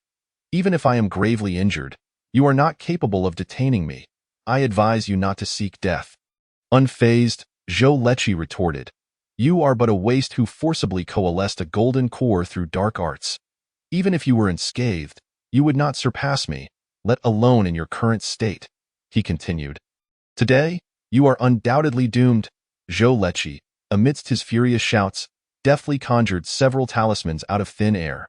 These talismans transformed into low-tier spells that enveloped Li Hong within their grasp.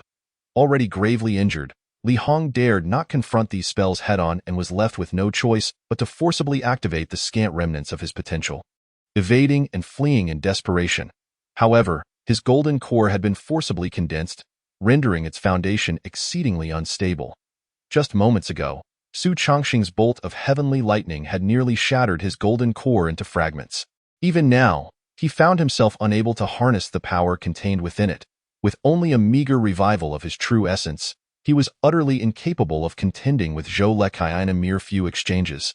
He was struck by Zhou Leqi's spells, causing him to spit blood profusely in the skies above. Wu Chuan continued to evade Su Chongqing's radiant swordlight.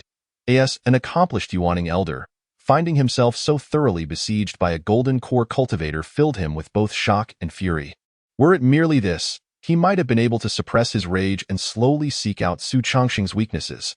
Yet, just then, Li Hong's agonized wail drew his attention once more. Witnessing Li Hong's impending demise at Zhou Leqi's hands, Wu Chuan's anger erupted in full force. He glared fiercely at Su Chongqing and declared, "Youngster, I had no intention of forging a life-and-death rivalry with you. Yet, since you persist in your relentless pursuit, do not blame me for my ruthlessness, Wu Chuan's voice thundered. A dense wave of demonic energy surged forth from within him. This energy erupted from his eyes, ears, mouth, and nose, presenting a sight both fearsome and daunting. After a few pained grunts, Wu Chuan suddenly let out a skyward howl, the demonic energy pouring from his mouth swelling 100-fold in an instant. This nearly tangible demonic essence morphed into a swirling black dragon, coiling menacingly around Su Chongqing's swordlight. Below, Zhou Leqi, poised to eliminate Li Hong, was abruptly disrupted by the turbulent aftermath of the demonic energy above. Seizing the opportunity, Li Hong narrowly evaded a sword beam, though his body was shrouded in blood mist, appearing utterly disheveled. Yet, his demeanor was one of audacious pride. He waved his arms and proclaimed, "Zhou Leqi, my master has already employed the sacred summoning technique. If you possess any sense, you would flee this instant. Perhaps a sliver of life might remain for you. Should you continue to court death, you and your disciple shall perish here today." Upon hearing this, Zhou Leqi's countenance darkened considerably. The demonic energy in the sky was simply too terrifying. Indeed, this is the true might of a Yuaning elder, and no matter how extraordinary a golden core cultivator may be, they remain but golden core cultivators. In that moment, a flicker of retreat began to take root in Zhou Leqi's heart. Li Hong, emboldened, taunted, "What are you afraid now? If you recognize your fear, then why not scurry away? Once my master crushes your disciple, you shall be next." Zhou Leqi's expression grew even more grim. Yet, after a brief hesitation, he resolutely declared, "If my disciple has not fled, why should I? Even if I must retreat, I will first eliminate you, demon." With a fierce shout, Zhou Leqi raised his hands to draw symbols in the air once more. Observing this, Li Hong swiftly turned and fled into the distance without a backward glance. Simultaneously, Su Chongqing's swordlight finally freed itself from the pursuit of the demonic dragon. Chapter 58. Sword slashes the Yuan Ing. This old fellow possesses quite a bit of skill, Su Chongqing muttered under his breath, his eyes gleaming with delight rather than fear. In his previous simulations, he had acquired a wealth of sword techniques designed for combat, many of which were aimed at overcoming the odds. Su Chongqing had initially intended to showcase his skills against Wu Chuan. Yet Wu Chuan had evaded direct confrontation, relying solely on evasion techniques and various spells. As a result, Su Chongqing found himself unable to utilize his techniques effectively, having to resort to merging his body with his sword. Now that Wu Chuan had suddenly succumbed to madness, it provided him the perfect opportunity to employ his weak overcoming strong strategy. His sword core seemed to sense its master's intent, trembling lightly as it absorbed the descending bolts of lightning. True essence surged rapidly within him, and in an instant, his meridians were filled with lightning-infused energy, subtly forming a grand array. This array had but one purpose: to stabilize his meridians and bear the overwhelming sword intent surging forth from the thunder sword core. Just as he solidified his meridians, the demonic dragon once more charged toward him. This time, Su Chongqing did not shy away. Instead, he pointed his fingers toward the approaching dragon. Swift, with a low command, a sword light, rivaling the might of divine retribution, erupted from within him, slicing toward the demonic dragon with breathtaking speed. Boom! As the sword light passed, it produced thunderous roars akin to the rumblings of a storm. The once fearsome demonic dragon, now confronted with this astounding sword light, found itself utterly defenseless. As the sword light traversed its path, the demonic energy dissipated in its wake, and the thunderous echoes brought even the maddened Wu Chuan back to a momentary clarity. Wu Chuan gazed at the magnificent sword light, terror filling his eyes. Impossible! A golden core cultivator cannot possibly unleash such sword light. This cannot be. With a heart-wrenching roar, Wu Chuan lost himself once more. A torrent of demonic energy pouring from his being as if it were inexhaustible. Along with the demonic energy, an even denser aura of death emerged from within him. In an instant, his flesh was enveloped by both energies, rendering it as resilient as a millennia-old corpse. Goor! Wu Chuan emitted a series of low growls reminiscent of a wild beast. Then, as if possessed by primal fury, he charged at the flying sword hurtling toward him. Enveloped by the thick aura of death, boom! Another thunderous crash echoed as the flying sword collided with the flying corpse, sparks illuminating the scene. When the light faded, One of Wu Chuan's arms and half of his flesh had vanished without a trace. Yet, from the severed limb, not a drop moments later, two charred corpses, already scorched by heavenly lightning, crashed to the ground. After severing Wu Chuan with a single stroke, Su Chongqing did not allow himself to relax. Instead, he unleashed his divine sense to search the surroundings. Logically, his previous strike should have shattered Wu Chuan's upper, middle, and lower dantians simultaneously, thereby obliterating his primordial spirit as well. Yet, he sensed no trace of the spirit's destruction, prompting him to intensify his search. However, after a thorough examination, he found no signs of the primordial spirit fleeing. Could it be that the primordial spirit did not escape? Then why did I not sense its destruction? A flicker of realization crossed Su Chongqing's mind as his gaze settled upon the two charred corpses below. After observing for a moment, he began to piece together the possible explanation. Wu Chuan's primordial spirit was most likely eroded by the corpse aura during the earlier explosion, becoming fused with his flesh and blood. This was why he had been able to withstand Su Chongqing's breathtaking sword strike at the cost of only one arm and half of his body being charred. Integrating the primordial spirit with corpse aura, this is indeed a technique of the Immortal sect. The Nine Immortal sect is undoubtedly in collusion with the Immortal sect. Chapter 59. Seeking justice. After pondering for a moment, Su Chongqing managed to clarify the sequence of events. The Immortal sect, in its quest to resurrect an unknown ancient demon, had covertly infiltrated numerous minor sects, enlisting their practitioners to collect high-quality corpse pills. In return, the Immortal sect would employ secret methods to assist them in forcibly breaking through their cultivation barriers. This was likely the secret behind the successive breakthroughs of the master and apprentice of the Nine Immortal sect. Zhou Leqi, a firmly rooted foundation establishment practitioner, was indeed a prime material for high-quality corpse pills. No wonder in the simulation, my second senior brother was left with nothing but bones. It turns out his flesh was harvested to concoct corpse pills. Well, it might not have been cut off. It could have been devoured by beasts, and then Li Hong collected the remains. Otherwise, those bones wouldn't be devoid of any traces of blade cuts. Why second senior brother met a truly tragic end in the simulation. After coming to this conclusion, Su Chongqing began searching for any potential spoils nearby. Unfortunately, he found nothing. It remained uncertain whether Wu Chuan had failed to bring any storage equipment, or if the fierce battle had completely shattered his storage bag. In any case, aside from the two charred corpses, Wu Chuan had left nothing behind. After a moment of hesitation, Su Chongqing decided to store the two charred corpses in his storage bag before turning to walk towards Zhou Leqi. By this time, the battle on Zhou Leqi's side had also reached its conclusion.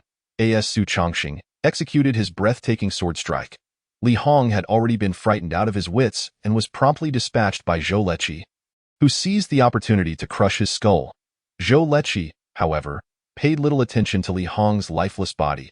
He was gazing at Su Chongqing in the distance with a complex expression. He had almost witnessed the entire battle above. Whether it was Su Chongqing's stunning sword strike or the subsequent call of heavenly thunder, descending like a divine being, it was all beyond his wildest imagination. Even now, the scene replayed incessantly in his mind. In this moment, he suddenly felt a pang of regret. If I had agreed to my senior brother's advice to learn swordsmanship back then, would things have turned out differently? Zhou Leqi sighed inwardly, then clasped his hands in gratitude towards Su Chongqing, who had approached him. Today, I owe my safety to my junior brother's timely intervention. Otherwise, I would surely have met my demise. Alas, it is my misfortune to have encountered such treachery. Nearly dragging my junior brother into danger as well, Su Chongqing replied with a smile. There is no need for such formality, second senior brother. Without you, I would not have experienced such a gratifying battle. The two swords I struck today have left me feeling invigorated, and my sword intent has sharpened considerably. However, that master and apprentice are indeed despicable, colluding with the Immortal sect and secretly plotting against righteous cultivators. Zhou Leqi was momentarily taken aback by Su Chongqing's words, and he quickly recalled the scenes from Wu Chuan's confrontation with Su Chongqing at the time. He had been focused solely on Su Chongqing's swordlight and had not paid attention to Wu Chuan's actions. Now, upon Su Chongqing's reminder, he suddenly realized that Wu Chuan's transformation into a corpse bore an uncanny resemblance to the techniques of the Immortal sect. Zhou Leqi's expression shifted slightly as he remarked, "No wonder when I fought Li Hong earlier, I sensed a trace of sinister energy supporting his movements. It turns out to be affiliated with the Immortal sect." But the Nine Immortals sect is a righteous sect. How could they possibly stoop to such collusion? Su Chongqing had intentionally steered the conversation towards the Corp's sect to elicit this very response. He continued, if we wish to uncover the truth, we should pay a visit to the Nine Immortals sect. Since their sect master is in league with the Corp's sect, it is highly probable that evidence of their collusion can be found within the Nine Immortals sect. If we act swiftly before they realize what has transpired, we may uncover some clues. Zhou Leqi hesitated for a moment before saying, but can we accomplish this with just the two of us? Just as he began to voice his concerns, he suddenly remembered that the Nine Immortals sect's sole primordial spirit ancestor had already been defeated, leaving him at a loss for words. Su Chongqing chuckled, this matter requires urgency. We must hasten our journey. How about I take you on my sword? At that moment, Zhou Leqi was in a state of excitement and admiration for Su Chongqing. So he naturally did not oppose the suggestion. However, Su Chongqing did not rush to leave. Instead, he turned his attention to Li Hong's corpse. He quickly approached and removed the storage bag that hung from the lifeless body. If his assumptions were correct, Li Hong had likely engaged in acts of murder and plunder more than once, so there might be something of value within his storage bag. To Su Chongqing's mild disappointment, the treasures within the storage bag were far less abundant than he had anticipated. It contained only a few scattered items that appeared to be remnants from other practitioners. I didn't expect this fellow to be a collector. But after killing so many, how could he be so impoverished? Oh right, he still has a sect master above him. After committing murder, he would most likely have to surrender a significant portion of the spoils. Life certainly isn't easy for the practitioners of these minor sections. Shaking his head, Su Chongqing stored the bag away. Although it contained few spirit stones, it nonetheless confirmed his suspicions. Li Hong was by no means a stranger to murder and plunder. The remnants from other practitioners were enough to incriminate Li Hong. In addition to the miscellaneous items, Su Chongqing also discovered materials used for concocting corpse pills within the storage bag, further corroborating his suspicions. The Nine Immortals sect was indeed inextricably linked to the Corp's sect. After securing the storage bag, Su Chongqing summoned his swordlight and lifted Zhou Leqi into the air. After a brief period, the two arrived at the entrance of the Nine Immortals sect. Su Chongqing wasted no time. He directly summoned bolts of heavenly thunder with his sword light. The rumbling thunder immediately startled the practitioners below. At this moment, Su Chongqing bellowed, the sect master of the Nine Immortals sect, Wu Chuan, has conspired with the Corp's sect, intending to harm the disciples of my falling sunset sect. Wu Chuan has now been slain. You all must immediately open the mountain gates and submit to an investigation. Below, those practitioners who were still unaware of the circumstances wore expressions of shock. What had transpired? How could the sect master be in league with the Corp's sect?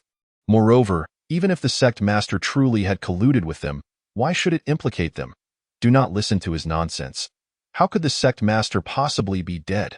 Quickly, notify the elders. Open the protective mountain formation at once. Where is Elder Lu? Why is Elder Lu missing? I think I just saw Elder Lu leaving. Boom! Deafening thunderclap interrupted the discourse below.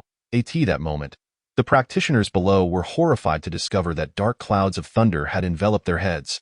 The overwhelming pressure left some lower-tier practitioners trembling slightly. Su Chongqing landed before one of the young practitioners and inquired, who is the Elder Lu you mentioned? Though his voice was not loud, the imposing aura accompanied by the descending thunder made the young practitioner tremble involuntarily. Chapter 60. What need is there for explanation? The young man hastily replied, Elder Lu is a close friend of the sect master. He joined the Nine Immortals sect a few years ago at the sect master's invitation. Since then, the sect master has treated him as a distinguished guest. Many affairs within the Nine Immortals sect are entrusted to him. It is said that the sect master achieved his primordial spirit because of the secret methods provided by Elder Lu. Su Chongqing exchanged glances with Zhou Leqi, both realizing that the recently escaped Elder Lu was likely an important figure. However, they were already too late. This Elder Lu had evidently fled at the first opportunity after discovering Wu Chuan's demise. Fortunately, Su Chongqing had not come to investigate the Corp's sect's case. Having just reached the core formation stage, there was no need for him to confront the Corp's sect head-on just yet. His urgent arrival was solely to demand compensation. It was only rightful that he, as the aggrieved party, sought restitution for the unwarranted harm inflicted on the disciples of the falling sunset sect by the sect master of the Nine Immortals sect. With a cold smirk, He declared, "Bring forth the person in charge of your sect." Moments later, an elderly man with graying beard approached Su Changxing. His beard trembled slightly as he spoke. "I am Zhong Liangsheng, the martial uncle of Wu Chuan. Let us discuss the matter concerning him." That Su Changxing pointed towards Zhou Leqi beside him and said, "My senior brother spent 10,000 low-grade spirit stones to obtain this matter from your sect's disciple Li Hong." He then recounted the incident in which Zhou Leqi had been wronged, before solemnly stating, "Now that Wu Chuan has met his demise, this matter cannot simply be brushed aside. Your 9 Immortals sect must provide my senior brother with an explanation." As Su Changxing's words echoed, a wave of uproar ensued among the onlookers. Someone shouted, "Impossible! The sect leader could never be that kind of person. You are slandering us." Another voice interjected, "You are merely at the core formation stage. How could you possibly kill a nascent soul sect leader? You must have orchestrated his demise." Those present were incensed. "You dare to come to our 9 Immortals sect and act recklessly after killing our leader? This is outrageous, Uncle Master. Let us fight back." Boom! Another thunderous roar resonated, drowning out their clamoring voices. Su Changxing's fingertips glimmered with a faint purple light as he declared, "Within the span of an incense stick, if your 9 Immortals sect does not present compensation before me, I shall take matters into my own hands." His proclamation caused the expressions of the 9 Immortals sect disciples to shift dramatically. Yet they found themselves at a loss for words. The thunderclouds unleashed by Su Changxing now enveloped the entire 9 Immortals sect, with streaks of lightning occasionally striking near their feet. The overwhelming presence of the thunderous punishment rendered the young cultivators speechless. The elder opposite Su Changxing sighed softly, turning to the boy beside him. "Take a few people to the storeroom and bring everything here for this esteemed friend to choose from." A mere moment later, over a dozen storage bags appeared before Su Changxing. He refrained from hastily inspecting them and instead turned his gaze to Zhou Leqi. Zhou Leqi promptly said, "I leave it entirely to my junior brother." Only then did Su Changxing begin to examine the storage bags. After inspecting them all, he selected 6 and then enveloped Zhou Leqi in swordlight before soaring away from the 9 Immortals sect. Along with Su Changxing's swordlight, the ominous thunderclouds dissipated almost simultaneously, leaving the sky above the 9 Immortals sect clear and bright, as if it had merely been an illusion. However, the disciples of the 9 Immortals sect remained pale for a long while. Eventually, someone murmured, "The Falling Sunset sect is being too tyrannical." Sighing, another replied, "It's a miracle we survived this.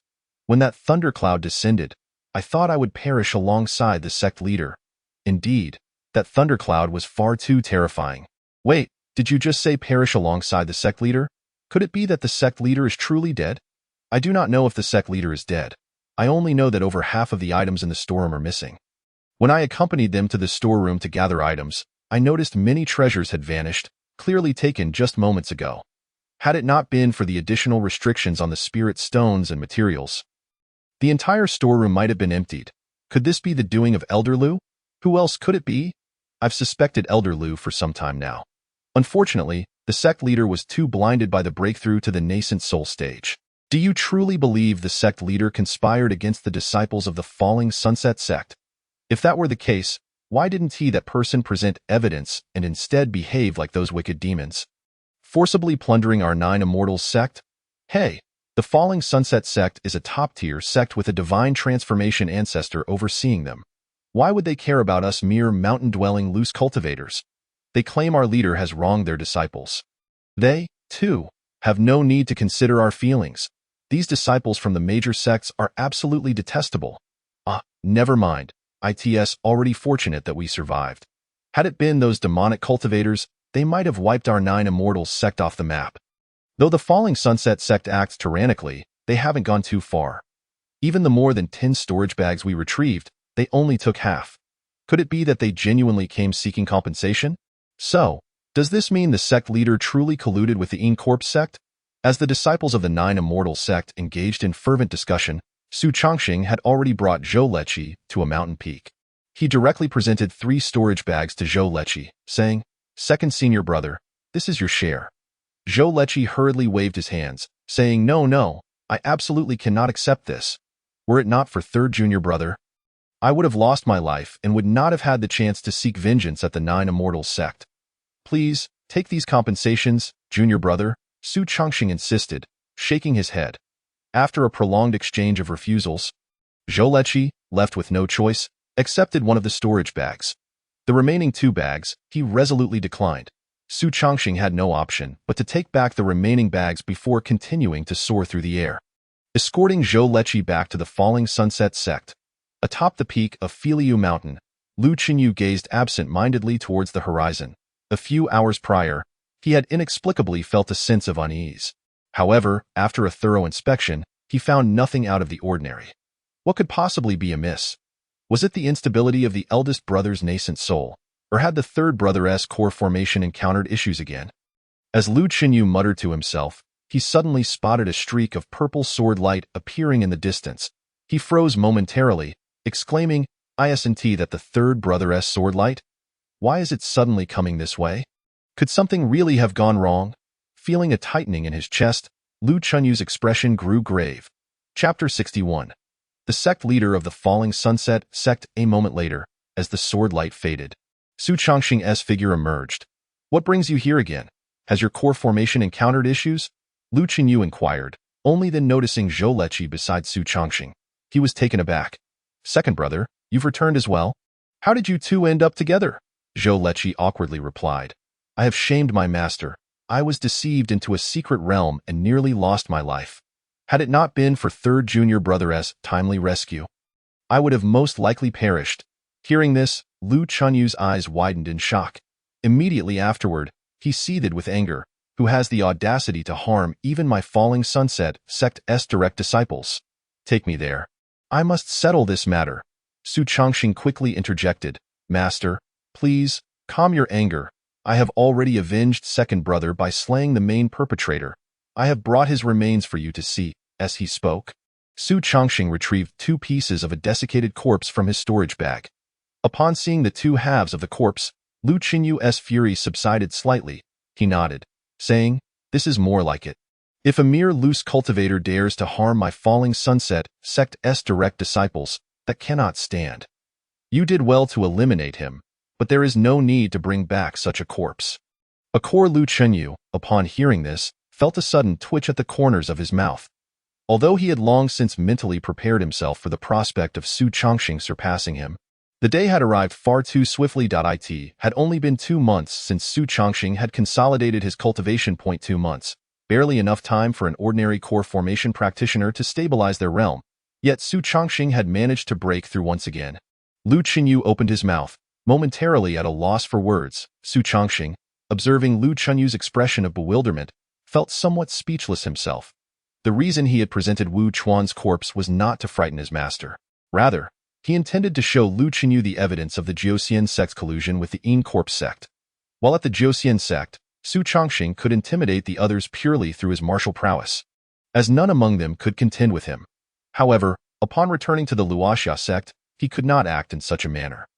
The Luoxia sect, being a prestigious orthodox sect, could indeed oppress smaller factions. But it was best to provide an explanation to justify their actions, especially to the elders and fellow disciples within the sect.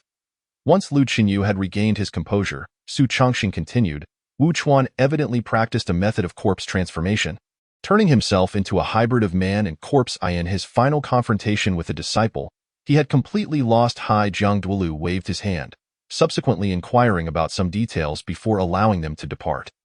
Zhou Leqi followed Lu Qinyu back to Filiu Peak, while Su Chongqing made his way directly back to his own mountain. After securely closing the door, he began to retrieve one by one the storage bags he had brought with him. Although the duration of this excursion was relatively brief, the gains were indeed substantial. Among the 5 storage bags, 4 were filled with spirit stones, collectively exceeding 100,000 in number. The final bag contained various rare materials from nature. Yet, given that the Jiuxian sect was not particularly affluent and that Elder Lu had rummaged through the storeroom, this bag held no exceptionally high-quality treasures. Su Chongqing roughly estimated that the rare materials within were worth around 50,000 lower-grade spirit stones. The bag he had prepared for Zhou Leqi also contained an assortment of valuable materials, valued similarly to what he possessed. Su Chongqing did not take these materials lightly. He intended to find an opportunity to hand them over to Lu Qinyu, seeking his master's assistance in selling them for spirit stones. What truly delighted Su Chongqing, however, was the 10,000 lower-grade spirit stones he acquired. Now, the total number of lower-grade spirit stones in his possession amounted to a staggering 140,000. With his mid-stage golden core cultivation, he could simulate 7 times, and even upon breaking through to the late stage of golden core, he would still be able to simulate 3 times. With these spirit stones, he could endeavor to condense his nascent soul within a few months. The reason for this time frame was that, as Su Chongxing's cultivation advanced, he increasingly recognized the significance of a solid foundation. If his cultivation progressed too swiftly, both his mental state and physical body would struggle to manage the surging true essence. Fortunately, his aptitude was commendable, and each time he observed the simulated lives, he would experience epiphanies that solidified his unstable realm. It was precisely due to this convenience that he felt confident in condensing his nascent soul within a few months. Otherwise, he would have needed several years to adapt. Su Chongxing swiftly deposited all 140,000 spirit stones into the system and promptly initiated the simulation. In the first month, feeling that his realm was still insufficient, he devoted himself to rigorous seclusion and practice. In the second month, he continued his cultivation, and due to his exceptionally formidable spiritual root, each session of practice would evoke whirlpools of spiritual energy. Over time, a thin layer of thunderclouds formed atop the mountain he resided on. By the 5th month, the thunderclouds above had become increasingly distinct, with occasional flashes of lightning descending. The inhabitants of the area had begun to refer to his mountain as Little Thunder Peak. Finding this name rather peculiar, he paid it no mind and persisted in his cultivation. In the 6th month, while practicing, he inadvertently summoned a deluge of thunder. Following the thunderstorm, his realm ascended to the late stage of golden core. By the 7th month, he stabilized his late-stage golden core realm and prepared to venture out for experience, seeking opportunities to condense his nascent soul. In the 8th month, during his training, he unexpectedly encountered malevolent cultivators scheming against righteous practitioners. With a flick of his hand, he vanquished the malevolent energy and rescued the beset righteous practitioner. Initially intending to exchange pleasantries and depart, he stumbled upon a secret related to a sword tomb while inspecting the spoils. Upon inquiry, he learned that those malevolent cultivators had baited the righteous practitioner out using the sword tomb as a lure. Intrigued, he accepted the righteous practitioner's invitation to explore this site together. Although he sensed something amiss, his confidence bolstered by the divine sword's phantom made him unafraid of potential traps. His curiosity about the sword tomb compelled him to agree. Chapter 63.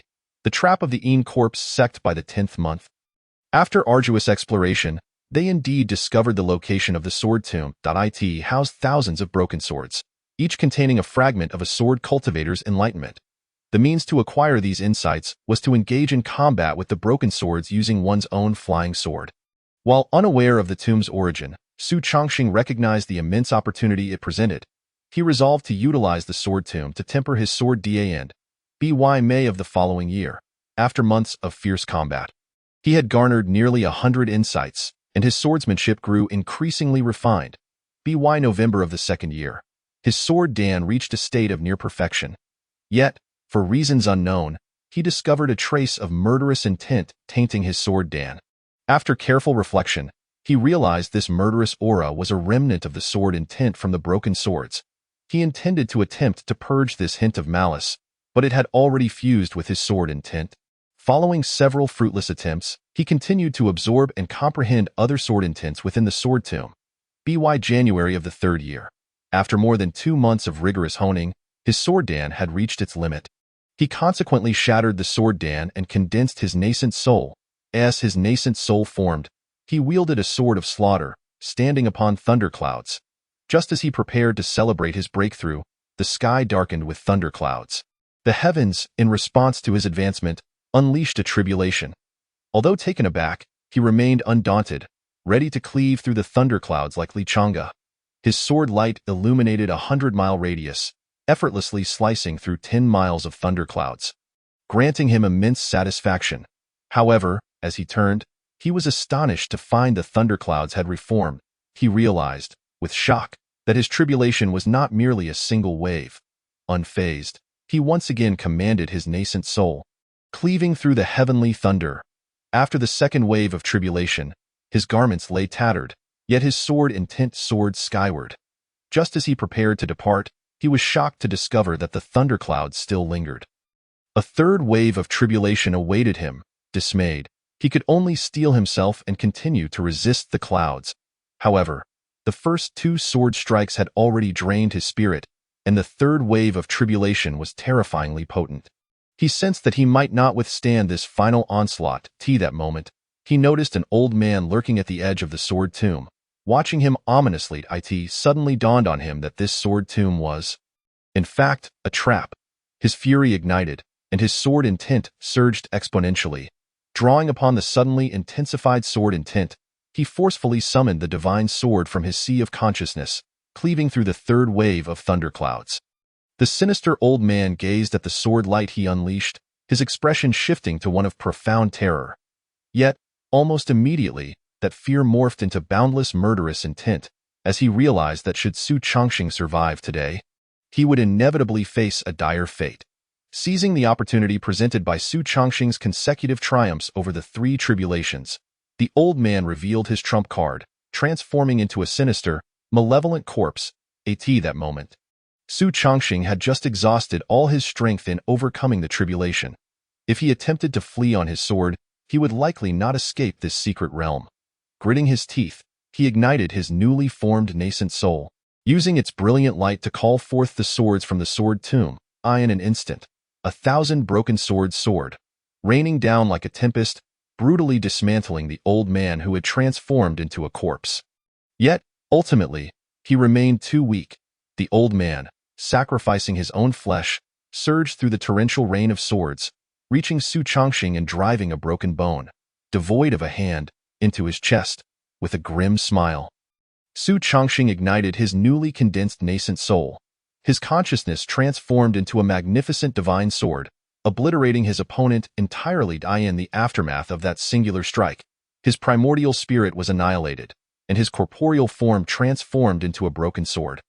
Descending into the depths of the sword tomb, he had perished. Upon witnessing this conclusion, Su Chongqing could not help but twitch at the corner of his mouth. He had not anticipated being ensnared in such a scheme. In previous simulations, he had always grown slowly in the shadows, plotting how to deal with the Corp sect. Yet this time, he had inadvertently entered their line of sight, a development he had not foreseen. Even more astonishing was the subterfuge's subtlety. They had exploited the precious sword tomb to provoke a heavenly tribulation as he condensed his nascent soul, an approach he had never considered. Furthermore, to ensure success, they had positioned a late-stage nascent soul elder nearby to deliver the finishing blow. Even in death, he remained uncertain whether the Corp sect had additional contingencies. Why the heavens, do those scoundrels from the Corp sect have no shame? Su Chongqing thought, bemused. This plan is intricately woven. It could easily ensnare not only me, a mere golden core cultivator, but even my senior brother. As he pondered this, a realization struck him. He suddenly became aware that he had inadvertently guessed the trap's true intention. It was likely crafted for Li Chang'e. After receiving Su Chongqing's guidance, Li Chang'e had condensed his nascent soul ahead of schedule and gained considerable renown. It was understandable that the Corp sect would devise a trap for such a formidable nascent soul cultivator. However, since Li Chang'e had emerged unscathed in the last simulation, it was evident that this trap had failed to ensnare him. Yet, for reasons unknown, this time it had ensnared Su Chongqing, who had yet to condense his nascent soul, resulting in a drastically different outcome. It seems that without the system's enhancement, my talent pales in comparison to my senior brothers, Su Chongqing lamented, before gathering his scattered thoughts to review the evaluation and rewards from this simulation. Simulation concluded. Evaluation. In this life, you cleaved through 3 waves of heavenly tribulation with unparalleled brilliance. Even as a remnant sword within the sword tomb, you remained the most resplendent among them. According to the simulation results, you may choose one of the following rewards. 1. Experience life in the simulation from a first-person perspective. 2. Cultivation at the later stage of the Golden Core. Su Chongqing gazed at these 2 options and couldn't help but voice his disdain. The evaluation is so high, yet the rewards are rather meager. Why not grant me the nascent soul reward from the simulation? Although somewhat disgruntled, Su Chongqing also understood that he had experienced too little in this simulation. The greatest reward from this endeavor should have been that sword tomb. Even though he had been tainted by murderous intent while comprehending the sword's will, leading to the summoning of 3 thunder tribulations, the benefits from that sword tomb were undeniably substantial. Without that sword tomb, he might not have been able to refine such a formidable sword infant. Moreover, relying on his insights gained within the sword tomb, he had surprisingly endured the 3 thunder tribulations. Had it not been for the nascent soul elder of the Immortal sect delivering the finishing blow, his achievements would surely have exceeded those of previous simulations. He had no intention of relinquishing the sword tomb. As the simulation concluded, Su Chongqing pondered how to seize the bait without falling into the trap. Without hesitation, he chose the first option. Chapter 64. Transformed into a broken sword. As Su Chongqing's words fell, the scenes from the simulation reappeared before him. The viewing experience of 2,000 spirit stones indeed surpassed the previous one considerably, though it lacked any qualitative change, merely offering clearer perceptions. Su Chongqing swiftly bypassed the initial months of closed-door cultivation. When the footage reached the part where he ventured on his travels, he slightly slowed the playback speed and noted the journey's route. Soon, the scene arrived at the sword tomb. At this moment, Su Chongqing once again decelerated the playback, intending to attempt to comprehend the inheritance within the sword tomb. However, to his chagrin, the sensations he encountered were exceedingly vague, as the system predictably obscured the content of the inheritance. After a moment of silence, Su Chongqing increased the playback speed once more. Moments later, the scene shifted to his final battle in this simulation. Through the first-person perspective, he personally experienced the power of the heavenly thunder. The first bolt of thunder was effortlessly dispersed by him, yet even the mere pressure emanating from it weighed heavily upon him. Su Chongqing vaguely felt that, given his current cultivation level, he would likely struggle to withstand even the first bolt of thunder. Following that were the second and third bolts. The might of these 2 bolts sent his mind into a tumultuous state, observing himself piercing through the terrifying thundercloud with boundless sharp sword light. A surge of boldness suddenly welled up within him. This sword tomb, he was determined to claim. After the heavenly thunder, the final battle of this simulation commenced. Although Su Chongqing fought valiantly to slay the nascent soul elder of the Immortal sect, he remained thoroughly unsatisfied. This individual's cultivation level was far inferior to his own after his breakthrough. Had he not nearly exhausted all his means amidst the 3 bolts of thunder? A mere sword strike would have sufficed to dispatch this old demon. If only I don't encounter you in reality, I would surely reduce you to mincemeat. After cursing under his breath, Su Chongqing prepared to exit the viewing experience. To his surprise, although the scene turned pitch black, his perception did not withdraw. Could there be more to come? I thought such a high evaluation would not yield such a meager reward. Su Chongqing felt a surge of joy in his heart and awaited with anticipation. Moments later, his perception took on a peculiar quality. Surrounding him remained devoid of color and sound, yet his perception unveiled flickering lights. As time passed, the lights within his awareness multiplied and grew increasingly distinct. After a moment of contemplation, Su Chongqing vaguely deduced what this was. This must be the sensations he perceived after transforming into a broken sword. After months of refining sword intent, this was his first time comprehending the external world from the perspective of a flying sword. This sensation felt remarkably novel to him, simultaneously deepening his understanding of the flying sword. Uncertain of how much time passed, other images suddenly appeared within his perception. In the newly manifested scenes, he was being maneuvered by an external force, swiftly traversing the realms. Occasionally, a peculiar essence surged into his body, assisting him in vanquishing foes. After a moment of understanding, he suddenly realized that this must be the experience of merging with the sword. To be controlled by another like this. What is the identity of the one wielding this sword? Their swordsmanship seems far superior to mine. Experiencing the sensation of merging with the sword from another perspective intrigued Su Chongqing, concurrently revealing how crude his previous swordsmanship had been. Just as he was immersed in these intricate details, he sensed a familiar aura, the aura of heavenly thunder. The sword wielder appeared to be facing their own thunder tribulation. Although his current perception was rather peculiar, he could still discern that this tribulations might far surpass the one he had encountered. Yet, the flying sword he had transformed into remained unperturbed, charging directly into the thundercloud. From the perspective of a broken sword striking at the heavenly thunder, Su Chongqing once again grasped many details he had previously overlooked. Just as he prepared to delve deeper into these insights, the scene abruptly plunged into darkness. When Su Chongqing regained his senses, he found himself back in his chamber. This extraordinary viewing experience left him momentarily dazed. He silently reflected for a long while before summoning the Qingmu sword. He had been refining this flying sword for several months, and it had served him relatively well. However, the Qingmu sword could hardly be deemed a top-tier flying sword. It had begun to lag behind his current cultivation level. Although sword cultivators emphasize the cultivation of sword intent, where, when sufficiently powerful, anything could become a sword, Su Chongqing had not yet reached that realm. Moreover, he believed that even if he achieved the level where anything could be a sword, wielding a top-grade flying sword would still far exceed the power of leaves and flowers. Previously, Su Chongqing had intended to find an opportunity to reforge the Qingmu sword with Tianjing sand but had been delayed by other matters. Now, having just experienced the perspective of a flying sword, an impulse to enhance the Qingmu sword surged within him. However, in his conception, merely using Tianjing sand to fortify the flying sword would undoubtedly be insufficient. At least several top-tier materials would be required. Ordinary golden core cultivators would need to toil for years to gather the heavenly treasures and earthly materials necessary to enhance a flying sword. Yet Su Chongqing was exempt from this. He possessed 11,000 points of sect merit. Originally, Su Chongqing had intended to exchange all of these merits for spirit stones.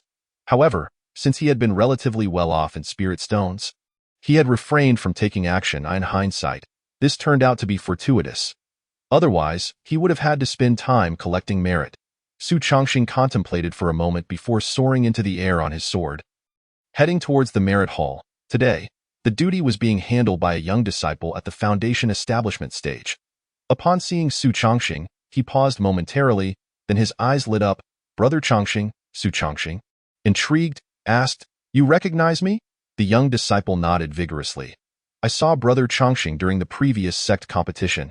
You effortlessly sliced through 4 defensive artifacts of Brother Yihong with a single sword strike, revealing to me for the first time how sharp a sword cultivator's flying sword can truly be.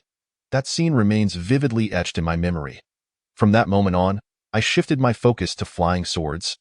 Though my talent is merely average and my progress with them has been rather slow, Su Chongqing had not anticipated encountering a fan. This sensation felt quite novel. After exchanging pleasantries with the young man, he continued, "I come today to exchange for some materials and borrow a heavenly great earth fire furnace." The young disciple's eyes sparkled at this. "Brother is planning to refine a flying sword?" "Indeed, these are the materials I require," he replied, placing a jade slip before the young disciple. The young disciple took the slip, glanced at it for a moment, and could not help but exclaim, as expected of Brother Chongqing, "You are using such precious materials. There is still some 1,000-year profound iron and 1,000-year thunderstrike wood in the storeroom, but the top-grade cold crystal you need is out of stock." A few days ago, Elder Chun wanted to forge a sword with ice attributes and exchanged all the top-grade cold crystals. Chapter 65.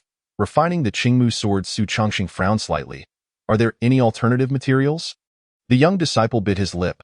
"There are alternatives, but their quality is somewhat inferior. How about this? I can introduce you to Elder Chen. He shouldn't need that many top-grade cold crystals in the near future. If you only need 2 pieces, you might be able to borrow them from him. After a few days when the storeroom is replenished, you can return the cold crystals to Elder Chen." Su Chongqing pondered for a moment and nodded. "Then I will trouble you. May I ask your name?" The young man smiled. "It is my honor to assist, brother. You may call me Li Yuchong. Please wait a moment. I will retrieve the other materials you require." After a brief moment, Li Yuchong emerged from the storeroom with a storage bag.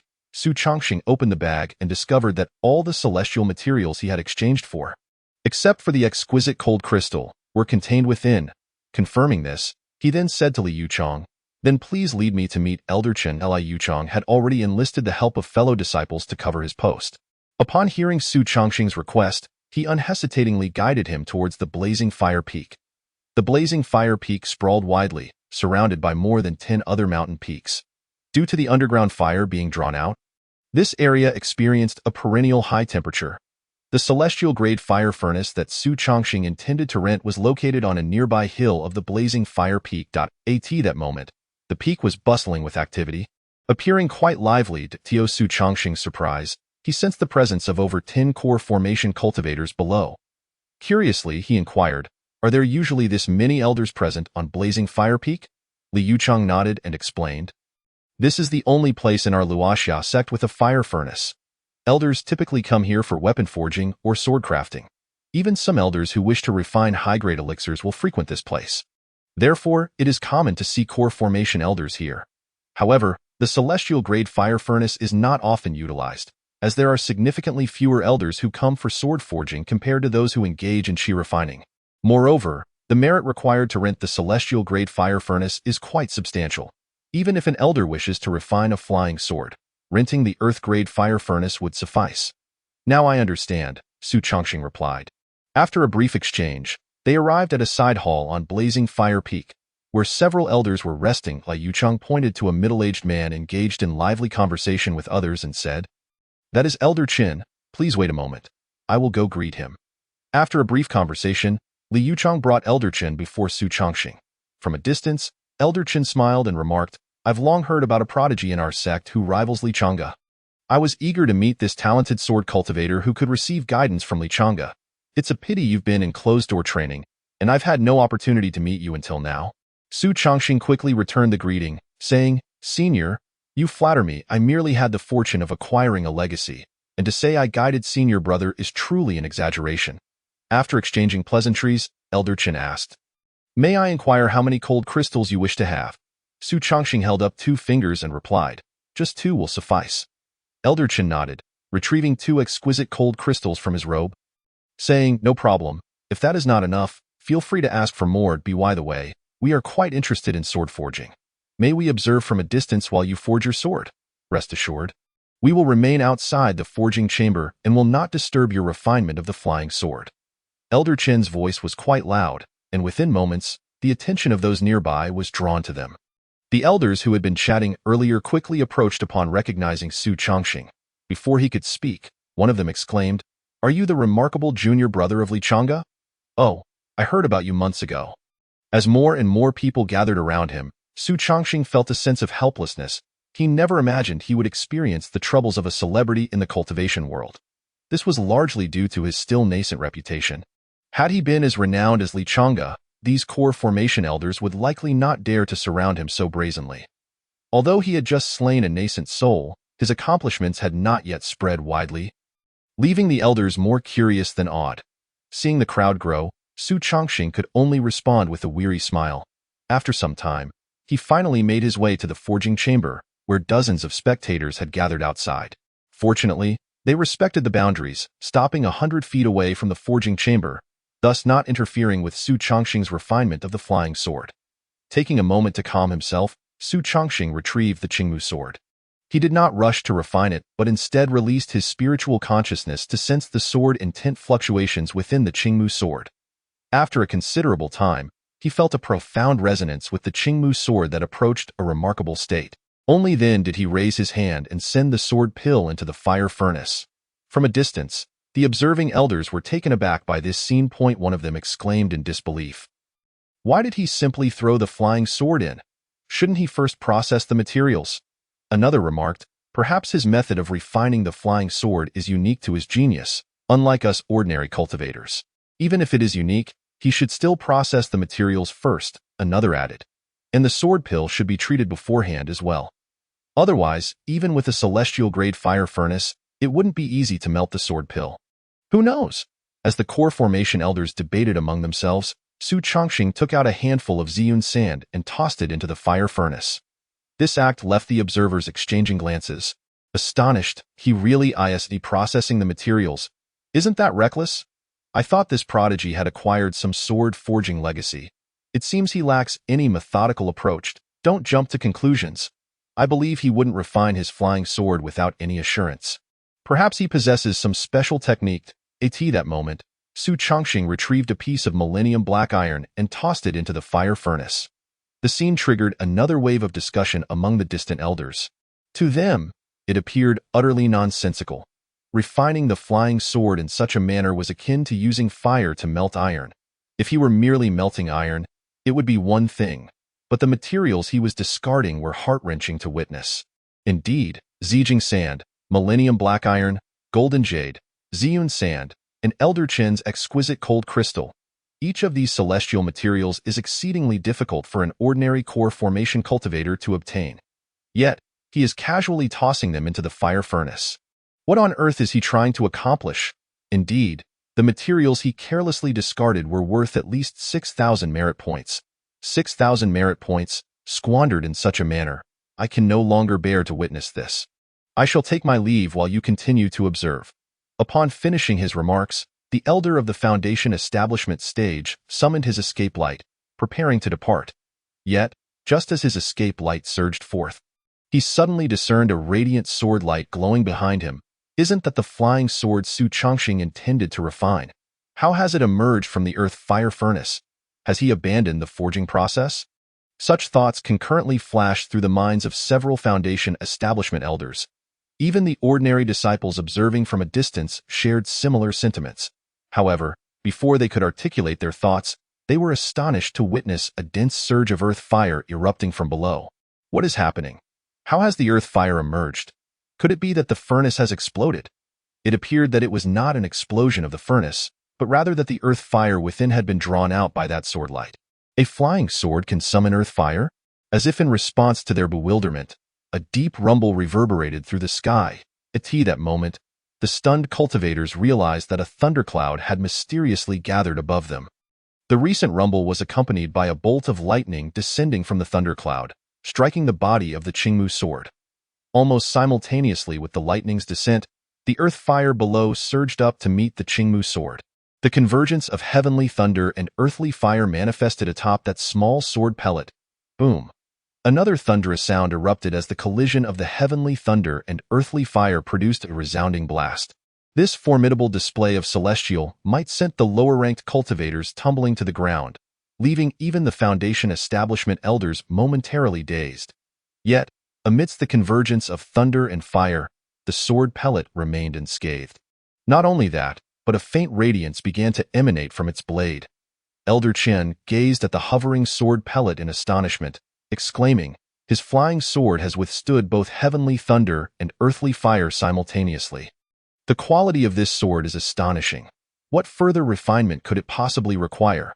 Could he be attempting to flaunt his wealth? No, that cannot be. When this sword pellet was first placed into the earth fire furnace, it certainly did not possess such strength. He truly has been refining the flying sword." This revelation left the surrounding Foundation establishment elders momentarily stunned, prompting them to delve into their memories. Soon, one elder exclaimed in disbelief, "It is indeed true. This sword pellet has changed significantly since before. But how could this be?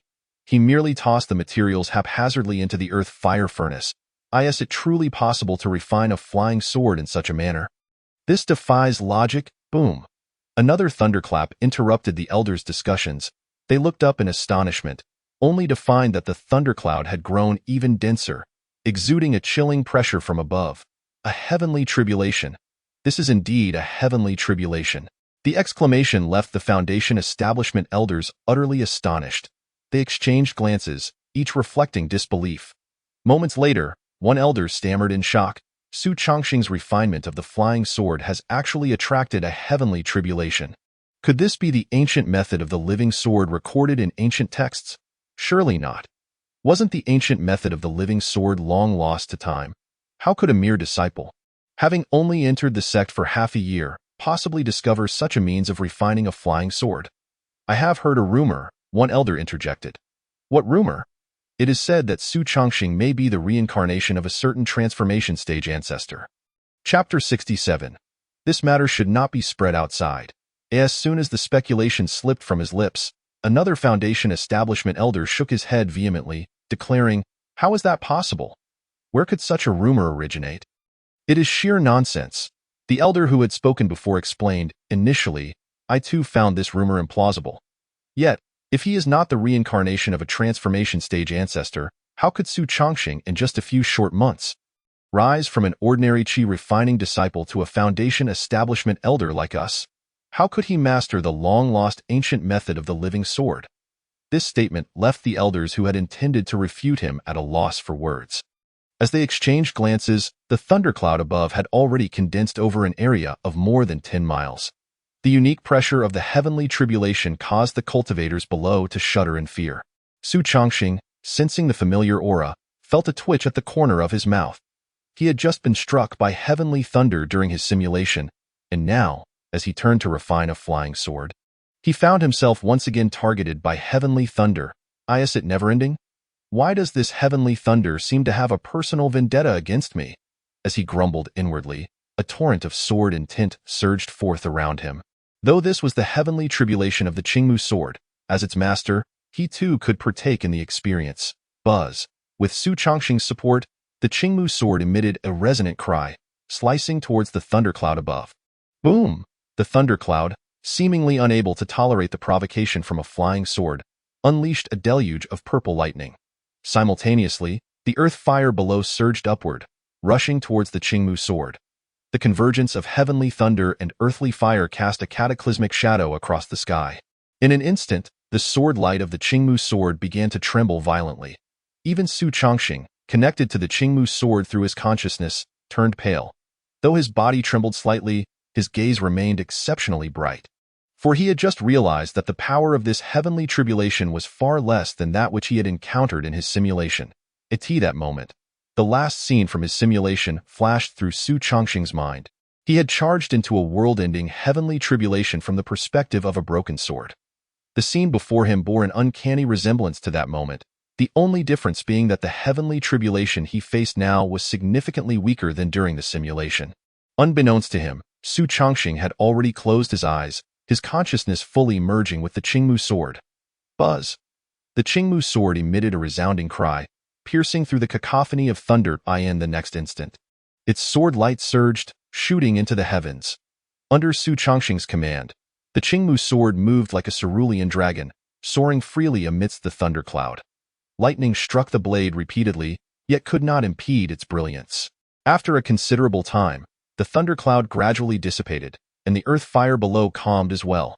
Moments later, the Foundation establishment elders who had been observing finally regained their senses. When they sought to congratulate Su Chongqing on the successful forging of an exquisite flying sword, they discovered that he had vanished from beside the earth fire furnace. The elders exchanged glances for a moment before one whispered, "He truly succeeded. What on earth just happened? How did the heavenly tribulation suddenly descend?" It is said that flying swords are instruments of slaughter and should not possess sentience like magical artifacts. Thus, those swords that do exhibit sentience are the ones that attract heavenly tribulations. It is also said that flying swords burdened with excessive killing intent often suffer significant losses during heavenly tribulations. Judging by the power of the Qingmu sword's heavenly tribulation, it seems this sword has not accumulated too much killing intent. Does this mean Su Chongqing is indeed employing the living sword method? But this technique has long been lost to us, hasn't it? Indeed, it has been lost to us, but for ancient cultivators, it was a commonly used method. Hiss, does this mean Su Chongqing is truly the reincarnation of a transformation stage ancestor? Do not speak recklessly. Such matters are of great importance. Until the sect leader speaks, we must refrain from spreading this carelessly. Oh! While the elders engaged in their fervent discussions, Su Chongqing had already returned to his own mountain peak on his flying sword. Only then did he have the time to examine the changes in the Qingmu sword. Compared to before, its sentience had surged exponentially. Prior to the tribulation, the Qingmu sword possessed a hint of sentience, yet it was exceedingly faint, even weaker than some upper-grade magical artifacts. Now, however, the sentience within the Qingmu sword rivaled that of a spiritual weapon. Even without Su Chongqing's command, the Qingmu sword could autonomously engage in battle, albeit with diminished power. Beyond its sentience, the very material of the Qingmu sword had undergone a transformation. It had first absorbed a substantial amount of golden essence within the earth fire furnace, and subsequently, its blade was reforged in the crucible of heavenly thunder and earthly fire, thoroughly integrating that golden essence into the sword pellet. With the current sharpness of the Qingmu sword, Su Chongqing could easily pierce through the defenses of nascent soul cultivators with just a slight exertion of his will. If he were to face Wu Chuan again now, a single stroke of the stunning swan sword would likely suffice to cleave him in twain. With such a formidable weapon, I should no longer be at such a disadvantage when facing the third layer of heavenly tribulation. If those members of the Een Corpse sect dare to show themselves again, they shall witness their bodies turn to shreds. Su Chongqing gazed at the sword pill in his hand, his satisfaction growing with each glance. Akin to a child reveling in a newly acquired toy, enveloped in a sense of irresistible fondness, he decided to fully immerse himself, soaring through the nearby peaks on his sword. Only after he had thoroughly enjoyed himself did he return to his chamber. Sinking his consciousness into the sea of awareness to summon the system panel AT present, Su Chongqing still possessed an impressive 12,000 points, a testament to his abundant wealth. Without a moment's hesitation, he activated the simulation once more. In the first month, you entered seclusion to diligently cultivate, while simultaneously deepening your resonance with the Qingmu sword. In the second month, your continued seclusion bore fruit, as a thin layer of thunderclouds unexpectedly gathered atop the mountain peak. In the third month, while still engrossed in your cultivation, a disciple approached, bearing the sect master's jade slip. Su Chongqing was momentarily taken aback upon reading this. He had been preparing to break through the traps of the Immortal sect, only to be confronted with a new branch of events. Could it be that the commotion I caused while refining the Qingmu sword was too great? With a hint of confusion, he continued to observe the unfolding scenarios. Accompanying the disciple, you arrived at Jiang Duelu's study, where, in addition to Jiang Duelu, an elderly man with white hair and beard awaited. A surge of astonishment coursed through you, for the aura of this elder was profoundly deep. You sensed that he might be a transcendent being of the divine transformation realm. Moments later, your conjecture was confirmed. Under Jiang Duelu's introduction, you learned that he was indeed a wandering cultivator of the divine transformation stage, named by Yuanju, whose lineage was exceedingly high, rumored to be nearing 2,000 years of age. Now, as his lifespan waned, he sought you out to inquire about the method of reincarnation. You were momentarily perplexed by the inquiry, and after a brief pause, you admitted that you possessed no relevant memories. Bai Yuanju appeared somewhat displeased but refrained from voicing his discontent, merely casting a penetrating glance at you before departing. Chapter 68. The first and scathed completion. Su Chongqing furrowed his brow as he contemplated this passage. The name Bai Yuanju seemed vaguely familiar, yet before he could delve deeper into his thoughts, the sea of consciousness resumed the progression of the simulation. You dismissed this minor interlude and returned to your dwelling to continue your cultivation. In the 6th month, while practicing, you inadvertently summoned a tempest of thunder. Following the thunder, your realm ascended to the late stage of the golden cord. In the 7th month, you stabilized your late golden core stage, preparing to venture out for practical experience. In the 8th month, guided by the route etched in your memory, you arrived ahead of schedule at the designated location within the simulation. You intended to wait nearby for a few days, seeking an opportunity to rescue the righteous cultivator who was being pursued. To your surprise, upon reaching the vicinity, you witnessed a familiar scene. It dawned upon you that even this moment was orchestrated for your viewing. Although displeased, you chose not to confront the orchestrators, instead intervening to rescue the pursued cultivator. After a brief exchange, he indeed divulged the location of the sword tomb.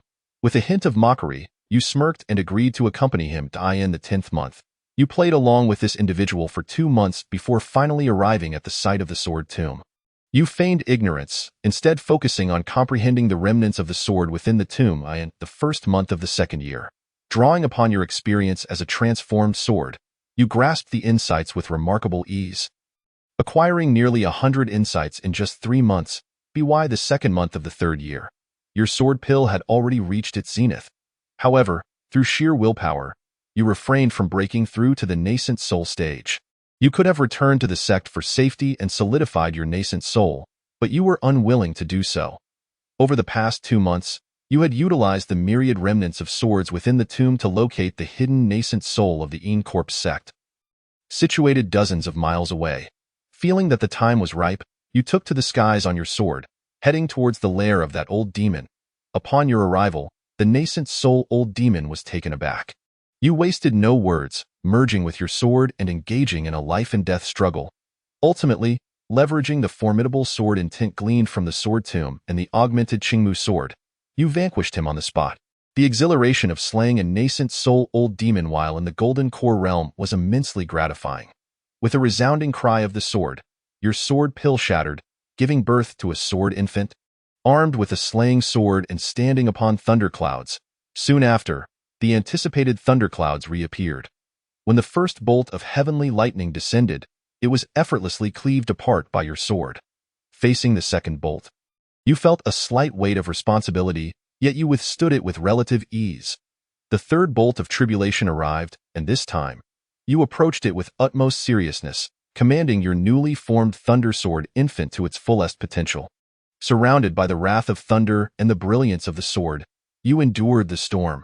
Moments later, as the thunder dissipated, you stood disheveled and somewhat disoriented, but ultimately, you had weathered this tribulation.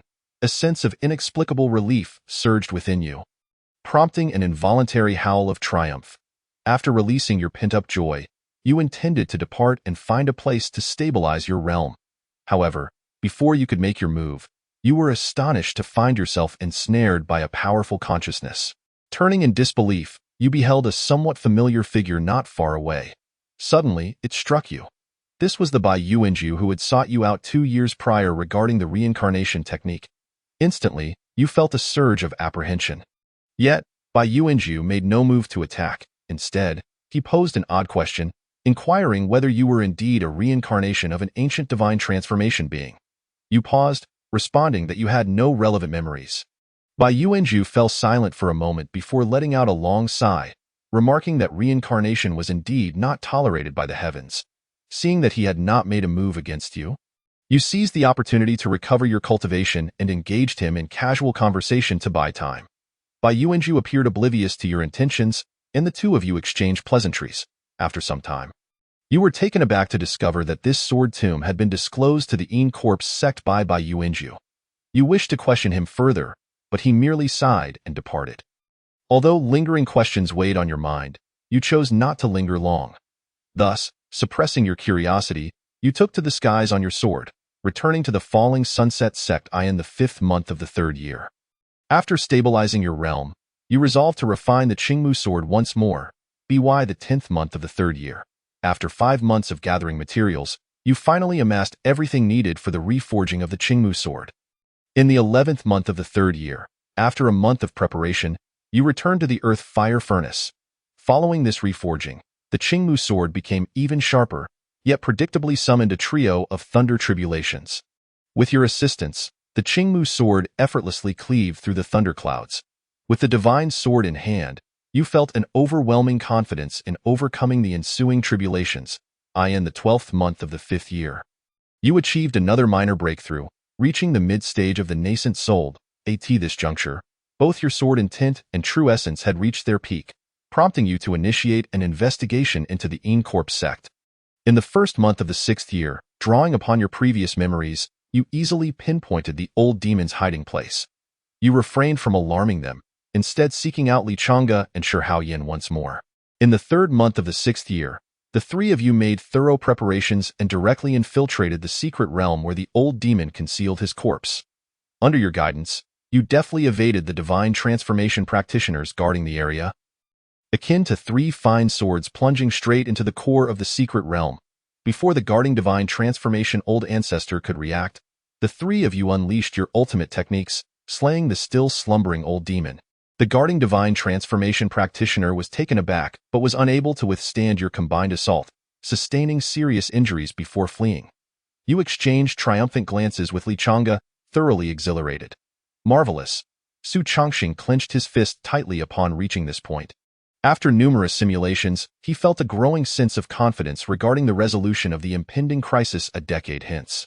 Yet, this marked his first unscathed completion in a simulation. Gazing at the sparse text, Su Chongqing felt an extraordinary sense of relief, as if a colossal weight had been lifted from his chest. After calming his emotional state, he resumed his observation of the subsequent simulation, in the 12th month of the 9th year. Tranquility reigned. Since the time of your ambush, the Een Corpse sect had remained concealed, exhibiting no signs of activity. With a lightened heart, you continued your seclusion and cultivation. By the 18th year, both you and Li Changge had broken through to the late stage of the nascent soul, emerging as the 2 sword deities of the Falling Sunset sect. Your master, Lu Chunyu, capitalized on your newfound prestige, witnessing a meteoric rise in his standing within the sect. In high spirits, Lu Chunyu took on dozens of new disciples. Yet none among them displayed the extraordinary talent that you and Li Changge possessed in the 31st year. Li Changge achieved the divine transformation, his sword light astonishing all for miles, cleaving through 6 tribulations of thunder. Su Chongqing watched this simulation, unable to suppress a raised eyebrow. He had not anticipated that despite the multitude of buffs he had accumulated, he still fell short of achieving the divine transformation before Li Chang'e. Chapter 69. 1900 years, life's end. Could it be that the Master Brother is the chosen one of the realms? Su Changxing scoffed lightly before continuing to observe the unfolding simulation. In the 35th year, you too transcended your current realm, stepping into the divine transformation stage. Your sword light equally astounding, slicing through 6 tribulations of thunder. Your consecutive breakthroughs invigorated the falling sunset sect, causing nearby malevolent cultivators to flee without requiring your intervention. The Een Corpse sect had long since relocated a decade prior. In a brief moment, the falling sunset sect shone with unparalleled brilliance. In the 53rd year, feeling restless, you prepared to embark on a journey of exploration. In the 82nd year, after 30 years of profound contemplation on the nature of the universe, you finally achieved enlightenment. Advancing to the mid-stage of the transformation realm, by the 86th year, although you intended to retreat for a period of seclusion, you unexpectedly discovered a promising celestial seedling at your door, whom you took as your disciple. Amidst your cultivation, you occasionally dedicated time to mentor your disciple, leading to a rather leisurely existence. It was then that you truly experienced the joy of immortal cultivation. In the 109th year, your swordsmanship became increasingly refined, yet the more intricate techniques eluded you due to the lack of spiritual essence in the Qingmu sword, hindering your success. You resolved to venture forth to gather materials, intending to reforge the Qingmu sword. By the 130th year, you had finally amassed the necessary components for the reforging and returned to the mountain to commence the process anew. However, the reforged Qingmu sword attracted the wrath of the heavens, unleashing torrents of heavenly thunder that nearly shattered your soul. Though your solid foundation allowed you to maintain possession of the sword, the formidable might of the thunder left you with lingering apprehension. In the 183rd year, you broke through to the late stage of the transformation realm, for the first time feeling the oppressive weight of the heavens. Suddenly, you comprehended why Li Chang'e had once wielded his sword towards the sky. This realm had begun to suppress your progress. In the 331st year, your cultivation reached the utmost limit allowed by this realm, and with each strike of your sword, you sensed the binding forces of the universe. Yet, you still hesitated to sever these constraints. By the 420th year, your disciple attained the transformation realm, ensuring the continuation of the Luoxia sect, alleviating a fraction of your concerns. You gazed once more at the boundless starry sky above, filled with anticipation, yet still could not summon the resolve to strike the heavens with your sword. In the 463rd year, a tempest of heavenly thunder erupted in Li Chang'e's place of cultivation. Watching the relentless storm, your heart quivered slightly as you realized Li Chang'e had once again aimed his sword at the heavens. After the tribulation subsided, his demise was unsurprising, leaving behind only the celestial sword he had forged over many years. You stood at the edge of the thunderclouds, staring at that sword in a daze for several months, ultimately releasing a long sigh without taking it into your hands. In the 486th year, after 2 decades of contemplation, you finally resolved to seal the Qingmu sword and chose to retreat into the mountains. In the 830th year, Shi Haoyan visited your humble abode once more, sharing wine and laughter, yet your mind was elsewhere, for you had discerned that his lifespan was drawing to a close. In the 852nd year, Shi Haoyan passed away in his cave, and you gazed in silence at the direction of his dissipating breath. In the 890th year, the demon star approached this realm once more after a millennium. The sealed demon lair, influenced by the demon star, began to exude demonic energy anew. The resurgence of this energy stirred unrest across the land, yet you remained indifferent, having long since retired, leaving such matters to the younger generations. In the 916th year, the heavenly demon star finally converged with this realm, birthing a plethora of demonic beings from the thickening demonic energy. The slumbering great demons awoke, causing widespread panic among the sects lacking the protection of transformation realm elders. You merely lamented the harshness of the world and continued to relish your retirement. In the 933rd year, a great demon named by Yuanju arose, its demonic might extending for miles. Upon awakening, it swiftly slew 2 righteous transformation realm cultivators, instilling fear in the hearts of righteous practitioners. The name by Yuanju froze your gaze for a moment as a distant memory resurfaced. This was the same transformation realm cultivator with whom you had crossed paths in the past, now fallen into darkness to prolong his life, die in the 955th year. By Yuanju rampaged through several sects, leaving righteous practitioners in despair, lamenting the impending extinction of their lineage. By the 960th year, by Yuanju, fueled by boundless demonic might, arrived outside the Luoxia sect, witnessing the sect's protective formation on the verge of collapse. You could only sigh deeply and retrieve the Qingmu sword, which had been sealed for hundreds of years. Once again grasping the Qingmu sword after centuries, you suddenly realized that deep within your heart, a sword cultivator still resided. Following your inner realization, you infused the accumulated sword intent of centuries into this singular strike. The sword light blazed forth like the sun, dissolving the demonic energy in its path. And even by Yuanju, who had oppressed the realm for ages, could not withstand this onslaught. So you have not perished, he uttered before losing all vitality. After this battle, the demons trembled, while the morale of righteous practitioners surged. The Luoxia sect took the lead in forming the Righteous Alliance, launching a counteroffensive against the demonic forces in the 998th year. After decades of arduous conflict, the righteous cultivators finally quelled the turmoil instigated by the demon star. You intervened only a few times, yet each instance resulted in the slaying of a formidable demon. Following this calamity, you were hailed as the only sword god in a millennium. However, you never allowed those close to you to mention this title, for you felt that you still fell short of Lichanga. Even to this day, you have not dared to strike the heavens with the sword that resides in your heart. This hesitation was not due to a lack of refinement in your sword intent, but rather because a trace of killing intent lingered within your consciousness. You fully understood that the presence of this killing intent would render the heavenly tribulation exceptionally terrifying, with no hope of survival. Thus, you continued to refrain from unleashing that sword hidden deep within the 1100th year. After a century of indecision, you ultimately could not bring yourself to unleash that sword. With a long sigh, you sealed the Qingmu sword once more in the 1500th year. In a moment of tranquility, you ventured out to explore once again, enlightening a few spirit pets and taking on several named disciples. By the 1860th year, your aura began to wane, and you suddenly realized that your lifespan had dwindled to less than a century. You felt an urgent desire to pass on your lifelong knowledge. In the 1009th year, the demon star descended once more, yet you lacked the will to concern yourself with the tumultuous world outside, for your remaining time was fleeting. You now sought only a suitable cave to leave behind your legacy. In the 1930th year, your life force extinguished, and you departed suddenly within the inheritance you had established. You have passed away. This is it. The subsequent 1,000 years appear far too hastily summarized. Su Chongqing had anticipated that this simulation would be extensive, yet the system merely provided a few lines of text to summarize a millennium. He could not help but voice his complaints. After the grievances subsided, he felt a surge of anticipation. In all previous simulations, this particular outcome was the most favorable.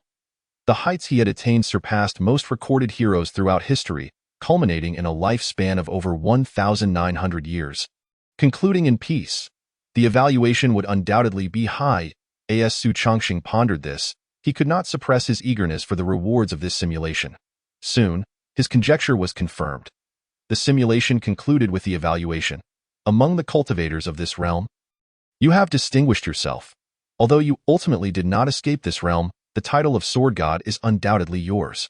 Based on the simulation results, you may choose one of the following rewards. 1.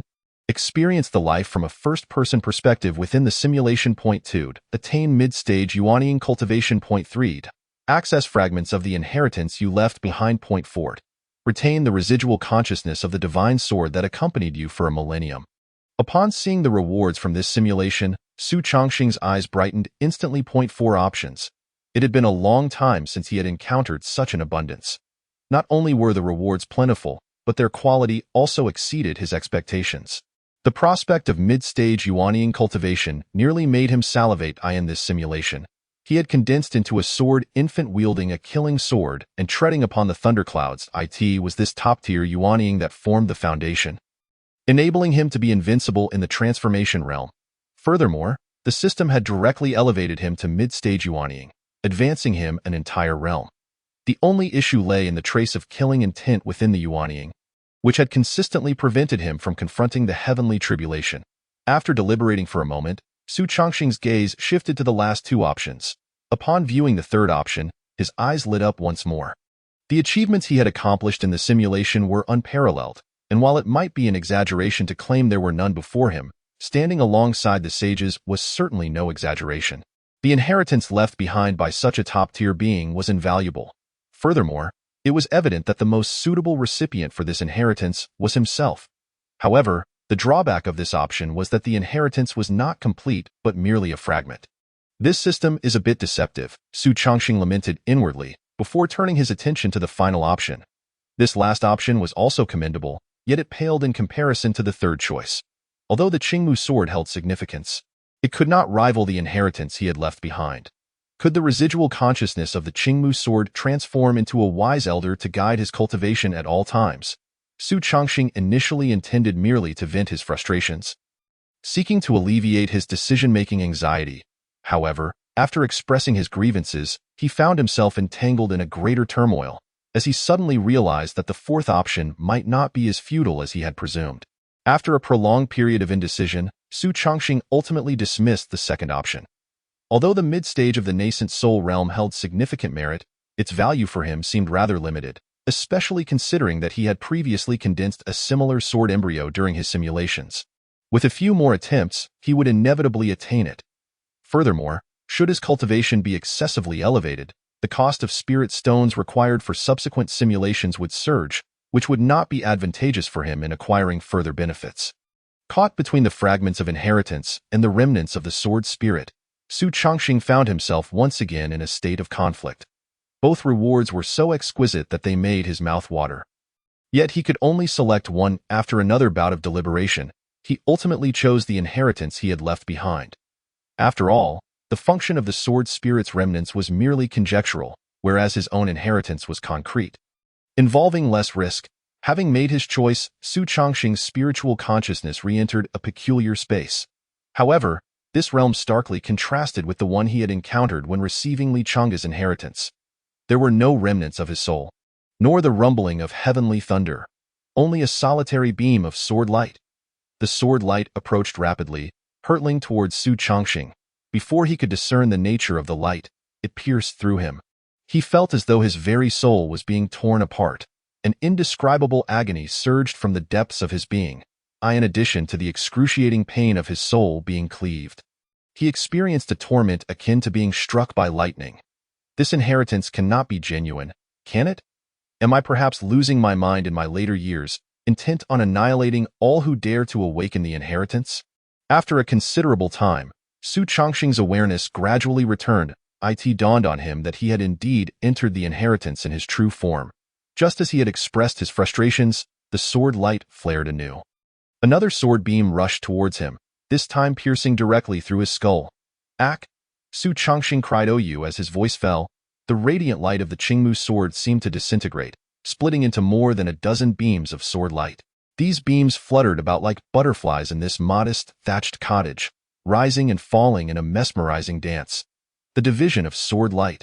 Such a technique, even the most venerable nascent soul elders would scarcely master.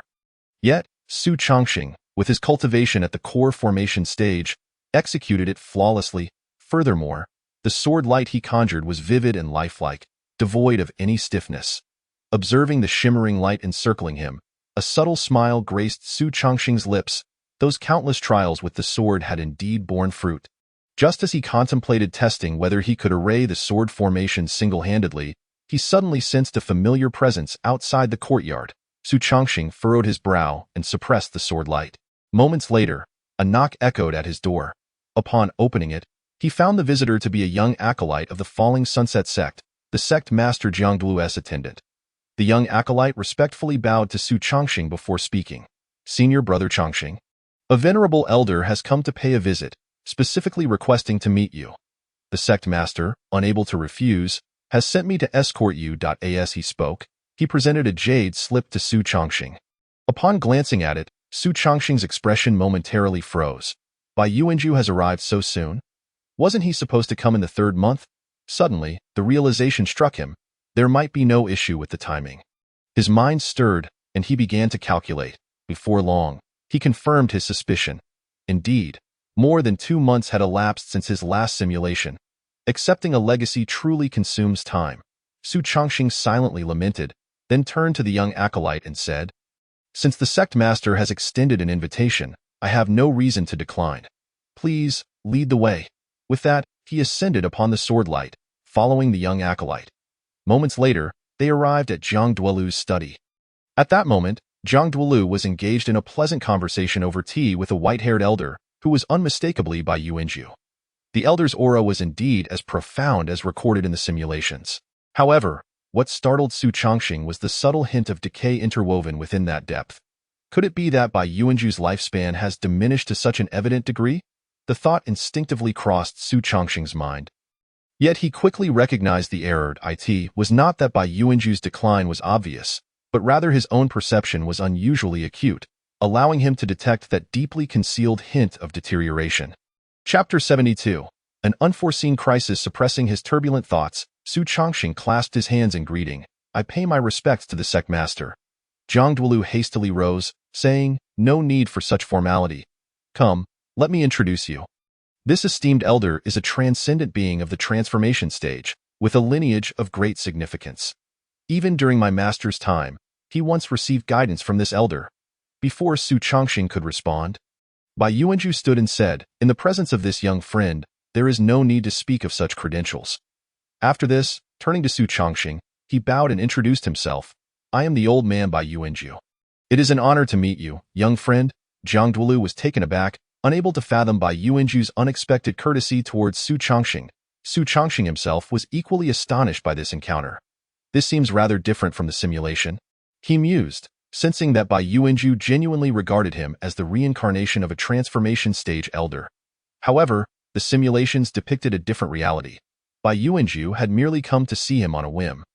Prompted by rumors, later, in that secret realm, Bai Yuanju had even directly questioned him about his reincarnation. Yet now, Bai Yuanju initiated conversation as if he had already confirmed Su Chongqing's identity as the reincarnated elder. Could it be that I misinterpreted the situation? Or has my temperament changed drastically after receiving the legacy? Su Chongqing pondered briefly before deciding to probe further. He bowed slightly and inquired, "Senior, you are overly courteous. May I ask what brings you here to seek me?" Bai Yuanju replied with a smile. "Why pretend ignorance, young friend? Surely you have sensed the decay within me." At this statement, Su Chongqing's lips involuntarily twitched. He could now practically confirm that Bai Yuanju had indeed taken him for the reincarnation of a transformation stage elder, which left him feeling quite troubled. In the previous simulations, Bai Yuanju had been willing to fall into darkness and slumber for nearly 1,000 years to extend his life. If Bai Yuanju were to fixate on him, it would spell immense trouble. Presently, he was merely a modest core formation cultivator, far from the formidable presence depicted in the simulations. While Su Chongqing was lost in thought, Bai Yuanju laughed heartily. "Indeed, young friend has discerned the truth. My cultivation may not be exceedingly profound, yet my mastery over aura is commendable. Even sect master Zhang might not perceive the decay emanating from me. If you are not the reincarnation of a transformation stage elder, how could you possess such a pure soul? What conditions might you require to share the method of transformation with me?" Upon hearing this, Su Chongqing's heart sank. Bai Yuanju had truly come to believe he was the reincarnation of a transformation stage elder. At this juncture, explanations would hold no weight. Ordinary mortals facing imminent death would instinctively clutch at any semblance of hope. An ancient transformation stage elder like Bai Yuanju would cling even more steadfastly to his beliefs. Once he had made up his mind, there would be no room for explanation. Could this old man suddenly go mad and abduct me? Su Chongqing thought, feeling a wave of dread wash over him. He realized he had unwittingly placed himself in a perilous situation. Although this was the heart of the falling sunset sect, it might not withstand the wrath of a deranged transformation stage elder. Regret filled him. Had he known this would transpire, he would have summoned Shi Haoyan in advance. Su Chongqing felt a pang of frustration. He had long understood that the outcomes of simulations should not be taken at face value. Yet he had allowed himself to be lulled into complacency by their results. In previous simulations, Bai Yuanju had merely posed a question before departing. The second time they met in the secret realm, Bai Yuanju had not attacked him either. This had led him to approach this encounter with insufficient caution. However, all of this had been predicated on Bai Yuanju's belief that he was unaware of the means of reincarnation. Now, Bai Yuanju had firmly concluded that he was the reincarnated elder. What actions this nearing-death elder might take were now uncertain. Su Changxing's thoughts raced as he contemplated how to navigate this sudden crisis. After a moment, he sighed deeply and said, "To be honest, I too am uncertain whether I am indeed the reincarnation of a transformation stage elder." Bai Yuanju paused, slightly taken aback. "What do you mean by that?" Su Changxing sighed again. "You should be aware that the method of reincarnation is frowned upon by heaven and earth. Anyone who attempts it will face retribution from the cosmos." Such sentiments had been expressed by Bai Yuanju during the simulations, and Su Changxing believed this would resonate with him. Indeed, Bai Yuanju's expression grew complex as he replied, "Indeed, lifespan is a gift from heaven. Any attempt to surpass its limits will incur divine wrath." Su Changxing continued, "I am unaware of what I did in my past life, but the memories I have awakened are merely fleeting fragments. I do not even have the slightest recollection of my name before reincarnation. It is as if someone has erased that portion of my memory from my mind." Bai Yuanju's expression shifted slightly as he inquired, "So, you have not awakened the memories of how to reincarnate?" Su Changxing offered a wry smile.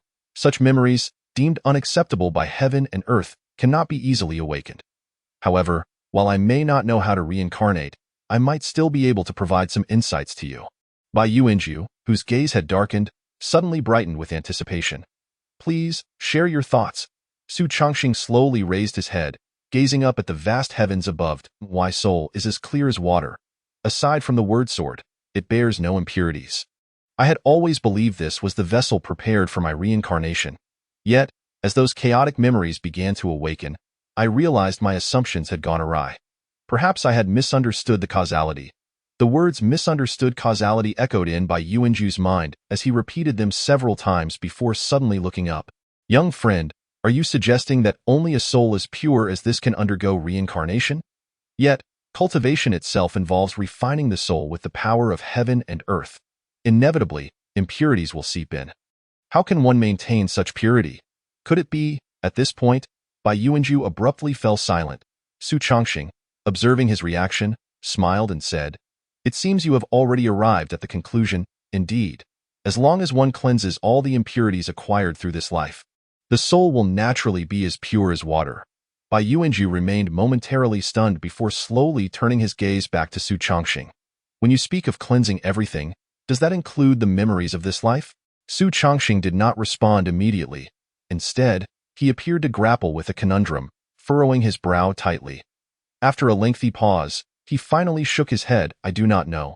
Among the memories I have awakened, there is no knowledge of how to reincarnate." Bai Yuanju opened his mouth but did not utter another word. After a considerable pause, he gently bowed to Su Changxing and said, "Thank you for your guidance, fellow Taoist."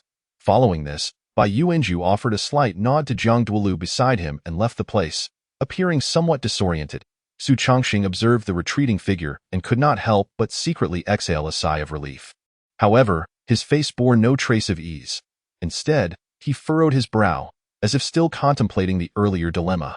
Since the act was to be performed, it must be done thoroughly, especially in the presence of the transformation ancestor, lest one's efforts be squandered over minor details. Unbeknownst to him, his performance had not only intimidated Bai Yuanju but had also left Jiang Duolu in awe. Jiang Duolu glanced at the departing Bai Yuanju and then at the frowning Su Changxing, his eyes wide with astonishment. Previously, when rumors circulated within the sect about Su Changxing being the reincarnation of a transformation ancestor, he dismissed them as mere fabrications of idle minds. Little did he expect such rumors to hold truth. Su Changxing's pristine spirit was irrefutable evidence of his extraordinary identity.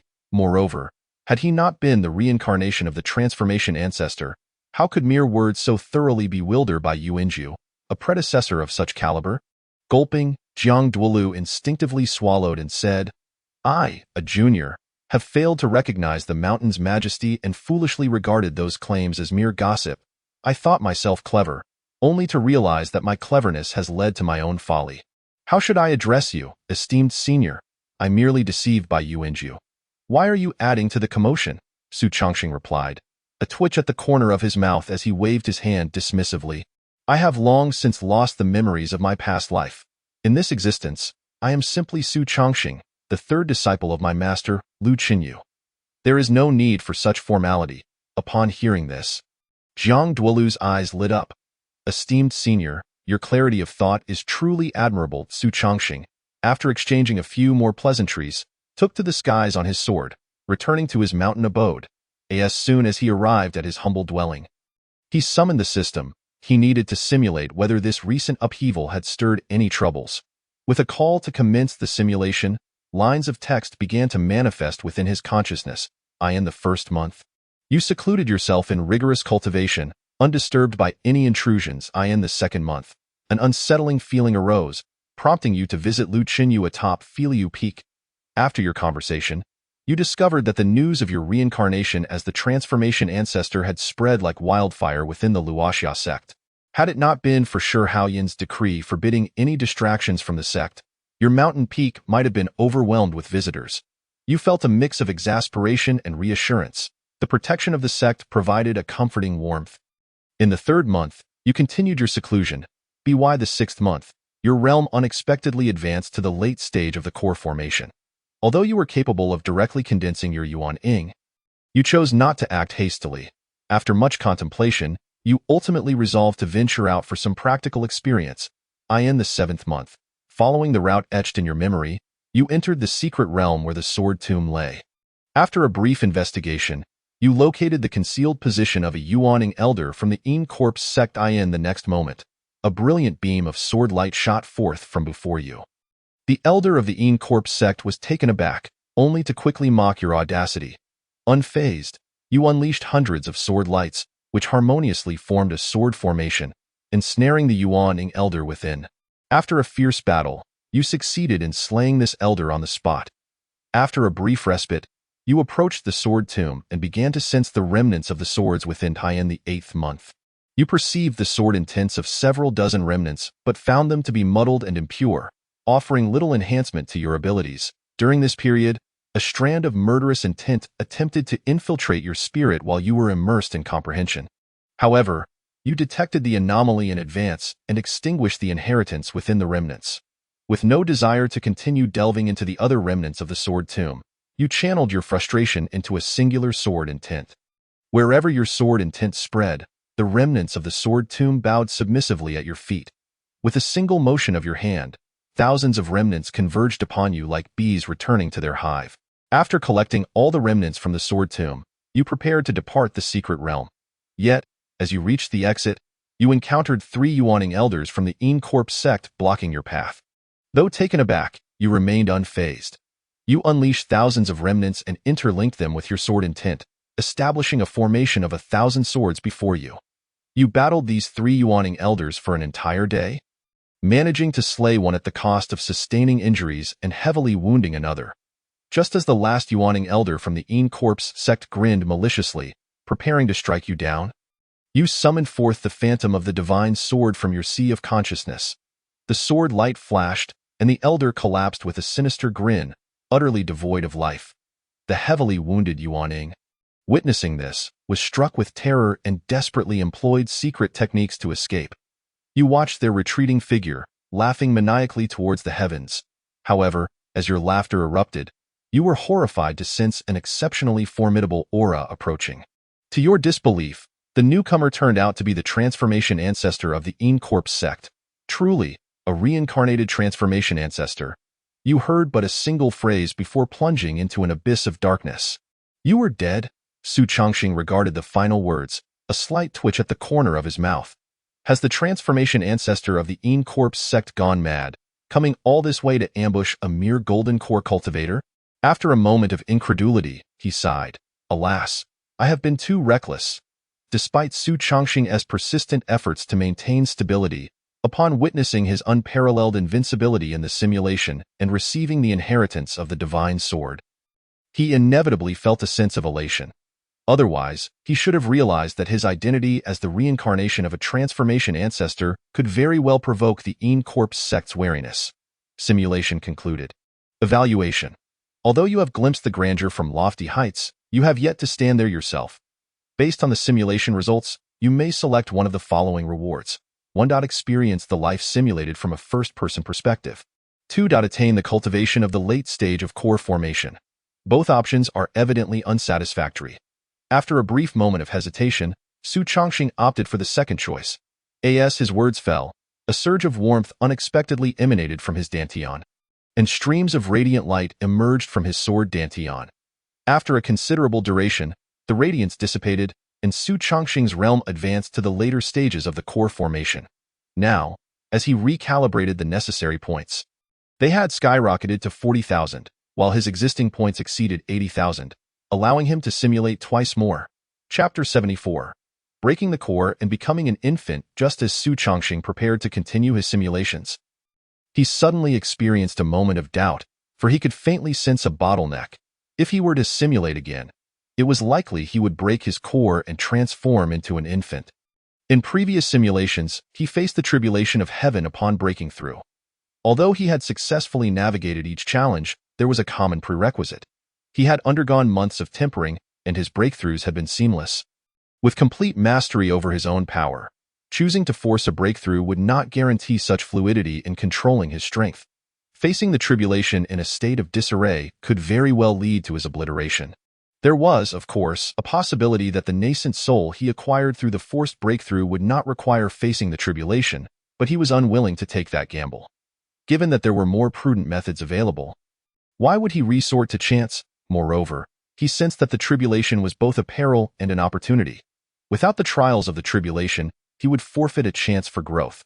Since he was not pressed for time, he could afford to refine his cultivation steadily without rushing towards a breakthrough.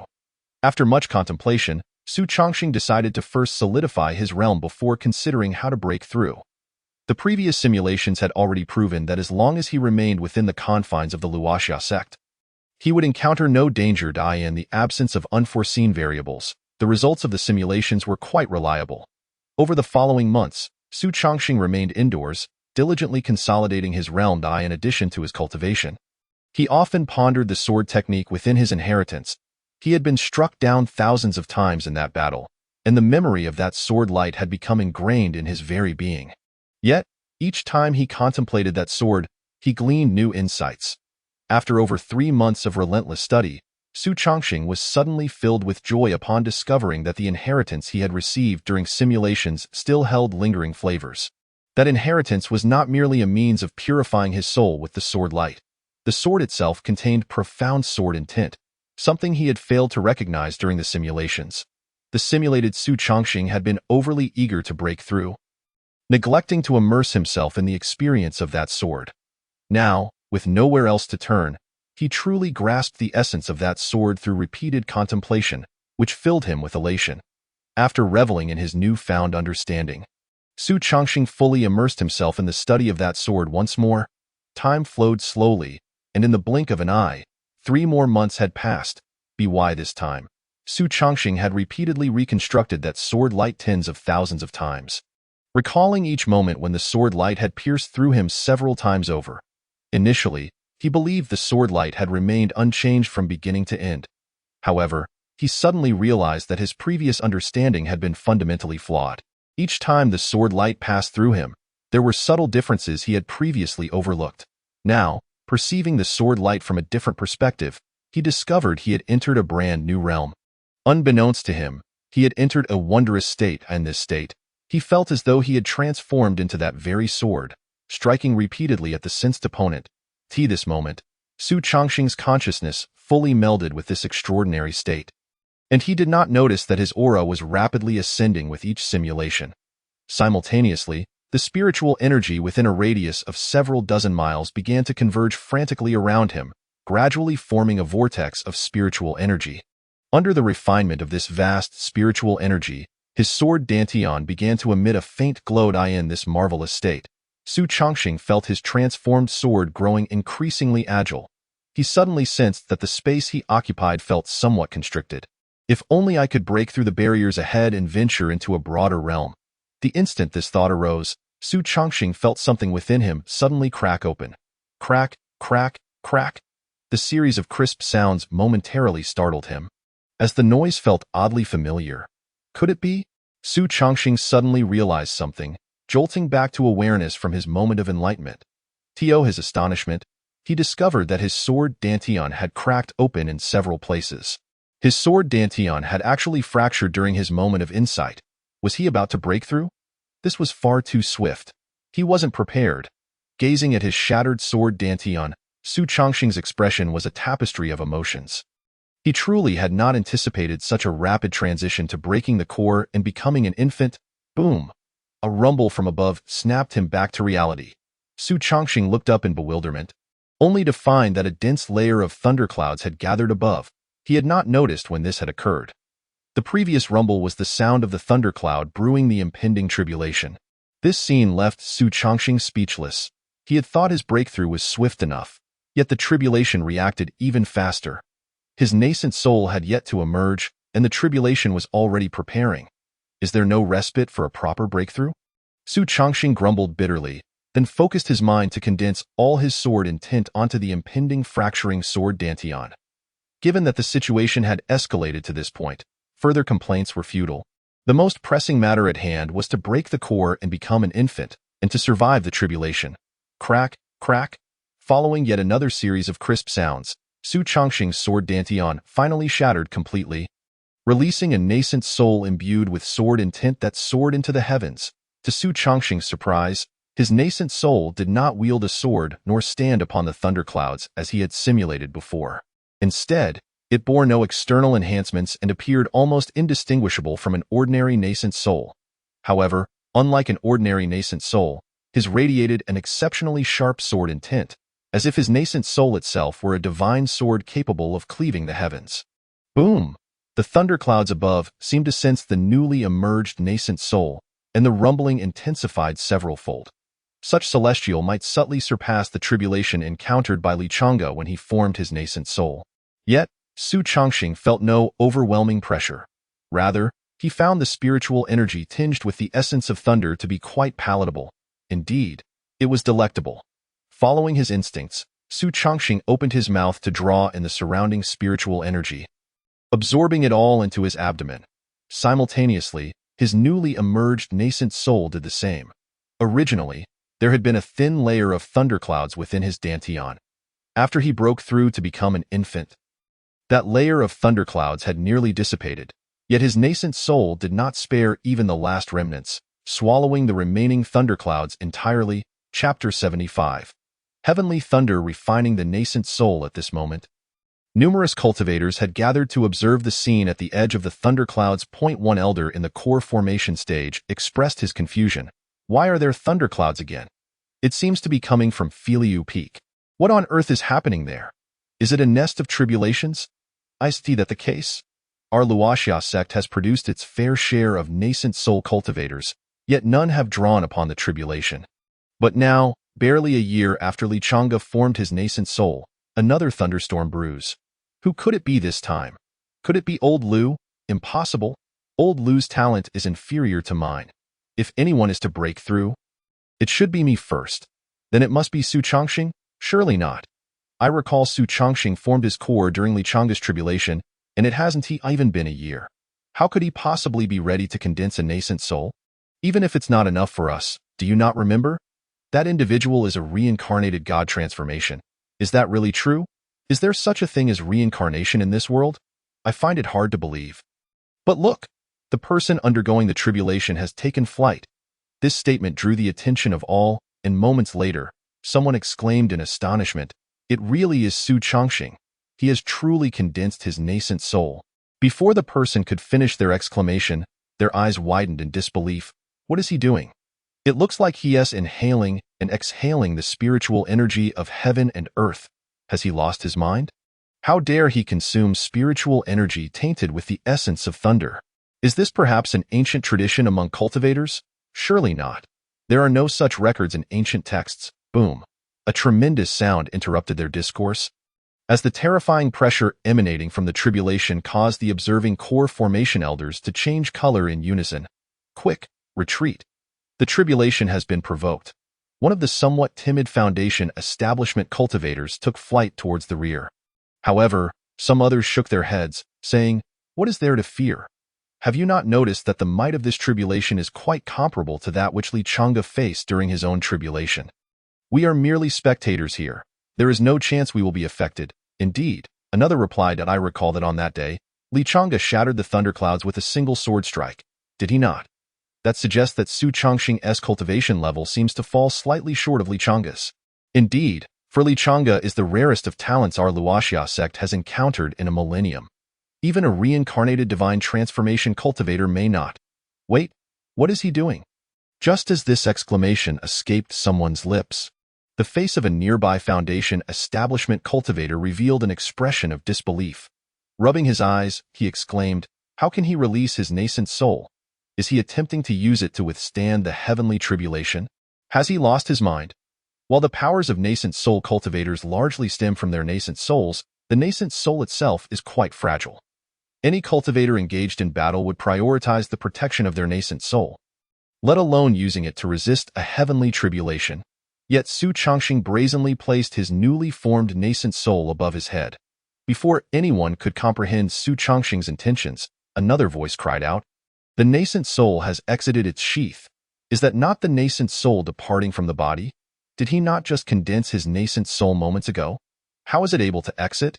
This statement left the assembled Foundation establishment elders momentarily stunned. When the nascent soul is first condensed, it is particularly vulnerable and requires a period of nurturing before it can fully depart from the body.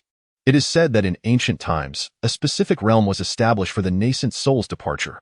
Although that realm no longer exists, the phenomenon of a nascent soul departing is still beyond the capabilities of a freshly condensed nascent soul cultivator. Yet, beneath the thunderclouds, Su Changxing's nascent soul was distinctly visible. This scene nearly shattered the foundational understanding of all the Foundation establishment elders present. Boom. A resounding crash jolted everyone's consciousness back from their astonishment. Under the watchful gaze of the Foundation establishment elders, the first bolt of heavenly lightning finally descended, while Su Changxing's nascent soul, with fingers poised together, resembled an unparalleled divine sword as it soared towards the lightning. In the next instant, purple light erupted, and Su Changxing, along with his freshly condensed nascent soul, trembled violently under the strike of the heavenly lightning. Despite appearing somewhat disheveled, his nascent soul remained unscathed in the distance. The onlooking Foundation establishment elders gaped in disbelief. He withstood it. His nascent soul truly withstood the heavenly tribulation. Wasn't his nascent soul just condensed? How could it confront the heavenly tribulation? Are there any records of such a thing in ancient texts? This question left the surrounding Foundation establishment elders exchanging bewildered glances. At that moment, they suddenly felt their knowledge was rather superficial. As they awaited a response, someone ventured, "Even if Su Changxing's nascent soul is exceptional and can face the heavenly tribulation right after its condensation, there is no need for such reckless daring. Why would he release his nascent soul? Is it merely to astound us?" Finally, someone suggested, "Could it be that he is using the heavenly lightning to temper his nascent soul? Has he lost his mind? To use heavenly lightning to temper the nascent soul would surely lead to instant obliteration." The speaker intended to say, "obliterated in an instant," but halfway through, he suddenly realized that Su Changxing's nascent soul remained perfectly intact. He paused for a moment, his face filled with disbelief. Is it truly possible for someone to temper their nascent soul in such a manner? Another elucidated. It is said that some of the ancient top-tier sword immortals would temper their nascent souls using the methods employed for tempering flying swords. Such a sword, infant, newly condensed, would be as fierce as a flying sword. If it can endure the heavenly tribulation's tempering, then every strike wielded by the nascent soul would carry the might of heavenly punishment. This explanation left the gathered Foundation establishment elders entranced. With their limited experience, they could hardly fathom just how formidable such a nascent soul sword cultivator would become. While most remained in a state of stunned reverie, someone suddenly exclaimed, "Why have the thunderclouds not dissipated? Look, the thunderclouds above still linger." The Foundation establishment elders, hearing this, hastily looked up. Upon witnessing the scene afar, another elder widened his eyes and said, "How could the thunderclouds have transformed into this? They appear even denser than before. Could there be a second bolt of heavenly lightning?" Boom. As if to answer his words, another bolt of terrifying heavenly lightning descended.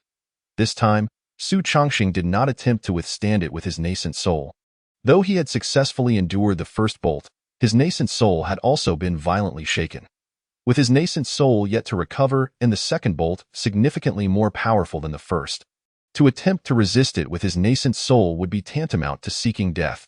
Before the second bolt of heavenly lightning struck, Su Chongqing swiftly retracted his nascent soul and merged his body with his sword, directly facing the oncoming lightning. Moments later, as the lightning faded, Su Chongqing's figure emerged. Though residual arcs of electricity still danced around him, his aura remained steady, showing no signs of disarray. The power of this second bolt of heavenly lightning was considerably weaker than he had anticipated.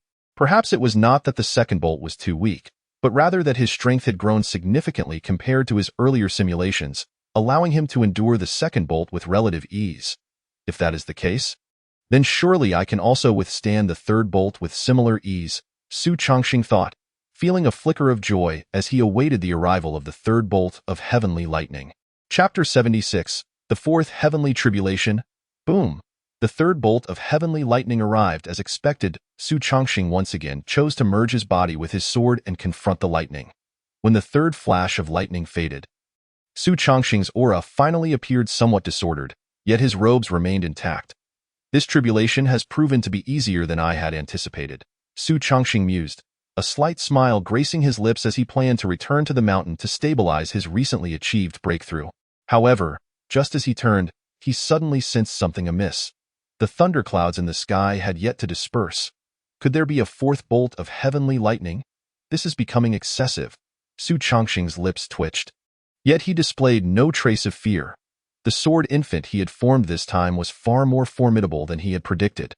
Even in the face of 4 bolts of heavenly tribulation, he felt entirely confident in his ability to withstand them. Su Chongqing quickly steadied the true essence within his body and, utilizing the sword infant he had just condensed, gathered a beam of thunderous sword light around him. As his sword light reached its pinnacle, the fourth bolt of heavenly lightning had already completed its brewing. Boom! With another resounding crash, a bolt of heavenly lightning, far stronger than the previous ones, struck down upon Su Chongqing's head. The sword light Su Chongqing had been gathering for some time erupted simultaneously, and the collision of sword light and thunder created a brief vacuum around him. In the next moment, arcs of lightning erupted. Amidst the swirling lightning, a figure clad in somewhat tattered garments flickered into view. Su Chongqing had indeed withstood the fourth bolt of heavenly tribulation. At this moment, the distant Foundation establishment cultivators had ceased their discussions. For during the descent of the previous 2 bolts, they had exhausted all their words of astonishment. Now, they found themselves utterly at a loss for how to express their shock. Only when the tribulation clouds began to slowly dissipate did one person swallow hard and exclaim, "It's finally over!" This sentiment echoed the thoughts of all present. Immediately, others chimed in, "Yes, it has finally come to an end. I never imagined that someone could face a quadruple heavenly tribulation while condensing their nascent soul." This remark prompted a wave of agreement. Yet, amidst the chorus of affirmation, someone suddenly suggested, perhaps, a normal cultivator condensing their nascent soul would not encounter a quadruple heavenly tribulation. The speaker's voice was not loud, but it struck those around like a beacon, causing them to pause in surprise. One person responded incredulously, "Are you implying that this fourth bolt of heavenly lightning is an additional punishment for those who have reincarnated?" "I believe that is the case. The reincarnation of a divine transformation cultivator is inherently unacceptable to the heavens. Now that he not only reincarnates but also continuously restores his cultivation level, it is only natural for him to endure greater heavenly punishment than others. Indeed, that makes sense. No wonder his tribulation is so extraordinary. I thought that normal cultivators should not consecutively face for heavenly tribulations. The might of those bolts, even a slightly weaker divine transformation elder would not easily withstand. Indeed, the power of his tribulation is undeniably terrifying. Yet, he only sustained minor injuries in the process. This is not something an ordinary reincarnated divine transformation cultivator could achieve. Prior to his reincarnation, he must have been an exceptional divine transformation cultivator who left a profound mark on this realm. If that is the case, then there are likely records pertaining to him in ancient texts. Who do you think he was before his reincarnation? As the discussions among the elders of the Golden Core grew increasingly misguided, Su Chongqing had already returned to his own mountain peak, commencing the fortification of his realm. When he endured the fourth heavenly tribulation, he found himself somewhat beleaguered. Yet, To withstand the heavenly thunder with his own sword light was an exceedingly rare experience. The insights gained from cleaving through the heavenly lightning alone had proven immensely beneficial to him. However, the greatest boon was not derived from the most formidable fourth bolt of lightning, but rather from the very first. That initial strike had descended directly upon his primordial infant, almost as if it were assisting him in refining it. Now, with thunder swirling around his primordial infant, its essence had coalesced significantly more than before. This was still before he had fully absorbed the tribulation lightning. Once he completely stabilized his realm, his strength would witness further enhancement. During his previous seclusion, Su Chongqing had never anticipated such substantial gains. He vaguely sensed that once his realm was thoroughly solidified, he might even contend with weaker transformation stage cultivators. However, this thought was swiftly quelled in his last simulation. It was precisely due to his overconfidence that he had met with misfortune. I cannot afford to be too reckless this time, Su Chongqing silently repeated to himself several times before resolving to earnestly consolidate his cultivation. For the next 5 months, Su Chongqing remained sequestered, diligently solidifying his realm. His original plan had been to first stabilize his level before accumulating points for another simulation. However, after breaking through to the initial stage of the primordial infant, the points required for the simulation had surged to 100,000. While he currently possessed just over 80,000 nonetheless, this was not a significant concern.